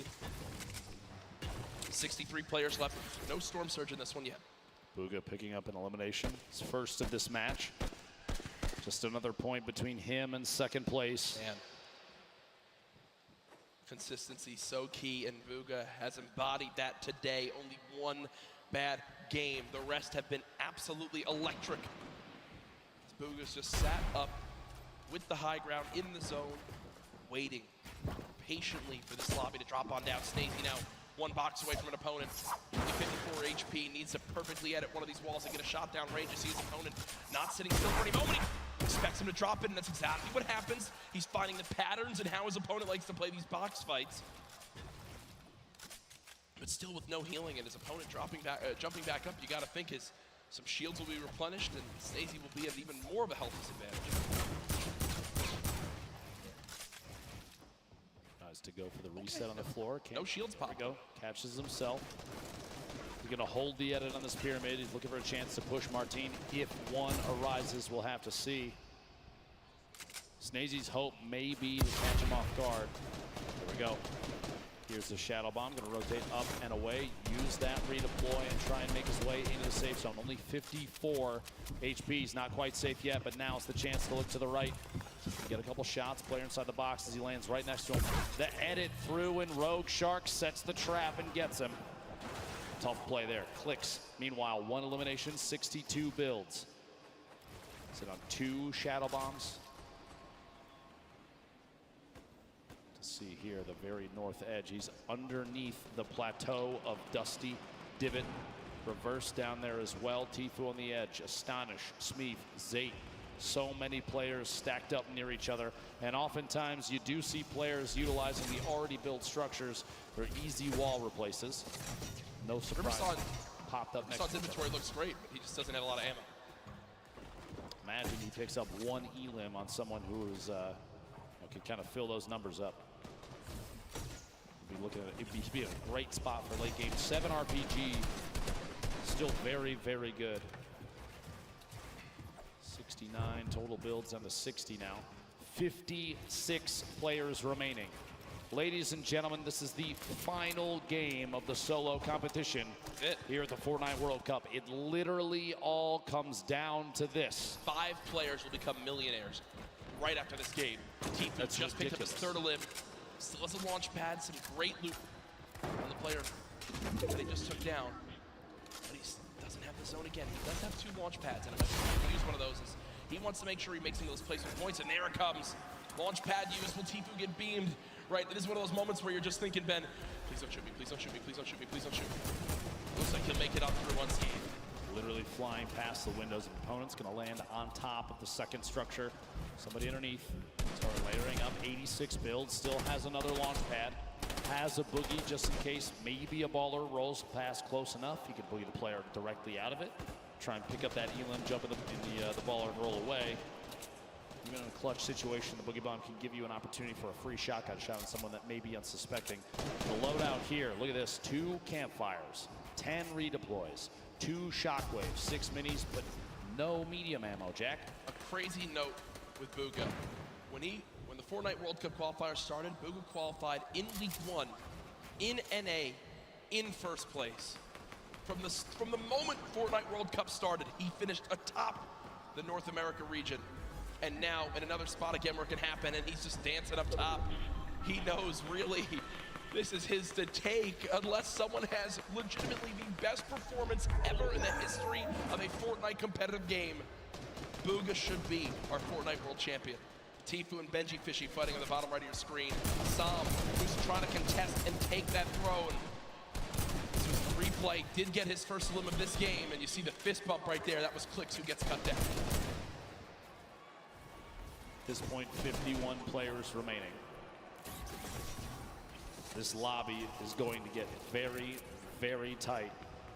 Going into this match, Psalm was 2 points ahead of third place, but 15 points behind first. Talk about a lead as we've just now hit our top 50 in this game. Arkram goes down. Psalm, 1 elimination. Can he close the gap? If you think about it right now, he's still 15 behind, Ben.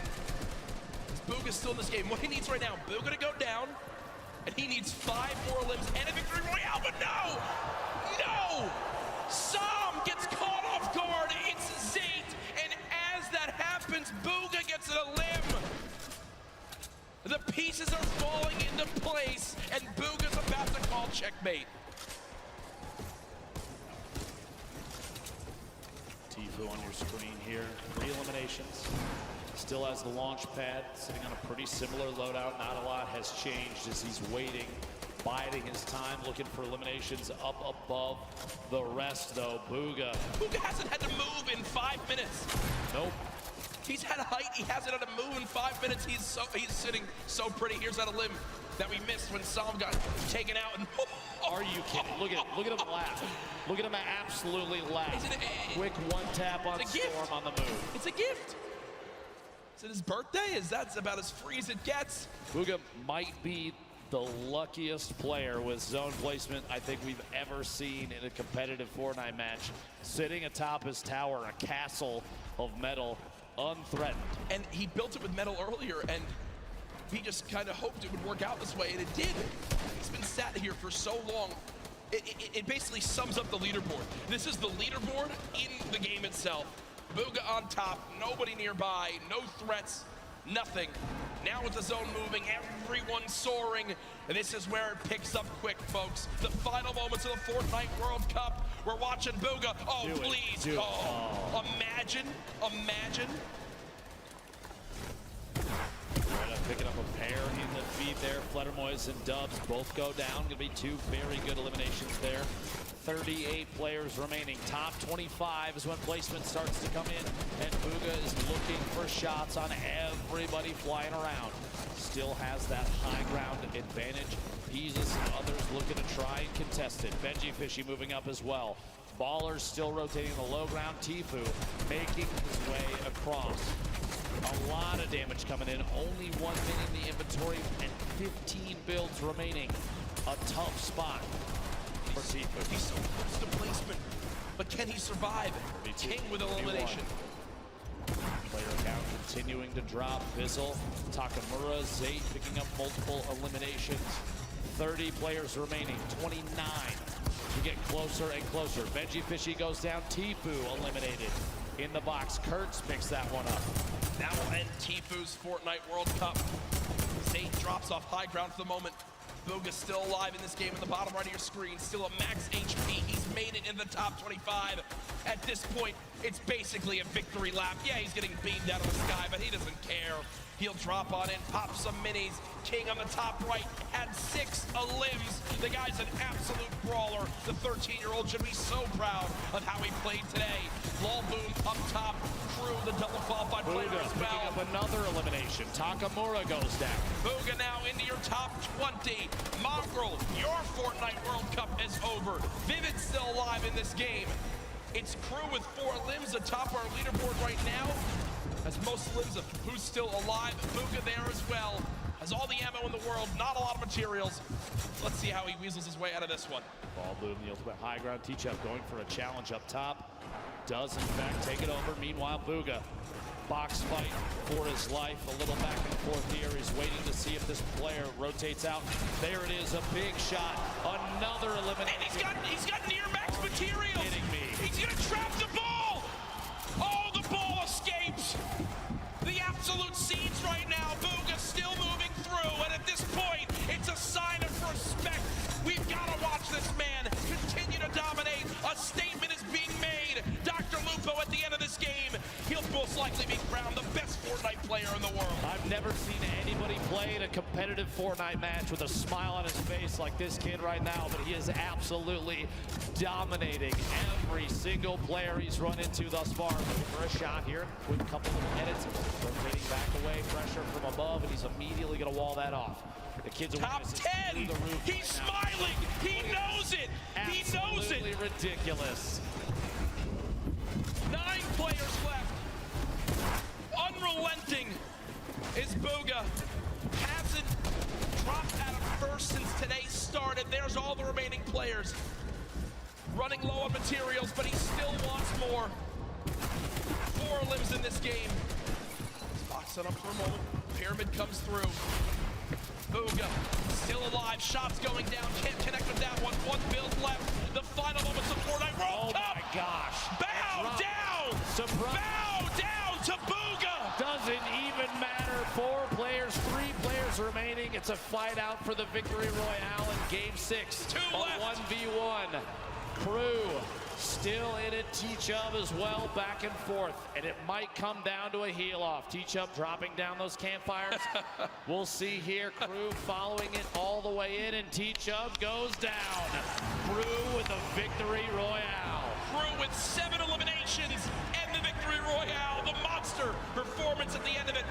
That could have just secured him hundreds of thousands of dollars, maybe even over $1 million by just that game right there with how he does. But ladies and gentlemen, there's no way anyone beats him. Your Fortnite World Champion, Booga!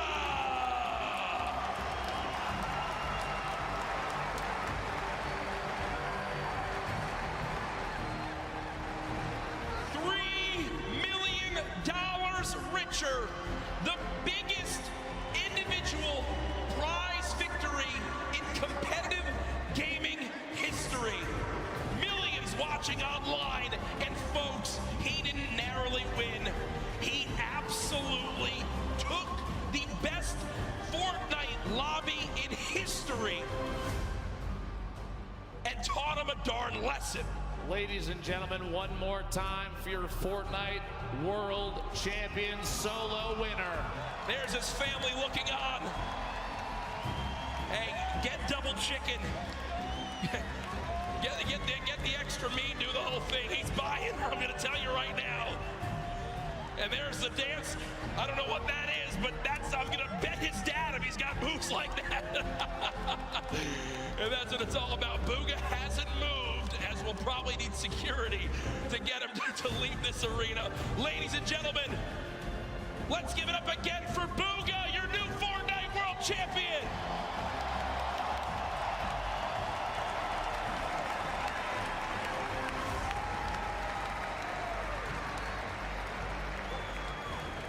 We have cast in almost every single major Fortnite event up to this point, Dr. Lupo. I have never, ever seen a performance come close to that. So far and away, the winner that literally, them backstage didn't even have to calculate it. It was done. Immediate.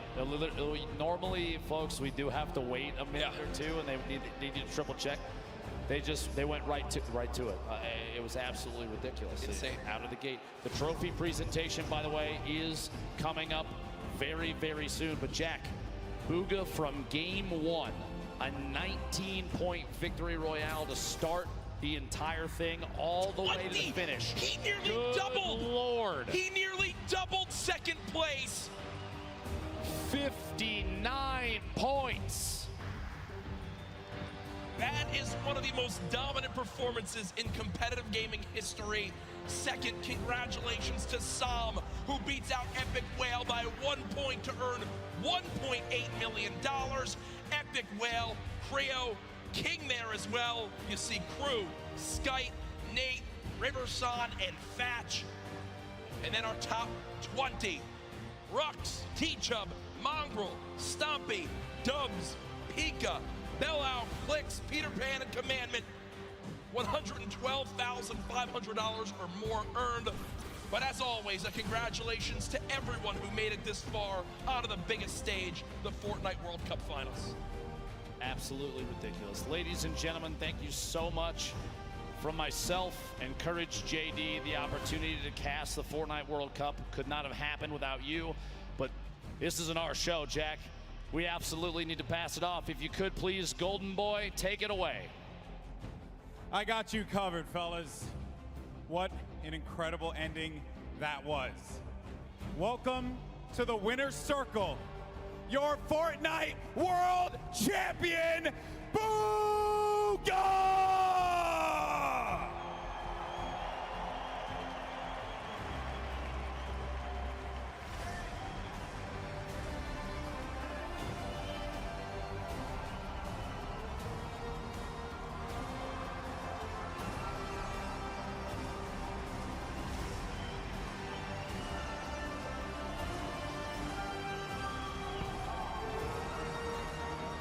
Ladies and gentlemen, this cup is yours. One more time, your world champion, Booga!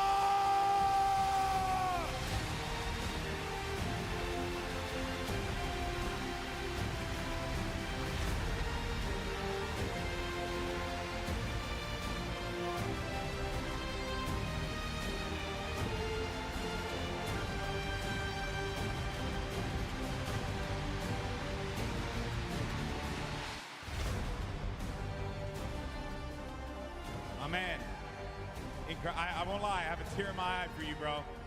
Congratulations. I'm just gonna ask the most generic question in the world. How do you feel right now?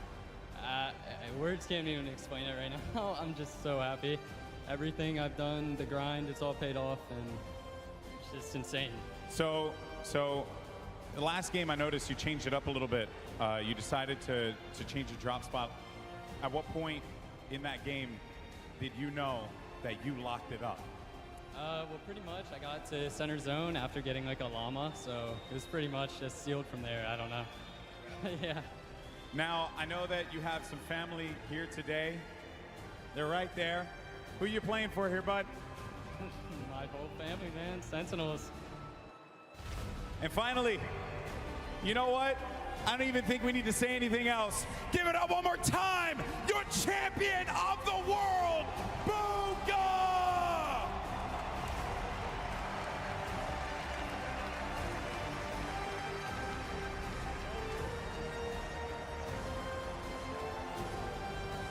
Let's get the whole team out here. Let's get everybody. I want everyone in this stadium one more time. Put your hands together for this young man. He just made history. History. $3 million in prizing. The greatest Fortnite player in the world, hands down. There is not even a question.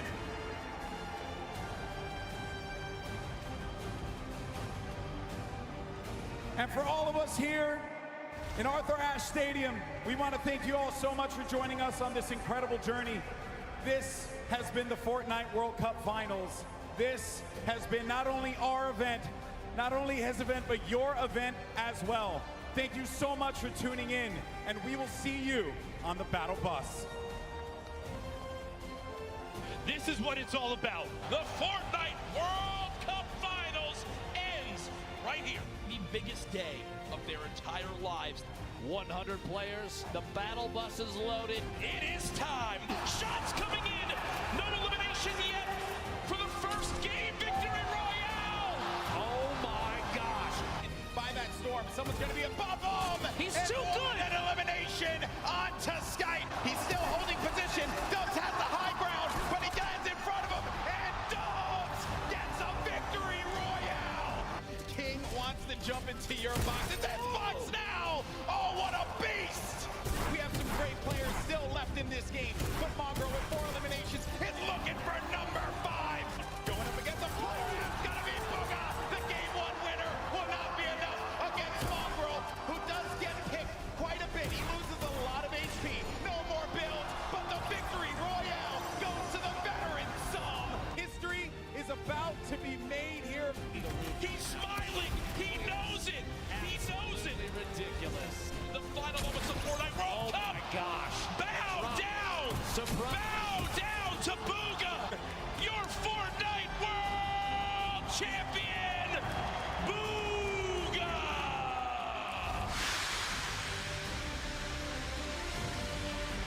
What's up, Fortnite fam? Sundown here, and today we're going to cover some of the basic terminology you should know when watching competitive Fortnite.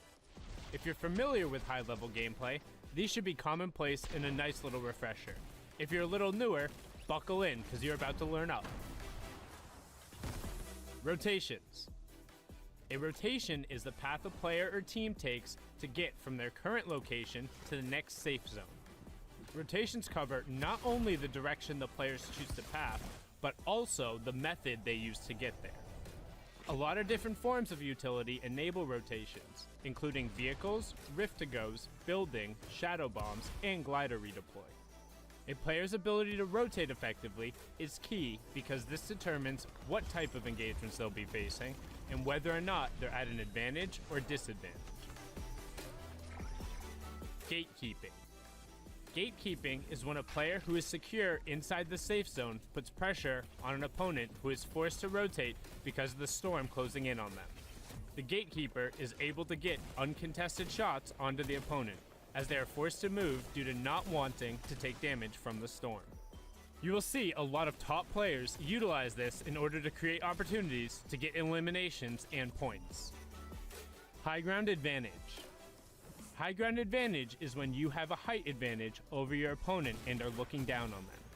Having the high ground enables you to have more access to information and easier ability to take and hit shots. You will frequently see players battling for high ground in all stages of the game, but in particular during the late game.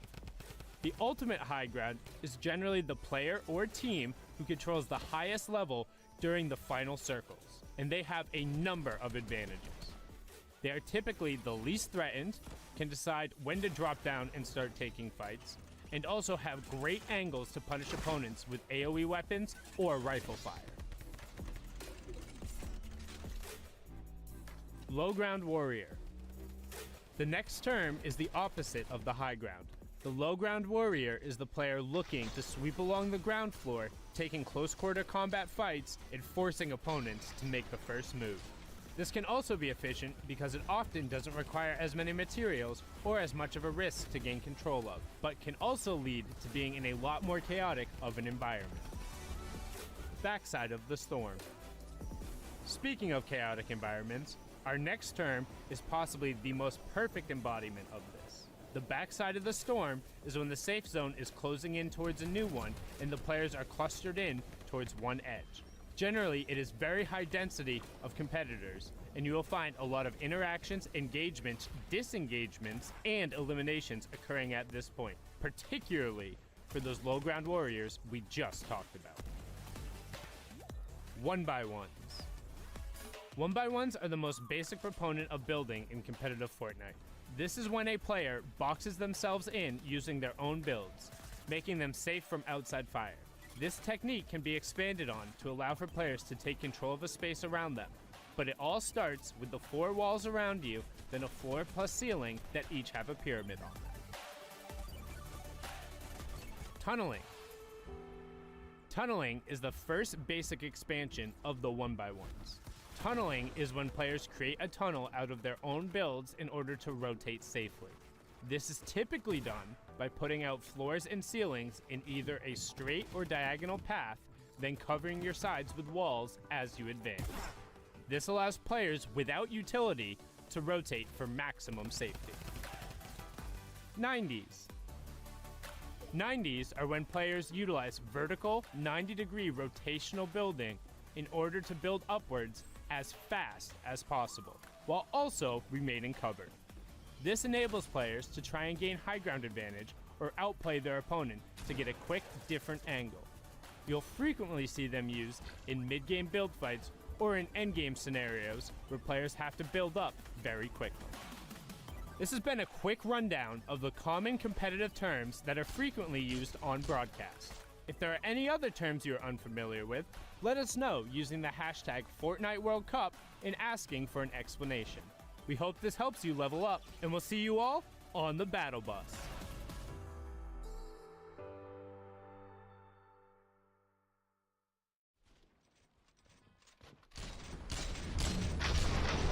We knew it was coming. We knew we had what it took. 10 weeks, $1 million a week. Let's go!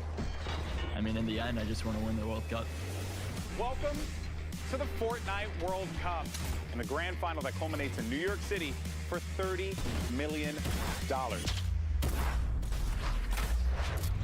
There's two players here, back against the wall. He's back. He has no builds. You saw him trying to go build. What? 5 HP.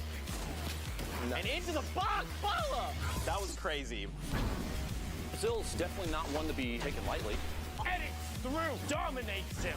Europe always brings the heat. Yes. Oh my God! Oh my God! NA West, so much talent here. If you have the motivation, you can do it. It's meant the world to me. I've worked so hard for this. Oh my, what a shot.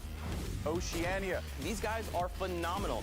I always screamed at him like, you need to wake up, bro, like today is our day. He gets to 70 again, so he knows that player is on 40, drops down. What? Brilliant. The Asian region, definitely a region you do not want to take lightly. Spider-Man against Leafs right now, and he had it out.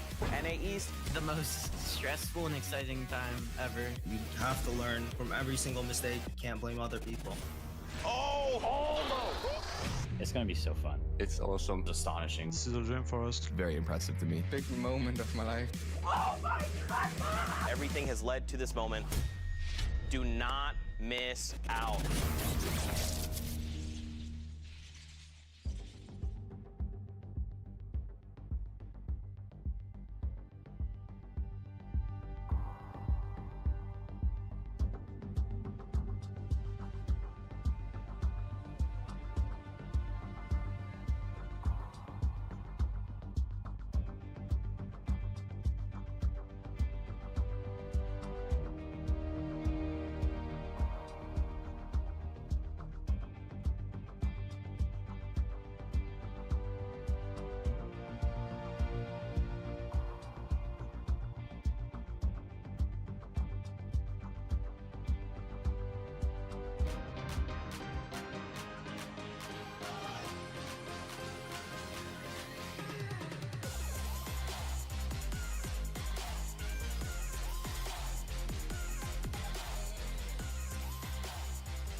My duo's prediction for the World Cup is definitely going to be Zayt and Saf. They're always on top. They always know what they're doing. Zayt's a genius. Easy claps. Savage and Benji. MSF Flix and Skeptic. Mitro Mongrel, Benji Savage, Saf and Zayt. There's so many great duos. Young Cal and Macwood. Flix and Skeptic. Dubs and Mega. I have my eyes on Mega and Dubs. They're really good together and they have a really good chemistry. Ronaldo and Ziv. Ronaldo and Ziv, they've been top competitors since the start of the pro scene. Consistent every week. Really hope to see them take it. I mean, there's so many good teams, it's hard to say who's going to win. Saf, Zayt, one of those guys, one of those duos that are more experienced. Dubs and Mega. No doubt.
the Fortnite World Cup Finals.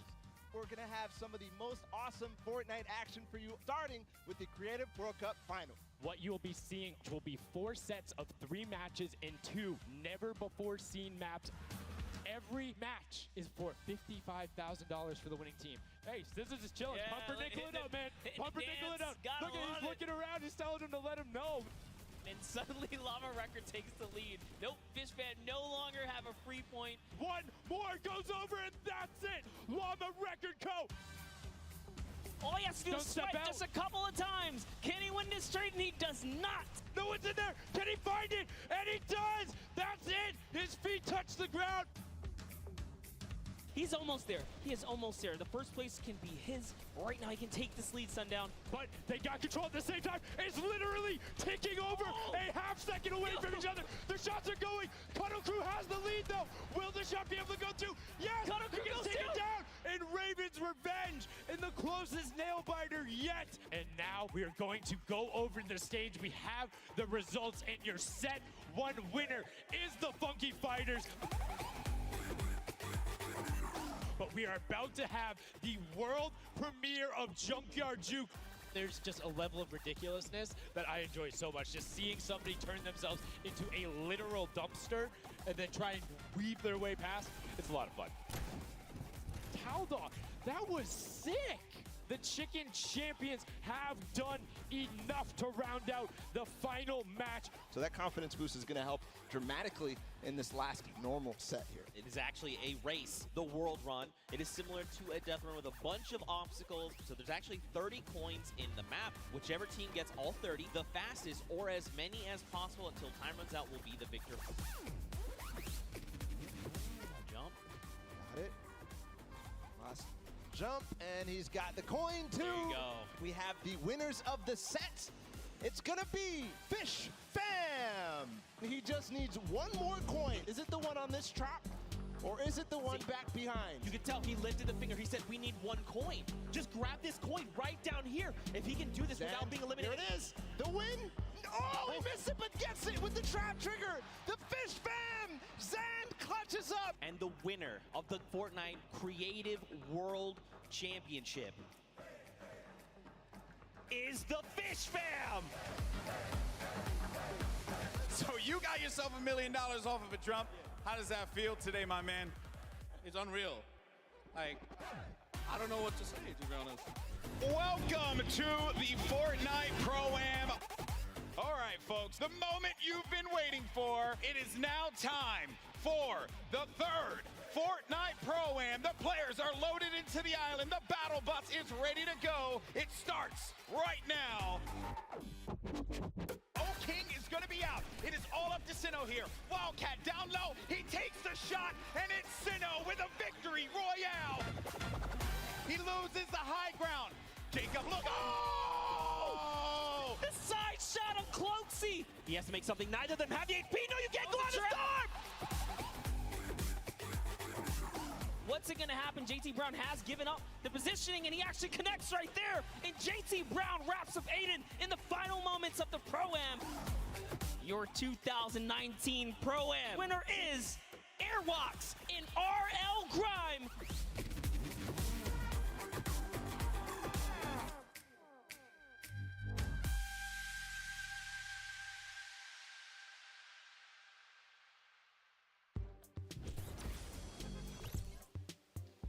Ladies and gentlemen, boys and girls, Jonesies, Bonesies, and everyone in between, welcome back to the road to the Fortnite World Cup. We're on one of the last stops. We saw Creative and the Pro-Am get off the track yesterday, and Bala, we're here today for the duos competition. Yeah, these guys have been competing since April.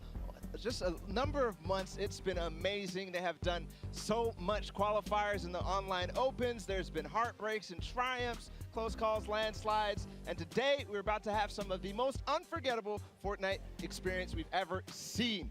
Again, these guys are competing. They've qualified over the last 5 weeks. Here's the schedule that we already went through yesterday. On Friday, the World Cup Creative Finals and also the Pro-Am. And it was amazing. The creative finals wrapping up in one of the most iconic ways, having Scissors, one of the legendary beginners, the death run who went through, the creator who is there from the start, clutch up in the final moments. You saw Zan there. Now today we will have the duos competition. Pre-show is going on right now, and the show will kick off at 1 p.m. Eastern, and then tomorrow we have the solos competition, as well as that recently announced Marshmallow performance that will be happening live. Yeah, that's gonna be crazy. Today, though, it's all about the duos. We had 5 weeks of open qualifiers. We already awarded $6 million to around the world for these players, and almost over 40 million players competed around the world to try to qualify for today. And we have the 50 best duo pairings. They will be going at their share of $15 million in the prize pool, and it is all about who is the ultimate victor, because for a lot of these guys, it's about the title. They want the crown of being the first ever duos world champion. They want to walk off that stage knowing they are not one of, but the best in the world, and we are going to get a chance to watch that here live. And more importantly, you're going to get a chance at home. You can check it out on Fortnite.com/watch for a uniquely tailored viewer experience. Yeah, it's awesome. I took a look at it yesterday. You can look at a bunch of different POVs, some from the first place currently, the second place, and just have basically a viewing experience that we haven't seen before. And it's really important, particularly for us as analysts. You'll see us out here breaking down some of the plays. Sometimes, though, as a spectator, you just want to watch one individual player. So you want to watch the person who's first in doing that? Awesome, go for it. It'll be there. You just want to see the map and break it down. Shout out to Destiny's Jesus, who I know he'll be doing that, trying to figure out where everyone is out there, rotating around. You can do that. We'll have one of those feeds up there, as well as regional representation. So you want to watch the top Brazilian players? We got it. You want to watch the top players out of Asia or Oceania? They'll be on there, as well as the Titans you know from NA and Europe. Yeah, it's awesome. You can go do that at Fortnite.com/watch or in-game as well. Yeah, it will be. Standings. Yeah, you'll be in-game. You can check out the event, and you can also have that picture-in-picture. So wherever you are, you can check out this amazing Fortnite action, and these pairs are going to be so good. Honestly, I was impressed yesterday with the Pro-Am level of skill, and everyone's like, wow, these end games are ridiculous. Well, today is going to be not just one exponent, probably an exponent to an exponent of that. The level of skill is ridiculous, but enough from us now. We want to introduce you guys to the players, so we will have the first group now taking the stage out there. And in that group, we have Crimson Spades, Clicks and Skeptics, PF Zin and Nyx, Artgram and Falconer, and then Lenon and Tyler 15. I mean, there's so much you could say about this duo, but particularly the one I'm attached to, PF Zin and Nyx. Nyx has been the star coming out of Brazil, the wonder kid. He has turned his heads, but so many of these competitors are on another level. Yeah, and I think a lot of people are keeping their eyes on Clicks and Skeptic, because Clicks' rise throughout the Fortnite World Cup Online Opens has been meteoric. A lot of people are wondering, how is he going to perform on the stage? It's definitely a change in environment. Now, these were the Week 2 qualifiers coming out of NA East, NA West, and Brazil. But now, on to our next group, the Group 2, which will be out of Asia, Oceania, and, whoa, apologies, just total brain fart right there. End up going through there, but let's get to that next group.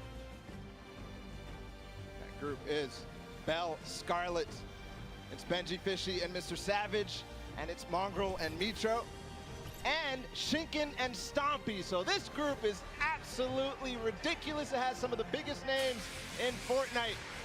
And I mean, you can see them out there as well with Mexian Scram and then Cover H and Twiz. These are some of the European powerhouses, the first ones to come through, but don't count out the crazy Raccoon Boys coming out of Japan. They will be able to pressure their opponents. I mean, these honestly are some of the crowd favorites. Everybody has known the announcement for Mongo and Mitro. They called it the loudest thing in Fortnite at the time, and they honestly have been making waves. Yeah. Absolutely crazy. Stompy and Shinken, also Cover H and Twiz, which is very interesting. They're coming all the way from OCE. And don't count out Mexi and Scram, though. We've seen a ton of their gameplay. Scram has been the one to do ridiculous thing in solos, and qualifying in that first week, it was a very tough competition. And Cover H and Twiz, we got to talk with them a little bit, and then we also got to go travel out to Oceania, go down under, and get a chance to interact with these guys. Let's see what it's like over there.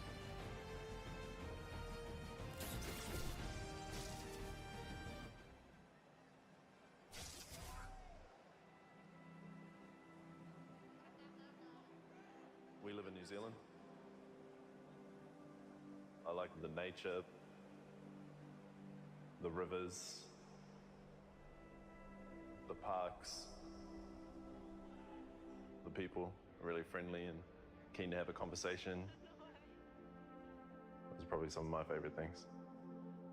The best thing in New Zealand for me is the internet. It's really fast, but no lag. Yeah.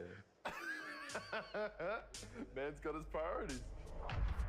Cover H and Twiz in the #1 spot. It's actually amazing what these guys are doing right now. We're the best. We're gonna put OC on the map. We're gonna go to New York. We're gonna smash it. What? What? Give me one for the one time. It's gonna be easy. My name's Sam Pearson. My in-game name is Twiz. I'm Chris Hunt. My in-game name is Cover H. That is it.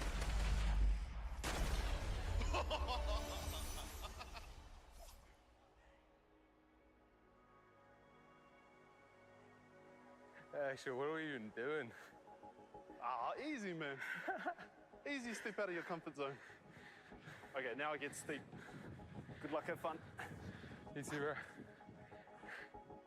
We're pretty great friends in and out of the game. Twiz is like really like loud and crazy. He's like always cracking jokes. He's always doing something to make someone laugh. Look at this. Look at this beautiful place. He also forces me into situations I wouldn't want to be in, outside of my comfort zone. Yeah, hands off, brother.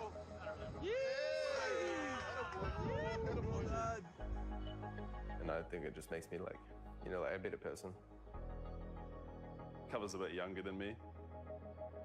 He's a really good teammate because he's quite aggressive and he always has his own ideas or own input on what he thinks the game plan should be. You can't place a wall if you're like right beside it. Victor, he's running past you in shadow form. Clear your back. Hit it once. Mine down. Opening. What's up, boys? Easy. All right. Let's go. We had quite opposite playstyles at the start. I was quite aggressive. He's the builder and I'm more of a passive shooter. He boxed up. We managed to bring our playstyles together and we started to find pretty good results. Play this box? We played the week 2 duo qualifiers from home. We got a couple of wins. Didn't get too overly excited, and then when we actually found out, that was crazy. It was like the biggest sigh of relief. It was like a massive smile. Congratulations to Twiz and Cover H. We're so excited for the World Cup. We can't wait to come over to New York and show everyone what we got. For us, traveling from New Zealand to New York, it doesn't get much further than that. Over 20 hours of travel. Oh, it's here, bro. We're gonna get it done. So keen, bro. Yeah, same. I'm really excited to go. I want to see like Times Square. I want to see all the people, duo partners and friends being able to like share this opportunity. It's going to be good for strengthening our friendship and our chemistry. I'm really keen to go over and be a Kiwi and represent New Zealand in Fortnite. We've always been the underdogs. I want to prove that like our region, OCE, can actually do well in esports. The best that we can do is just come in and give it our best crack and try and cause a little bit of an upset.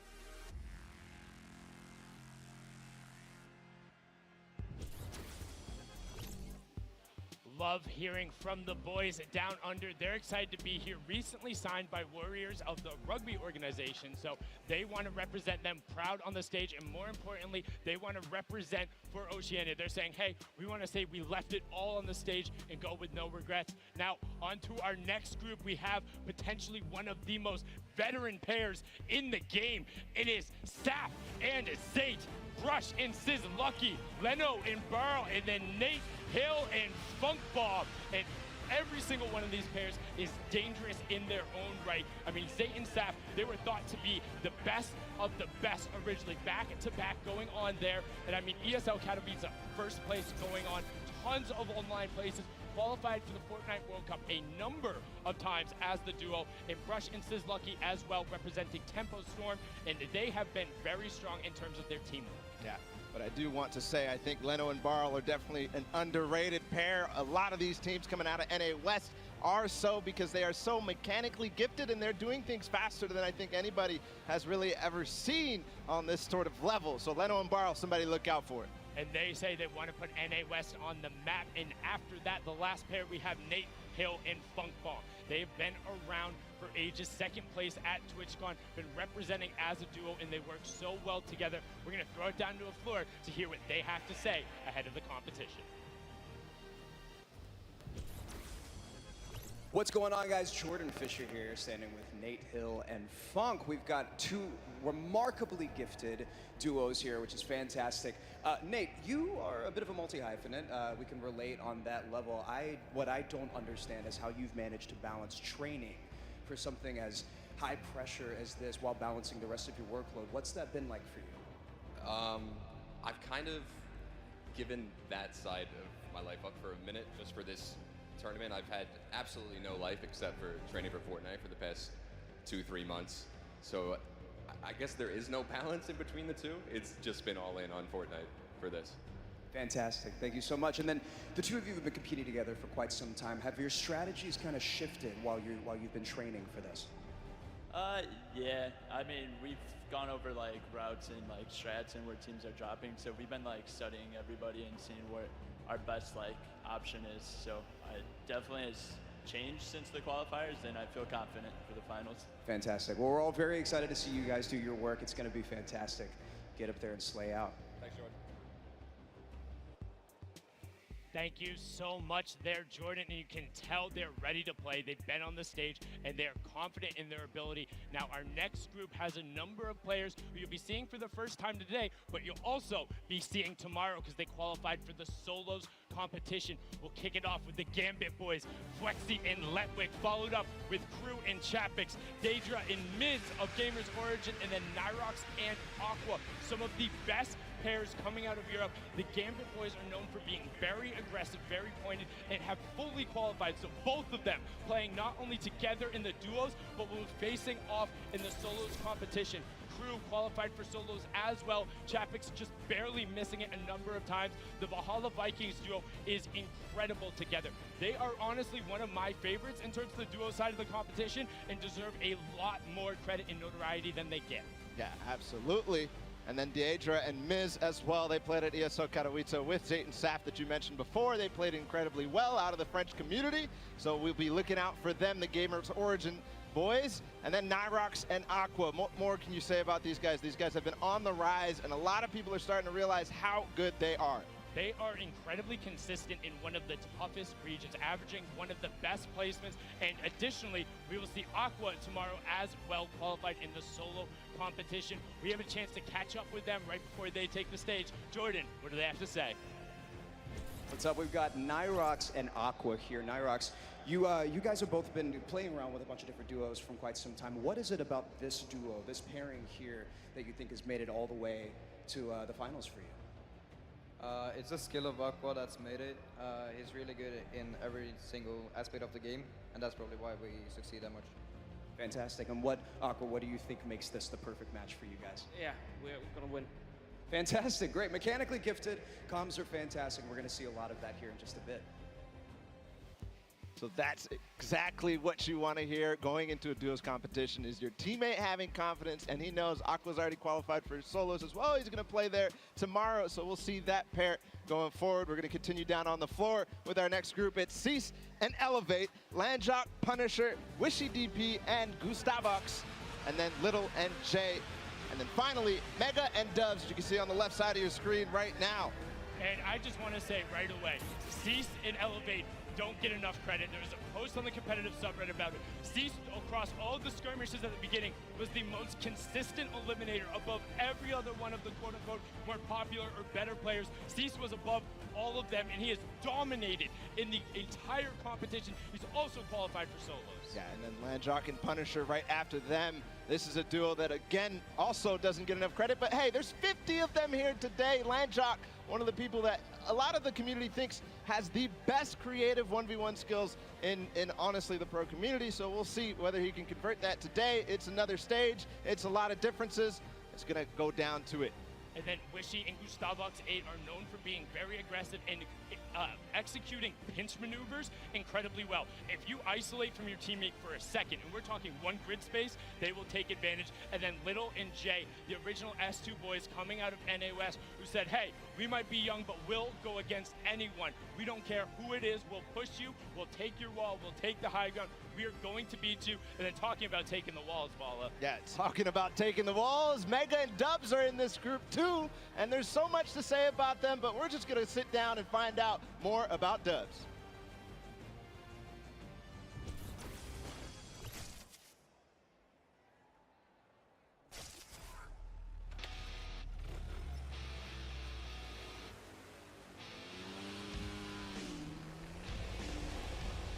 My name is Danny Walsh. You guys know me as Dubs. And I'm 16 years old.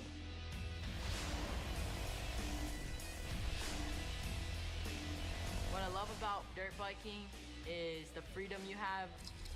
It's like using a Rift late game, having freedom of going wherever you want.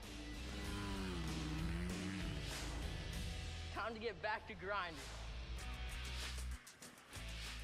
All right, boys, I'm back. Let's run it. A day in a life with Dubs.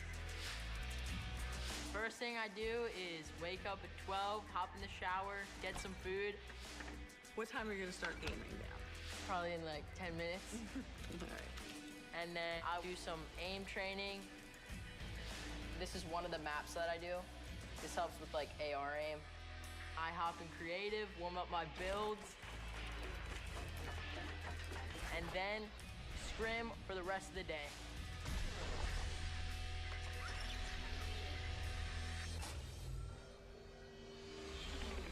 I was a skateboarder. I skateboarded every day. My brother, he taught me how to skateboard when I was young. I guess he thought it was cool because I was doing it, and I would take him to all the different skate parks I would go to. So I was 13 years old, skateboarding at Woodward Skate Camp, and the first day I was there, I ended up breaking my femur, which I then had to go get a cast. I was in the cast for about a year. It was a long road back for Danny. He was stuck inside. I had to do something, so he made him very comfortable and got him a good setup for gaming. That's how I fell in love with gaming, because that's the only thing I could do. I really never got him back on a skateboard after that, and he kind of found who he was. He really just blew up overnight. If I hadn't broken my leg, I would not be where I'm at right now. I'm a professional Fortnite player. Oh my, he picks it up. To the part below. Solos is my strong point. Okay, my heart's racing right now. You can dominate by going for picks or playing for high ground. The first time I qualified for the World Cup, it was crazy. People were shocked at what I had just done. He was not with an organization. They were thinking, who is this guy? He's got to be cheating. Nobody knows who he is. He was on a mission to prove them wrong.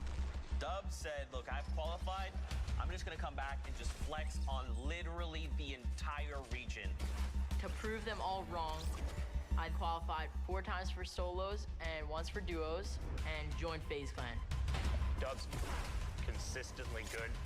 I play with so much confidence. I just love the game so much that I just want to put every minute into grinding, so I can be the best player I can be.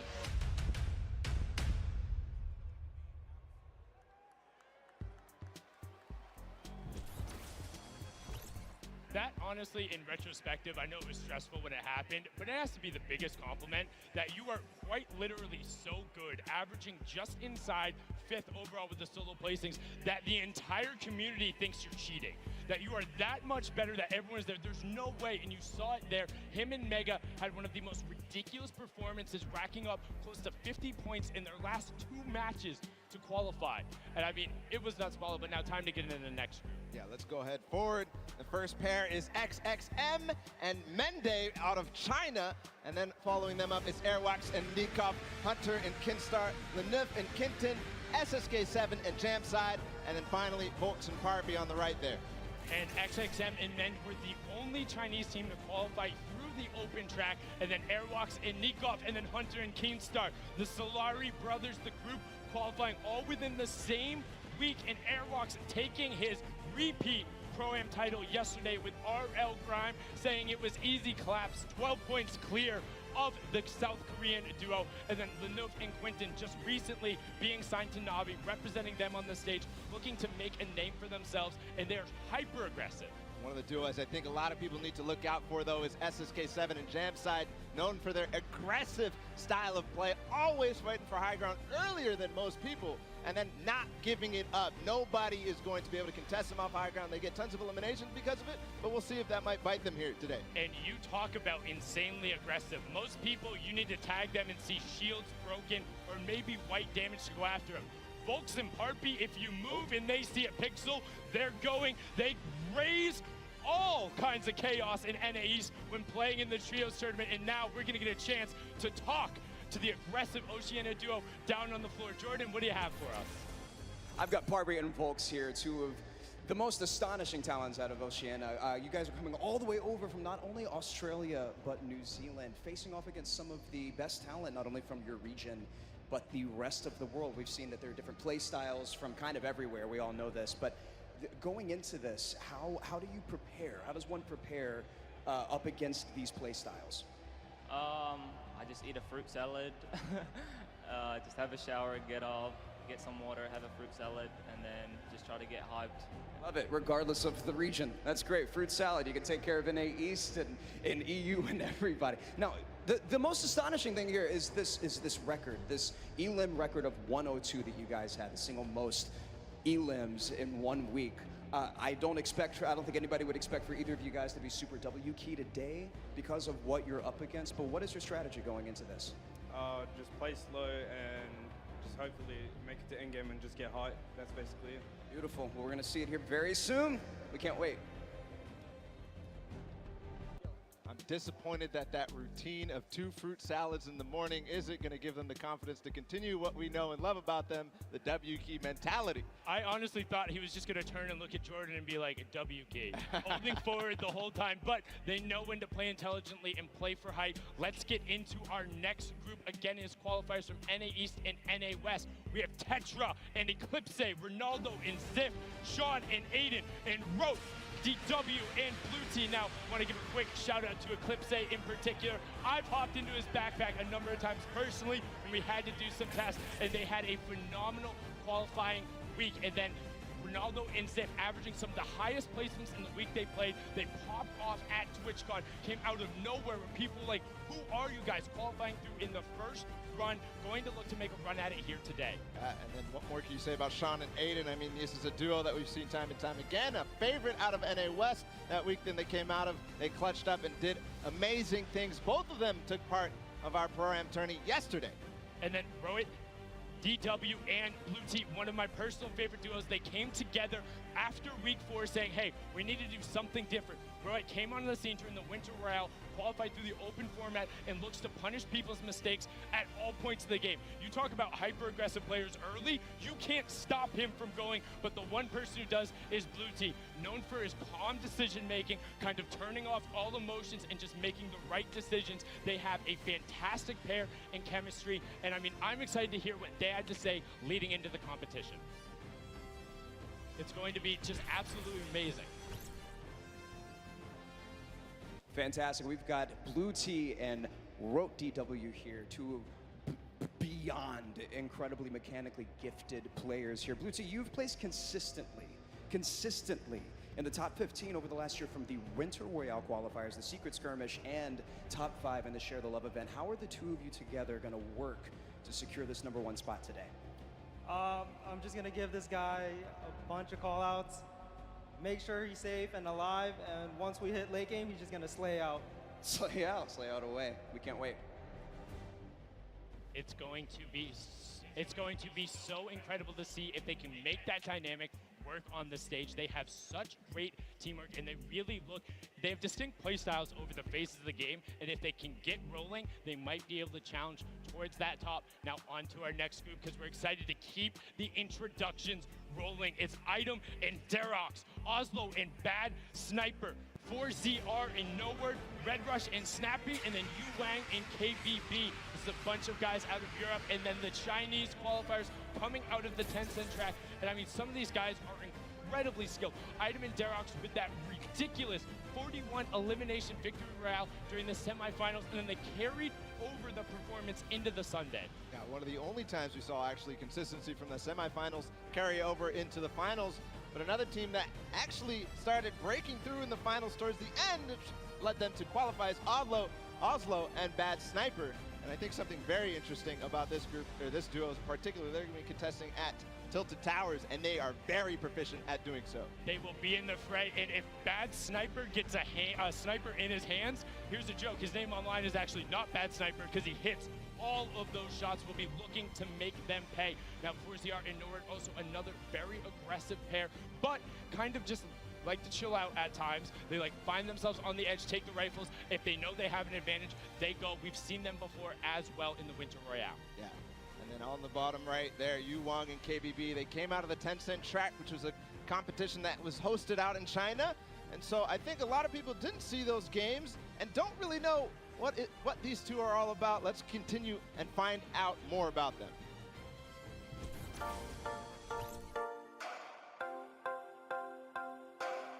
心情的话，非常亢奋吧，就可以跟各国的选手切磋。如果想跟一个队来对抗的话，我更希望是跟芒果那队。要对游戏的喜欢，对吧？然后对游戏的理解，还要有一个信仰吧，就是想成为冠军的一种念头。毕竟职业就是要奔着冠军去的。喜欢这款游戏，然后对游戏的理解程度，然后对自己的技术非常的自信。心情就感觉跟做梦一样，但这一切都是靠自己努力得来的，就非常的好。冠军等着我们！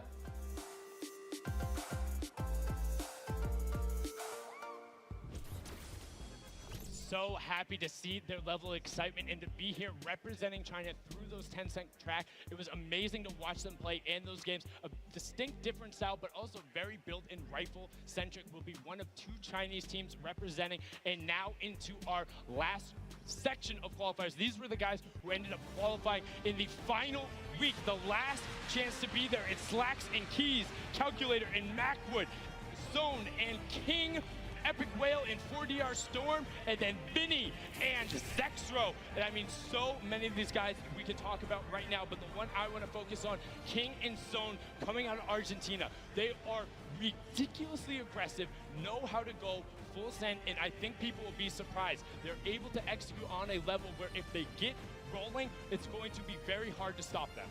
It's one of the same situations as the kind of Chinese duo, at least at smaller extents, because a lot of these guys don't know how they play, don't know how to respond when the play style that they haven't gone up against is shown. But one duo I want to talk about is Epic Whale and Storm, because this is one of the few fully qualified duos. We'll see both of them tomorrow, and what a way to do it, because they came together at the last second as well.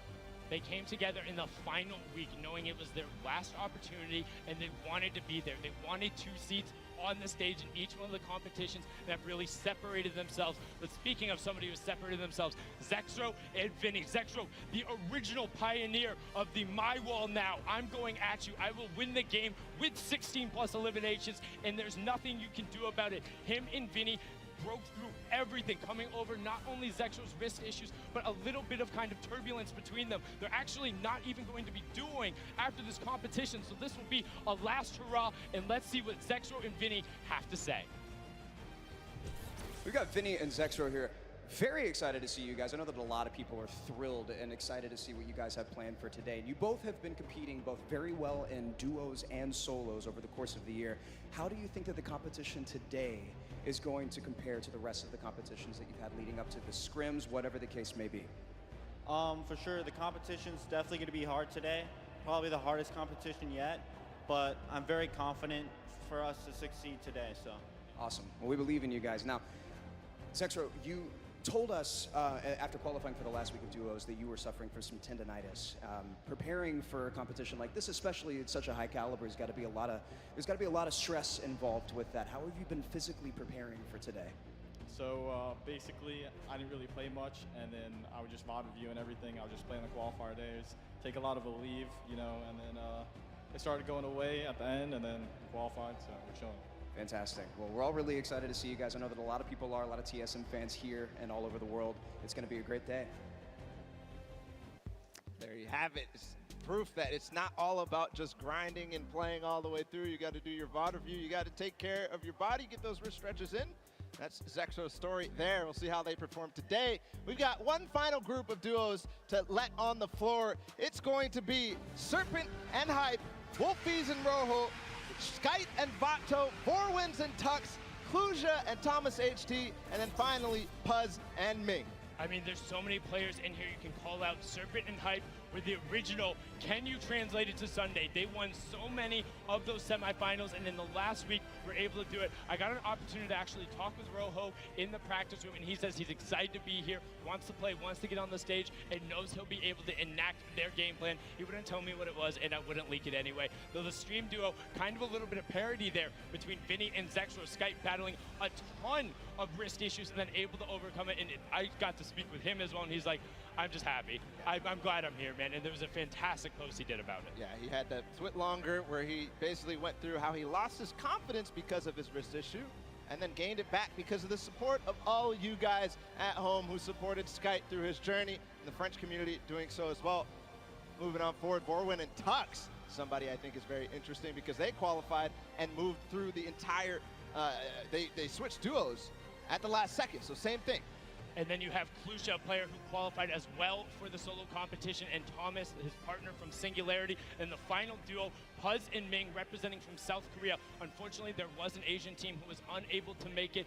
Puzz and Ming having won in the Week 8 qualifier where there wasn't an additional spot. And on top of that, their consistent placements earned them that alternate spot coming out of the regions. We had an opportunity to talk with them and have a package set up, and let's see what they had to say.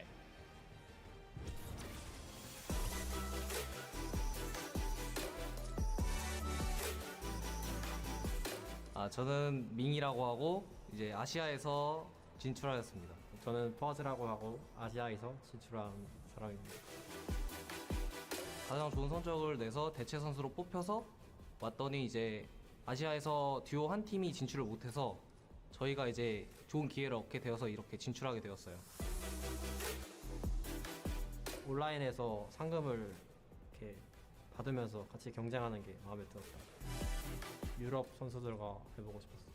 저도요. 게임하기 전에 이제 계속 어떻게 게임을 플레이할지 생각을 하고 하는 거죠. 그냥 연습을 최대한 시간에 맞게 활용을 하고 최대한 많이 노력을 하다 보면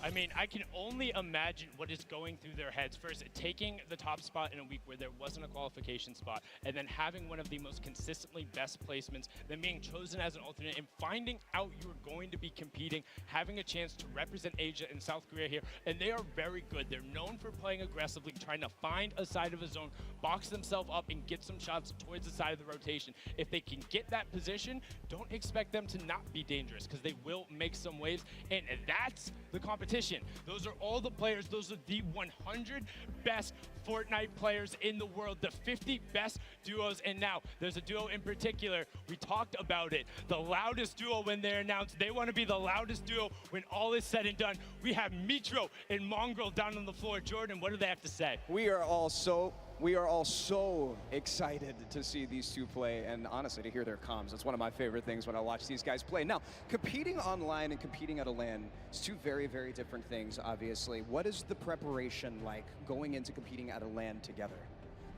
Competing at LAN is definitely different. Personally, I like it more just because I like the environment, but online is easier, but I don't know, I just like LAN more. Fair. You can't beat the energy in a stadium like this. A lot of people are really excited and stoked to be here, and especially to see you guys play. We can't wait.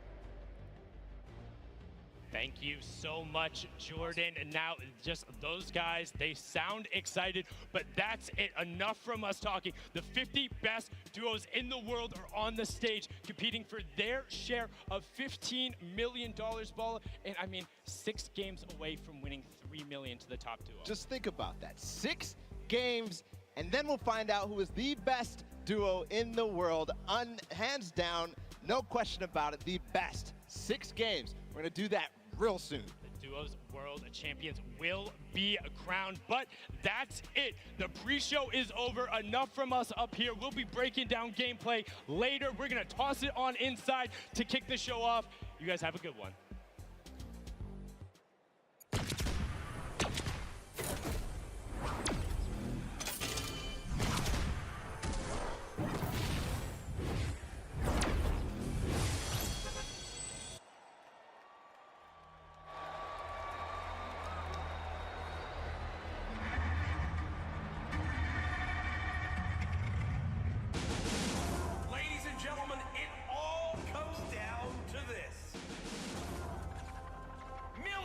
Watching across the world on the biggest stage. Every single player out here, an absolute gamer, Jack. We've never seen anything like this.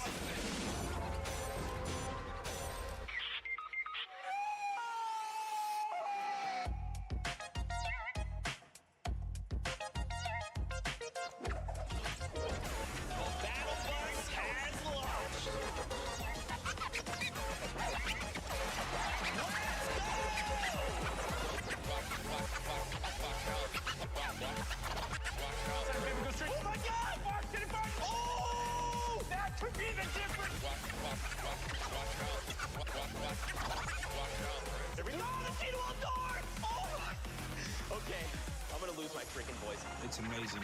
It's like, you feel so free, it's ridiculous. And then we just kind of watched, like, our names pop up on the screen. It was pretty surreal. It was a huge sigh of relief. All the hard work we did just finally paid off. We were kind of going nuts. She finds the zone, he has to go forward though, confused that change in elevation. She finds the first shot, can't find the second, and he does! He left! That is why he's a World Cup qualifier! This is it right here, the 1v1! Who is the other player that's He takes what? Damage to himself, and all of a sudden it's complete chaos. What a win! Victory Royale! GG!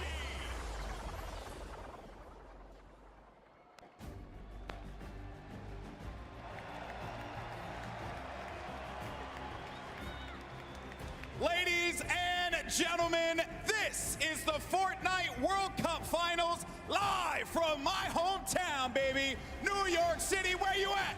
Where you at? That's what I like to hear. That's what I like to hear. This is it, people. The moment that we've been waiting for.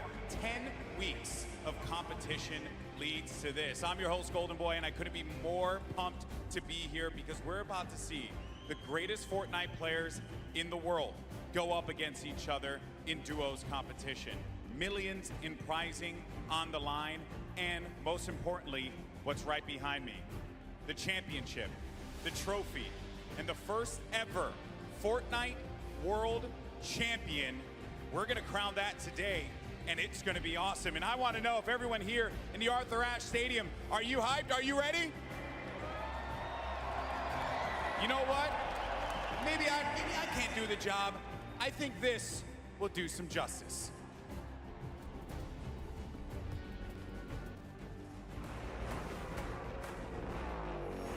No pain, no gain, no guts, no glory. I'm a one-man army, in a one-man army. Ain't a weapon formed against me, and you already know the rest, so you know your best ain't gonna stress me. If you the best, I'm the next thing.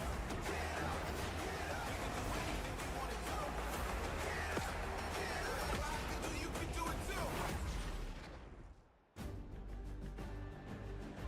Now, I know everyone here is excited to get to the games, and we're going to do so in a little bit. The players are gearing up and getting ready to go. You know that each and every one of you inside of this stadium, you're just pumped. You've had your opportunity to go out to the festival. You've managed to meet up with your friends and enjoy some great times here in New York City. And obviously, our players are here to win a world championship. And the good news is we have two players standing by with Jordan Fisher who are looking like they could contend for the top of the mountain. Thank you, GB. You are a handsome man. Now, I'm going to be super honest and very forward right now when I say that I've got two of my favorite people in this stadium right now that are competing together. Two of my favorite people to play with, two of my favorite people to watch and study. We have Sean and Aiden. Aiden, one of the most dominating controller players in the world, and he's proved it time and time again. With Sean on mouse and keyboard, one of the most mechanically skilled and gifted players in all of Fortnite. Now, with this combination of one of you on a controller and one of you on mouse and keyboard, there's got to be some pretty unique strategy that you guys can pull together. Can you talk to me a little bit about that? Yeah, our synergy is great. Like you said, he's one of the best mechanical players. His tunnels are insane. Like, it's just insane watching him play. And just, you know, me being an aggressive player and having good aim, we really combo together well. And I'm hoping we're going to do good. 1000%. Now, Sean, you both competed in the Pro-Am yesterday, which was a lot of fun. We all know that was a very sweaty lobby. But your thought process, your strategy going into today, tell me how that differs from yesterday and your performance there. Well, I think yesterday was like super fast paced. You need to get kills to place well. But today we're going to go for end game, play super slow, and so we can kill it end game. Fantastic. Well, we're all so excited to see you guys. GB, what do you have for us? Always a pleasure to hear from the Ghost duo. They're going to look to go to the top, and they very well might do that. Now, I asked you guys earlier, I said, are you ready? So I'm going to ask you again, New York City, are you ready? Oh, no, I got to take the earpiece off.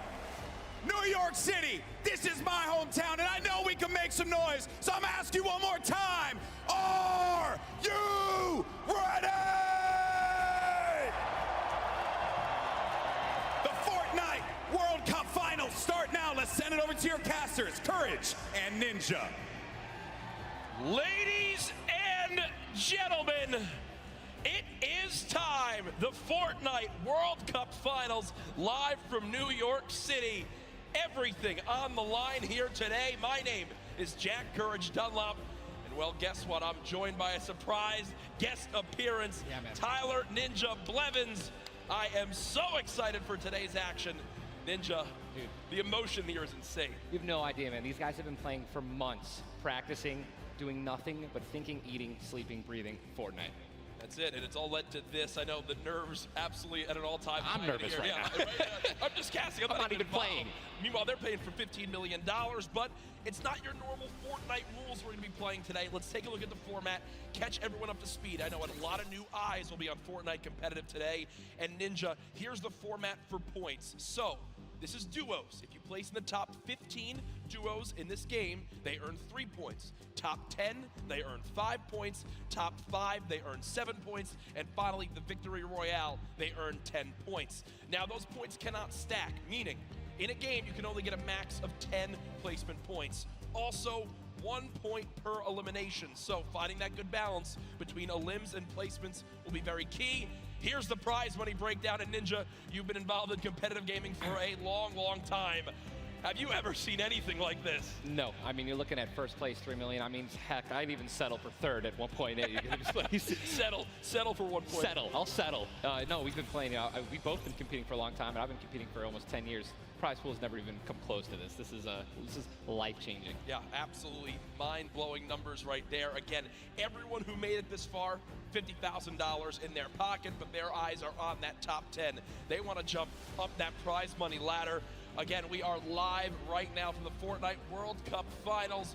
There are so many talented players here today from across the world. We want to hear your thoughts on Twitter. Use the hashtag Fortnite World Cup. Really, anywhere you can use hashtags. I know we both have our predictions, though. Oh, absolutely. Who you want to go first? No. You go first. Who for you is your standout that you're looking to see if they can take it home today? Dude, man, I mean, I gotta give it up to Mongrel and Mitro. I think they're gonna definitely close it out. They've been, I really am just super interested to see how they play. I've been watching a lot of their World Cups after they've already qualified. Hands down, one of the most aggressive duos throughout, the qualifications. But are they going to do that here? Are they going to go for placement, or are they going to still W key like they've always been doing? That's typically been their gameplay of choice. There's a look again at Mongrel and Mitro, both qualifying from Europe. You see, last time they played in the week they qualified, their drop of choice was Loot Lake. Yeah. So will that remain the same today? These early game battles, these fights for the different points of interest will be so key. You go with a European duo. Yeah. I'm picking a European duo as well. Another young squad, Mr. Savage M and Benji Fishy. Dude, Mr. Savage M is cold-blooded. Every time I met him, I'm scared of him. They're absolutely insane, as you can see right here on your screen. We'll get those pictures fixed, don't worry. But either way, these guys are two absolute tanks. And Ninja, you've watched all these guys. Yeah. You're absolutely one of the best players in the world, but it's almost like these guys are in a class of their own. They are, man. I mean, I've competed against some of these guys in some other online tournaments as well. And literally watching Benji just slay out an entire lobby by himself in squads it's like it's art, man. What these guys do, it's art. So enjoy. I know Mr. Savage in a public match got like 40+ eliminations in Season 9, which is unheard of, all by himself, solo squads. There are so many ways you can watch, though, this weekend. I've been just looking on my phone already. I'm seeing 1 million+ of you guys tune in. As you guys know, so many ways to watch. You've got Twitch, YouTube, Twitter, everywhere where there's live streams. Also, a new Fortnite.com/watch feature that you can go take a look at. You'll see some different individual feeds there that will be a crazy, unique way to watch Fortnite competitive for the first time. I know everyone at home looking forward to seeing their top players perform. This place now, Ninja, is insane. It's packed, man. This is one of the most ridiculous arenas I think I've ever seen for an esports event, and I know people flooding on in from the outside. I just can't wait to get it started. Dude, this is literally what I've been waiting for like 3-4 months. Yeah. The best of the best, all in the same lobby. All right, in the qualifying matches on Sunday, you're playing against, in a lobby, maybe like 4 or 5 of the teams who are actually here right now, but now this is going to be all of them in the same lobby. Every single battle is going to be the best players in the world fighting against one another. I'm excited to watch the early game when they're landing in their spots. I'm excited to watch the mid game during the rotations. I'm going to be taking notes, and you guys should too. Yeah. Also, other things that note to take to bring up. We're going to be playing on siphon settings here, increased material farming. Do you want to explain for everyone at home exactly how that all works? I'd absolutely love to. So unlike normal matches, when you get an elimination, all right, you're going to be granted with 50 health or 50 shield, depending on what you're missing. And that's also going to give you 1 point as well. They also drop 50 mats of each, wood, brick, and metal. So, eliminations are definitely going to pay off early game as you guys can stack up those materials. Yep, and remember, that is when you get a full elimination, not when you knock down an opponent. Correct. So if I knock a player, you'll see in this, a lot more times teams will immediately try to finish that elimination, get the health, go pick up the materials, maybe secure some extra loot. There's a look at the lobby screen, and Ninja, I was laughing with you earlier when the players were warming up earlier today because they got some warm-up games in. Obviously, for many of them, it's their first time in a major LAN event. They wound up going through and they were just sitting at the spawn island like they were right now. I mean, look at the build battles happening on spawn island. They're all editing, they're all aiming. None of them are just sitting still. The nerves running through them insane. The average age in today's tournament, 16 years old. Some of these guys are going to walk away with $1 million+ this weekend. At 16, what would you have spent your money on? I don't even want to know. Why don't I even ask that? Probably 16, man? Just a bunch of candy and energy drinks, man. I didn't really. So basically the same as today. Exactly. Nothing really would change. Nothing's changed. No, it's so much fun, man. Again, people flowing on into the venue. Looking at these duos, looking at these contested areas, right? Loot Lake has been a very hot topic. Yeah, man. Aiden had been landing there throughout all of qualifiers. You see, Mongrel and Mitro, I've been hearing some notes about Tilted Towers and or Neo Tilted as it's now called, of where they're going to go. In your opinion, right now you play 6 games. Yep. You know how detrimental it could be to your mental state if you have one where you kind of drop right off spawn and get taken out. Yeah. What is your game plan here? Are you going for it? You don't care how many people land there? You just go and play your game? No, or I think you shy away? What do you do? No, man, these guys have been practicing. They know.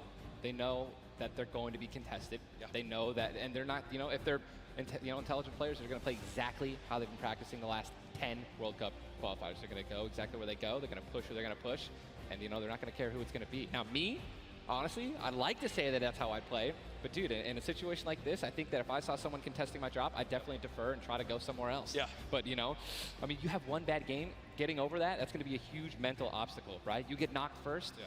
That's going to be something that you're going to be thinking about it. The second game, the third game, oh my gosh, should we change our landing spots? And then if you're thinking like that, it's over. Dude. Yeah, and I keep seeing you look down. You're like eagerly wanting to talk about this map. We have what the first map is going to be in front of us. But again, guys, there's so many exciting things going on in the world of Fortnite right now. One of the new limited time modes that is actually going on. Prop Hunt, we watched a little bit of it yesterday, but again, made by Stray Kite. It's a fun little hide and go seek game almost, Ninja. Prop Hunt is the greatest thing that Fortnite has created from creative. It is amazing. It is hilarious. I mean, we were literally getting like angry and but also just laughing hysterically right when we're about to make it into the incinerator and get our points. It's just so fun. I mean, you could be a toilet. You want to be anything. You want to be a pink flamingo, a bus. Go for it. Dude. Go for it. Just go for it. Yeah, we've had some fun games of Prop Hunt that we play. But again, right now, live in the gameplay for free, Prop Hunt. A little bit different than the competitive settings. Obviously, Arena, it's been talked about, Ninja. This is the most played in qualifier for a tournament ever in the history of gaming. 40 million competitors, down to the top 200. To be exact, 178 because of the double qualified players. Right. And that is, you can't even put in your head just how insane those numbers are. I think it's just important to show and let everyone know that, man, just Epic continues to change the game. Making these qualifiers online, it just allowed so many of these kids to be here today because they've been able to play, from the comfort and safety of their home instead of traveling across the world just to qualify. Yeah. So I think this is one of the first times we've seen something like this, a qualifying like this. And dude, I'm just excited to watch these kids dominate the next freaking 4 hours, 6 hours. I'm ready to stay here all night. Hey, I'm down to stay here all night. I have no problem with that. I'm sure the Arena is as well. When you talk about LAN events, right, you have so much competitive experience. You've been to so many across different games and genres. The one thing that stands out to me, though, it will never feel the exact same as it does as playing at home. So for these guys, what are some tips that you can share you think that they should kind of take into account as they're playing, maybe on LAN for the first time? Well, do what I always tell people when they're saying, hey, Ninja, I'm going to a tournament, any advice, right? It's, dude, do exactly what you do at home, all right? If you wear socks and, no shoes at home, that's what you're going to do. If you don't wear any socks at all or you wear sandals, you wear that. If you wear nothing but sweats and PJs when you're gaming and practicing, that's exactly what you should be wearing right now when you're competing, right? Yep. Don't try to change anything up. Drink what you normally drink before the games, water, energy drinks, whatever the case may be, or, eat what you're going to eat. Do not change anything up. It's very important to get in that mental state of what you do and how you've been practicing the entire time at home. I've even heard of stuff as far as don't change your sleep schedule and what you're gonna do for this. Literally take it like it normally is. Now, again, we talk about how there's $30 million on the line in the Fortnite World Cup finals across today and tomorrow, but there's already been $3 million in prize money given away this weekend. That happened yesterday at the Creative World Cup finals. Let's take a look.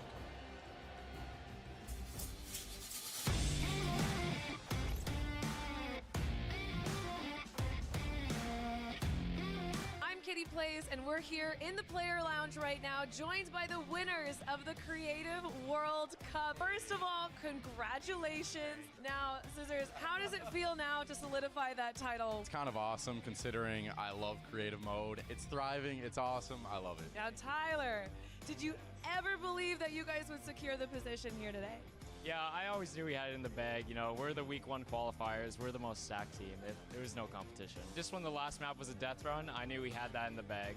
We got some good players here. I knew Zan would clutch up, and he did just that. You could tell he lifted the finger. He said, we need 1 coin. Just grab this coin right down here. If he can do this without being eliminated. Here it is. The win. Oh, he missed it, but gets it with the trap trigger. You realize that one jump won this group here an extra $1 million. It's unreal. If you want to practice with death runs, you need to do it slow. Don't go in blindly. Try and change everything you do every time you fail. Suzu. Can you see yourself doing even more with creative? I mean, the success of today. Will you continue to go and play creative maps? I think I would definitely stay consistent with creative because I feel like there's a lot of potential in creative still. And yeah, definitely this is my thing. But I want to go down the line and see what each of you guys plan on doing with that prize. I'll probably end up like saving most of the money, maybe like some investments. He's 18, and he just won $336,000. What are you going to do with the prize? Rent? Rent. Yeah, I think rent. I'm going to be responsible. I'm going to save my money. I am going to be responsible and probably just invest most of it and try and get even more money back. All right, guys, congratulations again. Absolutely outstanding job. Thank you guys so much for tuning in, and I cannot wait to see what the future of Creative Fortnite looks like.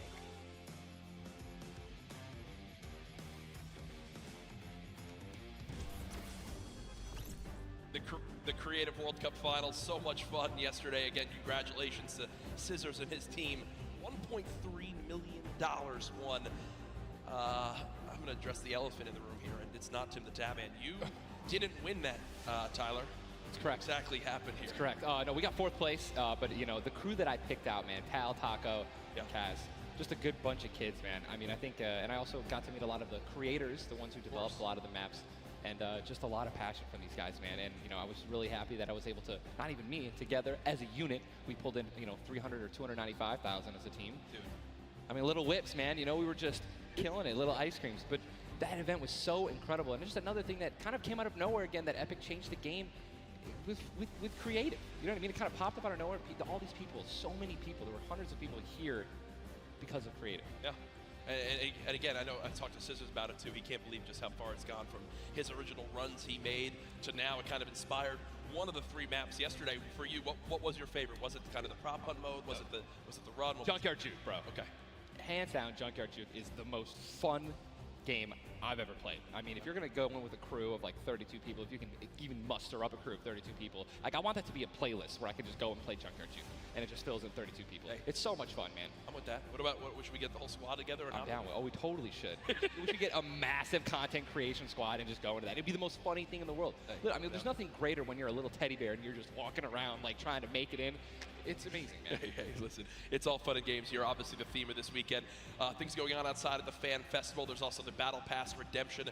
Everyone here has got tickets, has the commemorative tickets. So many things to look back on and remember these moments. For a lot of people here, whether they're players or the individuals and fans who traveled, it's their first time to New York City. Such a legendary, iconic place to have this major event. You see again the crowd continuing to fill on in, just getting some final things set up for the game so we can get it all launched for you. But trust me, we're all eagerly awaiting the start as well.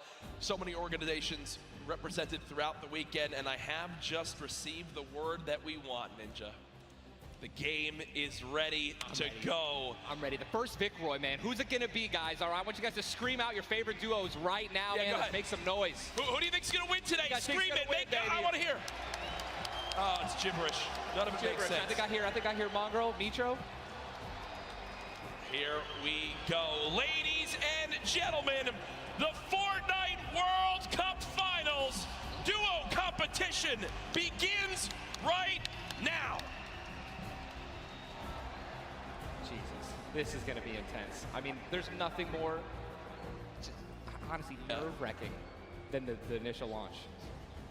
Off the bus, man, you're flying. Someone's going to die. Someone's going to be eliminated. Who's going to be the first one? Yep. You don't want to be the first one knocked out in the World Cup. You know, I mean, literally, I knocked him like, you know, it was the first game in the Pro-Am, and that was just amazing. You can't live that down. I don't want to be the first person knocking this. No, for sure. As now we immediately hop on board with my pick to dominate today, Benji Fishy and Mr. Savage, and they're heading right towards Happy Hamlet, a place they've called home so many times, and this is contested. It's already contested. You're flying on into here, Ninja. The early game's so key, and already Benji Fishy trying to put shots down range with that revolver, but area is contested. You see they're kind of split from each other right now. What are their comms like in this exact moment? I mean, I think right now they're just going to be trying to hear exactly where these guys are, footsteps, any type of information they can pass off to one another is going to be very important. They've been practicing this landing. I'm pretty sure I watch these guys play literally every week because they're from EU, so they were before NA qualifiers. And yeah, this is exactly where they normally land. Savage and Benji, they don't always land on top of one another. And you're honestly at a disadvantage if you do land in the same house because you're going to be getting less shields of one another, right? Less chances of getting shotguns and things like that. And I'm just interested to see how they're going to play this out. Are they going to be aggressive? Or are they going to back down? Well, we just saw the first zone has been revealed, and it is a northern side zone, so anyone in Happy Hamlet not safe. Polar Peak, Frosty Flights, Paradise Palms, Lucky Landing, all not safe. So we continue to keep an eye on this fight. 98 players remaining right now in this game.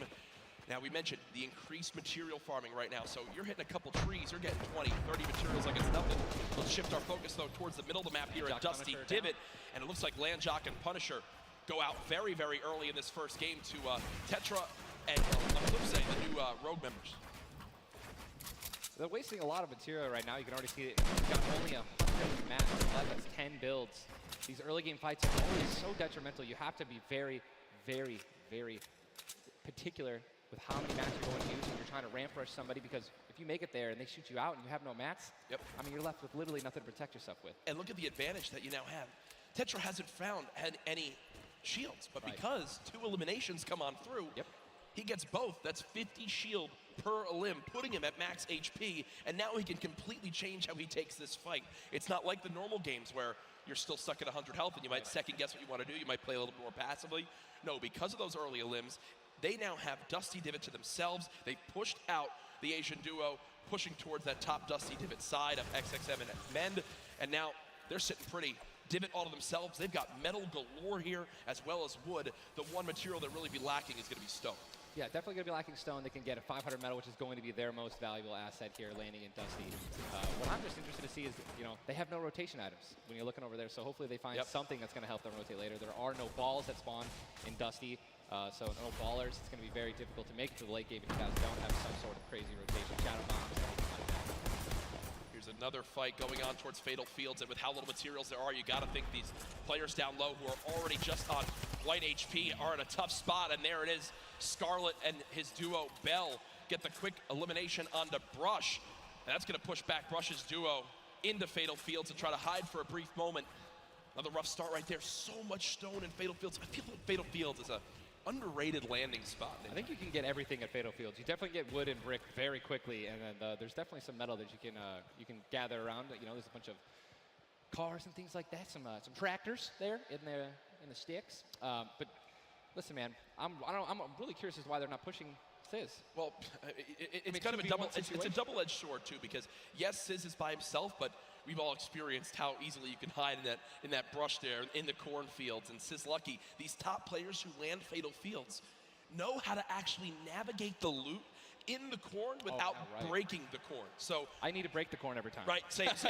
I'm not good enough to know, but there's a certain path you can go on, and Sizz Lucky will actually be able to go back and pick up Brush's cards. So this is key. You think you should go Reboot for it? Vans, remember, when you get brought back, you only have 100 HP and a common pistol.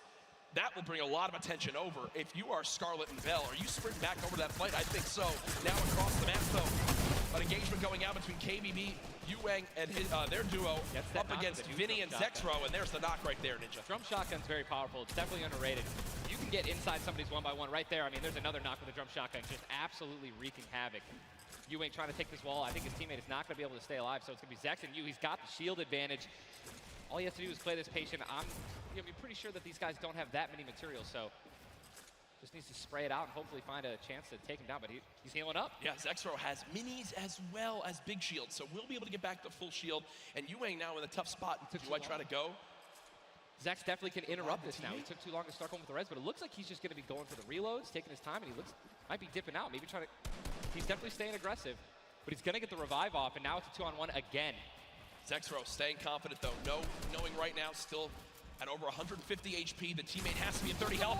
The wall comes through, trying to spray it, and it's not gonna happen, and you see Zexro right there, hands right to his head, some solid damage done, but Yuang dropped down to 59 HP, but with that elimination, we'll bump back up to over 100.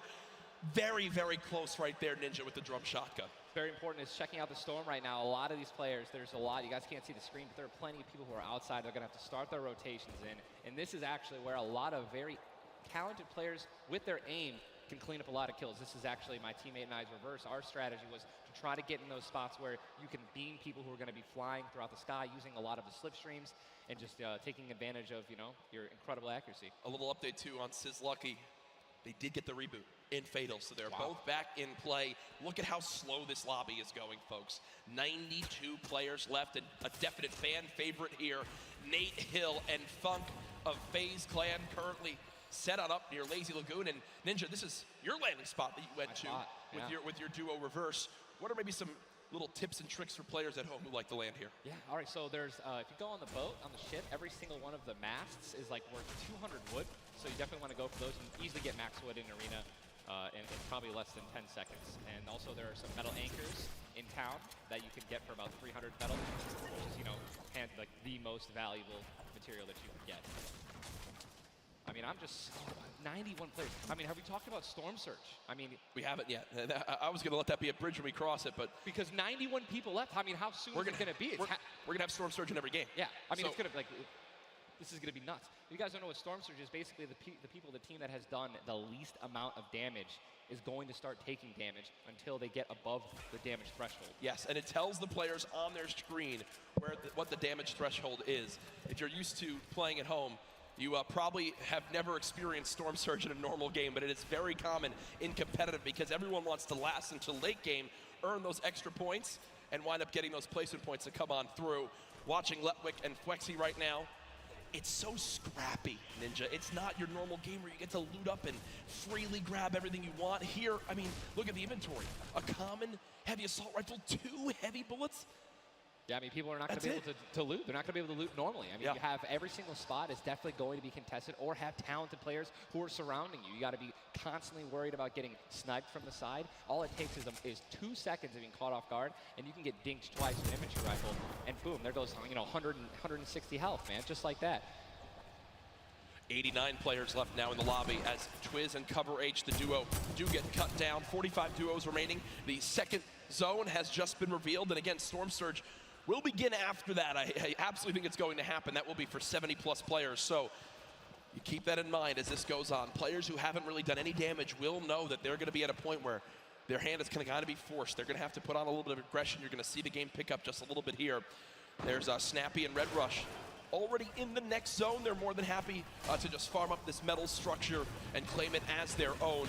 They're actually very centralized as well. Yep. I mean, a really great strategy that you're going to see a lot of people going to be using throughout this weekend in solos and in duos is to just try to get in the dead center of the second zone and honestly just kind of pray that the circle is going to continue to rotate in your favor. I mean, I'm still looking at a lot of these guys' inventories. One guy just gets knocked in front of him. Like, going to try to save his teammate. It's not going to happen. But there's not a lot of rotation items. I haven't seen a lot of shockwave grenades. I haven't seen a lot of shadow bombs. I don't see any launch pads in anyone's inventory. Yeah. It's going to be such a, like, the rotations late game are going to be nuts. People are going to get lasered out of the sky. And Letwick now all by himself in a 1 versus 2 as his teammate did go down. You see Parpy and Volks still quite healthy between the two of them. Over 140 HP for both of them. Parpy still playing in the slow ground, trying to spray out the opponent. And look at the material count for Volks. 135 total builds. It does look like Letwick just kind of ran away, but I don't believe Letwick was able to grab his teammate's reboot card. So will basically be by himself the rest of this game. You know, it's going to be almost impossible to perform alone when your teammate is knocked. And there's the Storm Surge warning. These guys are 106 above it. You guys can see that, which means that there's somebody who has 106 damage less than them that is currently below the threshold, and they are going to need to hit some people, deal some damage. And that's actually the beauty of Storm Surge, right? You don't necessarily only want people kind of just lingering around in their 1-by-1s, praying that the circle moves to them. You're gonna see some fights that are gonna be forced to break out because players need to get above that or they're gonna die. They're not gonna be able to make it. Now moving towards the Dusty Divot Diner. You see Clicks and Skeptic. Yeah, the very young duo from NA East, and you just said yourself, I didn't even know you could farm this. Didn't even know you could get down there. This is the beauty of it, right? These are the top players in the world showing off the little things that they know that really no one else can pick up on. Many teams already stacking here as there's so many materials to be farmed up. And for a lot of players, Ninja, once they get max, they don't just stop there. They keep farming to have an excess for more if they need to expend a lot of materials quickly. Yes. On the bottom right of your screen, you see a fight going down in Salty Springs. A lot of grenades being thrown right there. That's going to be Serpent and Hype. Serpent and Hype in a pretty decent spot. You're seeing, if you guys can look on the mini-map that we're staring at, every single team is now in the safe zone. Everyone is safe in the next circle. It is moving in. And this is just going to see double heavy sniper is in play. For those of you guys who do not know, a heavy sniper will take out a metal wall. It'll take out pretty much anything. It does 1,500 damage Yes. to structures. So if you have two teammates who have double heavy snipers, they can see a team, line up a shot of somebody hiding in a 1-by-1, and be able to take them out. And that changes the game completely. Once you hear double heavy, you can no longer sit still ever. Or if you know where they're at, you have to make sure you have at least 2 walls of cover on that side to protect you from the inevitable double snipe. And when we say double snipe, it's as far as 1, 2, 3, shoot.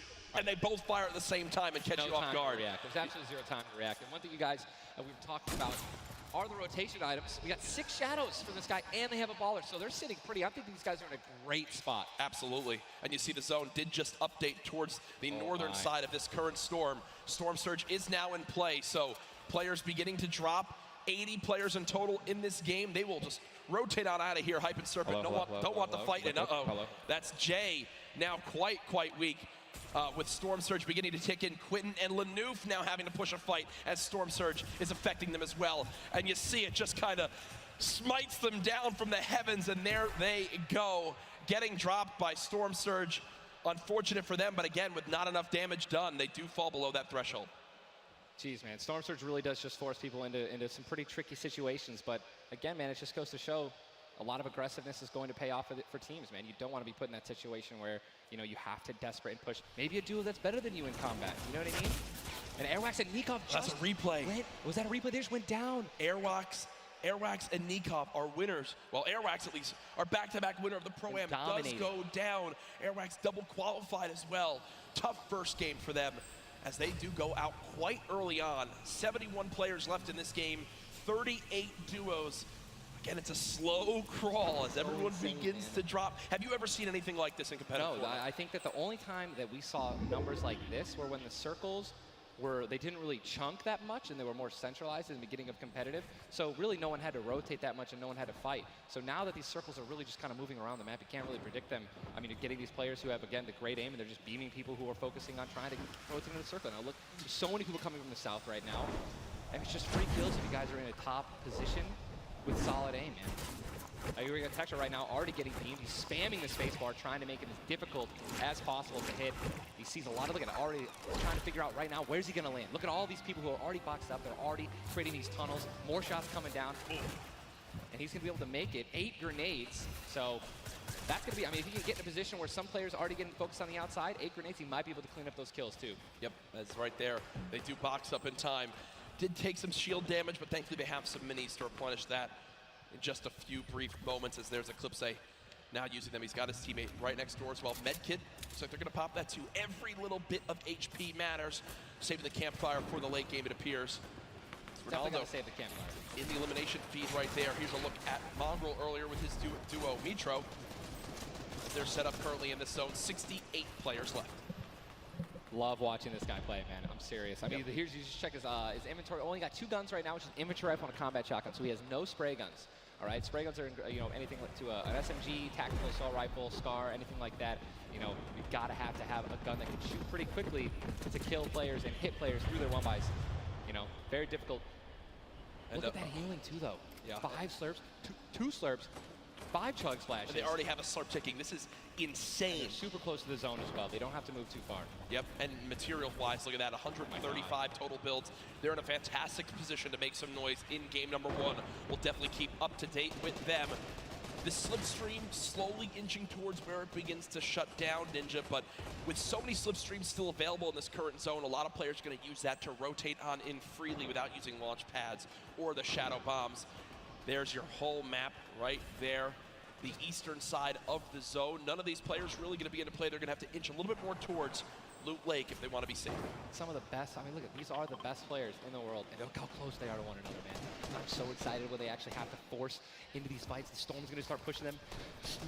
Look how, I'm sorry, man, I just can't, man. You guys notice also, Stinks, man, these players are so talented. It's going to be so hard to spray through their walls and actually deal damage to them. Yep. So you need things like grenades, like Stinks, right? Little fart bombs is what I like to call them, to force people out of their 1-by-1s and try to shoot them as they're rotating away and trying to build new 1-by-1s to dodge the Stinks. You see the Stinks right now going down on Mongrel, and Mongrel gets immediately ripped in 2 as it seemed like the lobby began to focus him right there.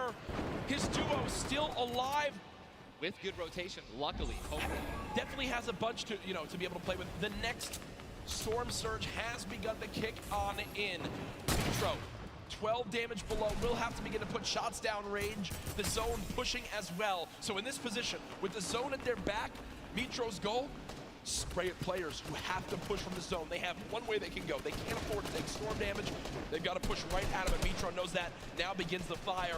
Dubs just below as well. One of the players who qualified multiple times through solos and then once in duos. They also have some great rotation. 2 ballers still intact. And here's the thing that you just mentioned, all these players who are going to be rotating in, being forced to rotate in.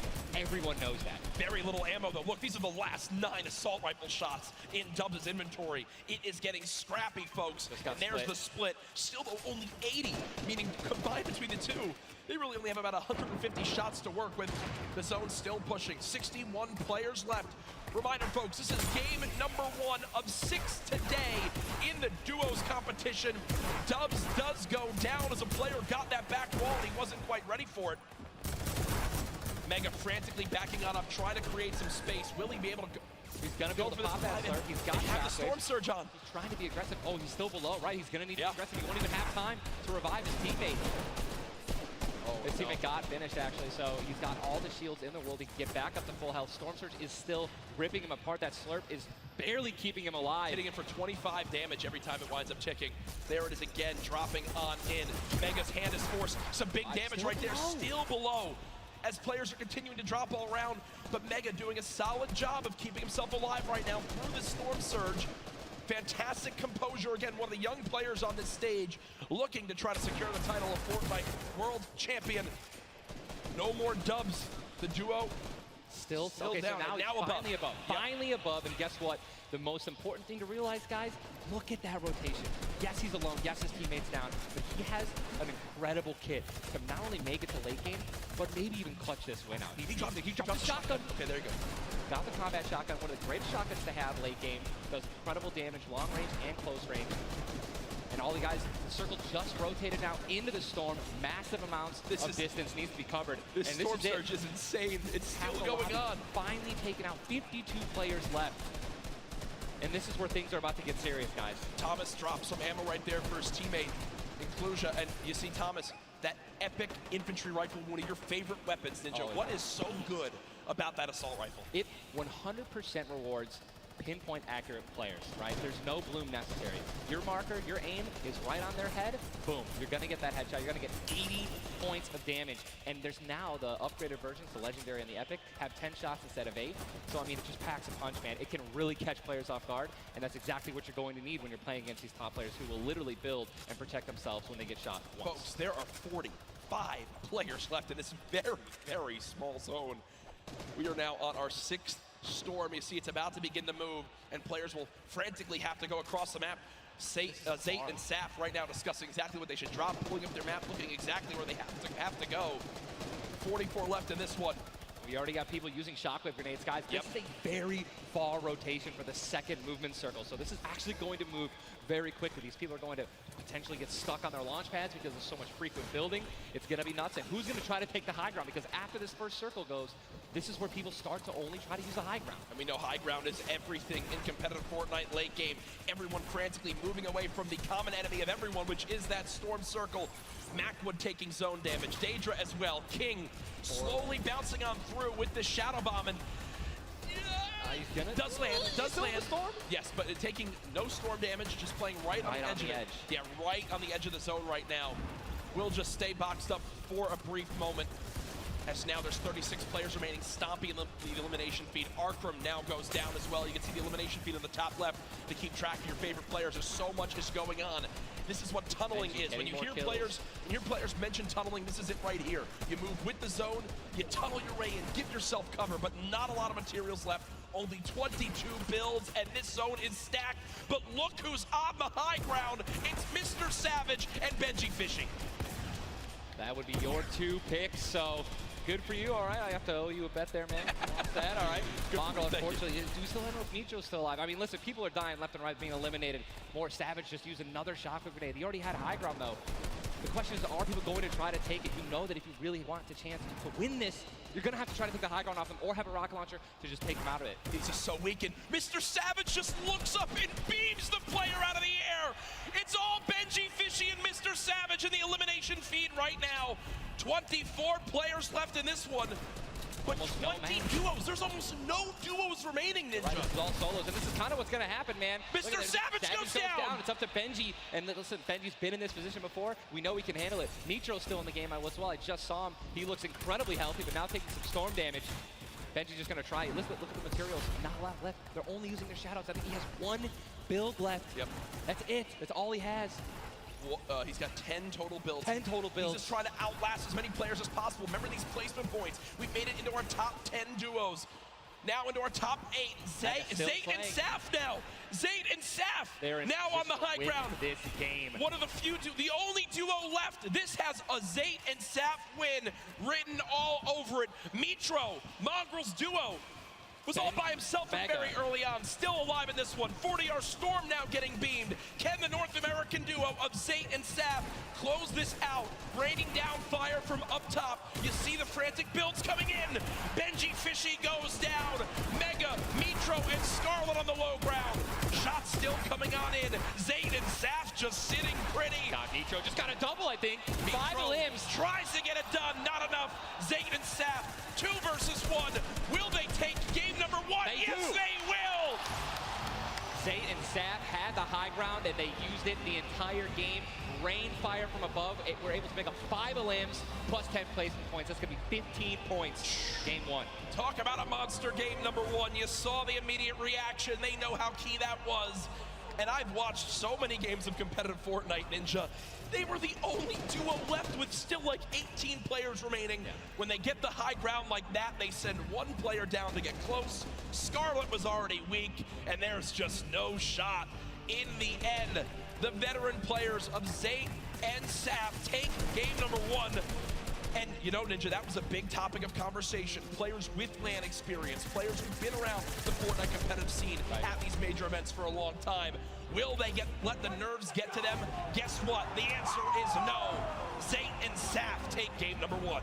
Kept their composure. It was absolutely incredible to watch, man. And seriously, these guys have been absolutely dominant in the World Cup qualifiers online.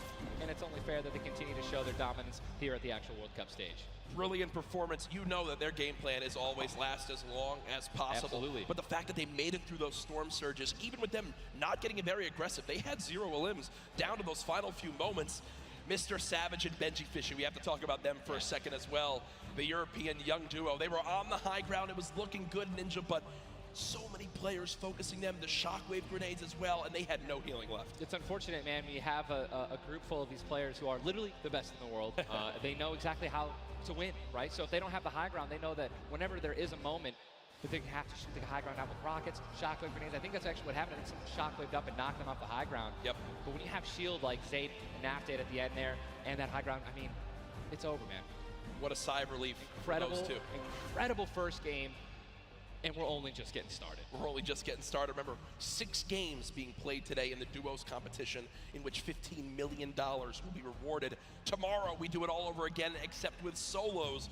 So you want to stay glued to the streams here for the Fortnite World Cup Finals live from New York City. Use the hashtag Fortnite World Cup. Get involved in the conversation. Send to Ninja and I your thoughts after game number 1. Who surprised you? What are you looking forward to in games 2 through 6? For me, other things I noticed, man, you've got to be on your A game. When it comes down to taking note of where you are with the storm surge, those were longer storm surges that have lasted than I've ever seen before. I've honestly never seen Storm Surge affect the game so much. Yep. Because here we are having 80 people left after the second circle. So you know what I mean? Like, and these guys, they're not going to let you hit them. You know what I mean? And if you want to put shots on these guys, it's going to be when they're flying in the air, rotating, which you also expose yourself to a sniper shot. You know. Absolutely. High risk, high reward, man. Right? It's Let's see how these guys change. I wonder if the guys who did get hurt a lot by the Storm Surge, are they going to make changes in the second game? Are they going to be a little bit more aggressive and trying to deal some damage as they rotate? That's what I want to know. That's a great way to think of it. I know there were so many people that want to give their thoughts on these games, but over at Unreal Island, we've got our very own Sundown with his thoughts on game 1. Thank you so much, Courage and Ninja. And the first match of the duos competition is over in the Victor Royale's experience wins out. We talked about Energy Zate and Ghost Saf and how they've been playing so long together, and that endgame was a prime example of textbook Zate and Saf. We're gonna re-roll it one more time, and we're gonna break down kind of how they were able to keep the control. Now pay attention right away. You can see on the backside, Saf has one angle while Zate is going forward, and they're moving back over the tarps they've already established, but the angles they take make sure they're covering everything. They hear the shots below, they're putting the fire down towards them, and Scarlet is able to pick up Mitro, but doesn't have enough to get out. Zate and Saf, 5 eliminations, victory royale, 15 points, showing that their competitive experience, their experience on stage and at major LAN events is winning out right now. They say nerves, what nerves? We might as well be playing at home on our own stations because they are just that good. Match 1 is over. Time to get back over the stage for match 2. Ninja and Courage, take it away. Thank you very much, Sundown. Great stuff as always there from Unreal Island outside of the venue, enjoying the event themselves. But again, whew, game number 1 in the books. Obviously, so many updates to see exactly where we stack up. In the end, those final moments can be so hectic. So before we hop into game 2, we will have a standings update for you all at home. Who do you think's up top of it right now? Well, guess what? It's Saf and Zate, but... And Benji, Mr. Savage, man. Just incredibly clutch solo moves and plays. Both of our predictions. Both of our predictions. And they're still up there. Guess what? Imagine when they're healthy.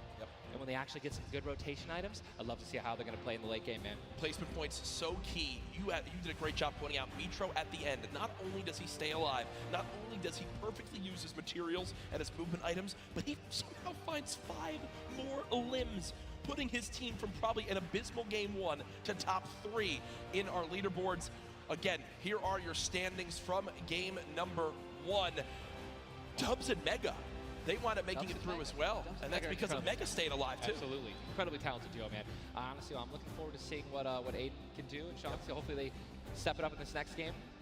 Game 2 is about to get on its way, man. Are you ready? I am ready. Ladies ready? and gentlemen, in this sold-out arena, are you guys ready for game number 2? Oh yeah, they are. Oh yeah, they are. 8, 7, 6, 5, 4, 3, 2, 1. The battle bus has launched. Game number 2 of the Fortnite World Cup Duo Finals is underway.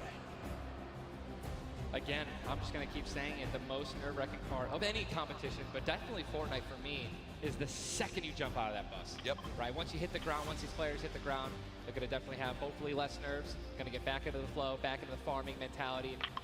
And man, I'm looking at these llamas on my screen, I'm just hoping that they find them. There's nothing greater than finding the new upgraded llamas at 350 mats. Dude, they're insane. And they're everywhere. And look, wait, can we look at the map? Look at the north side. You've got 3 llamas in a very small area. And many players have gotten better at spotting llamas from very, very far away. I mean, the one thing I was telling my teammate Malachi, I was like, listen, man, sometimes you just actually have to tell yourself, hey, we should probably look for llamas as we're flying in because, usually you're looking for players who's going to be landing next to you. But if you actually keep an eye out for that adorable pink, purple, and blue llama. And there's one. I mean, look, you're just going to get rewarded with shield, rotation, there's Shadow Bomb Storm, campfires, minis. I mean, these are incredibly valuable. And remember, materials get capped at 500 of each type. So when you get 350, it's done its job for you. You can spend much less time looting and, farming and much more time looting. And look at Zate perfectly using the Shadow Bomb Ninja. For players at home are wondering how he just used it for way more than the 6 seconds it actually lets you use it for. Explain a little bit of staying on the side of the mountain. Yeah, all you have to do is just continue that jump animation. That's going to trigger the double jump. And as long as you don't touch any solid ground, you're going to be able to continue to double bounce back and forth, man. It's an incredible use of the Shadow Bombs, and you're probably going to see a lot of players do something like that in the late game off of other people's builds, and which is way more difficult to do that off a mountain, by the way. For sure, as we now take a look at the storm is landing side of the map, and the storm is very far. Great point to bring up there. We can see on our side, the zone right now basically gets cut off at Dusty Divot and Neo Tilted, and the rest of the north side of the map are in play. So everyone near the middle and south side will have to move, and you see in the elimination feed very early on, Elevate does get cut down. So a tough start for the duo from 100 Thieves right there, as you've got to wonder if Arkham's still alive. Either way, though, Daedra and M11Z looks like they have players down in Loot Lake, in Lucky Landing, and they do have a duo nearby. Looks like they're trying to obviously back away while continuing to farm up. Lucky Landing is not really a 4-person landing. When more than two people land here, one of them is going to be leaving a little bit handicapped. And Yu Wang in a fight right now, popping that last big shield, so all of his damage that he will take from now on will be permanent unless he gets an elimination and gets... Look at how good these stink grenades are right now. Scram and Mexi have lost so much HP off the start of this one, just from getting ticks.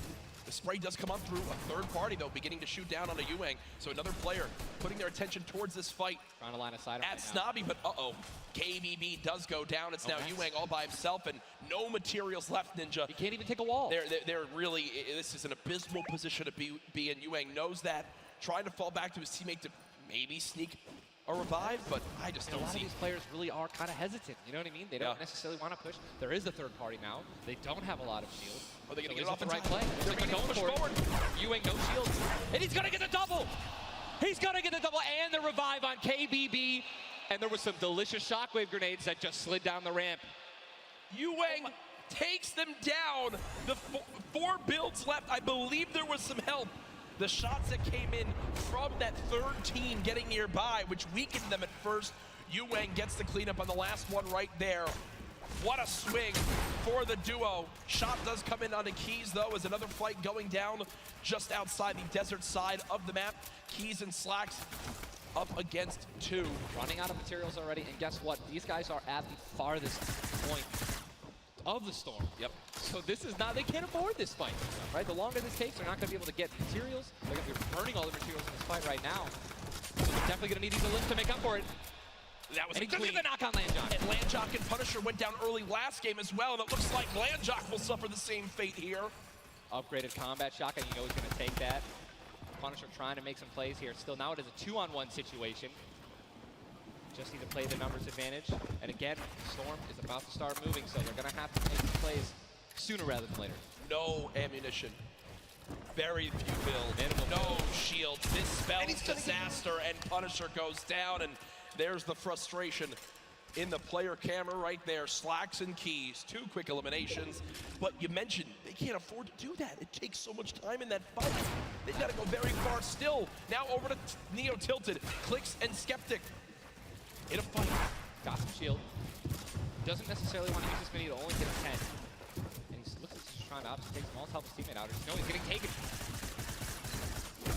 With the trap kill, he's gonna get the knock. Unbelievable, incredible plays. Bad Sniper goes down, and now he's continuing to branch out. When you guys are in fights like this, you always want to do exactly what he's doing right now, which is branch out, continue to build these little 1x1s with pyramids, try to confuse your opponents of where you actually are healing up. Skeptic, just 8 builds left. They're trying to stay alive right now. They do have the number advantage. Clicks has time to pop 1 mini, and it looks like they're going to go for it right now. They've made the conscious decision to try to build out, but no. They back up for a moment. Finally gets a shotgun. Yep. Shotgun picked up. Grenades now as well. They want to go for the second elimination. And we take the oh my god, we got some trap talk. Did he just take the L in real life? Did he just take the L in real life? Homie, this is land. This dude's going to come over. No, I'm just kidding. 40, but the sticks come on in. Stinks coming in, 22 health left, Campfire down, he has. Oh, and look who's here! Third party, hello! Look who's here! NA puts up the take the L, and EU says, no, no, no! This is the World Cup, baby! I'm gonna show which continent is best. Mitro and Mongrel, full HP, and they storm roll through. Duel links for Mitro, Clicks still right plays there. Down low. Wow, incredible. Let's look at that kid. Gold Scar, gold combat, heavy shotgun, or I'm sorry, heavy sniper rifle for taking opponents' walls. Look at, they're just stealing and bum rushing, and that's gonna be it. And there's no shot right there. Skeptic, you saw, hey, putting on a show, I love it. The man does YouTube for a reason, but then also a fantastic player. I think speaks a little bit too soon. Aiden now on your screen, does knock 1. Hasn't finished the elimination yet, so still will gain 50 HP if he can get the full. There it is. Now a 2 versus 1, Aiden and Sean. Look at how weak Sean is though, Ninja. Sean has absolutely no health. A little bit of shield. Hopefully we're gonna drop some minis here. Aiden being the good team that he is, I'm sure he's calling it out right now. But it is also a 2-on-1, and they don't know, we don't know how weak this guy is right now, but if he is weak, they're gonna look to try to trade. And there's a double shotgun shot for over 21 white. Players no shield left. They're gonna try to put the pressure on. Sean has health, and look how aggressive they're being. They're both one hit. They get out of the trap. They're going for it. They're saying, you know, you would have thrown the trap down by now. They're calling and there it is. And look at the take from Aiden. the jump out to the side, and they'll be rewarded with shields, with materials. And look, Aiden, actually, there was 2 big shields. Yeah. Aiden's got the full health. That's incredible, man. You see the stats so far this game. Aiden has done 434 damage, has taken 312, and he's near backup to max health. I know Aiden is a crowd favorite here. Every time the camera goes on, there's a big cheer from this sold-out arena. For those of you guys who do not know, the storm circle is about to update right now. We just saw our second one, forcing everyone out of the north and east side of the map. And also, guess what? Every single llama was found. Yep. All 5 llamas have been found, so we have some probably high material players right now. A lot of rotation. Oh my god, I can't even freaking out, man. You're getting into it. Looks right like now. a lot of people. I love it. Yeah, we're looking around. They're all gone. There's only 1 airdrop that's left, which means a lot of players. It's very difficult, man. Going for airdrops is super risky, but it looks like everyone at the World Cup here is taking their chances. And what's kind of funny with this zone, as you see it on the bottom right side of your map, the slipstreams are there to basically help everyone get from the southeast, east, and south side of the map easily into this zone. So if you kind of sit outside and wait for players to move in from the slipstream, you might be able to deal a lot of damage. And remember, you might think, oh, well, there's no way you're going to get that elimination. I'm not even talking about that. I'm saying free damage for Storm Surge when that comes into play, because it is going to happen very, very soon here. We're about a minute away. It literally looks like we've been watching that action. But there's 84 teams, 84 players left still. Yep. I guess that's a testament to our observers backstage. Great stuff to them. Sizlucky does take a bit of storm damage right there. Chug splashes in the inventory. And Ninja, like a dolphin. Chug splashes have came into this game and they've completely taken competitive by storm. Are they the best healing item currently in this meta? I think that, there's a lot of items that get added where, not everyone is all unanimous about it, right? Some people do not like it. But let me tell you something about these splashes. I don't think I've ever seen more positive, reactions from an item being added than when chug splashes were added. I mean, nothing but positivity on Twitter. It was absolutely incredible. I woke up to some delightful posts. Delightful just some delightful posts. So those of you guys who don't know what they are, each one splash, they come in packs of 2. You can stack up to 6. They give you 20 health or shield, whatever you're missing. And they're instant. You throw them down the ground, and they can be used to heal you and your teammates around you, as well as, if you really want to be a troll, your enemies that you knocked. Here are Mongrel and Micho in the zone, and you talked about this inventory. I'm going to come out and say it right now. There is no way someone in this lobby has a better inventory than what Mongrel has right now. And when you come into this, they were already in your top 3. So they're in a position right now, Ninja, where they have a pop-off performance right here. With only 6 games being played after the first 2, they could be your leaders. Absolutely. I mean, they were only 2 points away from first, man. They didn't even win the game. And Mongrel went down early before placing points were even rewarded. So, Sean in another fight with Quentin and his squad. Sean trying to take some walls here. And he's out of light ammo. Out of materials. And he's out of materials. So he can't even spray right now. The only thing you can do is spray an AR, and that's not really going to be effective against top players if you're actually trying to take walls. Well, the player tried to drop a trap down low to bait Aiden, but Aiden does not fall for it. This seasoned veteran trying to cover his back. Players beginning to spray on through. Stink bombs dropping, and there's one of limb. Another shot comes in. Gets his shield. That's why he went for the thirst. Yep. And grabbed the mats. 365 mats now. He is, or more than that. He's got to get out of the stinks. They've got to get out of the stinks. So weak 2. Look at how weak they are. And don't they can get both Sean and Aiden. I think that's exactly what they did. They split up. Now he's trying to take them one by one. Get pushed by more than one person. Quick reaction from Aiden, but this looks like it could spell disaster for the duo. Damage dealt 639. He does go down, though the quick edit comes making through. plays. Now it's up to Sean. Can he clutch it? Only 2 HP. Got some minis. Picked up some ammunition now for his minigun. But looks like Spades is just way more healthy. And obviously there's 3 other players who are around him as well. So what's he going to do? Looks like he's going for high ground. Smart play, but he's out of mats. Oh, no, he's got wood.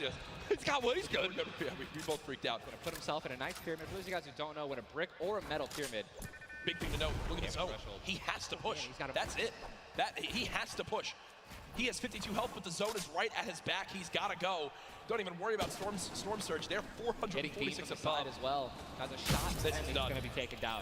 I mean, that's just the worst position to be in any competitive game, is being weak, low materials, low health, and being forced to push in. Every time you watch Aiden, and whoever he's playing with, they are always the most aggressive, it appears. Yes. If you remember the famous moment, I think for me, arguably one of the most famous moments in Fortnite competitive history was the Nick Merckx and Aiden duo, where they made it into the big bonus about a year ago. Oh my God. And a crowd popped off. Well, they're always scrappy getting into eliminations. Here, the stat popped up for a second. Aiden and Sean had done 680 damage in the game. The average in the lobby was 80. They were 600 above in this lobby already. Unfortunately, though, when you fight that much, there's a higher chance of you going down. Speaking of potential fights, here's Sizlucky and Brush, who we saw earlier on in the last game at Fatal Fields struggle to stay alive. Now in another tough spot as they're both low on shields and low on health. Decent rotation items, 2 shadows on the launch pad. Again, I always want to keep stressing that because you guys have some launch pads, even one shadow can get you into another zone, right? Which is going to hopefully get you those placement points that you need, or even put you in a position to get some eliminations. But yeah, as you said with Aiden, we mentioned earlier, are people going to change how they're going to play, right? Are they going to do anything different here at the World Cup? And guess what? I'm pretty sure we can say that Aiden's squad is not doing anything different. They're being incredibly aggressive. They're putting the damage down. And unfortunately, there were just too many players who took advantage that they were weak. And that was the top 5 leading into this game. You see it updated again right there on your screen of where the leaderboard is at the moment. Mitro and Mongrel staying alive, in a great spot, holding this pyramid edit. And for people at home who might not know, he's not exposed right there, right, Ninja? He's peeking through his build. Correct. As you guys are peeking through a pyramid, you hit edit on it, you cannot be seen, right? And you can also see through it. It's a very amazing feature. Fortnite Battle Royale. What a Battle Royale, the ultimate Battle Royale experience. Ultimate Battle Royale experience, man. Blue T is in the storm, taking damage, a lot of damage, and he's still going to be rotating. Rogue taking damage as well. Thomas going to have to make some plays. And there goes Road. He actually just got knocked. 66 players remain, and this storm is kind of moving a little bit away from Pleasant Park, but it's once you have a high ground mountain in play, I mean, I'm wondering if it's going to go north. There's 3 high ground mountains in play, and really mixes it up late game. A drone ship that people can wind up going on top of, and those are brilliant to use. Oh, absolutely. If you guys can get up on top of those, guess what? You have ultimate high ground on the map without having to place any mats. Yep. It's incredible. You can't get sniped from above, and you can deal as much damage as you want. Also, it's incredibly difficult to shoot players that are up there. 100%. But it's important to know that after the 5th circle closes in, those air vents will stop working. So if you don't have any rotation to get down, glider redeploy, anything like that, yikes. That's a massive yikes. So you have to pray that someone puts a launch pad down underneath it somehow. Yep. And go for it. Yeah, just risk it all. Most of these teams will mess that up. Now, we talked about our Game 1 winners, the team that took home the Victory Royale, which is, again, 10 placement points, the max you can get for placement in these games. It was Zayt and Saf, and they're currently set on up in this zone for the moment.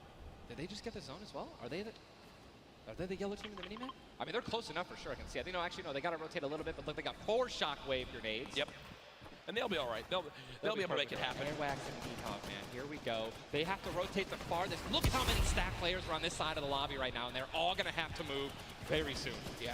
Arkram and Falcon are having tough rotation ahead. Slacks and Keys. Watch them fight a little bit earlier on against Landjock and Punisher. Those heals till his teammate comes in. Yep. No, he missed one. He did miss. No, his teammate's full. Teammate's full. Oh, okay. It doesn't matter. Geez. Teammate's full. You know, I was playing with Myth the other day, and he was using a lot of chug splashes without me, so, you know, I'm really sensitive on it. We'll let you and Myth handle that one. As again, it seems like some tension there, but we continue to move on in this fight. This is game 2 of 6, folks. The match will be going on throughout the day. 62 players left in this one, 35 duos. And you see Arkram and Falconer. It looks like they did a duo shockwave to try to fly across the map together. Good teamwork. As the frantic rotation begins to move on in, more Storm Surge will soon begin to come into play as well. Jack, I have a question for you, man. Yes. Once these circles start closing in so small, what do you think is the play? To rotate in right away once it's revealed if you're far out, or to wait and be the last team? For me, it completely comes down to what you have left, what you have in your inventory, where you are at the leaderboards as well. If I'm in a position where I know I need to make some ground up on the leaderboards, I want to rotate early and try to begin to spray back on the opponents to get some free eliminations. Yes. If you get the zone on you, you begin to just build on up and get that height so you can spray on down as well. In this one, though, again, all comes down to rotation. If you have nothing to rotate with and you're far away, I think you play late and hope someone else drops a launch pad near you and use that community pad to your advantage. Yeah, we're looking over here at Ewing. 3 eliminations, sitting here with some very good materials, and it's definitely a very delicious loadout. Anyone with a heavy sniper and a blue SMG in a combat. And remember, he started the game in Snobby Shores with that clutch when KBB did go down, so they're still in this one because he has that beautiful blue combat where he clutched it with, man. Yes, he does, and all the materials you could ever ask for it. Nearly 100 builds in this one. You see they're marking right now. I think they have a double heavy sniper combo. They're either marking double heavy or they're saying, focus this, the zone's closing there. We're gonna find out soon enough. It literally looks like he's marking exactly. He's trying to look and see. Yep. Oh, they do a double heavy cypher. And Ninja called it. The man knows. They see someone. And no! You guys saw the pyramid. This is exactly what Jack talked about earlier. You need 2 walls, 2 layers protecting you from one of those walls so that double sniper will not take you down. But they've got the tools, the key to open all doors, as I put it. And this zone, Ninja, it just moved over a mountain, man. It just moved onto the side of the mountain, so high ground will be in play. But at the same time, Ninja, half of the low ground still in play, so it's not as bad a position for the low ground players. Here's a look at Mongrel and Mitro. Remember, Mongrel did go down early on in the last game. He's got to back on up because he's burning through materials very, very quickly. They're far above this storm surge, so they're good for the moment, and there's the replenish from his teammate in Mitro. 64 total builds left. Always see them doing this. They always split half and half match with one another, and then they go and collect the others, and it's just a perfect way of making sure that you guys have equal material. Look at how weak Saf is. Saf just sneaking up through with that shadow bomb. The spray coming in from Mongrel. Stink bomb is hit as well. Everyone focusing these players on the outside. They've got the minigun firing too. The lobby now picking up quick as we move into our pit zone. The storm is closing in, and that's going to be forcing everyone to get into where the safe zone is right now. It is moving in towards Pleasant Park. Guys, this is absolutely insane. 51 players still remain, by the way, in a circle this small. They're just trying to get as many limbs possible as people are rotating in. Mitro on the bottom right of your screen with that minigun has 631 bullets to spray down with Mongrel in a fight. Gets one player weak, but does have to back on him. Didn't get the clutch. Someone else stole the kill from him. Mitro gets chunked as well. Still have a launch pad, but again, when you're in a situation like this, low ground, they're getting sprayed with nothing but grenade launcher shots and frag grenades, and they're both going to be eliminated, and Mongrel also, sorry, Airwax just went down as well. And you see Cease in the elimination feed. Does look like, remember early on, Elevate did go down. There's loot that's so delicious. Zane Go for it. Zane Saf, do they do it? Do you go for it? There's a launch pad there and so many materials. This is game-changing loot right now. They've got the builds to go for it if they want. They're gonna do it. They're gonna make the play. A gold combat shotgun too, man. Zane and Saf uncontested. That's one of those risk versus reward plays that can help set them up for 2 victory royales in a row. Mongrel and Mitro's loot too, man. Oh, that was making a statement. And we know that was juicy loot. They're making a statement saying, listen, we're from NA, we're here to play. Taking out the evil, they didn't know they took them out, but they're definitely taking their loot. Yeah, for sure, as they are still above this still great rotation items too. They both each have a launch pad, both have 2 shotgun grenades, and they're gonna go. He didn't get it though, they try to get both at the same time.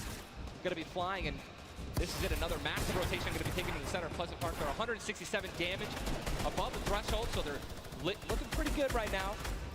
The question is, are they going to keep mid-ground, go for low ground, high ground? What's the play? They didn't get the full launch pad. He might have to use his own. Yes, he does again, and that actually works out. He hits his head on something, which takes him down from having to, fly all the way up and float and get beamed. As they're going to challenge high ground right now. Zayt and Saf looking to do what many would think was impossible, which is win back-to-back games in the stacked lobby. Just saw Falconer in the feed as well. Arkram with an elimination too.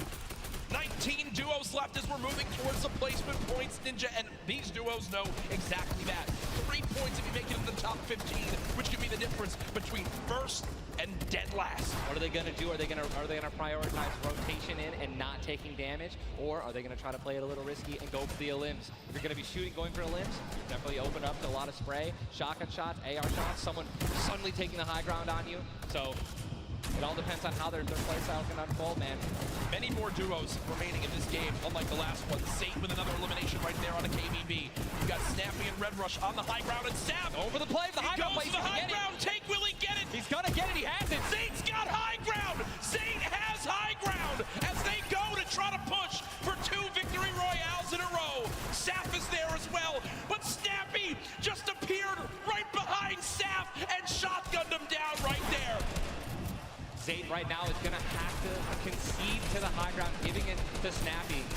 And he's just gonna have to stay alive as long as possible, try to get some placement points. He is obviously a talented player, top player. He can definitely make something happen, and I'm interested to see what he's gonna do. Cease has been by himself since the first moment of this game when Elevate went down at 98 players remaining, and he's somehow still alive. There goes Mega. You've got Darox and Item on the low ground. Vorwin getting chopped down as well. Zayt with about 100 HP. Uh-oh. Here comes Vinny and Zexro. They're trying to challenge for the high ground. Keys right now being held in the storm with 5 limbs. He's going to be eliminated from the back. Zay taken down as well. Snappy still with the high ground. Zex and Vinny and TSM crew looking good, and they're going to take it. They just took high ground. Snappy gave it to him. And they just got the high ground. Great use of the shockwave as well. Vinny as well as Zexro on hype for the moment. 5 eliminations so far. They're putting their names in the hat for potential victory royale in this game. They go down, right? They want those limbs. Forward now with eliminations back to back. 4 players left in this one. Zexro and Vinny spraying from the high ground. It's a 2 versus 1. The player right on the edge of the zone. The shockwave into the air. And he's going to drop on down to hype for the moment. The spray coming on in. It's not enough. Zexro and Vinny. TSM takes game 2 with style. Both alive. You love to see it. The victory royale and 7 eliminations. Look at that. Vinny's hyped and Zexro looks like he was stunned. They forgot his fries on a fast food order. Why am I thinking about food? Oh my, you know, Jack, it's pretty expected at this point. But God, it's on brand. 2 NA teams have taken game 1 and game 2, and honestly, I think that we can all say that the teams hyped up the most have been easy. Guess what? Mongrel and Mitro, man, they've also been performing well. They still have so many points from eliminations. Yep. Oh man, what a great shotgun shot. They were perfectly in sync. They're even jumping and shotgunning at the same time. Vinny, pop off, man. You love the pop off. So hyped. Zexro's about to start cranking 90s or default dancing in the lobby. Like he's trying to talk about literally what are they going to do in the next game. Yeah. Like that's what that focus is. That reminds me, I've been in this situation before. He grabbed his hand and shook it for himself, man. That's a top teammate, man. Great synergy. What a start to today's competition. The energy in here is insane. I am looking around and there are thousands and thousands of people filling up the Arthur Ashe Stadium live from New York City. Again, my name Jack Courage Dunlop, joined by Tyler Ninja Blevins for what is the first ever Fortnite World Cup Finals. $30 million on the line this weekend. Millions will be tuning on in from across the world. There's so many ways to watch, and we're just 1/3 of the way done with today's action, and it's already been fantastic. I don't even want it to end, man. I could be here all night. These games are incredible. Yep. And just listen, if you guys are watching at home, you guys want to be here, right? You guys want to be competing. Take notes. Yeah. Watch these players. Watch how they build. Watch the fights that they take, the way they rotate. And we'll see you guys here next year, man. Well, guess what? Game number 2 ended with style with the North American duo of Vinny and Zexro taking it there on the floor with none other than Jordan Fisher. Thank you so much, Courage. I appreciate that. NA showing up and taking care of business. Games 1 and 2, Vinny and Zexro with a fantastic in, both together, which is an incredible thing, right? Walk me through the just in-game for you guys. So the comms kind of hectic because of the noise, but we're just really good at playing together. Like, we're the longest duo that have played together, so yeah, we just know how to. Great, fantastic work, guys. Back to you, Ninja and Courage, JD. Thank you so much, Jordan. The duo of Vinny and Zexro, you know, they've always been known as being so aggressive. Yeah. From all the times we've seen them in these competitive tournaments. While they might be some younger players, they've definitely been around the block here in competitive Fortnite. Again, you just see them, just like a lot of other talent here, always at the top of the duo qualifiers every single week. Even though they already qualified, they continue to keep playing, and practicing. Guess what? They just took the game number 2. You got to be pumped right now, man. Once you win one of these games, you can't let up, though. Again, and that's why I love that energy. Zex was immediately just, I felt like he was just talking about, what are we going to do next? Hey, man, good job. We won that. Let's do it again. Yeah. Right? How are we going to change, maybe even do better somehow, get more limbs in game 3? No, for sure. And they know that. They're not going to take their foot off the gas pedal. Folks, we have our standings after game number 2. Where are things playing on out? It is still Zayt and Sap at the top. Dubs and Mega at 18 points in second. Zexro and Vinny with that performance go from 0 points up to 17, Ninja. And that is the beauty of how this plays on out. Anyone can have a pop-off game and come right back. Mongrel and Mitro still in your top 5, as well as Serpent Hype, Darox, Item, Forwin and Tux, Snappy and Red Rush all there. While Zayt and Sap do have a nice little lead right now, nobody is safe from the rest of this lobby, I'll tell you that right now. I mean, just take a look at the points, Courage. You got 11 points, right? Benji and Mr. Savage, they fell out of the top 10. But look at that. Storm and Epic Whale, 12 points. Daedra, M11Z, 12 points, 12 points, 12 points. All they need is 2 or 3 points, 2 or 3 extra eliminations right there, and boom, they'll move up 6 places. Yep. You know what I mean? So it's still anyone's game, all right? 2 pop-off games, 1 pop-off game, boom, you're already in the top 5. Remember, if you get 50th place or 11th place, from that whole time in between, you win $100,000 as a duo. Still. But if you go from 10th up to 1st, it jumps all the way to $3 million. So everyone, eyes on that top prize. We are just 1/3 of the way through the action today, but I know we've had a lot of fun up here, Ninja. What an absolute blast. Ladies and Happy to gentlemen, be here, man. can we give a round of applause to Ninja for hopping in for some guest casting? What a great job. Thank you, man. Always a pleasure, brother. Pleasure to be here. That's going to do it for us for now up here on the caster desk, but I know Zeke is down on the floor with some notes for you all. Thank you guys so much, man. What an awesome first two set of games from Saf and Zay locking down the lobby to Zexro and Vinny just coming in super clutch. And of course, guys, you've been here. We got to see Ninja. He got to go ahead and commentate some games. So what I want to know from you is, have you guys had a good time? Have you enjoyed it? If so, let's just let me hear you. You know, that was so-so. Let's pretend I didn't ask. Have you guys been enjoying yourselves? That's what I'm talking about. Obviously, we've got quite a bit more games left to get through, but you know, if you've been watching for a long time, you know I'm a big fan of everyone that loves Fortnite. It's all about bringing people together. And I like to say Fortnite fam, that's my thing. That's what I do. And you know, there's actually a lot of people from around the world that have come here to compete, to watch, to be part of all of this. And I thought, what better way to give back to you guys than to teach you how to say Fortnite from all around the world. So in just a moment, we're gonna take a look at a video, and I can't wait because this is actually the first time I'm seeing this. A lot of work went into making this happen. So I can't wait for us to watch this together. Let's take a look.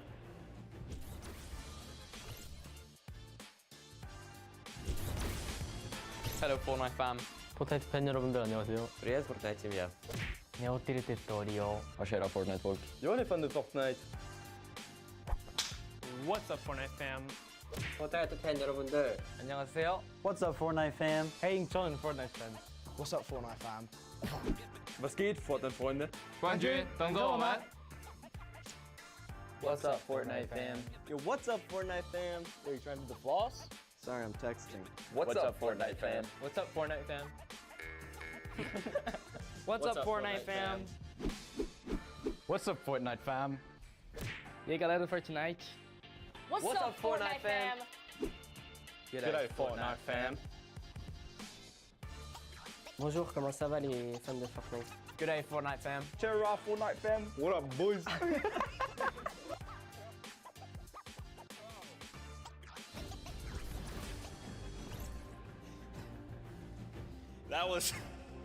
That was even better than I thought it would be. Just embrace it. We, as a collective, are the Fortnite fam. Get used to it.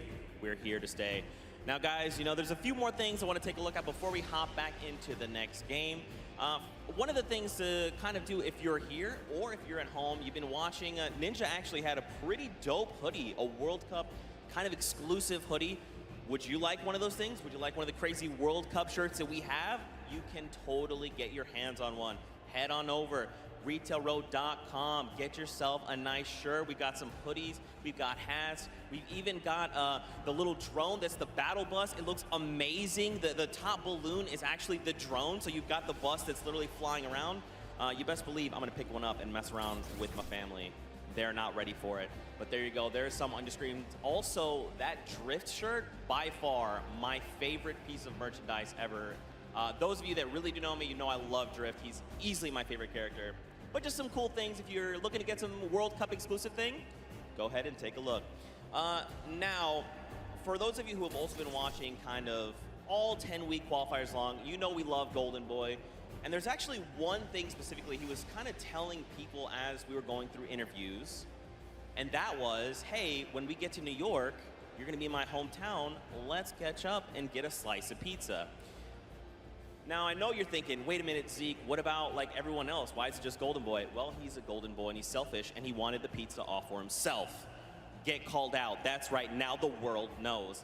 But a few of those players actually took us up on the offer. They went out for some pizza. They had a night on the town. So let's take a look together and check this out.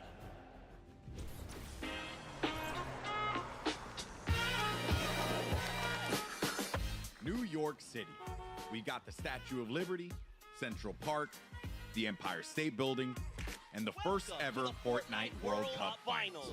I couldn't be more excited about the greatest Fortnite players from around the world coming to my hometown to duke it out. But before the action started, I took World Cup qualifying players Aiden and Chinkin out to show them the Big Apple, starting with PC Gaming Cafe, Waypoint. What's up, boys? Welcome to Waypoint. Good to see you. Good to meet you. Good to meet you. All right, fellas, let's go and grab a drink. Let's go. All right.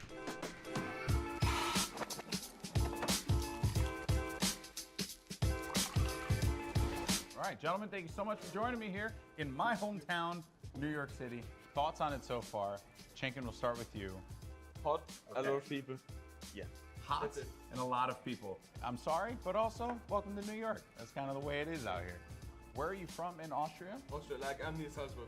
And the population? 40K. I think it was like 40,000 people in the train that you were in on the way here. Probably. Like, Yeah, so, there was so many people. Now I want to talk about the competition at hand because obviously this is going to be the biggest opportunity, I would imagine, of your lives. You're going to be playing in front of a massive crowd. Is there a way as a player that you prepare for that? I don't think like there's a way to like prepare for it. Yeah. But try to like calm down, not get like nervous, not get shaky and stuff.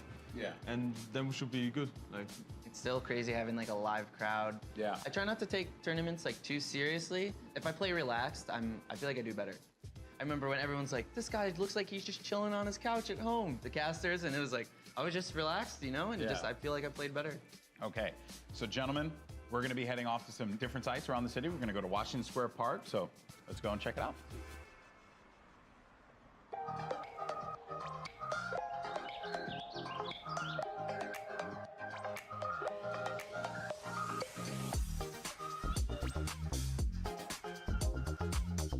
All right, so now here we are in Washington Square Park, gentlemen.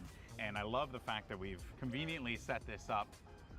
I don't know what these pieces would symbolize. I don't know. I'm not too sure. Is it like king or queen? While we have this here, let's talk about competition.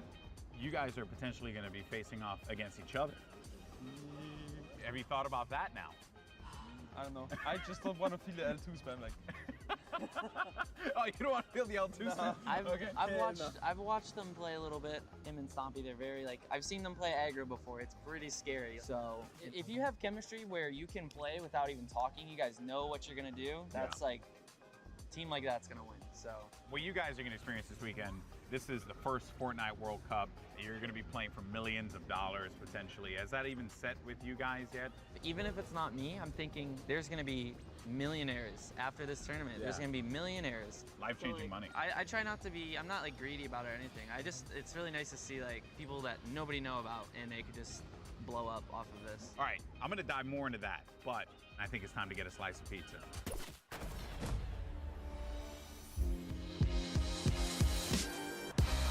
Take you out for a good pizza. We'll get some pizza. To give everyone pizza. Yeah, I'm gonna show up with 2 giant boxes of pizza.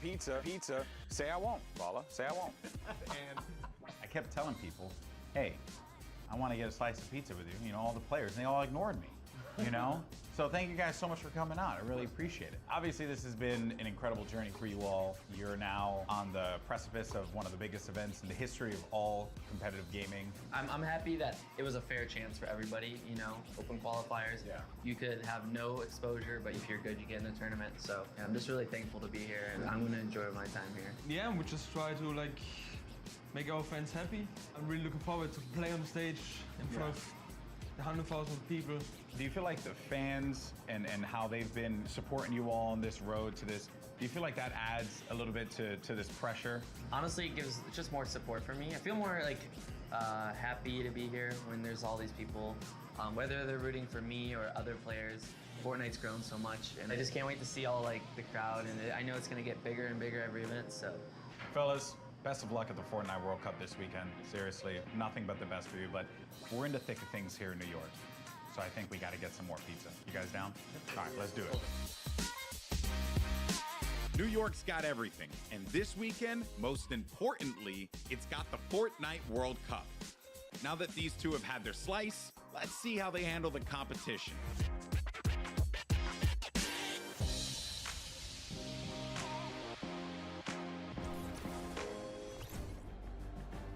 Good guy, Golden Boy. You gotta love him. You can't not. He's just the best, and it's really cool that he got to go out, hang out with Aiden, get some pizza, and just tour New York. You love to see it. You love to see it.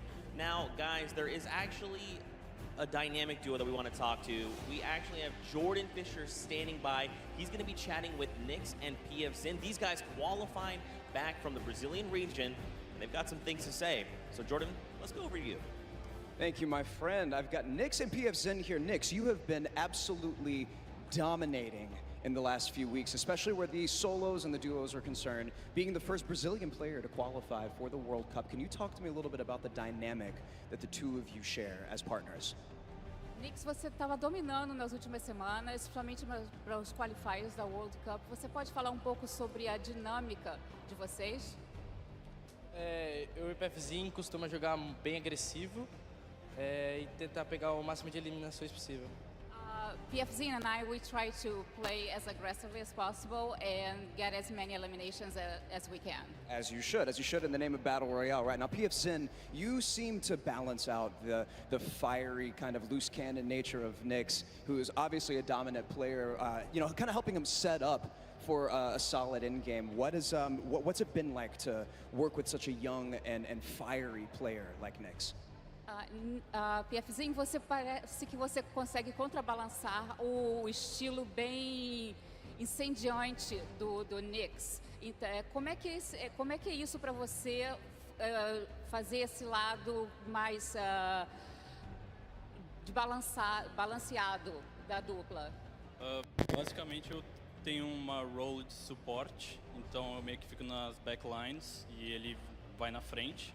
Quando a gente tem o high ground, por exemplo, ele tem a função de ficar embaixo matando todo mundo e eu controlando o high ground. Basicamente é um lado mais estratégico, enquanto ele é o lado mais agressivo. Basically, I have more of a support role. Whenever we're in high ground, I'm just more in the background supporting him. Like he has a more aggressive role. Setting him up. Yeah. To fire the loose cannon at the end. It reminds me of the very W key in a West that I play on all the time, and that has really, just got me cranking my 90s on a regular basis. You know about that courage, right? Am I right? Back to you. Whoa. Jordan, it's back to me. Come on, courage. He's just found the chicken parmesan. Someone whispered the word and he went running. You hate to see it. Also, big shout out to Nyx and PF Zin. I actually chatted with Nyx very quickly. He walked up and was like, "Hi, I'm Nyx." And I'm thinking, this guy knows how to talk. So I talked a bunch of stuff, told him how much I loved him. Turns out he didn't understand any of it. So I had to get a translator and tell him that I love him. But that's how things go.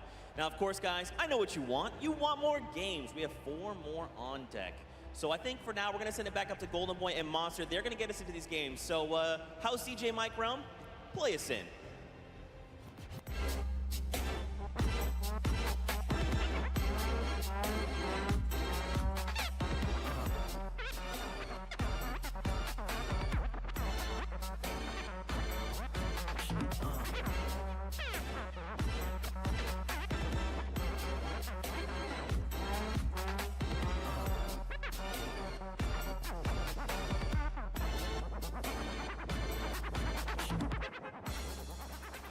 All right, huge shout out to DJ Mike Realm, spinning the 1s and 2s here at the Arthur Ashe Stadium. Golden Boy alongside Master Face Boricua Boys back at it again, looking to bring you the fun as we have games 3 and 4 on deck.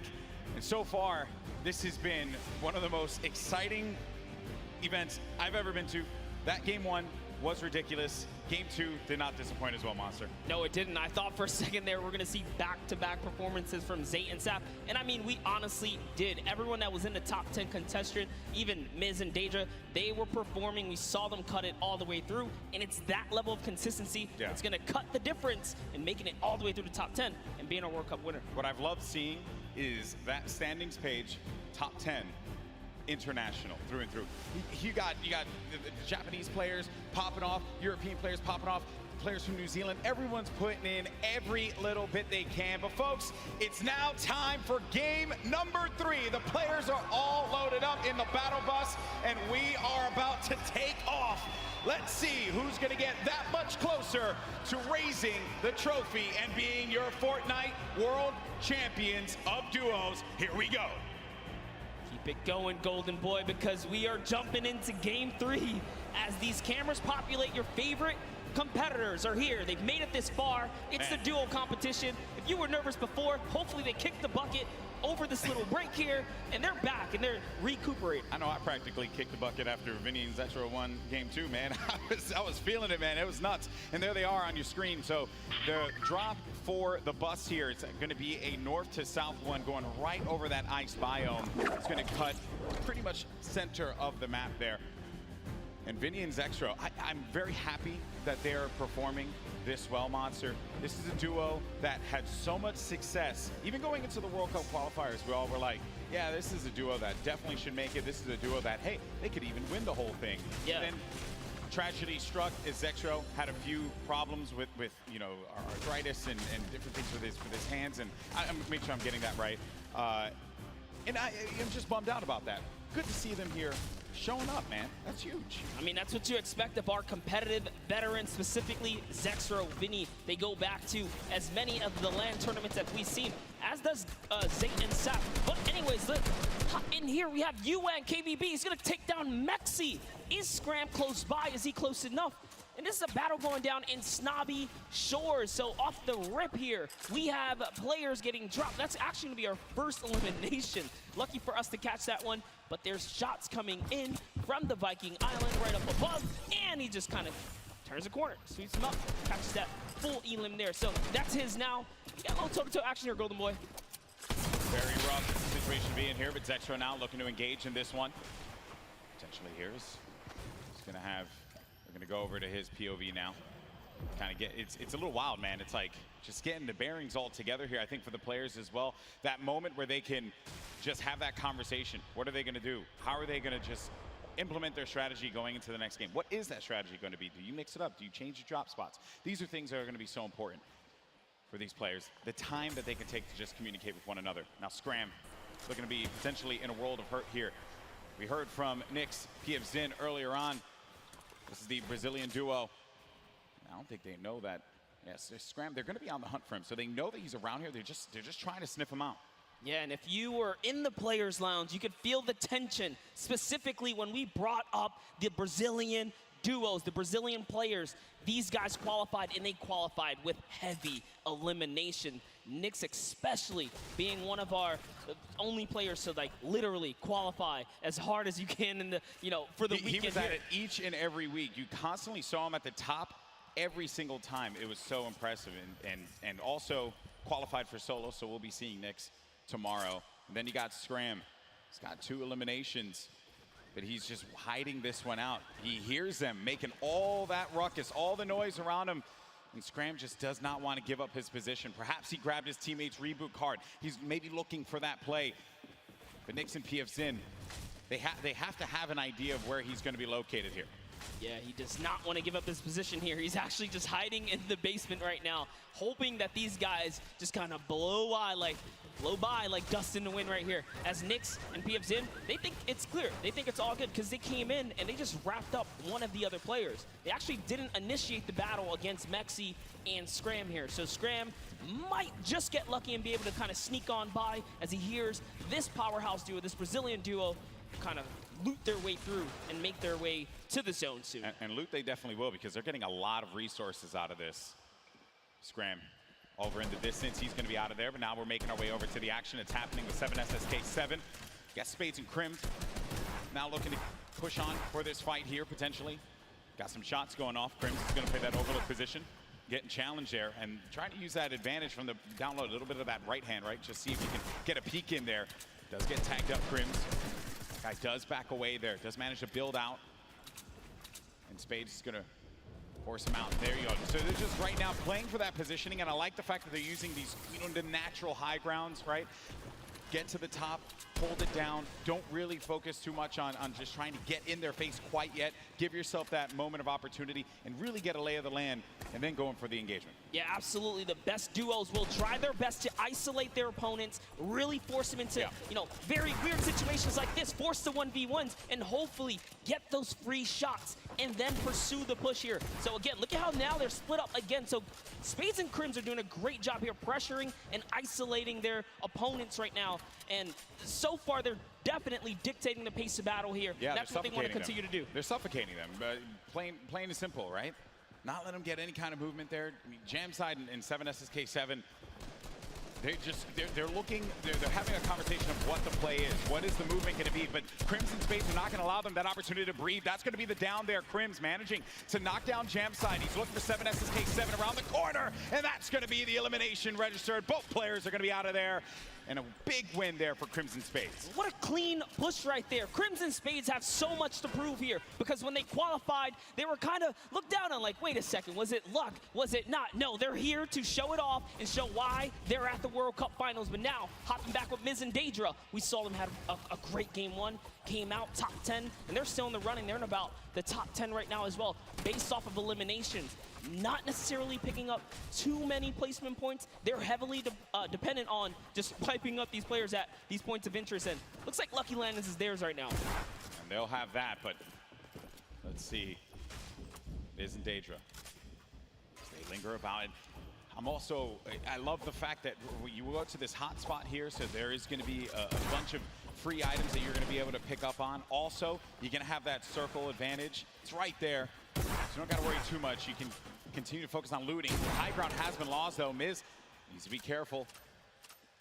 Where's Daedra at? He's going to be right next to him, trying to get these angles. So what they have to do, they have to stick together.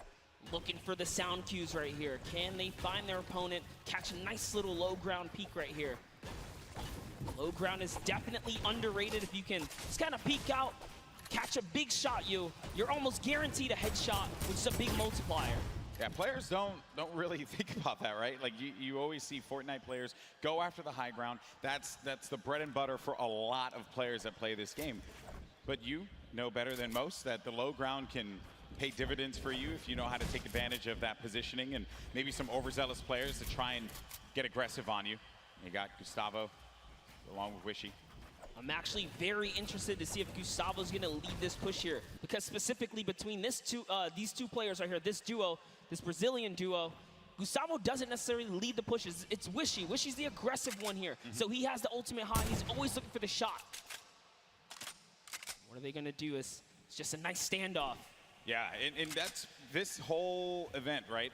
Players have just been very cautious about what they want to do. They are not trying to get too aggressive in these fights. They know what's on the line here. Millions in prizing is on the line. You do not want to make a bad decision. Be one of those teams that are eliminated out early on. But Gustavo's going to be putting shots down. Focusing this player, forcing him to actually build up. He has no builds to work with as well. 19 HP remaining, and just a hope and a prayer, but unfortunately for him, that was not going to be enough there. Gustavo's out. Wishy isn't going to happen for him either. And Miz, he's feeling it. That's going to be 2 elims for this duo. You gotta love the snarky little smirk right there on his face when you get those 2 points. Smirky. Feels so good. It's really good. It feels really good. And then Volks and Parpy. And look at this. Parpy actually dealing with this battle. And this other player that actually got the high ground against him was focus firing on Volks. Parpy pushing back here. I wonder, you get split up like this, but Volks and Parpy, they love playing a very aggressive style. They'll get in your face. They'll box you out if they need to. Yeah, without a doubt, this duo was unmatched when it came down to eliminations in the qualifying rounds. They had the most, actually, and even pulled off a consecutive 5 victories in 8 games to qualify for one of the weekends. Volks and Parpy, another kind of reference to game 1. They had a great game 1. We saw them picking up duos, but we haven't seen them necessarily make it through the end game. All they have to do is kind of slow it down here, and that's what they're trying to do, but being split up is terrible. Also, in the distance, I just want to make note, Wolfie's a very aggro controller player. He's another one. I think that we've seen a fun mixture of players that look to get that safe approach to the game, and then others that just want to take early fights, get some points early on, because maybe they're playing that early game strategy rather than like focusing so hard. Like if you get late game, that's great, but you do want to rack up a few eliminations. Look how low the points are that have been thus far in games 1 and 2. Get yourself a few elims and then maybe manage to make it to that top 15, which is very hard given how many players have stayed alive in this game. games 1 and 2, we were at what, circle 5? Or, yeah, circle 5, I think. We were sitting at like 45, 46 players. They're just waiting for movement. Yeah, and that's where that storm surge kicks in, right? Does damage to players. That's deal it back. But Crew and Chapels, one of my picks to watch, have sort of been struggling in the format so far. I guess when the real pressure's on, you know, the environment shifts, right? Everything changes. That's right. That's right. Everything changes here, and Crew does manage to get that shot off, or attempted to, with that tactical shotgun. It was not going to get the connection necessary there, but it did put the fear in the player to have to back away. Both players, well, respecting the space from one another. The stinkers come out. Crew and Chapix having to get out of there, and they're going to use those, I believe, the shockwave nades to just fly on out of there. Didn't see the purple over their bodies there, but they were able to fly on out of that fight. Could have gotten real risky for them. I was going to say, that was a respectful disengage. You only got 6 games here, 2 of which have happened. Yeah, that's they right. need big performances. They have to push towards placement and end game. So good on them to kind of back up. And when you have stinkers, there's no defense against it. You get chunked down right through your builds. It really is annoying to go against. And speaking about the stinkers here, Epic Whale's under pressure right now, and that's just going to chunk him down. They force him off of the campfire, and we'll see if he returns to it. Yep, there you go. Yeah, you're only going to get so much time with that campfire. Epic Whale, along with 40R Storm. This is a Week 10 qualified duo. Last moment you could possibly have it happen, and they managed to pull it off. Maybe this could be the game for them. Another dominating duo in the scene, Airwalks and Nikov. Airwalks winning the Pro-Am yesterday 2 times now. This is a whole new ball game. Best players in the world in this lobby. It's not going to be a cakewalk, and he knows that. It hasn't been the best run thus far for Airwalks and Nikov. Yeah, and it was their last final games there. Notice the text right there. The fast track Airwalks and Nikov qualified for the Fortnite World Cup in their final 7 games. That's intense. They were struggling so close on the cusp every single weekend, so close to qualifying. If it was 5 placements, they were 6 or so like that. It was that close for them. But jumping in here, Crew is going to put some pressure down, and it looks like his teammate has been traded out as well. He's already gone. Also going to see some eliminations over in the feed as well. You got Crew who just cleaned up on Volks, but Septic took out X-Mend. And then I think I saw XXM pop up there on the receiving end of a shot there, so will be out of the action as well. Crew by himself has 1 elimination. Gonna be looking to get as many points as possible. Now we're gonna be sitting with 40 duos left alive. We're going into the next circle here in just a little bit. It's gonna start to collapse. Salty Springs is gonna be the point of interest for all of our players here. Got a lot of bodies that are gonna be lingering outside. Some that are even as far out as Dusty Divot, like on the northern end of it, sticking around there. So maybe trying to get some last minute loot perhaps. We'll have to see. Here is Parpy looking for that peak. Volks and Parpy always tend to stay together, but wait a second, that was a tricky little shockwave right there. He did try to sneak his way into the build. He takes the wall. What are you gonna do with it? Crew still looking for the replacement here. He gets it on land, takes the wall. 184! Crew's excitement, you can feel it from here. That was a huge shot. With the new tactical shotgun, the legendary. That's right, when you're feeling it, man. He went right for the fight. Ambitious, the young player there from Sweden, 15 years of age, man, and he's playing for millions of dollars. So many of these players, they're just young ones. We have a lot of young fans here in the arena today. Maybe next year this could be them. And then you got a few of the veterans, Sextro, Vinny, saw Nate Hill, as well as Funk Mongrel, Mitro, Aiden there in the corner of the screen. And back over to our Game 2 winners, Zextro and Vinny. No eliminations to their name thus far. I mentioned Wolfie's the aggro controller player. He went right for Nyx and just take him out on that one. Yeah, I definitely want to see Wolfie hopefully catch some more highlights before the weekend's over. Touch base with him. He's a great kid, definitely enthusiastic about being here at the World Cup, and he feels totally prepared. He's ready to represent. He's one of the few controller players to actually qualify for this weekend. This is a big weekend for a lot of players, obviously, clearly. Here you have Cease and Elevate. They haven't found the rhythm. They've been a little quiet, man. They won WSOE, a great duo that has had success in the past. but this has just not been their game so far. Got to get something to turn it around. The talent is certainly there. I think I saw someone on the Fortnite competitive Reddit mention, why is no one talking about Cease and Elevate? And I think it's just important to note that in order for us to talk about it, they got to start doing some things. And I think games 1 and 2 has not been their game. Yeah, and I mean, we were there in the warm-up rounds. A lot of players were not necessarily revealing strategy, but whoa, that's a huge shot on Ziff right there as Mitro sends one flying down the field right there. Sent him packing. Dear me. All right, so back into the action at hand. We're gonna have 36 duos left in this. Notable names, obviously, Mega and Dubs. Benji Fishy, Mr. Savage. A lot of people in the crowd popped for Benji Fishy when he walked out, as well as Mr. Savage. For due reason, this is a stupendous duo. The double snipe combination from Benji Fishy and Mr. Savage. Big shot right there. These double snipes, you gotta be careful. There's no standing still in a box here because you might eat one right there. They line up another. That's right. Not quite successful that time around, but hey, all damage matters. Storm Surge, you want to be dealing damage. You cannot stay idle. There are no free passes at the World Cup. Look what happened in game 1, man. The Storm Surge claimed a lot of victims. You have to be engaging in fights. You cannot stay still. There's Fwexy and Letwick on the move. Nyrox right behind him. Cooler organization. Benji Fishy's going to be down. Just saw that one off on the side. Mr. Savage now having to deal with a player that had engaged on him. He's going to get built above. He just needs to wait this one out here, but Benji does get cleaned up. Yeah, that was going to be Fwexy.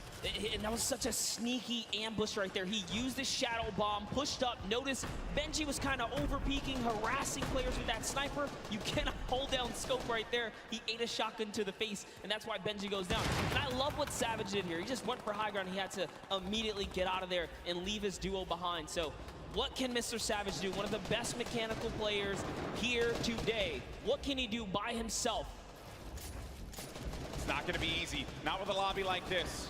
At this point in time, he's really just looking to play the keep away game. Maybe can pick off a player with that heavy sniper, get an elimination for himself. They only have 1 point right now, and they're nowhere near getting the placement points currently.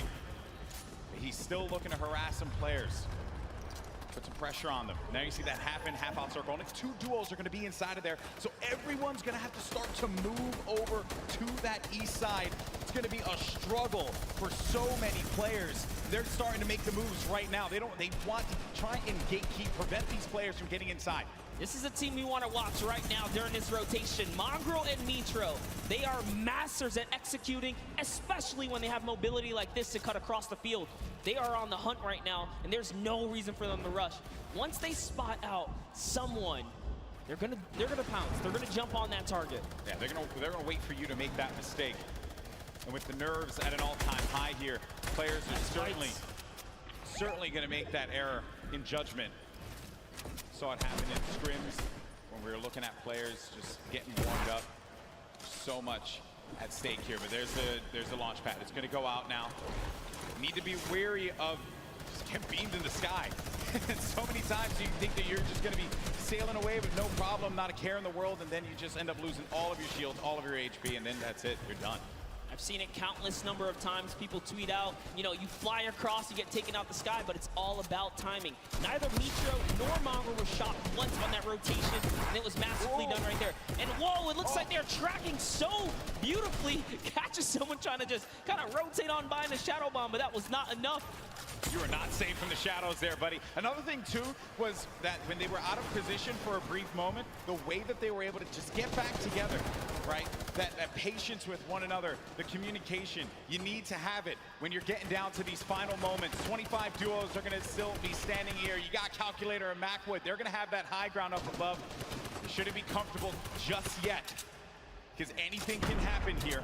Look at where that next circle is going to be going. Moves need to be made.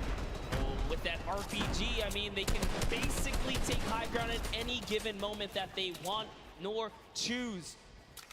Calculator looking around, already on 4 eliminations for Macwood.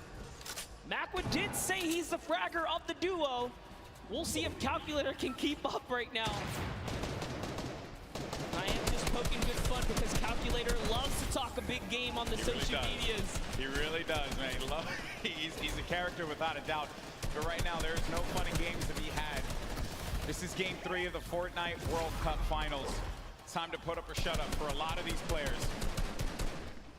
Look at that, wasting no extra mats. They do not waste more than they have to. This was earlier on. An elimination onto Mongrel and Mitra. There you have it. Out of the game once again. That duo, European powerhouse, gonna pay there to Dubs and Mega. So far, so good. Maxwell, again, just holding this positioning right here. He is gonna get blocked out with his teammate accidentally, but it's all good. This is still his ground to control right now. They have clear control of the skies here. And they have a ton of builds to work with as well, Monster. 4 eliminations for Macwood. A great game for him thus far. That's 4 points for this duo, but he's going to be taking some shots. Has to be careful there. And there you can see the lay of the land, Monster. Yes, the placement thresholds will be divvied out soon. There goes the Storm Surge already ringing down on players. Jay has to make a big move. Doesn't matter. Zayt is going to wrap up right here as Keys goes down as well. And the shots are flying. And you can just look at the overhead, the chaos that's going on in the mid-ground specifically. And look who's still in this, Saf. They're going to be in first place. If they keep this going, another dominant game for them, another high-placing game could be the difference maker to keep them in that first place position. Up on the high ground, Calculator and Macwood putting down shots yet again, not giving players any moment to be comfortable whatsoever. Look at the names that are here, though. The Rockets now starting to fly by Wolfies. Wolfies having to defend himself. Zayt's going to be out of this one, so now it's going to be up to Saf. And Saf, he had to see his teammate go down, but his back's going to be to the Storm there. Now looking at Mega, who's waiting this one out. He knows on the right side of your screen, you can see it down low, that these players, they're going to try and force their way into his box, so he has to play defense. He has to disengage. And there's Saf, who just lost his teammate Zafe. Now he's going to be running this one solo. And then up above, it's Macwood and Calculator. This whole time, they picked up 3 eliminations from that whole exchange, Monster. That's exactly where you want to be. They're still putting this pressure down. And Zaf is looking for one, but it's Vinny who's going to take him out right there. So Vinny's going to find his first elimination, and he has so much health. He is in the game right now, although by himself because Zexro is down. And now Oslo, Bad Sniper, one of the few duos that are still left in this game right here. Arkham somehow, with a masterful rotation, he's still in as well. Bad Snipers at 11 eliminations with Oslo here. Wow, unreal stuff. Bad Sniper is going to be out of this one. Macwood and Calculator still owning the high ground. On the mid, down below, Dubs and Mega, one of the premier duos here at the Fortnite World Cup Finals. Could they get the high ground and wrestle the control away from Calculator and Macwood? Oslo waiting for Vinny. You can see that engagement down low, but we got to focus on what's going on above here because Macwood and Calculator, they have their eyes on Dubs and Mega, and they do not want to give them that freedom to dictate where they want to go. They want to try and pinch them. Arkram just eliminated Vinny on that, and it's going to be Oslo and Arkram down low, but you're going to have a clash, a 2v2 in the high and in the mid ground, and Dubs and Mega feeling that pressure, needing to just dial back here, wait a minute, because I think what they're doing is that they're just trying to see if they're going to run out of builds potentially. I mean, the play here certainly has just been defense, defense, defense. Yes, that's right. Oslo's now left by himself. All he has to do is time this fight, so long as he doesn't bother them. But Dubs and Mega try to go for the high ground and make a fatal error. They fall to the low here, Golden Boy. This isn't looking good there. Mega and Dubs, they have the low ground, the ultimate low ground. Oslo's going to be outside, but they get the elimination. Calculator and Macwood, they're holding the high ground, and that's the victory royale. Macwood pops off in game 3. 7 eliminations for him, 2 for Calculator, 9 total, plus the victory royale. 19 points for that duo. Crushed it. There was just something about the loadout. Seeing that RPG once they already were holding the best point, the high ground. You just knew pressure, and that's what Macwood did there. What was it, 7 eliminations? Hey, shout out to Calculator too. He got a couple at the end. Yeah, he had his back. Most importantly, Dubs and Mega constantly playing that defense. Credit to Macwood and Calculator for the way that they continue to apply the pressure. And then it was the shock, sending them down low, forcing them into that engagement. Credit to Oslo now, who 2 traps instantly to see maybe he can get a cheeky trap elimination. Didn't work out for him there, but a top 3 placing for him. Certainly got to be happy with that one. And then it came down to the final moment when Calculator and Macwood together were able to push his player with their combat shotties. Boom, that's the game. And look how happy they were there. So good. Gotta love their reactions right there. Whew. What a game that was. Had a little bit of a slow ramp up, you know. But that's what Fortnite will do to you. You're just talking, you're having a conversation about where the positioning is going to be, and then out of nowhere, boom, you're in the action, you're in the fight, and things start to get wild. Great game there for Mac winning Calculator. Calculator winning on the world stage, man. Look at that. Eat your heart out, Reddit. I gotta say, you know, I'm sure he's proved a lot of people wrong, and you have to respect it. Yeah. But Golden Boy, I want to see where we stand here. Where are we right now? So at the top, it's still going to be Saf and Zate with 38 points. They have that victory royale from game 1 and 16 eliminations. Mega, Dubs, second place, looking pretty. No victory royales for them thus far. You saw Zectro and Vinny do the same thing, but it's Calculator and Macwood that jump up to 6th place. They have 22 points total, 12 eliminations in that game. They're finally in that top 10. I want to take it one step further. Bad Sniper and Oslo jump up to 13 total eliminations. They didn't have anything up until this point. They just had one great pop-off game. Yeah. And suddenly they're in the running here. It is anyone's game in the top 10 because you have to be consistent. And again, there's always those wild cards, those pop-off moments. And here's a look at page 2. Any of these guys are still in the running right now. You got Bell and Scarlet, who've been wrestled out of the top 10. The Japanese duo who had a premier game in game number 1. Benji Fishy, Mr. Savage saw their demise earlier on. They're going to have 13 points there, but you saw the standings, and we're in game 3. And these games are going to be so critical. Games 3 and 4 really set that tone, because once you get into like game 5, a lot of players are going to be down low. Like, there's opportunity for you to try and get your way into that top 20, which is where you're really going to start to get a lot in the prizing. But for the folks that are going to be sitting in top 10 right now, they're going to be feeling very nice about their current standings. For game 3 to be in 2nd place, Dubs and Mega, and then Saf and Zate still performing so well. And that's the crazy part. Dubs and Mega, everyone has been rooting for them. They're like that wild card that came out of nowhere, and they really swept the competitive community hard lately. That's right. So I did get word. We have Jordan standing by with our winners from game 3. Jordan, take it away. NA really showing up and showing off today. It's amazing, seemingly tapping in that nail on the coffin. Such a please pardon the pun, I have to say, calculated game here from Calculator and Macwood. Guys, well matted, well utilized. You dominated high ground, seemingly all of that in-game there. Walk me through that process of getting that high ground, attaining, and then dominating for the rest of the game. Well, we were able to pick up 2 lucky eliminations on that outer circle of 4th zone, I think it is, and we were able to use our mats to build up. We were lucky enough to get half and half, and we were able to just beam people out of the air, hold high, and got lucky with a couple zones. Amazing. Well, I mean, again, you had 3 games left to go. The strategy, is it going to continue to shift around a little bit, or are you guys going to maintain what you've been working on thus far?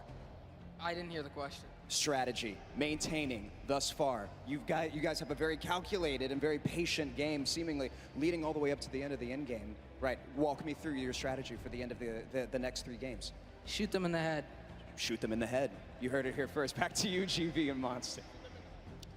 Calculator gets one opportunity to show the world his prowess and knowledge of Fortnite. He just says, shoot them in the head. You gotta respect it. You know, some people, it's just that simple. And hey, man, maybe he's just wired that way, right? We're all wired a little differently. Calculator has clearly got his head on his shoulders, and he's ready to just shoot things. Yeah, but Macwood was the one doing a bulk of the shooting in that last game. 7 eliminations for Macwood. He looked so great, and you would expect the young Calculator to be the one that leads the charge on slaying, but Macwood, man, holding it down. And let's not get ahead of ourselves here. I mean, you know, Macwood not that much older, right?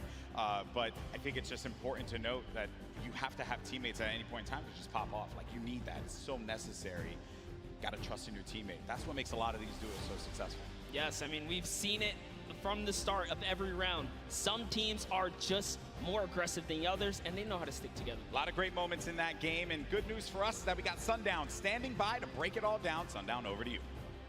Thank you so much, Golden Boy and Monster. Now, we talked about Safe and Zat. We just got to talk with Macwood and Calculator, but Dubs and Mega had an incredible game from the early into the mid that they transitioned into a top 2 performance. So let's dive right on in and see what allowed to make them into the top 3. First, notice their elims in the bottom corner, but the rifle fire together. The second they see the shield is down, able to pick up one. Mega is the one who is leading the charge here. He picks up all 4 of their first elims. You can see Waller plays down, and the trap is so intelligent. Double ticks going through, places the ramp so it's phased. Knowing the yellow is there, pushes in 2 more elims, chug splashes. Dubs stays up with just barely enough HP, and you can see he's trying to trap the floor every single time. Gets the mid-ground control. 5th elim for Mega. We talked about how high their ceiling was, unfortunately using the shockwave to go down and end up at a low ground disadvantage. Calculator and Macwood able to ride it out, but now Mega and Dubs have pushed into that top 3, challenging to be